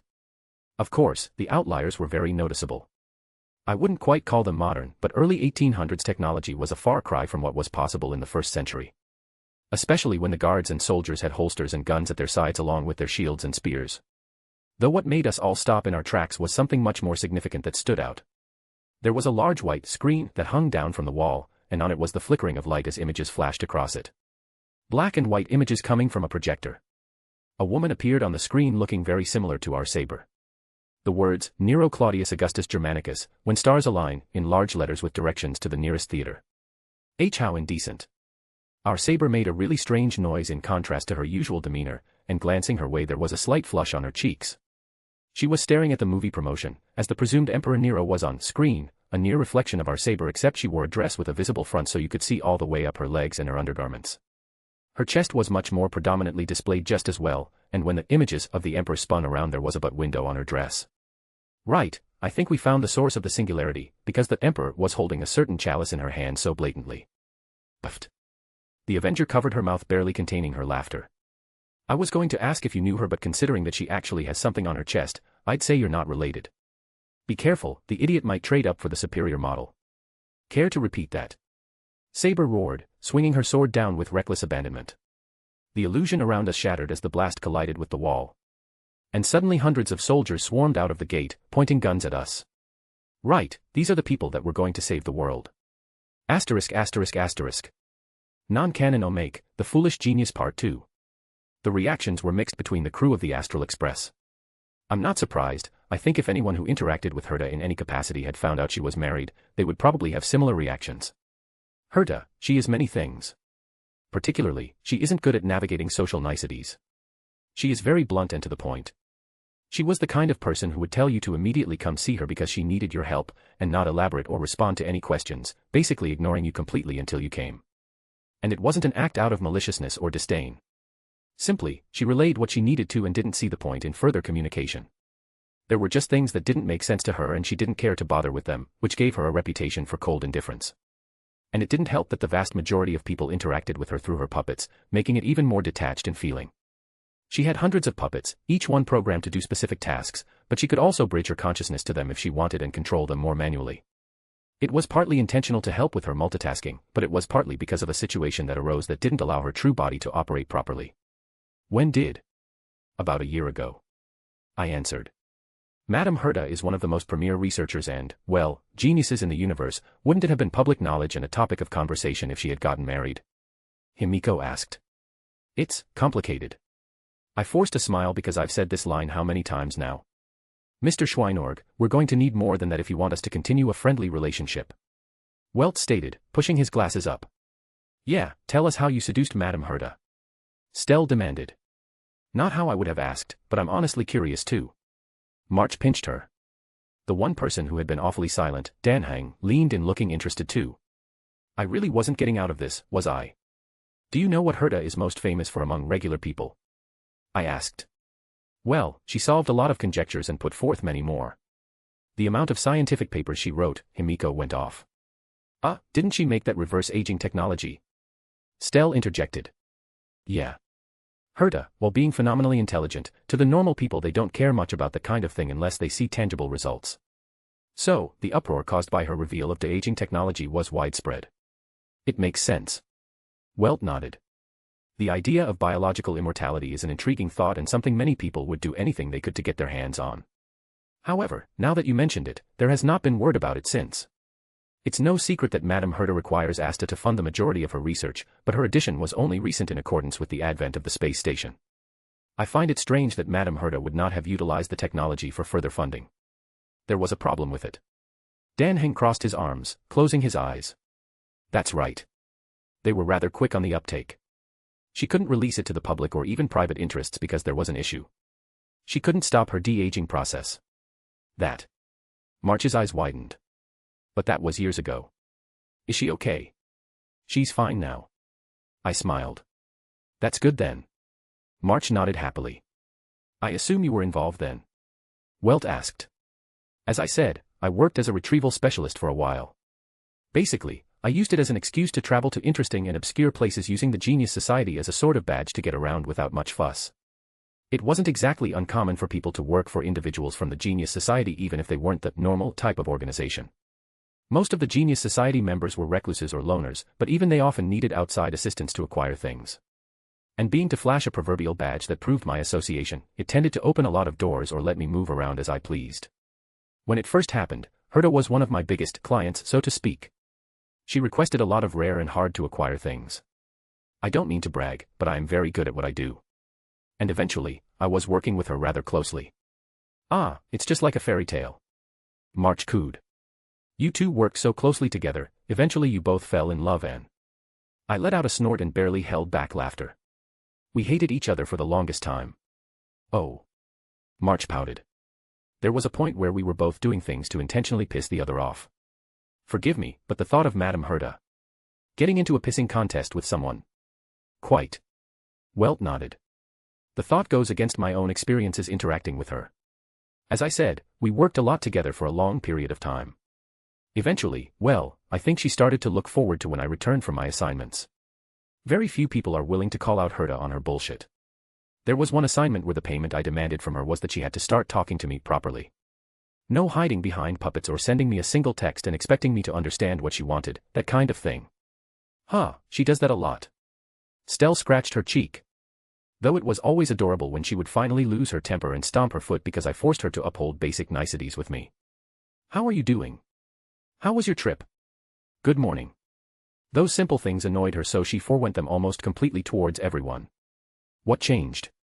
Himiko asked. It sounds like you two got on together like fire and ice. She needed a certain flower, it carried specific spores that she believed would bring a breakthrough, or at the very least, stall her de-aging process enough to keep searching for a solution. That doesn't sound too hard. March put her hands on her hips. It was already an exceedingly rare plant on its native world, but the native world in question happened to be Sky Haven. Welt and Himiko both scrunched their faces while Stell and March looked confused. Sky Haven is a planet currently the source of a war between two other worlds. Both claim it's theirs and they have been fighting for roughly 4 amber eras so far. Dan Heng replied. The fighting is intense enough that even the IPC and other organizations stay away from it. Both empires vying for it are known to be aggressive and hostile to outsiders. Dang, Herta must have been annoyed. So what did she plan to do instead? Stell asked. Don't know because I went and got it anyways. I grinned. Welt raised an eyebrow. That is impressive, Mr. Schweinorg. As I said, I am very good at what I do. And I take it this was the turning point. Himiko stated. I of course held it over her head, proverbially speaking. When she finally got over her own annoyance and asked me what I wanted for payment, well, I told her she had to come out and have fun with me for a day. You took her out on a date? March giggled. In hindsight, I suppose it looks that way. I coughed. Truthfully, I partially just wanted to poke at her more. But also, she was stressed and she hadn't left her lab in literal months with her main body at that point. There happened to be an amusement park on the planet her main body lives, so I forced her to go there and play with me for the day. On a side note, next time you have the opportunity, ask her about the haunted house, see how she reacts. Hearing Herta scream because she was spooked is a memory I really will cherish for my life. I guess that was the catalyst for our relationship changing. We were no longer as snippy with one another. Well, that's not entirely true, but it wasn't really mean-spirited anymore. Eventually, I helped her find a cure and all that. At that point, well, Herta was someone I was close to. And when the day came she no longer suffered under the stress of imminent death approaching, she asked me what I wanted as payment for my help. I rejected any form of payment for the end results. I was paid for my excursions, but at that point, I didn't feel right getting paid for helping someone I was close to. A blank check like that is something not many would pass up. Welt stated. I forced a smile, looking down. With a sigh, I rubbed the bridge of my nose. She demanded she compensate me. It was one of those things Herta had trouble acknowledging. Work equals pay. Success equals reward. It was one of Herta's quirks I didn't notice, and I made a joke about how we were basically an old married couple, and that we may as well make it official at that point. She took it literally. Oh no. March whispered. I could even see Himiko cringe slightly at the insinuation. She had the proper paperwork filed by the end of the day. She put all my information in without my knowledge because it wasn't worth the hassle to ask me about it in her mind. I only learned what happened when Skrillum called to congratulate us, but that wasn't until a few weeks later. In hindsight, I should have noticed something was different. It was small things that I didn't place much thought on. She would smile a bit more when I was around.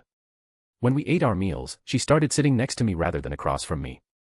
Not only that, but she started asking me questions about where I came from, my family, things of that nature. Of course it was very clerical, but she normally wouldn't have cared unless it was important to something she was researching. I mean, if it was a misunderstanding, I could understand she was mad and embarrassed, but is she really holding a grudge this long? Stell asked. She was happy. Himiko said softly in realization. Yeah. I sighed.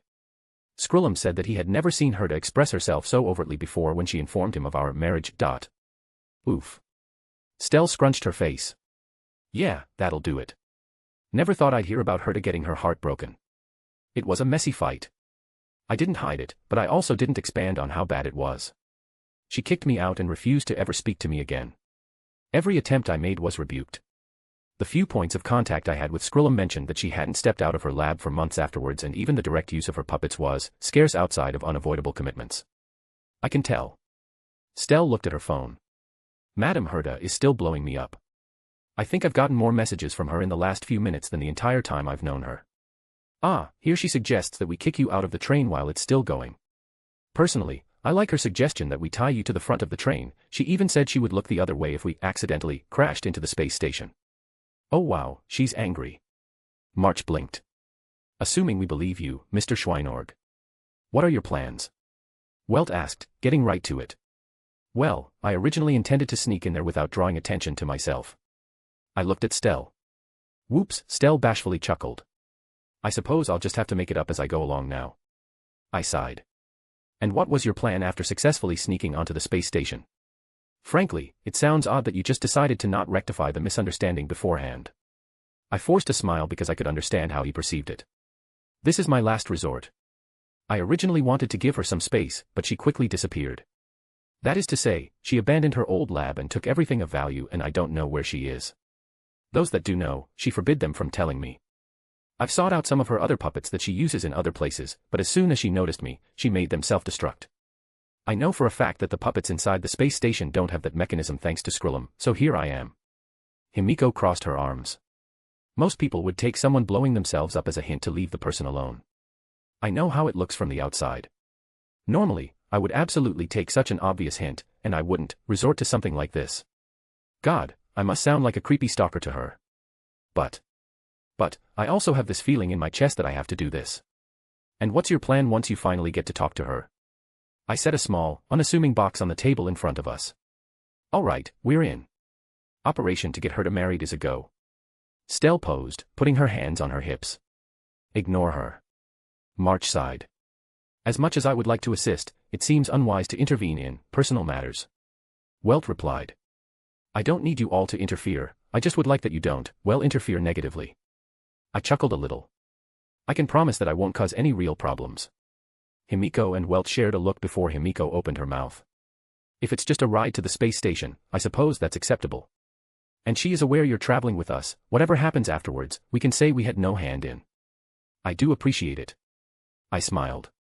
I will owe you all a debt after this, regardless of what happens. If you ever need anything, you can call upon me. I am merely happy that this was settled without resorting to violence, Mr. Schweinorg. As a fellow man from Earth, I would be saddened if something went wrong. Our arrival is imminent, and it is obvious you have much more pressing matters to attend to, so I hope we can have a proper conversation another time. I would be delighted to reminisce about our home. I assured him. The train ride, while not very long, felt like an eternity. That was until the space station came into view, and then it felt far too short. Asterisk. You got courage at least, standing right at the front when Madame Herta is this pissed. Stell pat my shoulder as the train came to a stop and I stood at the door. That's one word for it, I suppose. What would you call it?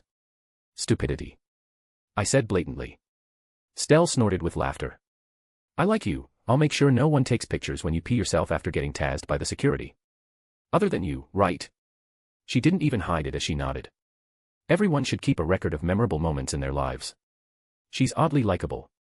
Like the pictures of you delving into trash cans. There were a lot of those for some reason. I'm not ashamed. She threw out her chest with her hands on her hips again. I will search every trash can for the treasure they hide within. What's wrong with you? March covered her face. No shame. No shame club. I held my hand up. Woo, no shame club. She gave me a high five. The train jerked a little and the doors began to open. Right away there were dozens of people waiting right in front of me. Herta was nowhere to be seen. Asta, it's been quite a while. I forced a smile, noticing the woman at the front. I had met her a few times when she was still coordinating with Herta in regards to setting up the space station. I wish it was under better circumstances. But Madam Herta requested your immediate departure from the space station, and I'm aware that the Astral Express needs to resupply and refuel, so we will be putting you on the next ship out of here. In the meantime, you're going to be confined to the cells. Arlen here will make sure you're taken care of, please don't make a scene. I looked up the information on the staff here before I came. You're Arlen, the head of the security then. Please come along, sir. He held out magnetic handcuffs with a couple dozen security guards all around him. I looked at Asta. I promise not to hurt anyone on the space station. I smiled at her and without giving her a chance to respond, I used a burst of Shuanpa to appear on the other side of the docking bay, quickly entering the main station. I didn't know if there was going to be a lockdown or anything, and it's not like I wanted to bulldoze my way through a literal space station, so I moved very quickly through the corridors, putting quite a bit of distance between myself and the security that were there to arrest me. In fact, I wouldn't have stopped as I had the basic layout of the space station memorized, but I came to a screeching halt as I noticed one of Herta's puppets standing at a monitor, messing with it for whatever reason. I was in its peripheral view, and ever so slightly, I could see a couple of twitches, the smallest indications of what happens when Herta's true consciousness enters one of her puppets. However, she didn't move, nor did she acknowledge my presence whatsoever. The puppet carried on with its assigned task. Are you not going to say anything? I finally spoke up. The puppet stilled for a moment. There is nothing to say. Leave. The puppet drooped like its strings were cut and it resumed activity with a mechanical precision. I sighed, closing my eyes for a moment then refocused on my direction. I moved towards the main deck of the space station where plenty of scientists and researchers were going about their work, not to mention the normal staff of the space station. No one seemed to pay me any heed, which I guess they didn't want to cause a scene from before. I did hear that the space station got attacked by the Antimatter Legion, the followers of the path of destruction. Perhaps they didn't want to cause panic after that major incident with something minor like me being here. But my eyes landed on another of Herta's puppets standing at the center of the flight deck and I could tell she noticed my approach even if she didn't outwardly react. Do you really hate me so much? I asked, as I got within a few feet of her. I missed you, Herta. The puppet drooped again without giving a reply. A couple people looked our way, apparently hearing the words I spoke, but I simply used another burst of Shuanpa to move across the very large room towards my original target. I went to open the door and it wouldn't budge as soon as I put my hand on it, the light indicating it was operable turned red. Herta. I rubbed the bridge of my nose. Herta, please. I tried again, knowing she was listening or at least watching. No response. I grabbed hold of the metal door and forced it open with the screeching of metal. It was her office, so to speak. Well, what she considered her office. Another Herta puppet stood in the corner and it looked at me and I could tell immediately that Herta was watching through it. The simulated universe. I spoke, walking up to it and the machine she stood next to. An attempt to simulate the Eons to better understand the godlike entities that roam the universe. I heard you managed to complete it. I never got to express my congratulations. The Herta puppet remained motionless. I spoke to Skrillum a time or two and I know a few things. How much emphasis you put on this. Every point of data is meticulously recorded. Especially when you have people enter the simulated universe to perform tasks or move through certain scenarios.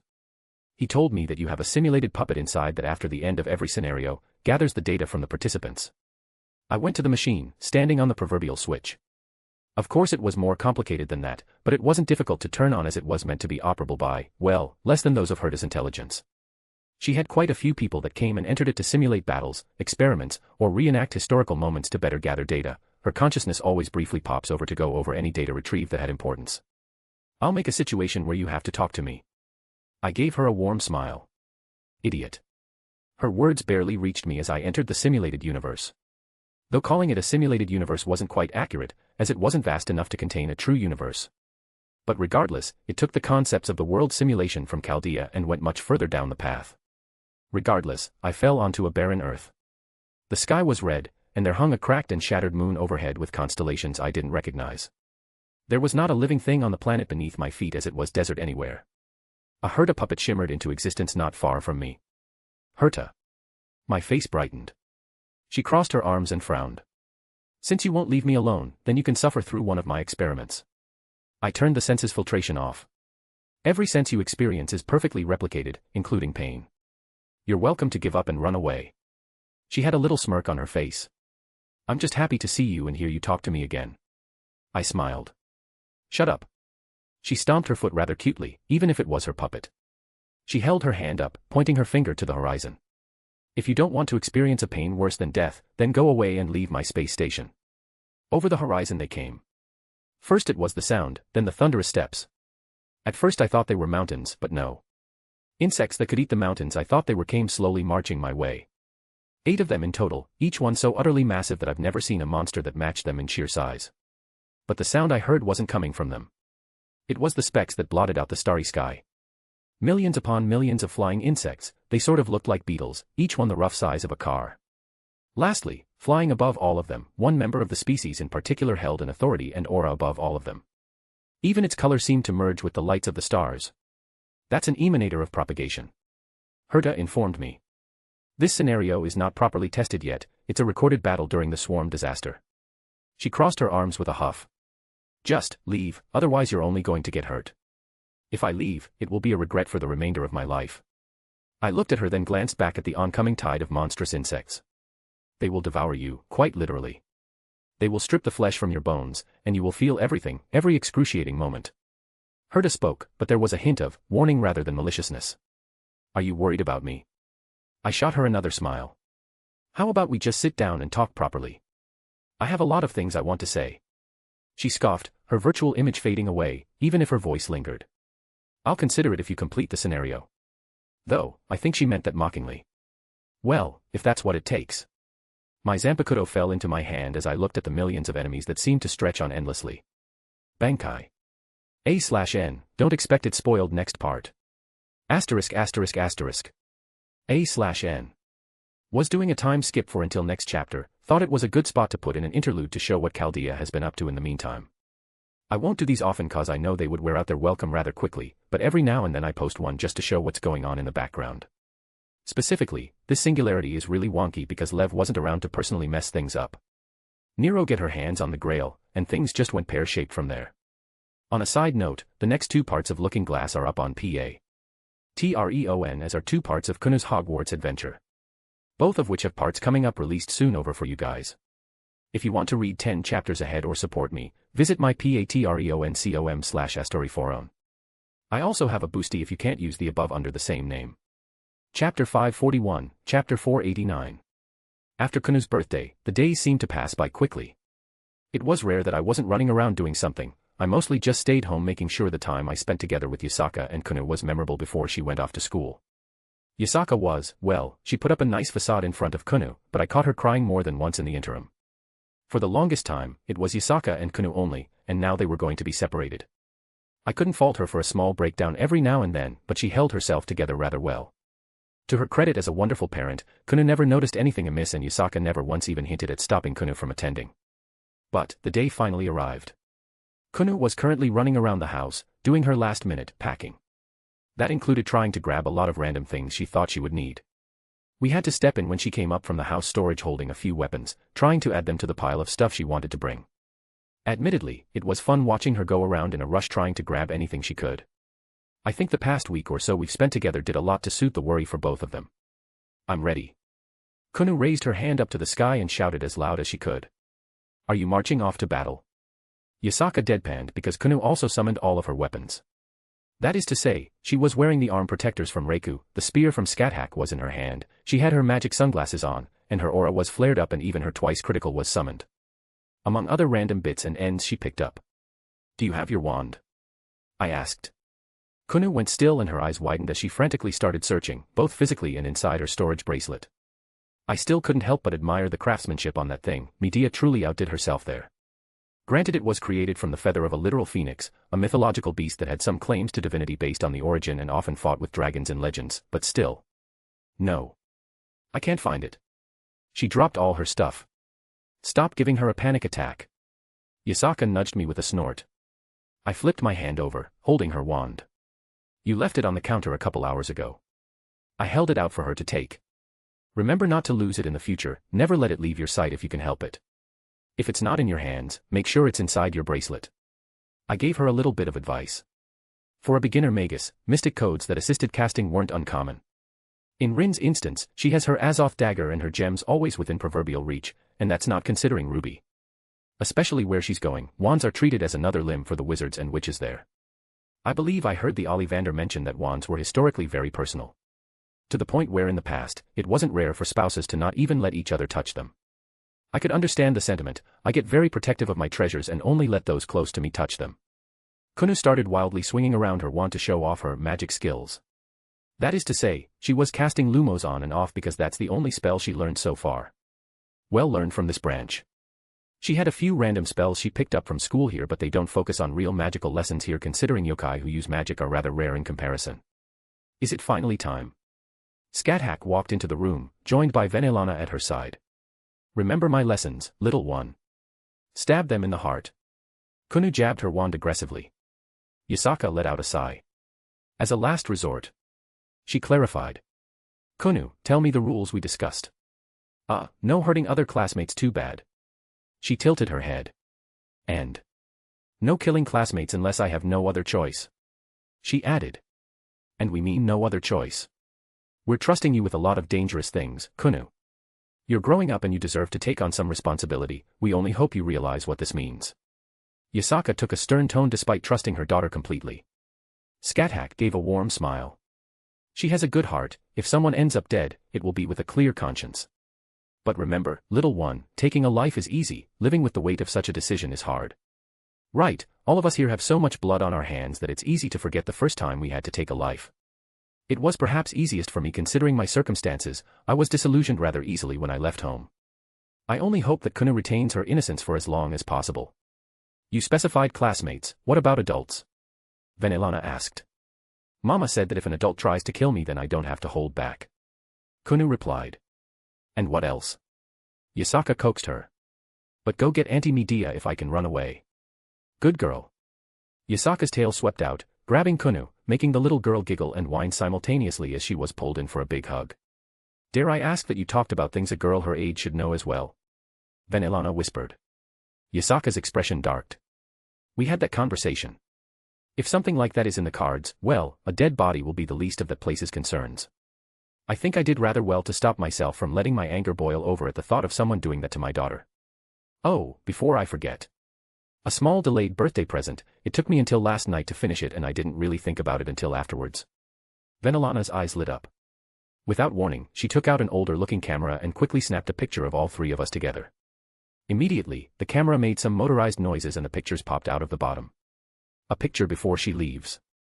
Venelana laughed, then took out a decorated book, opening it up to reveal all kinds of pictures and slid it into an empty slot. I thought it might be nice to have pictures of everyone in case you're homesick. Also, you can show off your home and family to any friends you make. She passed it over to Kunu. Kunu quickly opened it up, flipping through the pages that were filled with photos. It wasn't just our rather extensive and dysfunctional family, it was views from all over Yokai Kyoto, various scenes with all different walks of life represented in our little corner of the world. Thank you, Auntie Grandma. Kunu closed it and quickly dove into Venelana for a hug. I love it. I can see why it took a while to put together. Yasaka whispered. You didn't have to go through the trouble. As long as she likes it, I don't mind. Venelana just smiled, accepting the affection from our little fox. With all the fantastical elements of our lives, I honestly never considered something so simple as a photo album.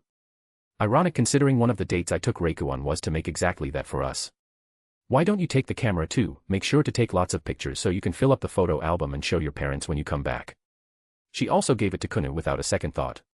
It's magic, so it should work fine. She really is a wonderful auntie to Kunu. Do you think the fact that she's both the girl's aunt and grandma means that she double dotes on the little dragon? Drake asked. A question for the sages. Funny enough, I think both Aristotle and Confucius are alive in some capacity in their respective factions. Scathach let out an uncharacteristic sigh. I have nothing further to give you, little one. But if you require help or tutelage, I will always be available. I wonder how CU would react knowing that our teacher was being so gentle. I knew for a fact that any teaching here would not involve the copious amounts of beatings that we had to endure. Unfortunately, not everyone could be here, but everyone already said their goodbyes last night. This was just the last few moments before we headed over. Speaking of, I looked at my phone and realized our time had come. If we want to cross over in the right time frame, we're going to need to leave in the next few minutes. I spoke to the room. Don't let us hold you up. Venelana was quick to answer. Go along. Scathach gave a little smirk to Kunu. Go cause all the trouble you can while you're still young. Shall we? I held my hands out to both Kunu and Yasaka. I'm ready. Let's go send our daughter off. Yasaka smiled warmly. I opened a portal and we walked through. Asterisk asterisk asterisk. Oh. Kunu looked around excitedly. An actual train station. I'm surprised they set something like this up. Yasaka joined her as we walked out. King's Cross Station, a rather famous one in London, but they managed to section off a portion for their own school's train. Otherwise we wouldn't have just so blatantly deposited ourselves here. Well, we have a little bit of a walk to the part we need to go to. We were essentially in an empty waiting area. Rather quickly, people, wizards and witches were popping in and out of space using that abhorrent method of teleportation. Some of them stared at us, mostly Kunu and Yasaka, but not all of the looks were the negative ones. It's a fact of life, they were exotic to the people here in England, they were going to get stares. Daddy, we need to find platform 9 3/4. Kunu held up her Hogwarts acceptance letter. Of course there is no real platform 9 3/4, there should be some kind of doorway there or something. Is it okay for us to walk around like this? Yasaka asked. It's fine, there is a subtle perception filter over this entire place. Rather large, but not very powerful. If I had to guess, it just makes people ignore anything out of the ordinary.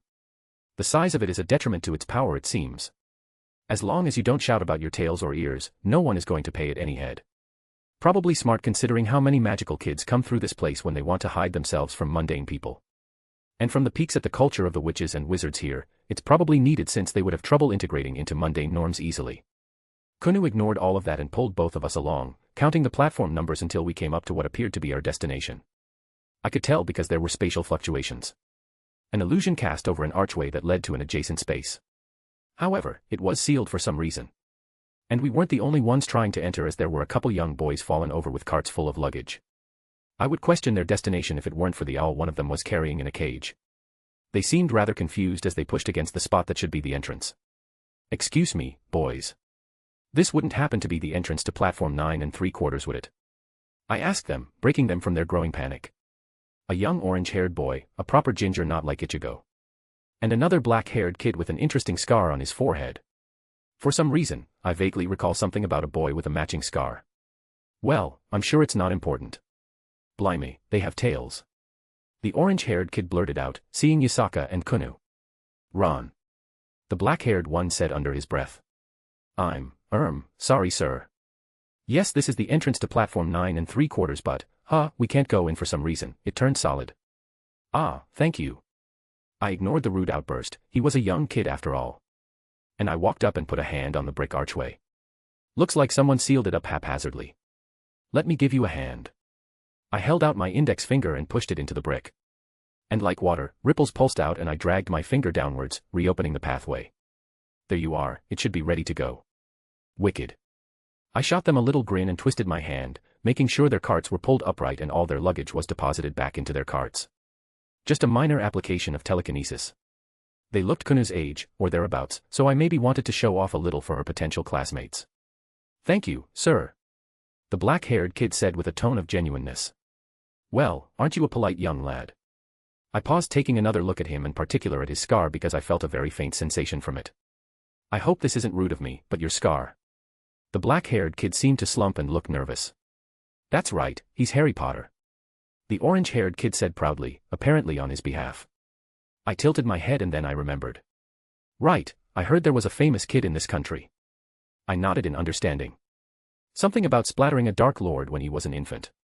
Very impressive. But, that's not what I meant. Your scar is cursed rather malevolently. At least I think it was a curse, it's rather old, so it sort of merged with his normal aura, so to speak. You might want to get that checked out. You're going to Hogwarts, right? Cursed. His eyes widened. Wait, how do you know it's cursed? Dumbledore never said anything. The orange-haired kid said rather bluntly. I simply shrugged. I have no idea what Dumbledore would be thinking. Feel free to ask him about it. There's even a new teacher there that could help you. Just mention that I sent you and she will sort you out. I said simply. Well, I could probably fix it as well, but if he was going to see Medea in the next few days, no need for me to waste the time here as it didn't seem immediately life-threatening. Is that why it hurts sometimes? He put a hand to his scar and whispered. I stilled for a moment and my bleeding heart won over. I withdrew a talisman and held it out. Here, if it starts hurting, slap that on it and it should help. He blinked, taking it with a hint of confusion and a mild thanks. Oh well, he probably doesn't understand the intricacies of what's going on. Are you all done, dear? Yasaka held Kunu's hand as they finally joined, apparently giving me a moment. Yup, just helping these two young men. I smiled, standing up straight, taking Kunu's other hand. Let's go inside. The two young boys were still confused and standing there seemingly in their own stupor as we three went inside. Kunu shot them a look but didn't say anything. It's cute, she's a little shy. That was nice of you. Yasaka leaned over and kissed my cheek. What can I say? I have a soft spot for kids. The area changed rather quickly. In fact, we were closer to the countryside now. And the train was in full view. It was a nice-looking train, the kind that puffed smoke. Made me remember that this world wasn't even into the 21st century yet. Ronald Weasley, I take my eyes off you for 1 minute and look at you. You nearly missed the train. And poor Harry, you nearly made him just as late. A woman with a familiar shade of red hair ran up towards the entrance as the two boys entered a couple minutes after us. I just chuckled and didn't pay it any mind. Now they're letting actual animals in. I heard a scoff as a man with blonde hair so light it looked nearly white walked by with a woman dressed nearly as elegantly as he was and a young boy that was nearly his mirror, if shorter hair. Ah, there's the racism. Both the woman and young man also turned up their noses in disdain. Kunu's ears flattened as she apparently was able to tell they were talking about both her and her mother. Yasaka had a smile on her face that never wavered, but she turned to look at me and I could understand the look despite her expression not changing. One of the purposes for Kunu going here was to learn to deal with some small hardships on her own. Racism thrown her way, while abhorrent, was something she would have to experience, unfortunately, as many humans are not accepting of non-humans. However, she wasn't at school just yet. I slid my foot across the ground and cast a quick spell sequence to analyze the tiled flooring and then altered it ever so slightly. Right in front of the man's foot, the tile rose up just enough that he tripped, pulling down both, what I am assuming is his wife and child. There were quite a few families around and they all seemed to look the man's way, chuckling and laughing at his expense. He seemed embarrassed enough to scowl and almost lose his temper under the attention of the ones gathered around. Asshole. That was very impressive. I've never seen someone cast wandless magic with their feet before. I turned around to see a young girl looking up at me with a strange expression. I quirked an eyebrow. I don't know what you're talking about. Did she really notice? If so, that is rather impressive. Don't worry, I won't tell. She just smiled happily. Mr. Malfoy can be very vindictive if someone does something he doesn't like. My daddy once wrote an article about him and he threatened to sue if we didn't retract it. A newspaper. I hummed, processing this new information as I recognized the name from somewhere. What did this article say? Oh, we were just revealing the truth that Mr. Malfoy is actually a woman and that Mrs. Malfoy was actually impregnated by dragons, which is why they named their son Draco Malfoy and he's really a dragon, but his animagus form is a human. Well, okay then. Those were certainly words said together. She seemed to lose interest in me rather suddenly. Hello, I'm Luna Lovegood. I'm a first-year student. My favorite color is purple and I think pineapple doesn't belong on pizza. What about you? She looked at Kunu. Ah. Kunu blinked. Pineapple on pizza is icky. Kunu blinked once she regained her wits. Wonderful, that means we can be friends. Luna just nodded. Friends. Kunu's ears twitched. I had a fortune teller tell me that I was going to make a new friend today. She smiled. They said that I just had to wait here. And you think that's me? Kunu tilted her head. Well, I don't know honestly. It was actually just my dad in a wig reading fortune cookies, but I decided to try anyway. And I thought your tails were pretty, so I wanted to come introduce myself. You think my tails are pretty? Kunu's ears stood rather tall. Very much, yes. I have this strange desire to grab them, but I think that would be quite rude. She just seemed to blurt out her thoughts without a filter. Kunu blushed ever so slightly. I'm Kunu S. Schweinorg, I'm a first year too. And, I would like it if we could be friends. She ended with a smile. Okay, what do we do next? My daddy said that I'm supposed to ask people to be friends, but I've never made it this far before. I don't know either. Kunu said quietly. The train whistled rather loudly, as if to quiet the area. All aboard. A loud voice echoed across the platform. Oh, it looks like we should get on. Do you need help with your luggage? Luna asked. I hope it's not invisible, that would be quite inconvenient. No, it's already put away. Okay then, shall we go? Kunu looked back at me and Yasaka rather quickly and stepped up and gave us both a big hug. Love you Mama and Daddy, she said softly. Go, don't be late. I rubbed her head as Yasaka was choking up.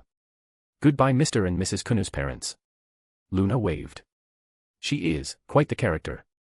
She looked back at us once more before boarding the train and disappeared into the crowd of students joining her and hopping on. Yasaka's tail grabbed me tightly as we just stared at the train. The smoke coming from it started puffing up even more, and just as it started moving, a pair of fluffy ears appeared in one of the windows and Kunu waved at us with a big smile. Kunu was off on her own adventure, and who knows what she's going to get up to. Asterisk asterisk asterisk. A/N next up, Kunu's first adventure. Also, Fey War started in earnest over on the Patreon. Sorry for the delay, I had to go to the urgent care yesterday for a medical issue. I'm on some medication that's making me very drowsy, so it was hard to finish up the chapter. If you want to read 10 chapters ahead or support me, visit my patreon.com/astoryforon. I also have a boosty if you can't use the above under the same name. Chapter 542, Canon Side Story, Kunu's Adventures Part 1. Ginny Weasley POV. Do you have everything? Toothbrush, wand, fresh knickers. Mum. I squeaked. I'm just asking. She sniffed. Your brother forgot to bring clean underwear with him, and I had to haul him some. Mum, please. Ron even groaned as Harry chuckled next to him. All right, fine. Mum finally relented. I'm just sad to see my baby girl leave. She pouted. I'll be fine, Mum. I wasn't a baby. She was embarrassing me in front of Harry. Since your older brother snuck off, I'm counting on you to get Ginny situated, Ron. Mum looked at him and he just huffed and rolled his eyes. And if I hear some ridiculous story about you wandering away and getting lost, I'll tan your hide if something happens to Ginny. Mum, I wasn't lying. Even Harry said so. Ron whined. Mum pursed her lips looking at Harry but scowled when she looked at Ron. Ron dear, people don't have tails and ears. If something like what you saw happened, you were probably under some magic. Or Merlin forbid, the twins snuck some fire whiskey in your juice, again. Then how come we couldn't get inside the platform? And Harry is the thing the guy gave him. He pointed at Harry. It's far from the first time you've ran headfirst into the wrong wall, Ron. And I already looked at that piece of paper, there's nothing special about it. Mum deadpanned. But enough of that, get going, the conductor gave last call. Help your sister find Luna so she can sit with a friend. Ugh, I didn't want to sit with Luna, I wanted to sit with Harry. Or at least, find some normal people to sit with. Mum always made me play with Luna even when we were growing up. The train's whistle blew again, and Mum started pushing us. Hurry up, don't be late or you're staying home this year. We're going, Mum, sheesh. Ron grumbled. Have a good school year, Harry. Mum smiled. Thank you, ma'am. Harry smiled and waved back. Come on Ginny, we'll show you where the first-year compartment is. Ron grumbled again as we walked to the train. Well, if it isn't the youngest Weasley. Someone stepped in front of us. I forgot about this one, but then again it's hard to keep track of all the piglets in a litter. Watch it, Malfoy. Ron shouted. Don't you have something better to do, like polishing your nails and adding more gel to your hair? He scoffed. As if you would understand proper grooming, Weasley. Do you even shower? He covered his nose. What do you want, Malfoy? Just come here to strut around like a peacock. Harry quickly defended. I don't see your two boyfriends with you anywhere. Malfoy scowled. I just wanted to see the blood traitors and half-blood one last time. He added with a smirk. What's that supposed to mean, you slimy snake? Ron huffed. Of course you didn't hear. It's a privileged piece of information for the higher sort. He pulled on his collar, gloating. You can pass the information on to the mudblood bucktooth friend of yours when you see her. A legendary dark witch is teaching at Hogwarts this year. He laughed, turning to walk away. By the end of the year, there's only going to be purebloods as my father said. What do you think he meant by that, Ron? Harry asked in a whisper. He's probably just making up lies. Come on Harry, you know Dumbledore would never hire a dark witch or whatever. Ron shrugged. Come on, Ginny, this is the first-year compartment, let's find Luna real quick. It's fine, I can find her. I didn't want to embarrass me. But noticing Harry was looking at me, I pushed my hair behind my ear, giving him a smile. Right, and then you'll tell Mom and she'll send a howler in the middle of dinner. Ron grumbled. There's too many compartments. Ron took a deep breath. Luna. He shouted. Ron. I covered my face as almost all the compartments opened, and people peeked their heads out. Ginny. I heard Luna as I peeked through my fingers. Over here, Ginny. Come on, Ginny. Ron pulled my hand and I just groaned even more. Even Harry was laughing. Hey Luna, Mom said to drop Ginny off with you. Ron nearly shoved me inside her compartment, and he stopped for some reason. It's you. Hello. A voice I never heard answered back. I peeked over to see. Were those tails and ears? The girl with the tails and ears. Ron, don't be mean. Ron, stop shouting. Harry pushed him inside as I was already nearly shoved inside, and he closed the door behind us. At least someone has common sense. It's her, Harry. I can see that, Ron. Harry forced a smile. Sorry, he can be excitable. Daddy said people would act weirdly. The girl shrugged. What is she? What are you? Ron blurted out. Merlin, Ron, can't you control what you say for a second? Ronald Weasley, don't be rude. Luna chastised. I'm going to write your mother a letter if you can't behave. Ron's eyes widened. I was just asking. I'm a yokai. She said simply. A what's it? A yokai. She huffed. Specifically, I'm a Kyubi no Kitsune, a nine-tailed fox. I had no idea what any of that meant. She then, was that a sweet roll? It just suddenly appeared in her hand, and she nibbled on it before pulling half of it off and handing it to Luna. Thank you, Kunu. Luna said happily, ignoring everyone in here staring at them both. Friends share. Kunu nodded as if she was reciting something she heard. My dad said that too. Luna smiled. Ginny, aren't you going to join us? And you must be Harry Potter. She looked at Harry. I heard you once slayed a dragon while you were still in diapers. My dad tried to get an interview with you, but Dumbledore disputed the truth of the book, stating that an infant is in no way capable of slaying a fire-breathing dragon, but when Daddy asked him how he defeated a Dark Lord that was said to have also killed dragons in the past, he couldn't answer. Hello. He answered. Yeah, that's how you respond to Luna most of the time. Hey, where did you get that? Ron seemed to ignore everything and pointed at the snack in Kunu's hands. Really, Ron? Home. She answered and stuffed the last of it into her mouth, staring at him unblinking as she slowly chewed and swallowed it. Ron just stared at her with nearly the same look. She then took out a bottle of water from somewhere and drank it. Do you want something to drink, Luna? Water would be lovely, Kunu. She took out another bottle of water and gave it to Luna. How? There you guys are, I've been looking everywhere. I feared the worst until I heard Ron's shout from the next car over. The door slammed open and Ron's friend Hermione pushed inside. I swear, you two always. She stopped and looked at the girl like everyone else. Hello. Hello. She answered back, taking out a napkin from somewhere again, and wiping her face before making it disappear. How are you doing that? Hermione looked at her with eyes narrowed. Kunu tilted her head.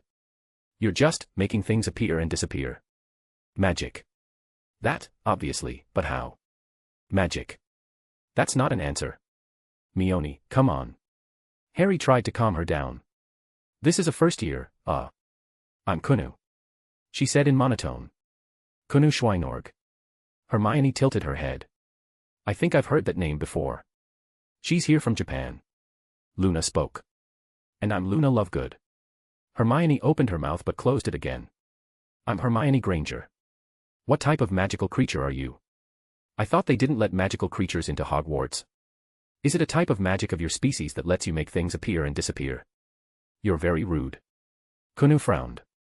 Ah. Hermione's eyes widened. I am not rude, I was just asking some questions. She huffed. I thought I heard screeching, I would have thought the mudblood would be crying in the bathroom again. Malfoy. Harry hissed. Oh, don't look at me like that, I was just passing by, it's not like I wanted to be near the likes of you all for longer than I needed. He blinked and again, another person went quiet and looked at the strange girl. It's you again, they're letting actual animals inside. Wait until I write to my father and tell him that I have to share a school with an animal. Are those even real? He reached forward and tried to grab one of her tails. Though, very quickly, the strange girl's hand shot out, grabbing his wrist and twisted. I barely saw what happened, only that Malfoy was up in the air, flipped upside down and slammed onto the ground outside the cabin. Weak, she said, sounding kinda bored.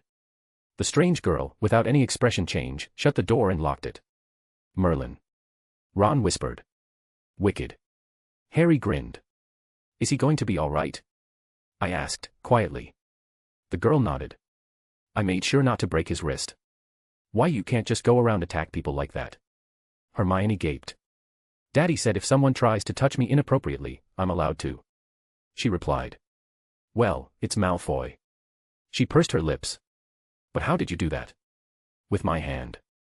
The girl said. Do you want some juice, Luna? Kunu said, taking out, was that a gourd? Oh, what kind of juice? Luna's eyes sparkled. How are you doing that? Hermione practically screamed. Magic.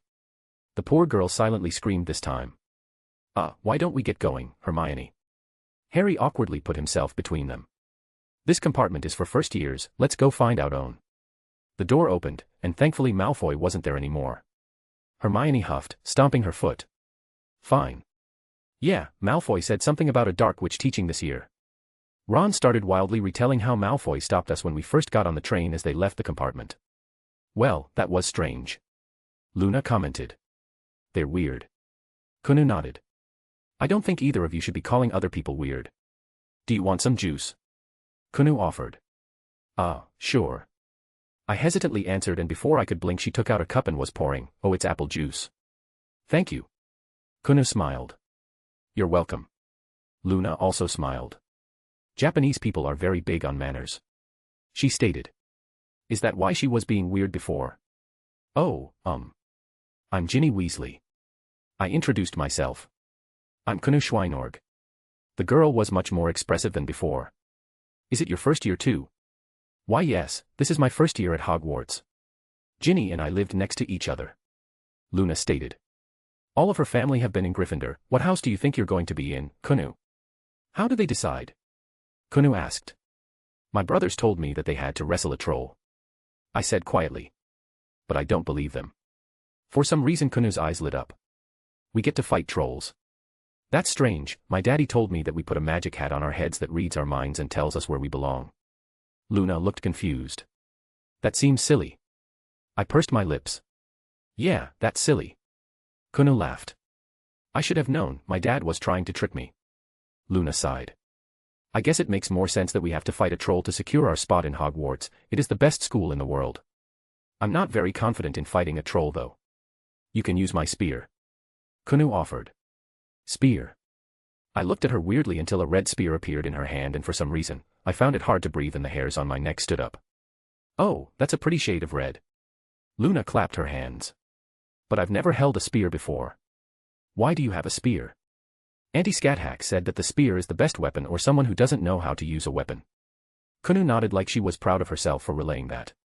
Do you think other students brought weapons if we're going to fight a troll? Luna asked. If they didn't, then they're not very smart. Kunu shrugged.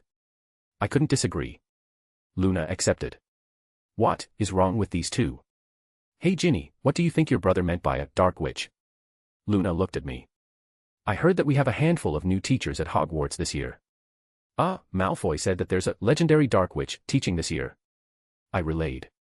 I don't know what that's supposed to mean though. I think my parents would be more worried if something like that happens. Oh, that's Auntie Medea. Kunu answered. Daddy helped her get a job teaching here. Medea from the Argonaut. Luna tilted her head. Aha. Kunu nodded. Oh, that's neat. Luna said simply. I didn't know she was still alive. What's going on? I looked between them. You should really read more books, Ginny. Luna was chastising me for some reason. Medea of Colchis is famous as being the wife of Jason, the leader of the Argonauts. In the stories, she sailed with a bunch of famous people like Hercules.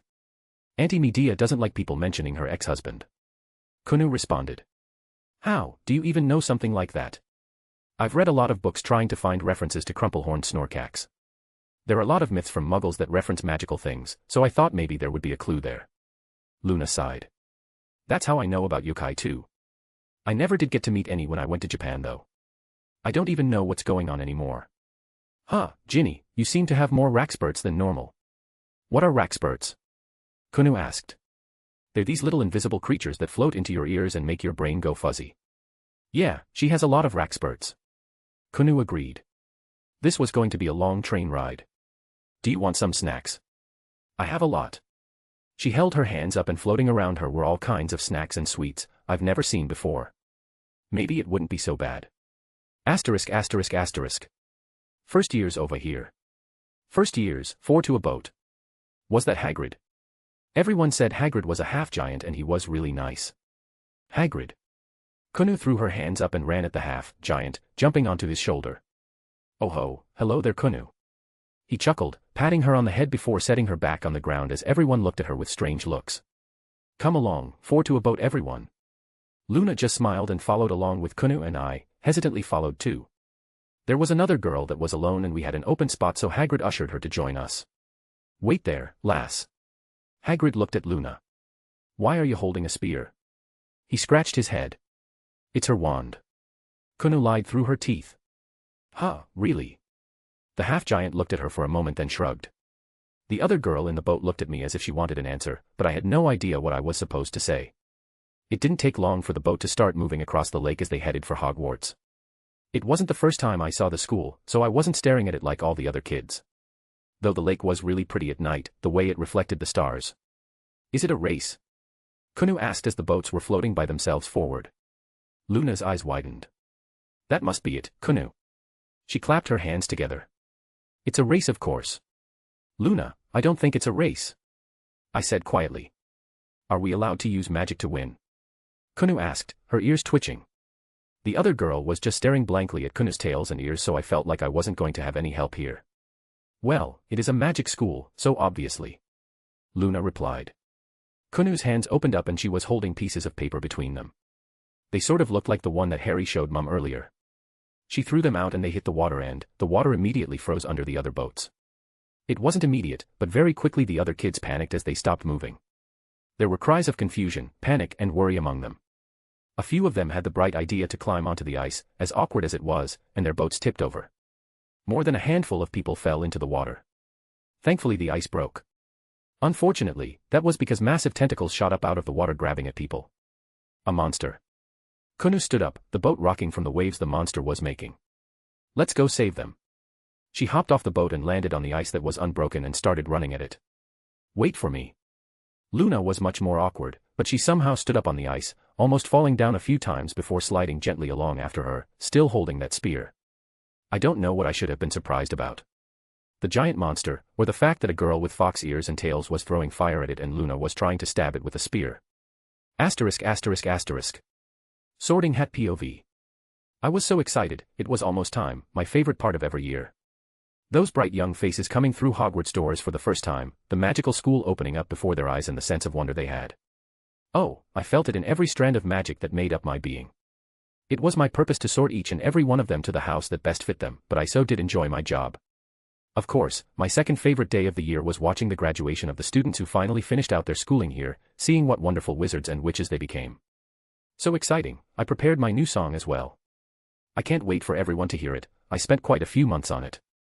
Dumbledore stood up, silencing the crowd of former students and I knew the time was coming. Students. His voice carried across the whole room. Before we begin with introducing our new staff or talking about the new year, you all know what time it is. Let's welcome our first years. He smiled gesturing to the door, and it flung wide open.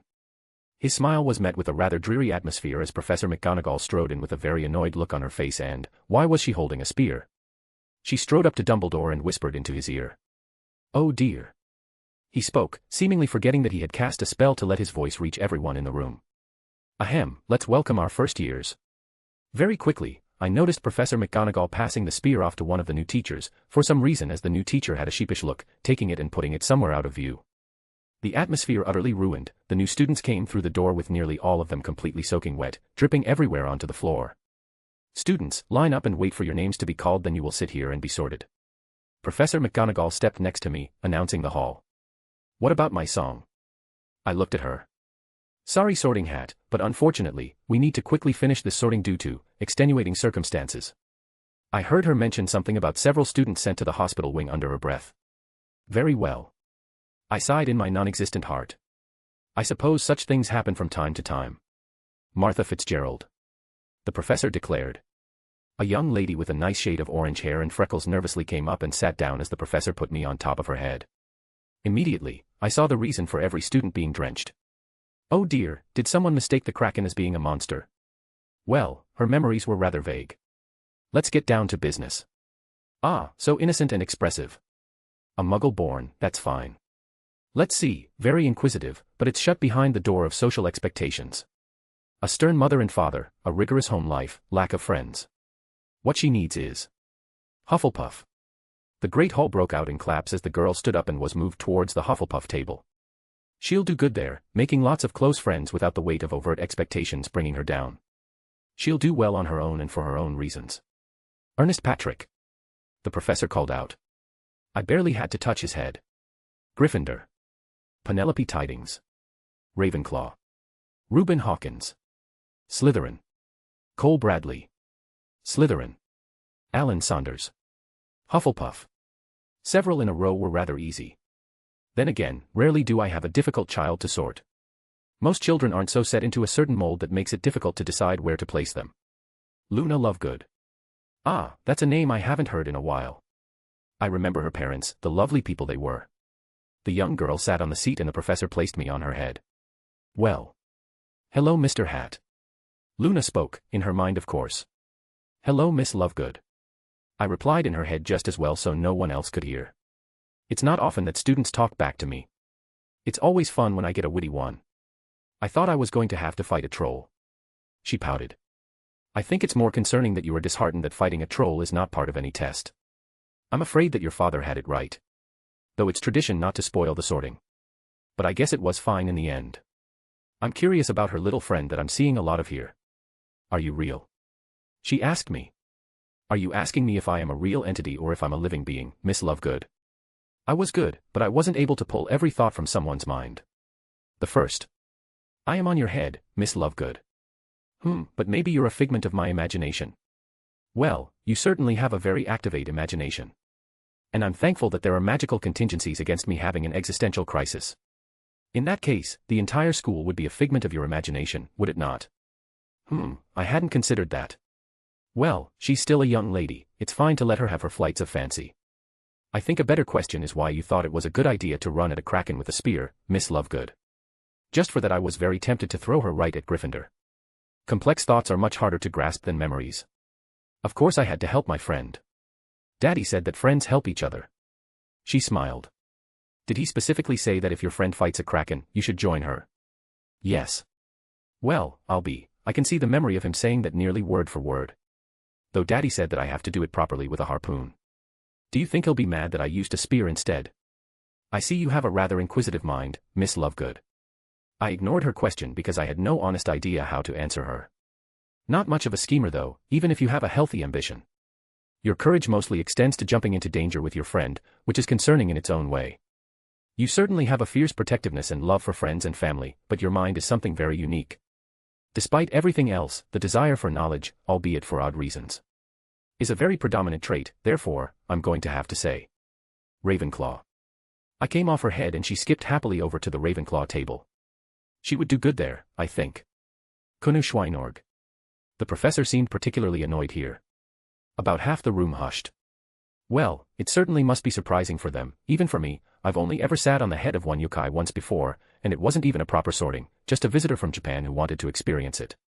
The young lady with 9 tails and 2 furry ears on top of her head strode up to me in front of everyone with a clear nervousness about her. Yes, a great many people were paying attention to her unique characteristics. The professor placed me on her head and I felt like I hit a mental wall. Well, this is new. Was it a natural occlumency? No, it was something else. It was as if there was a solid mental barrier protecting her from me being able to delve into her memories. Well, this is certainly something. I could still speak into her mind at least. Ah, hello. Hello, young lady. Normally, I look into each student's head and best sort them based on their characteristics and personality, but I seem to be unable to get into your head. I don't want you in my head. She quickly defended herself. You don't need to worry, I'm very bound to secrecy. Not even the headmaster is able to get me to tell him what I see inside your head. You promise? I give you a promise as the Sorting Hat, the name bestowed by my creators, the founding 4 of Hogwarts. She fidgeted, removing a bracelet from under his sleeve. Was that one of Fox's feathers? Suddenly, the barrier around her mind vanished. I was able to push inside. I looked through her memories, everything. Oh my. I believe I just found God. Am I capable of having a religious experience? Because I very much believe that is happening. Do I have a soul? Gods exist and they will destroy anyone who harms this little girl. I am both frightened and unsure of how to handle this new information. Mr. Hat, am I supposed to do something? Preferably throw me into the nearest fire. I am unsure of how to sort you. Why don't you tell me which house you want to go to and give me a good enough reason? I rarely do this, but it's a rare occurrence that I find myself speechless. Gryffindor, for the brave; Hufflepuff, for the unity; Ravenclaw for the knowledge. Slytherin, she declared. Dare I ask why? Well, snakes are almost like dragons, right? She smiled. I am much too sober to handle this right now. Am I capable of drinking? I suppose I'll be finding out later. So it better be. Slytherin. Asterisk asterisk asterisk. A/N. First part of Kunu's adventures. I thought it would be fun to do it from perspectives all around Kunu rather than her. These are canon side stories, so they take the spot of a normal chapter release. I'll do them periodically. The second part is up on Patreon. If you want to read 10 chapters ahead or support me, visit my patreon.com/astoryforum. Chapter 543, Chapter 490. Please hold me. Well, I didn't argue and took Yasaka into my arms. It's okay to be sad, even if it's a happy occasion. I noticed her conflicted expression. Yes, but I mostly wanted someone to hold me back from chasing after the train. Yasaka quirked a melancholic smile with a forced bit of humor. Our little fox is gone. It's too soon, maybe we should wait a year. You don't really mean that. I ran a hand through one specific tale of hers. I don't. She pouted. But saying it makes me feel better. She wiped away a few tears forming at the corner of his eyes. After her father died, I never thought I would have something like this again. She looked up at me. Even when we first met, the thought we would have come to this point was such a foreign thing that I never gave it any consideration. When my little fox came home and apparently found herself a daddy. To be honest, I didn't think I would be adopted like that either. I said softly. She let out a little chuckle, sniffling her nose. I'm being serious too. When I first said I wanted to pursue you, I was being somewhat flippant. On paper, you were everything I would want in a partner. And seeing how quickly Kunu became attached, I thought it was worth giving a shot. And here we are. I smiled. She gently pulled on my cheek with a strange look. I'm very emotional right now, so I wanted to get this fully off my chest without you thinking it was without care. I realized that she was building into something else. At every point along the way, you proved yourself to be a wonderful partner and father for Kunu. So, for the second and last time in my life, I'm going to say this to another man. She reached over and pulled me in for a deep kiss. It wasn't overly sensual, both it contained a flurry of emotions and affection. I love you. She whispered, breaking the kiss. I love you too. I rested my head against hers. I'm trying to remember the last time I saw her flush. This deeply, and I'm coming up blank. In any other circumstance, I probably would have teased her, but I didn't want to ruin the moment. It was nice to feel like a real family. Yasaka let out a long breath, fanning her face as she calmed herself down. Look at me, I'm a mess right now. I took her hand into mine. Would you like me to take you to spend the day to take your mind off things? Yasaka let out a sigh. Honestly, I think I just need to get away from here for the time being.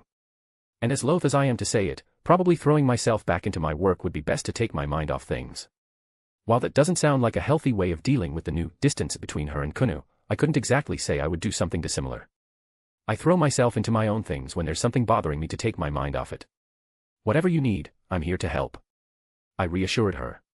She looked at me then looked away. I feel like I'm going to ugly cry any minute and I don't want you to see me like that. It's alright to cry as much as you want. But it's impossible for any aspect of you to be called ugly. I gave her a little smile. Her lips twitched, and despite the tears swelling in her eyes, she was forcing herself not to smile. Stop it, don't make me laugh when I'm like this. She playfully smacked my shoulder. Unfortunately, I had a few errands I needed to run here. And secondly, it seems she wanted a little time to herself to deal with her turbulent emotions. I snapped my fingers, opening up a portal back home for her. She looked at it and quickly pulled me in for another kiss with a warm smile despite the red eyes she still had from the tears.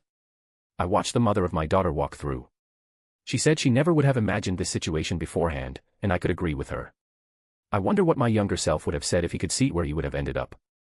But I can say without a shadow of a doubt that I'm happy with my life right now. I wanted to hurry up and finish my errands, so I quickly adjusted the portal and had it deposit me in Diagon Alley not far from my objective. I had a wand to acquire, and I was always giddy to get a hold of a new treasure. And not just any treasure, but a treasure personally forged just for me with things gathered by my girls. After walking for a few minutes, and only being about a block away from Ollivander's, I felt my kaleidophone buzzing and I quickly took it out to see that Artoria was calling me. Wilhelm. She quickly spoke after I answered, her face appearing on the screen. Hello Artoria, something wrong? Not in particular, I just wish to speak with you. She shook her head at me over the call. Yasaka returned and she realized she forgot about a matter she was going to handle while she was over there. I offered to settle it in her stead. A matter? I'm already here, unless it's not something I should know about, I wouldn't mind running any errands. I offered. I am aware, but I also wish to spend some time with you. She pushed her hair behind her ear, smiling warmly. I did not wish to intrude upon your time with Yasaka, but I admit I am curious about what it is like over there in my home. Ah, well, I couldn't blame her. She spends most of her time in Japan or Skyrim these days. Was she feeling a little homesick? And I wouldn't say no to spending time with Artoria when I was just doing some small things. Where are you right now? I'll open a portal right away. Give me a moment, we are about to reach the house. She replied and I waited for a few moments as the scenes on her screen changed. I am ready, please. I quickly dipped into an alley to avoid the few eyes around and opened a new portal as I turned the call off. Artoria walked out and I happily accepted a hug from her. But I was mildly surprised to see she wasn't alone, well rather the person for whom followed her. Arthur Pendragon.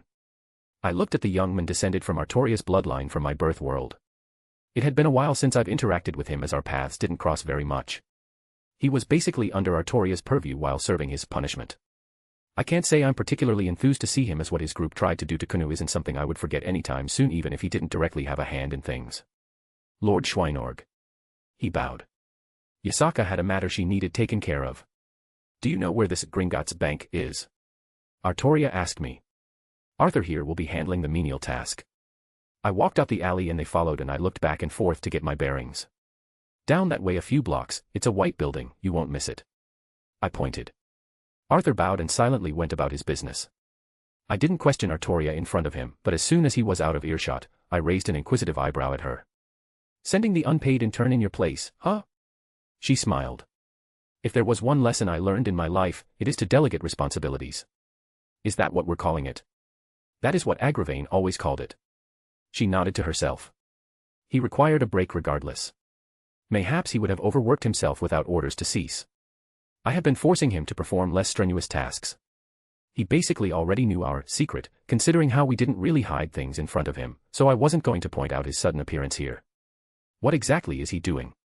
This is the first I'm hearing about Yasaka having something going on. Is it something I shouldn't know about? Nay, it is merely something small not worth mentioning. She shook her head. Yasaka requested Castor to send a letter on her behalf to these goblins for a commission. Arthur is merely retrieving the items. Ah, more stuff for the upcoming war.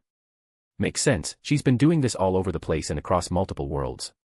I didn't need to be kept in the loop for something of this level. She slid her arm around me, leaning up against me. But that is another matter and I trust Arthur to handle it on his own. Do not allow me to interrupt what you were doing. I only had a few errands, nothing important and we're close by. I said as we began to walk to the wand store. Artoria took in the sights with a hint of amusement. Did Mordred tell you about what happened? Artoria let out an exasperated sigh. Yes, Mordred was quite excited to regale me with his tales of victory. He was especially proud of himself for nearly killing Lancelot. I am conflicted on how to feel about this, but I am also pleased to see Mordred so happy. I suppose that's what matters in the end. What is your first task? Artoria asked. I'm going to pick up my wand. I see. She responded. I recall mention of such a thing. However, I do not view you as someone requiring the use of such an instrument. I shrugged. The magic here is essentially built around the use of a wand. Enough to the point where some spells need a complete rework to utilize without having one. Magic is magic, it would be stupid that a spell completely doesn't work without a wand. But the fact that everyone here used one, the spells were tailor-made and derived from the utilization of one. Speaking of, apparently Merlin had a hand in spreading this particular branch of magic. I am immediately filled with unease. She said dryly. They pretty much worship him here. Merlin, damn it, and such phrases are rather common.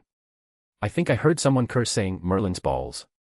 She let out the most authentic groan I've ever heard from her. That sounds like something he would intentionally devise. The more I hear about him, the more I want to meet him. After I kick him in the balls, repeatedly, for his hand in what happened to Artoria. While she has said she doesn't blame him, I'm much more selfish and unforgiving. Here we are, Ollivander's wand shop. I briefly introduced as the store came into view. It was still in one piece, so that's good. It looks like all the damage was fixed, again. I am intrigued at the idea of a store such as this so openly selling such magical items. She looked at it with clear interest. I held the door open for her as we went inside. Welcome, oh, it's you. Ollivander was quick to recognize me. I suppose you are here to pick up your wand. You would guess correct. No use playing coy.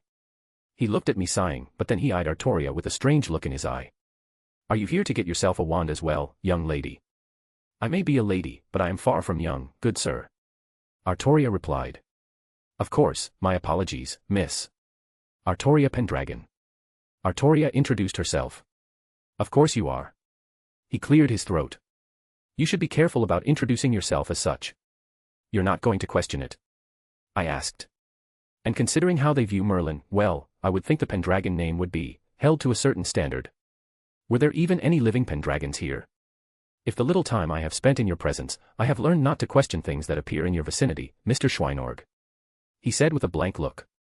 Well, it's not every day I presumably have someone from a very dead and royal bloodline come into my shop. Mississippi Pendragon, are you perhaps looking for a wand? Huh, so the Pendragon bloodline was long gone here. I suppose his reaction makes sense then. Nay, I am no magus. Witch. I corrected. Witch. She repeated. I am merely here to accompany Wilhelm. You call yourself no witch, yet in all my years. He shook his head. I doubt there is a wand in my shop that would not accept you as its owner. She did mention she tried to learn magic in the past. She also mentioned she is forever put off the subject due to her teacher being Merlin. I suppose I will retrieve your wand then, Mr. Schweinorg, for I fear for my shop the longer you are here. He quickly disappeared into the back. What did you do to this poor man that has him so defeated? Artoria looked at me. Nothing. He shattered my dreams and ambition. Ollivander rejoined us, holding a particular box in his hand. Oh, don't be melodramatic. I rolled my eyes. I was not. He replied without missing a beat, setting the box onto the counter. I'm retiring. Congratulations. I blinked.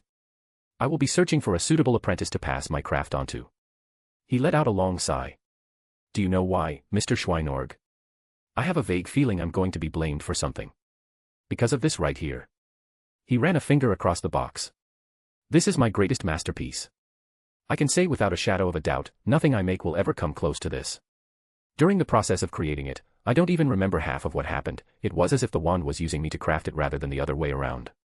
And what I get is something I don't believe should ever be wielded by mortal hands. I don't know what items you gave me, Mr. Schweinorg, but this wand is not something that should exist. And I say this having held the fabled Elder Wand in my hands before. The what's it? The Elder Wand. He paused, blinking. Oh yes, you're not from around here. It's a tale about how death gave away a wand it personally crafted from an elder tree.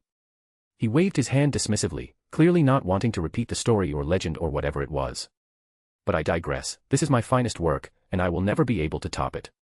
I don't quite know what to say to that. I'm sorry. I offered. He sighed again, sliding the top off the box. Take it. Though he sounded flippant about it, there was the genuineness of anticipation clear on his face. He was not someone who made baubles to sit on shelves for admiration, he created tools that he expected to be used. Both Artoria and I looked down at it. It was a light pale in coloration, and almost completely unassuming, but it had a certain aura to it. I also felt oddly drawn to it. Almost subconsciously, I reached for it, and as soon as I held it in my hand, I felt the world tree within me stir and grow. My hair blew up as magical energy swirled around me. It wasn't like any of the other wands I held before. It felt like an extension of myself, oddly enough. Everything settled down rather quickly without any overt reactions. Thank Merlin, I had thought for sure my shop would have been destroyed. Ollivander whispered. I do not know what you gave me, but it's 11.5 inches, with the peculiar ability to be rigid or soft depending on the situation. However, I sternly warn against touching any dark magic such as necromancy lest this wand turns on you. Trust me, I already knew that. But the warning was appreciated. Truthfully, I didn't know what to expect about a wand, or even really put much emphasis on wielding one, but it felt rather comfortable in my hand. Thank you, it's perfect. I held it up and cast my first spell. Lumos. A bright light erupted at the tip, and even though I barely put a spark of my magical energy into it, the room became too bright to see properly. Nox. I quickly cancelled it. At one end, there was life, at the other, there was death. And the wood used was from something nearly equivalent to the world tree. It was a complete cycle contained within a magical focus. It was no wonder my budding world tree was responding so openly, or that I had such a resonance with it. Are you satisfied, Mr. Schweinorg? Ollivander asked me. Completely. I nodded. The old wand maker smiled warmly, his earlier words perhaps only being partly true as the time I spent with him. It was clear he had a certain sense of humor. I take pride in my work, Mr. Schweinorg. I have said it before and I'll say it again, I have never failed to match someone with a wand. If this is to be my greatest creation, then I can say without any doubt in my heart, I'm also satisfied. The pride of a crafter who achieved something bordering impossible. I wouldn't call it a divine construct, but it's not something a human should honestly be able to make. Are you really going to retire? I asked, feeling a tad guilty if I ended up ruining his motivation. What? Don't be ridiculous. Now get out of my shop and never come back. Asterisk asterisk asterisk. I have a feeling that the wand maker did not like you. Artoria spoke as we walked down the street. What gave you that idea? I asked. A hunch. Artoria replied, a rare amount of sarcasm in her tone. You seem pleased with your new wand. Right, my eyes barely left it since I acquired it. It's a good treasure. Not as good as my Staff of Magnus, but it had its strengths in other areas that I was already imagining. Plus, it would be better suited for certain spells from this place, and I would put in some effort to pick up a few that I found useful. I sometimes forget you are a dragon in some aspects. I could say the same to you. I gave her a little grin. I do not hoard. Say that the next time we have a meal. She puffed up cutely. There is nothing wrong with how much I consume. I merely kissed her forehead, not answering. Agree with me, Wilhelm. She demanded. Oh look, there's Gringotts, should we go check on Arthur? I changed the subject. She huffed cutely, but still slipped her hand into mine. Mayhaps it would not be remiss since we are here. I am curious about these goblin creatures. Huh. What concerns you? She looked at me. I could have sworn there were guards at the front entrance. Oh well, they must be on break or something. It only took opening the door and stepping inside to figure out why there were no guards at the front. It was because they were on the ground, mostly. Some weren't. The ones that weren't were currently holding their weapons up, pointing at Arthur. Yup, that seems about right. I had a little headache coming on in anticipation for handling this mess. Hey, look at the bright side. Drake spoke in my mind. What's the bright side? It's not your fault this time. Oddly enough, that does make me feel a little better. Asterisk asterisk asterisk. A/N. If you want to read 10 chapters ahead or support me, visit my patreon.com/astoriforum. I also have a boosty if you can't use the above under the same name.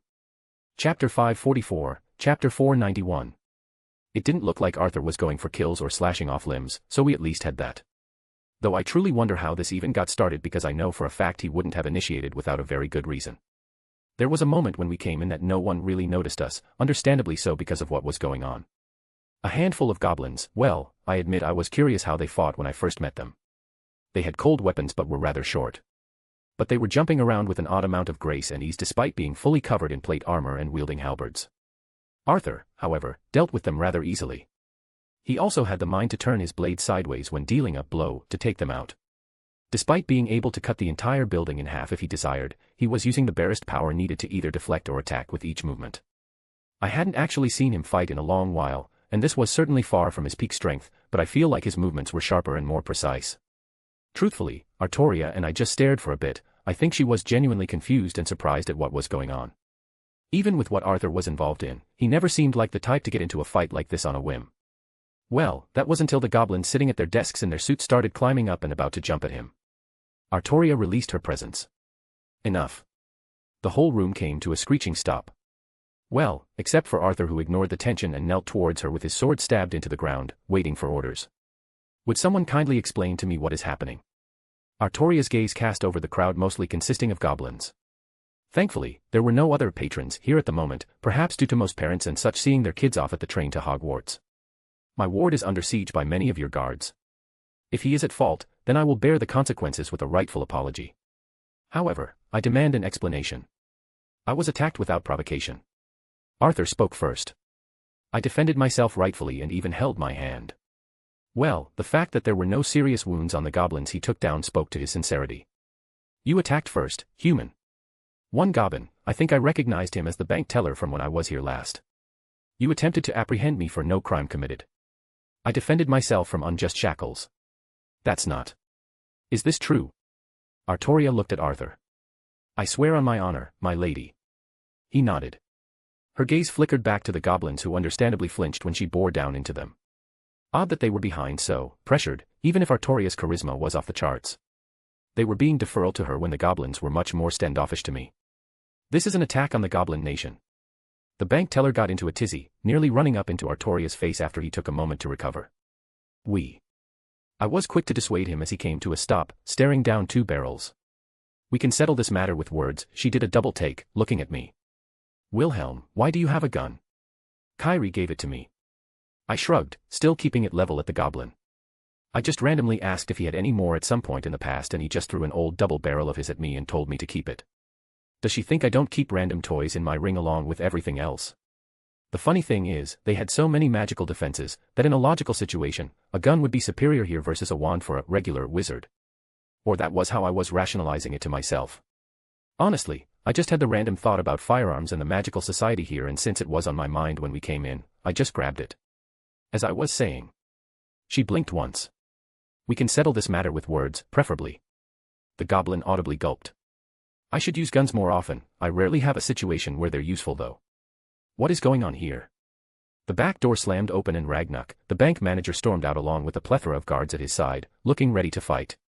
I was asking the same question and I have yet to be given a suitable answer. Artoria responded, meeting his gaze. The other goblins, they were submissive towards Ragnuk, but once again, for some reason, Ragnuk sort of cowled under her gaze. Well, this was certainly interesting, and something was more assuredly going on. Curious. If we are not given a suitable answer, I will be pulling my family's gold from your bank. I backed her up. If Artoria's gaze made him squirm a little, my threat made him pale. Goblins certainly loved gold. Asterisk asterisk asterisk. Ahem. Ragnuk cleared his throat as Artoria and I sat across from him at his desk. I believe there was a misunderstanding. So, you're saying I won't have to pull my obscenely large hoard of gold from your management? I hummed. Let's not make any rash decisions. He coughed into his fist. There was simply a misunderstanding, and I will acknowledge our part in it. And since no one on your side was hurt, I believe we can move on. I disagree. If Arthur was not skilled, he would have been harmed. The intention is likewise of significance. Artoria interrupted. And you are? Ragnuk looked at her. Artoria Pendragon. And he is Arthur Pendragon, my ward. Artoria said firmly. The goblin twitched slightly, just barely enough that I almost missed it.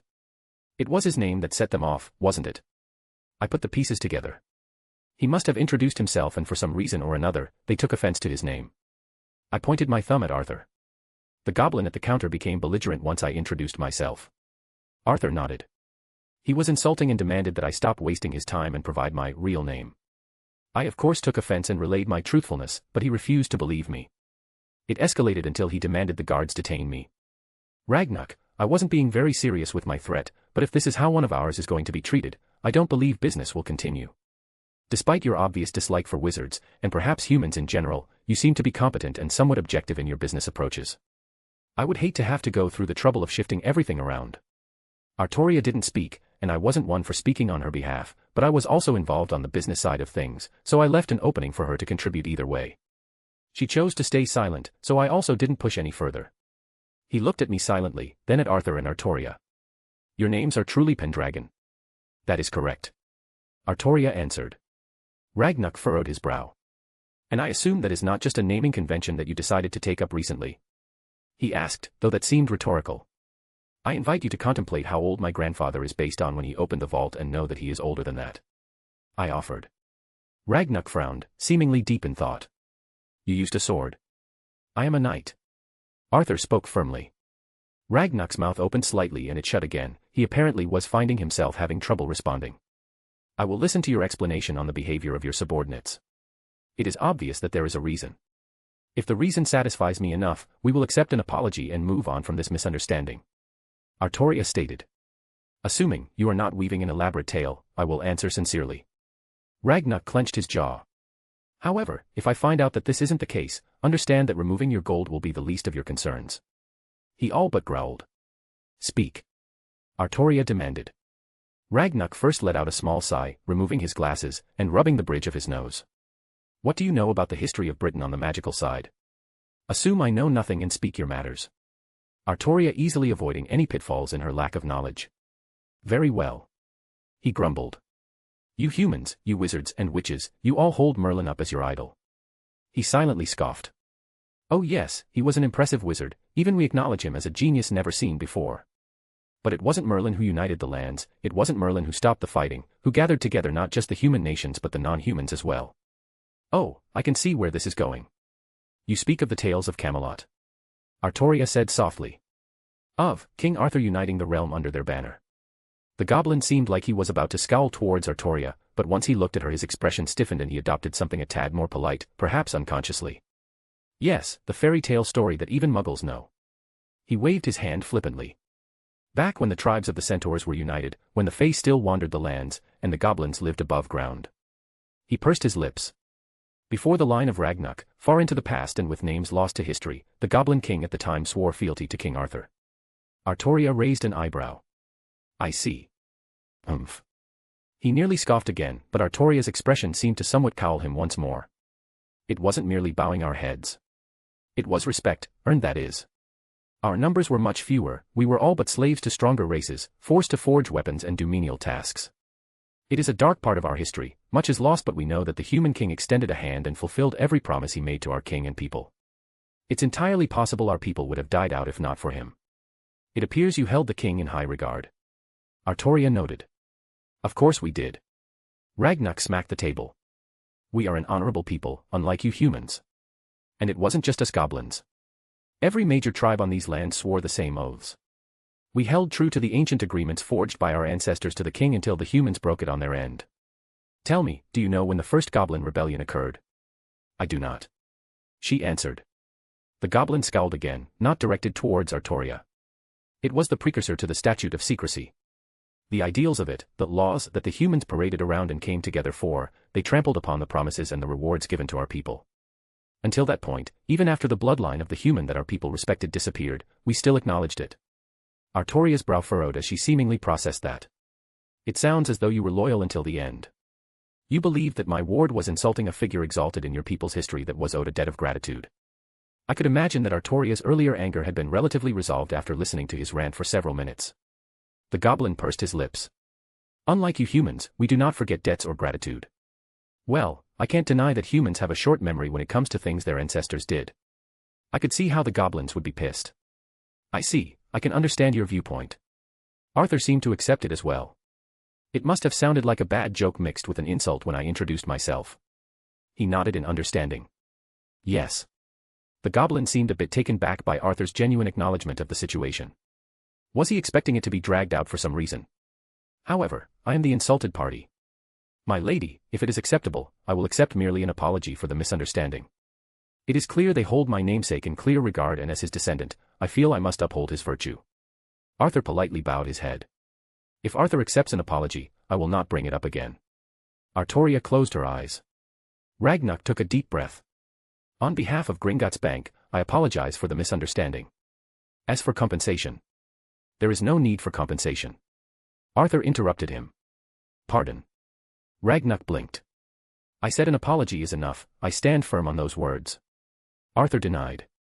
Truthfully, it was a curious way your guards moved with such heavy equipment, it has given me inspiration. He put a thoughtful hand on his chin. Just to clarify, you do not want compensation. Ragnar repeated again. Nay, merely an apology is sufficient. Artoria chimed in this time. Ragnar looked at both of them speechless. You said your name was Arthur Pendragon. Arthur adopted an awkward smile. It is not uncommon in my family for the new generation to be named after our ancestors. Family. Ragnar repeated. There are more of you. It has long been thought that the Pendragon family died out. Once the conflict settled, I guess it finally clicked and he's acknowledging that they weren't lying about their names. Yes, there are quite a few. Arthur nodded. My sister as well, though she is named after Lu Fei. We currently reside in Japan. Artoria said simply. Ragnuk took that answer and didn't ask for clarification, but I could see the gears in his head spinning as he processed that information. And considering I was here with her, and who visited with me last time, it wasn't hard for him to put two and two together. I do not know how the ministry will react to knowing about your existence. He finally spoke up again. Try to pull you in, dismiss you, condemn you, it could go any way. I suggest you do not make your names known unless you desire to deal with the consequences. We thank you for your counsel. We have no desire to integrate with the ministry for the moment. We will be returning home once our business is settled. Artoria smiled lightly his way. Have we met before? Ragnuk finally asked. Pardon. Artoria tiled her head. Ragnuk cleared his threat. His previous goblin demeanor from the last time I visited was lacking. I apologize, I don't know what's come over me, I simply have this feeling of recognition every time I look at you. Mayhaps, I have a familiar face. Artoria's smile twitched slightly, a clear sign of her amusement. Ragnuk just shook his head like he was shaking away the confusion. Before the incident occurred, I believe you were here to settle the matter from the letter. He fumbled with his desk, taking out a parchment. The weapons are ready, but payment still needs to be rendered. Take it from my vault. I chimed in. Don't know what it costs, or what it's for, or even what's involved, but I could at least pay for it. And I do love being rich enough that I don't have to care. Asterisk asterisk asterisk. I believe that goblin was thoroughly confused. I said to Artoria as we went Arthur on his merry way. We sort of vacated the bank as quickly as possible. Despite handling things amicably, it was obvious there was still tension. It's unfortunate, I did not wish to lie to him, but telling him the truth would have likewise been a problem. I shrugged.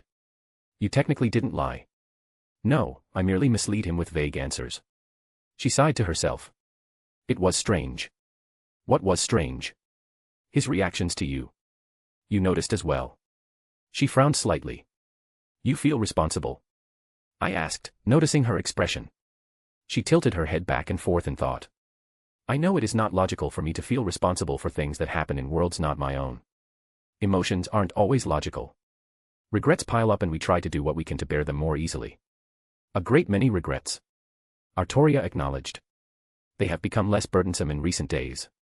Are you happy? Artoria turned her head up to look at me, a warm smile slowly formed. You asked me that question previously. I am happy. Then keep doing what you're doing. I said simply. You're cautious about meddling here like you did back home, yeah. Correct. She nodded. Well, we have someone who's lived here for longer than any of us who's an expert in certain things. I could always give her a call. I offered. Artoria pursed her lips. Admittedly, she may have information to quell my concerns. I took out my kaleidophone and called up Medea. She was very quick to answer. Saber. Castor. Artoria forced out. I'm here too. I noticed. She rolled her eyes through the screen. I hope you're not calling me because you need help. It's literally the first day of school and the kids are going to be arriving in a few hours. We just dropped Kanu off at the train station. I smiled. She also smiled warmly. She's going to love it here. It's nice here. It certainly has its own charm. Despite the weirdness I found with certain things, the magical community here is certainly interesting. I even got my own wand. I was happy to show it off to her. That was made then. I didn't think there was anyone here capable of handling materials of that level. I'm genuinely impressed. I heard the person, I forget his name, the headmaster mentioned him, but he handles the wands for most of the students at the school. Ollivander. That's it. She snapped her fingers. I'll have to visit him and talk shop at some point. Should I feel sorry for him? Should I warn him? I think he deserves a warning. How much have you looked into things here? She raised an eyebrow. You're going to need to be more specific. I had a matter I wish to consult with you, Castor. Artoria spoke up. I met with the goblins at the bank, and they had an odd reaction to me, a noticeable one that I am concerned about. Oh. Medea's expression changed. Oh. I repeated. Well, it's not like I expected this question. I need a moment. She went silent, and the images seemed to shuffle as if she was walking around. Right, got somewhere quieter. I think I may have an idea, but I could be wrong. I've only been here like a week, so I haven't delved too deep into the history and all that, but I did figure out a few interesting details. And it is relevant to my situation. Artoria questioned. Maybe. She shrugged. Boyo, what do you know about the magic here? Ah, it's interesting, I suppose. For some reason, my answer made her really smug. So you don't know? Her lips curled up. I don't, but apparently, it's something I should know by your look. If it wasn't Saber asking, I would have held this over your head and made more fun of you. She huffed. But since she's asking, I suppose I can be generous. I appreciate any help, Castor. Artoria replied. There is a relationship, an old one, between the King Arthur here, and the goblins from many years ago. Kaya, all right. I'll answer your question with some questions of my own. Goblins are magical creatures, right? Yes. I mean, they are, their existences are woven with magic from what I recall. I also had an interesting conversation with Dumbledore, as I mentioned before, involving wands.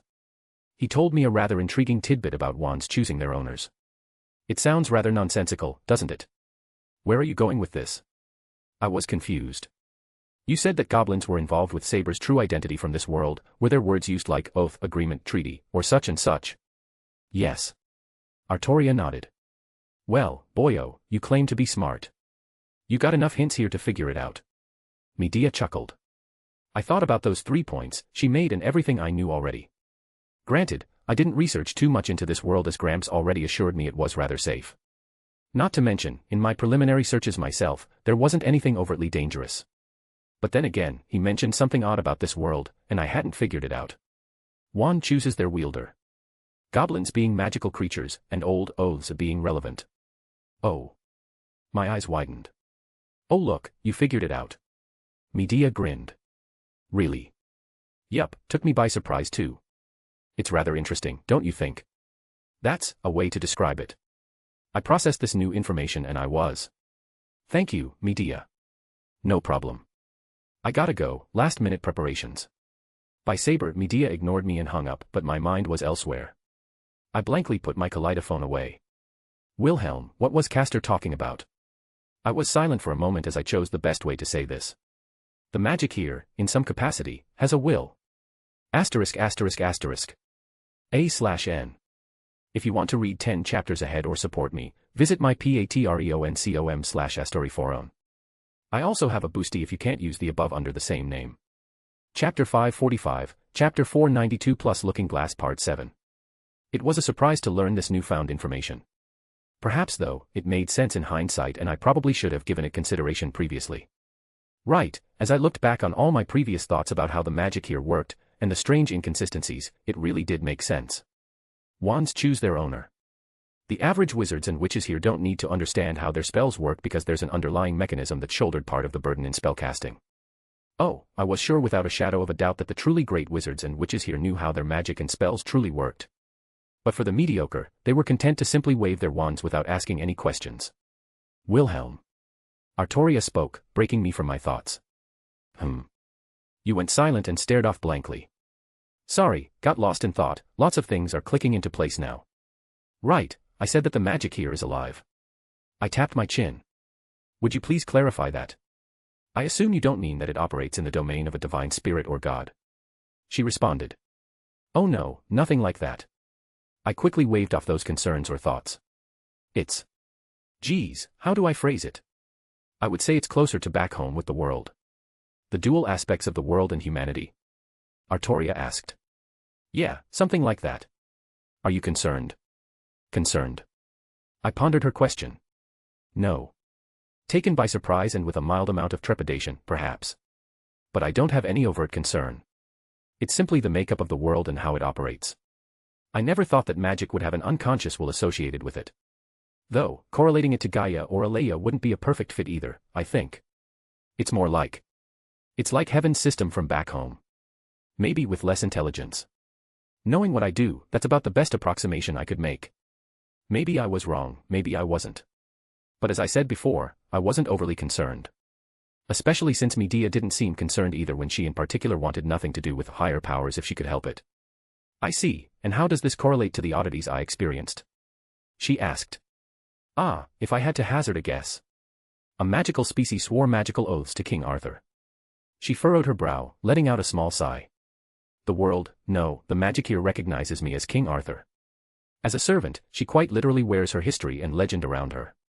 With magic being alive, it would be more strange for things not to be this way. She caught on quick.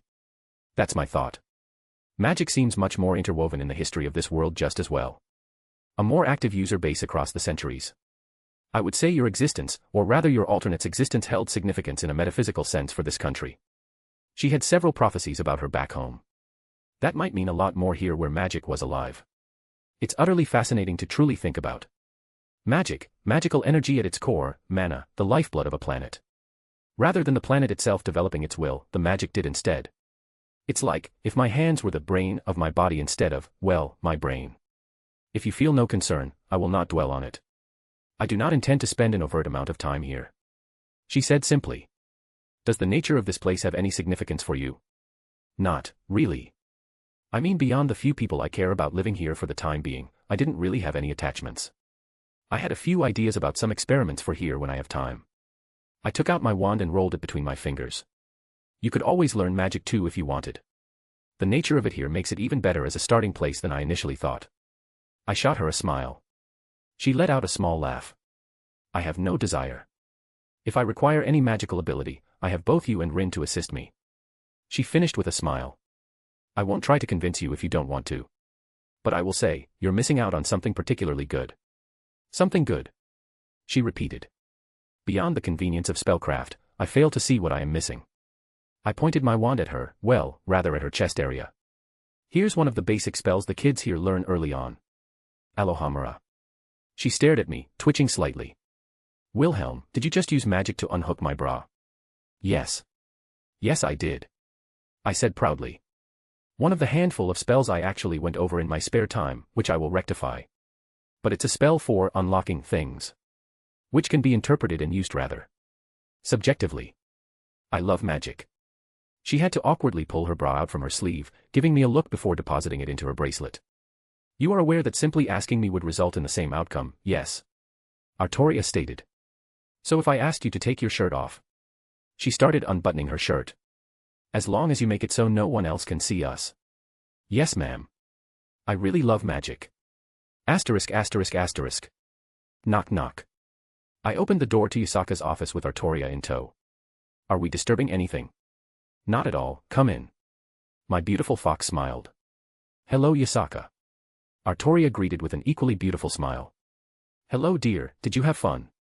It was an interesting experience. I have no desire towards magic, but the culture there was refreshing in a way. She nodded.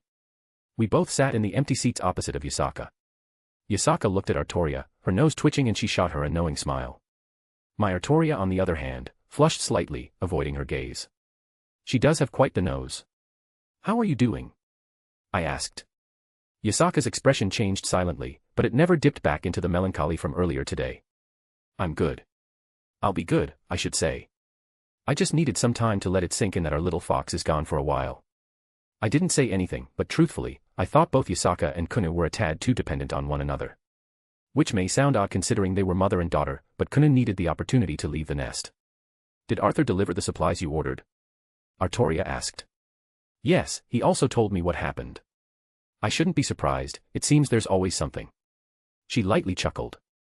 Thank you for helping with that, it completely escaped me that I needed to pick that up when we were over there. It's no trouble, I am happy to help. Artoria said straightforwardly. Have you decided then? And just like that the atmosphere shifted and Yasaka's expression hardened, borderline sharp even. That's right, if it's all the same, I want to announce that the invasion will begin in a week. I'll finish up what's needed on my end to make that work.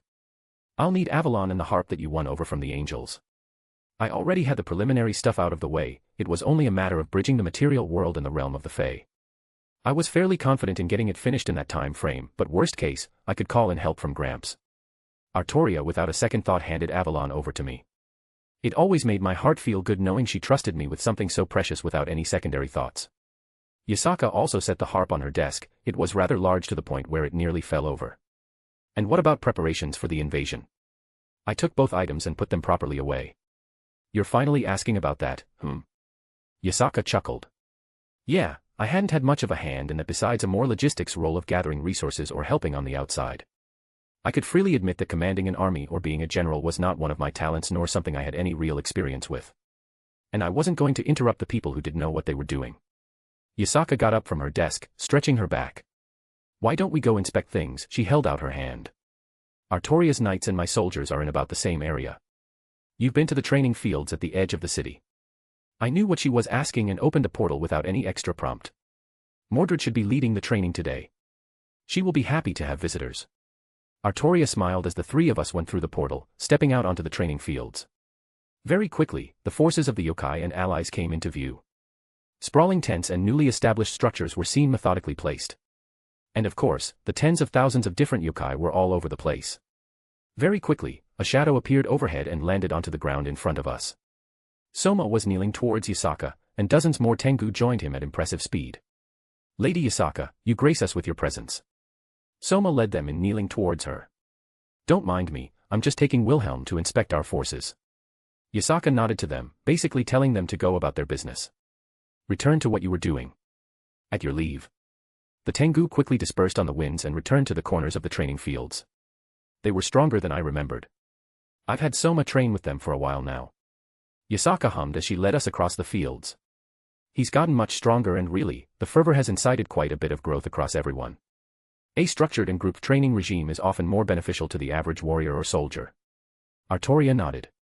I had many knights under my care who had average talent and skill but were able to push themselves far beyond what they would have individually. Are we lacking anything? Resources, money, that sort of deal. I couldn't do anything about manpower, but for other things, there were options. The order we just got from those goblins was to fill the gap while the Norse get their matters sorted. They still owe us quite a bit of supplies, primarily iron weaponry, but I wasn't going to push them considering what happened recently. Odin is probably grateful for that. I mused. She grinned. We're set on weapons for now, but obviously we'll want a steady supply continuously. Our trade with Wyvern has been going on without a hitch. It's been a continuous and large source of income.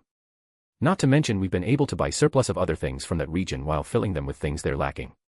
You mentioned a while ago that the attempts at planting the herbs and regents from Skyrim had proved successful. I should check up on the Igdamillennia family as well, I'm sure they have a significant amount waiting for me to retrieve. We've started production and already have a turnout. We have a supply right now that should last us for the initial invasion, and with our own production, we will have a steady supply. Yasaka replied. Is the church still going to make do on their promises? I was a little hesitant because of the incident. I've been in contact with them, the promises still hold. Good, because they were going to play a rather significant role if we wanted to make a foothold in a place like the Fey Realms. The Devils also finished their final delivery. Most of what they supplied was simply money, but they also gave a not insignificant amount of raw materials. No problems there. Well, they certainly tried to put their foot in the door for other things, but I was able to keep them out. That's to be expected. Overall, we're in a rather good spot. I wouldn't say no to getting more stuff, but we're in no way hurting right now. Yasaka finished. We're here. Artoria stated, as we approached a sectioned-off area. Well, I say sectioned off, but it's not like someone couldn't just come and go. Very quickly, we found the Pendragon family training. Roughly 1,000 I could see from my initial estimate. All donned in full plate armor, holding their weapons and swinging them in unison. At the front, Mordred stood there with Clarent out, watching them intently. I noticed a few other faces such as Arthur also weaved between the crowd, helping where he needed. Father. Mordred perked up noticing us. Hello Mordred, we came to visit, I hope we aren't disturbing you. She replied. Not at all. Mordred seemed rather happy. Don't mind us dear, we're just taking Wilhelm to inspect things. Yasaka smiled. I waved to Mordred, but looked more towards the knights. So we got a timetable then, huh? She settled, leaning on Clarent as it stabbed into the ground. You are perceptive as always. Artoria nodded and Mordred brightened considerably at the small compliment.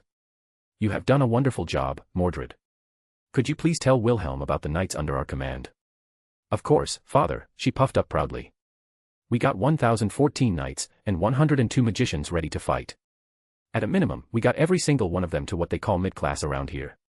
About a third of them are high-class. That's impressive. And I was being genuine with my compliment. I recalled when we invaded the Pendragon castle that they barely had any high-class people under their banner. Not to mention that at a minimum they're all mid-class. I vaguely recall Venelana telling me that in the standing armies for the underworld, the average devil is low-class. Obviously those rankings are rather vague. A baseline human is also low-class, but at the same time, certain humans who stepped into the supernatural world and learned various things, while still being called low-class, could kill hundreds of baseline humans without issue. It's always been just a vague and general ranking. How did you manage to do that in such a short time? It had only been a few months. Hey, just taught them to properly make themselves stronger mostly. Shit, people here can use their magical energy so much easier than back home, but they're so wasteful about it. They ain't gonna be doing anything like using a mana burst or whatever, but something closer to reinforcement isn't difficult. Mordred said proudly. She was heavily underselling the amount of effort they must have put in. They've been doing a lot of work that I haven't seen until now. I see that they all have 2 swords at their hips. I noticed, voicing my thoughts. One's the whole iron thing, the other is a proper sword just in case. Mordred said simply.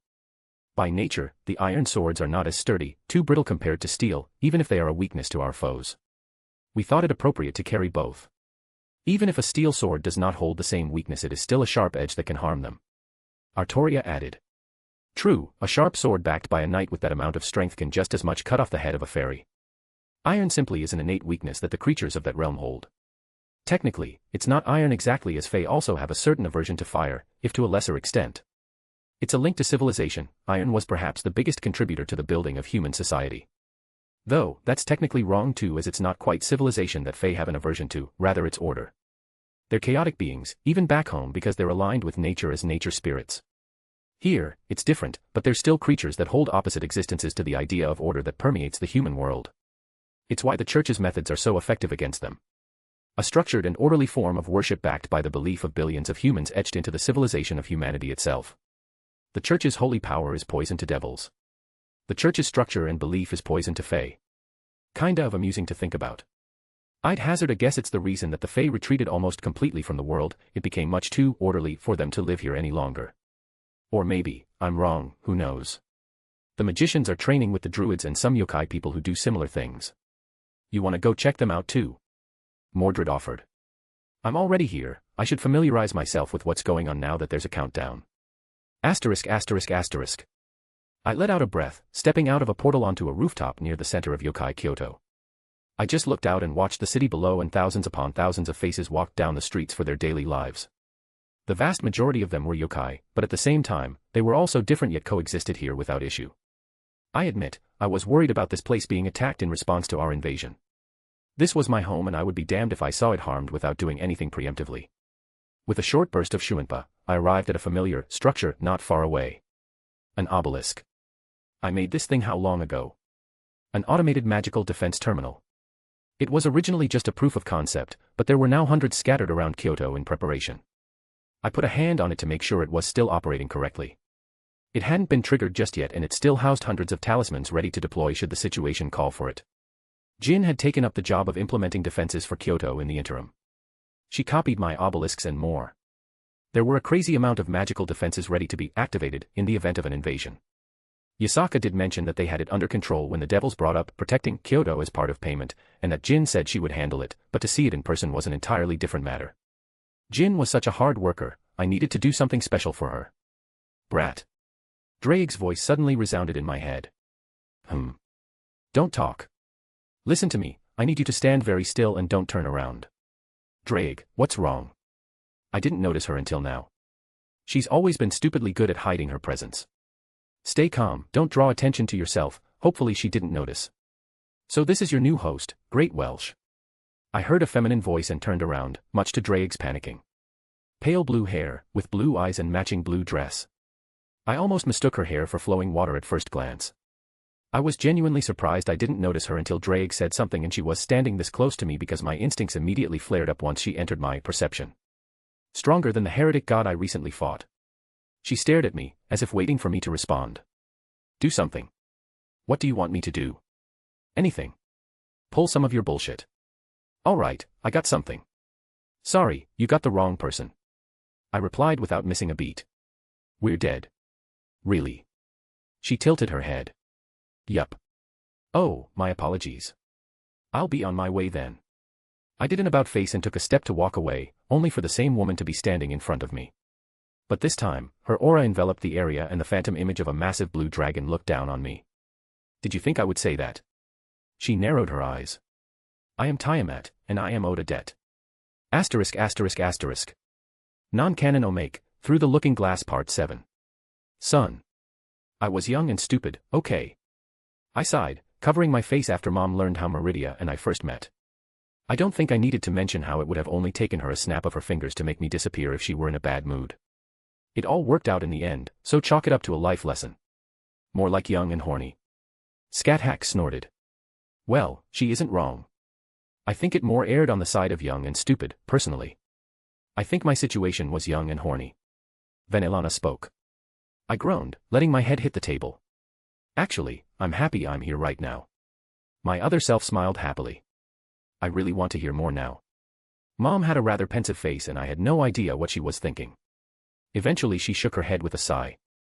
I'll just blame your father. Hey. Not you, the bad version of you. Mom corrected. Oh, okay. Yeah, I agree, he sounds like a dick.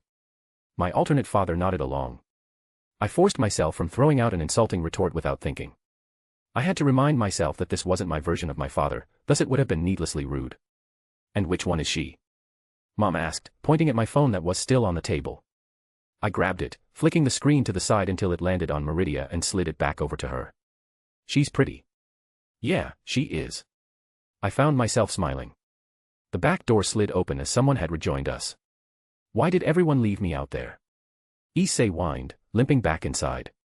Whoops, sorry Issei, we forgot about you. Rias blushed a little, looking away. I didn't. I responded. You threw a brick at me.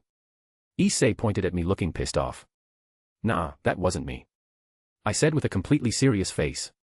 Screw you, handsome bastard. Issei whined some more. I would have won if.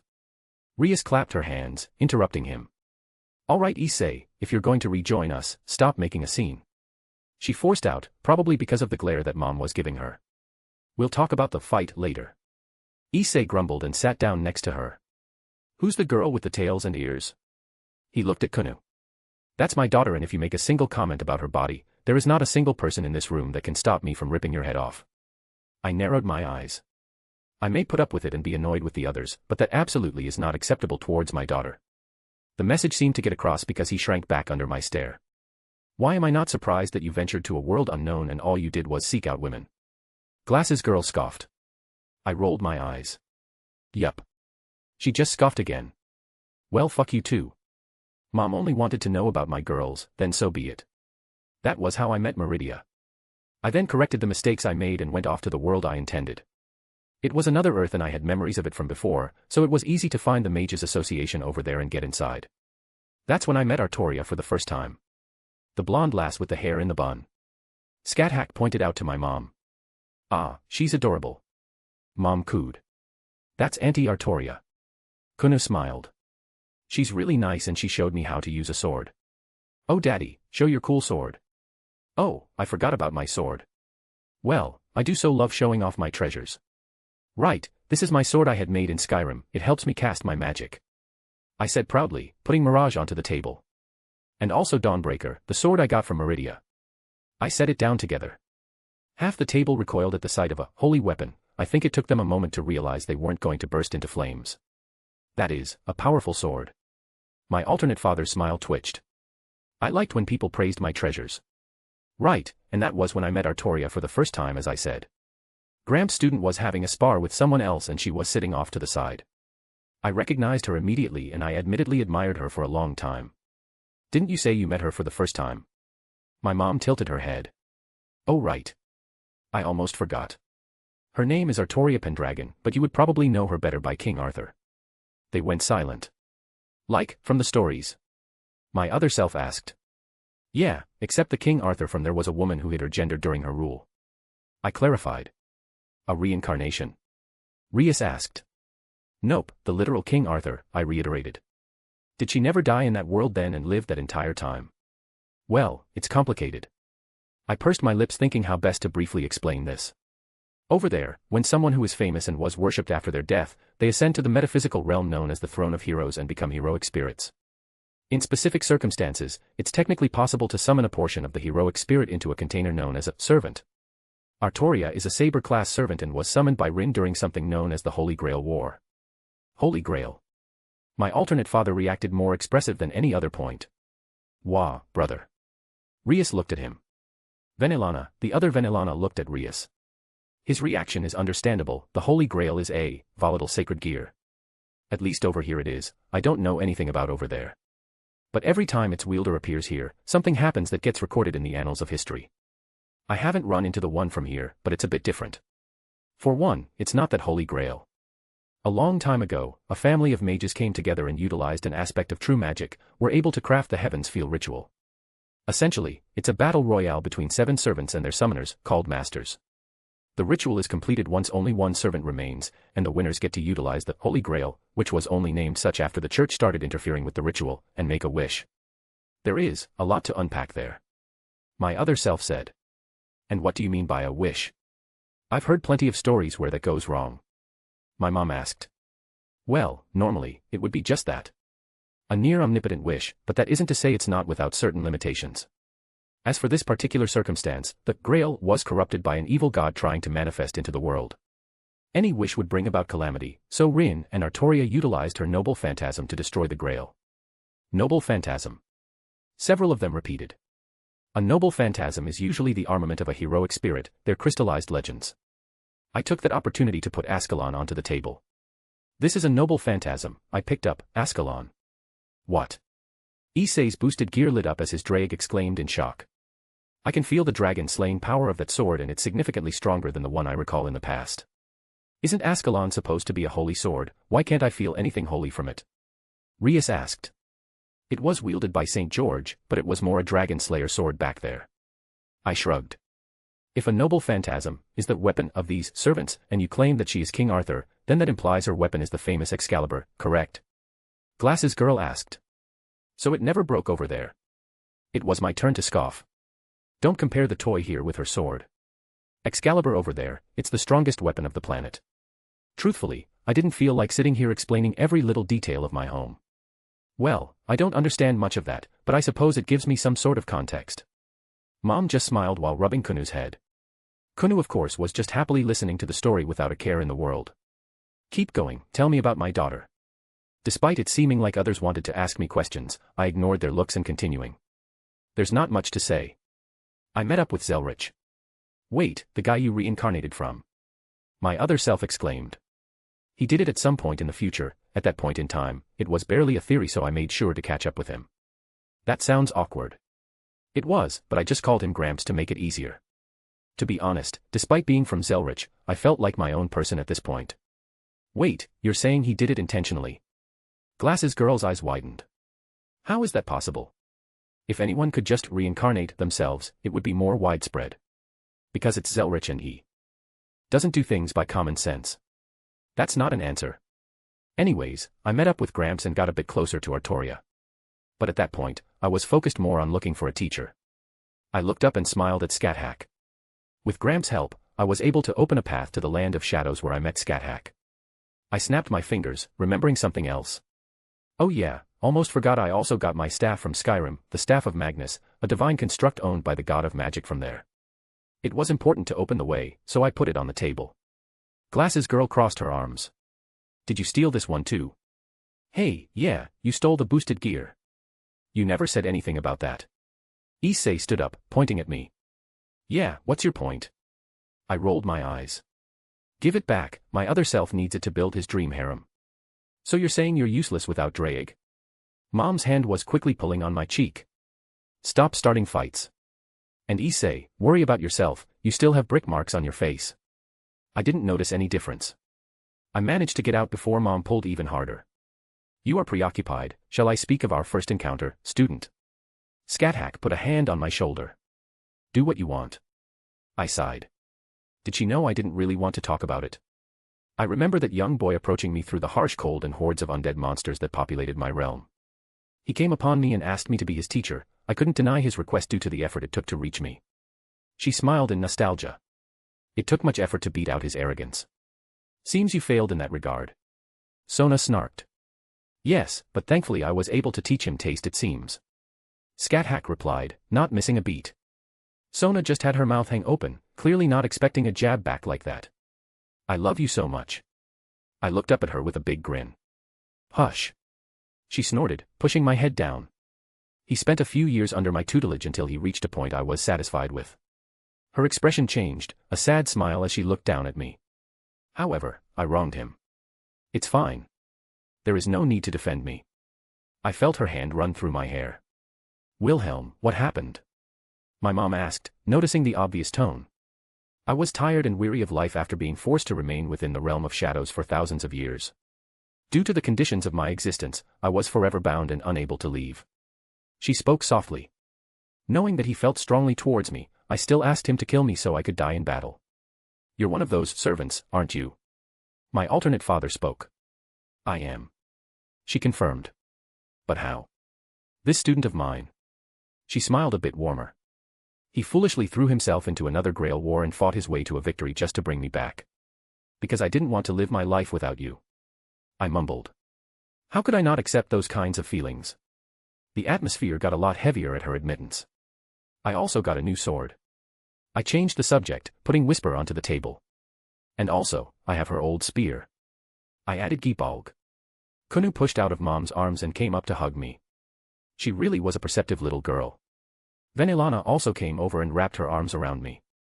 Why don't we take a few minutes, That sounds like an excellent idea.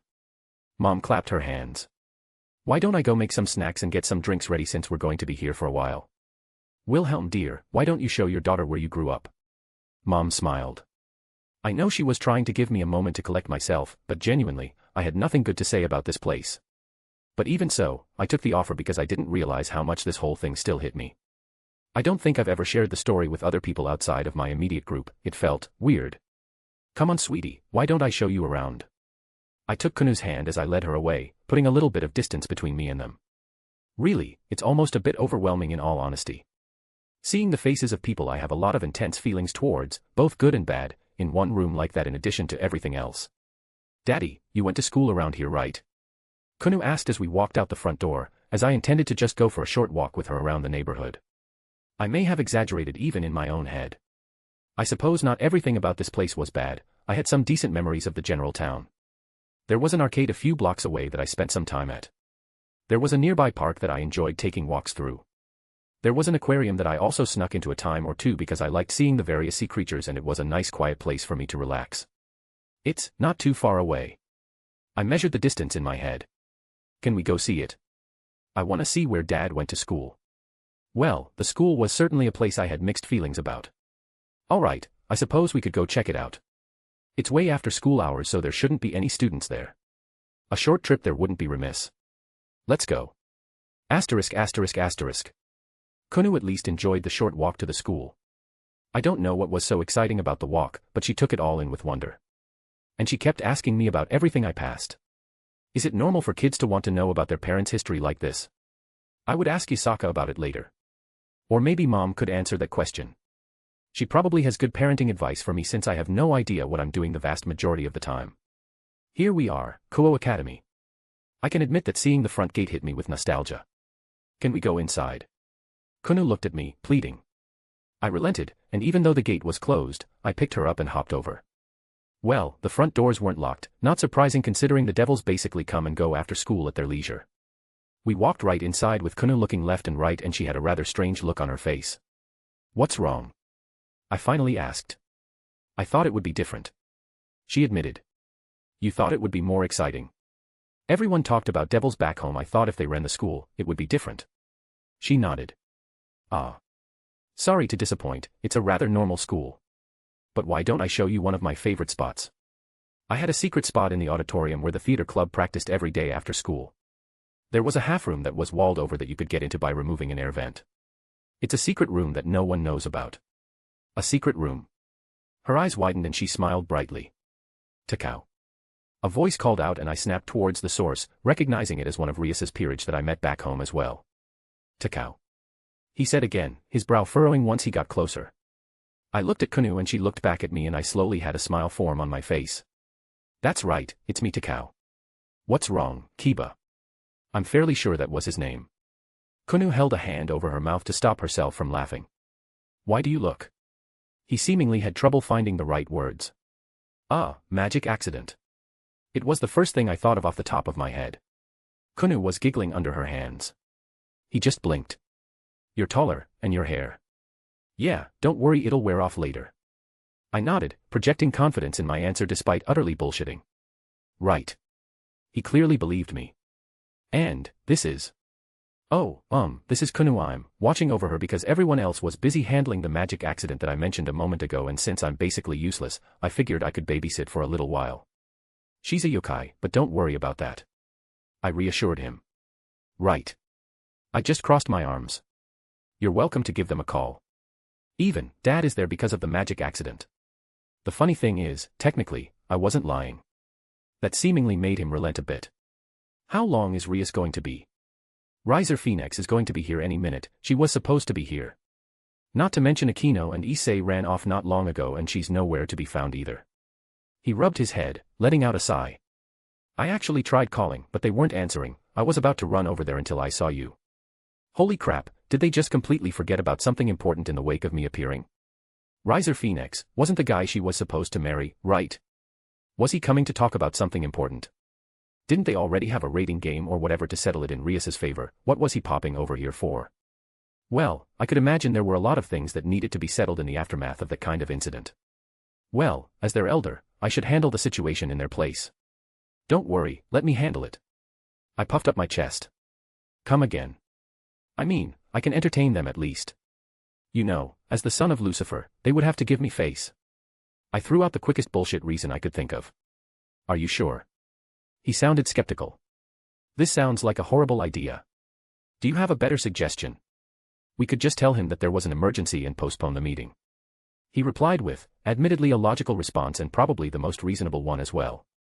However, Sona said doing something like that is bad. Really? He tilted his head. Yup, that's totally something my painfully plain girlfriend would say. I nodded. What? I said, that's something my girlfriend said, at some point. Probably. Maybe. He rubbed his chin. I guess you would know better. Wonderful, let's go to the occult club. I have no doubt that's where they would be meeting. The occult research club. He corrected me, with a strange look shot my way. That's the one. I pat his shoulder. Come along Kunu, we're going to meet a phoenix. Asterisk asterisk asterisk. A/N. Swiggity switty, Tiamat coming for Drake's booty. Fey War starting very quickly, just settling the pre-war stuff. Next part of Looking Glass and Kunu's adventures are up on Patreon.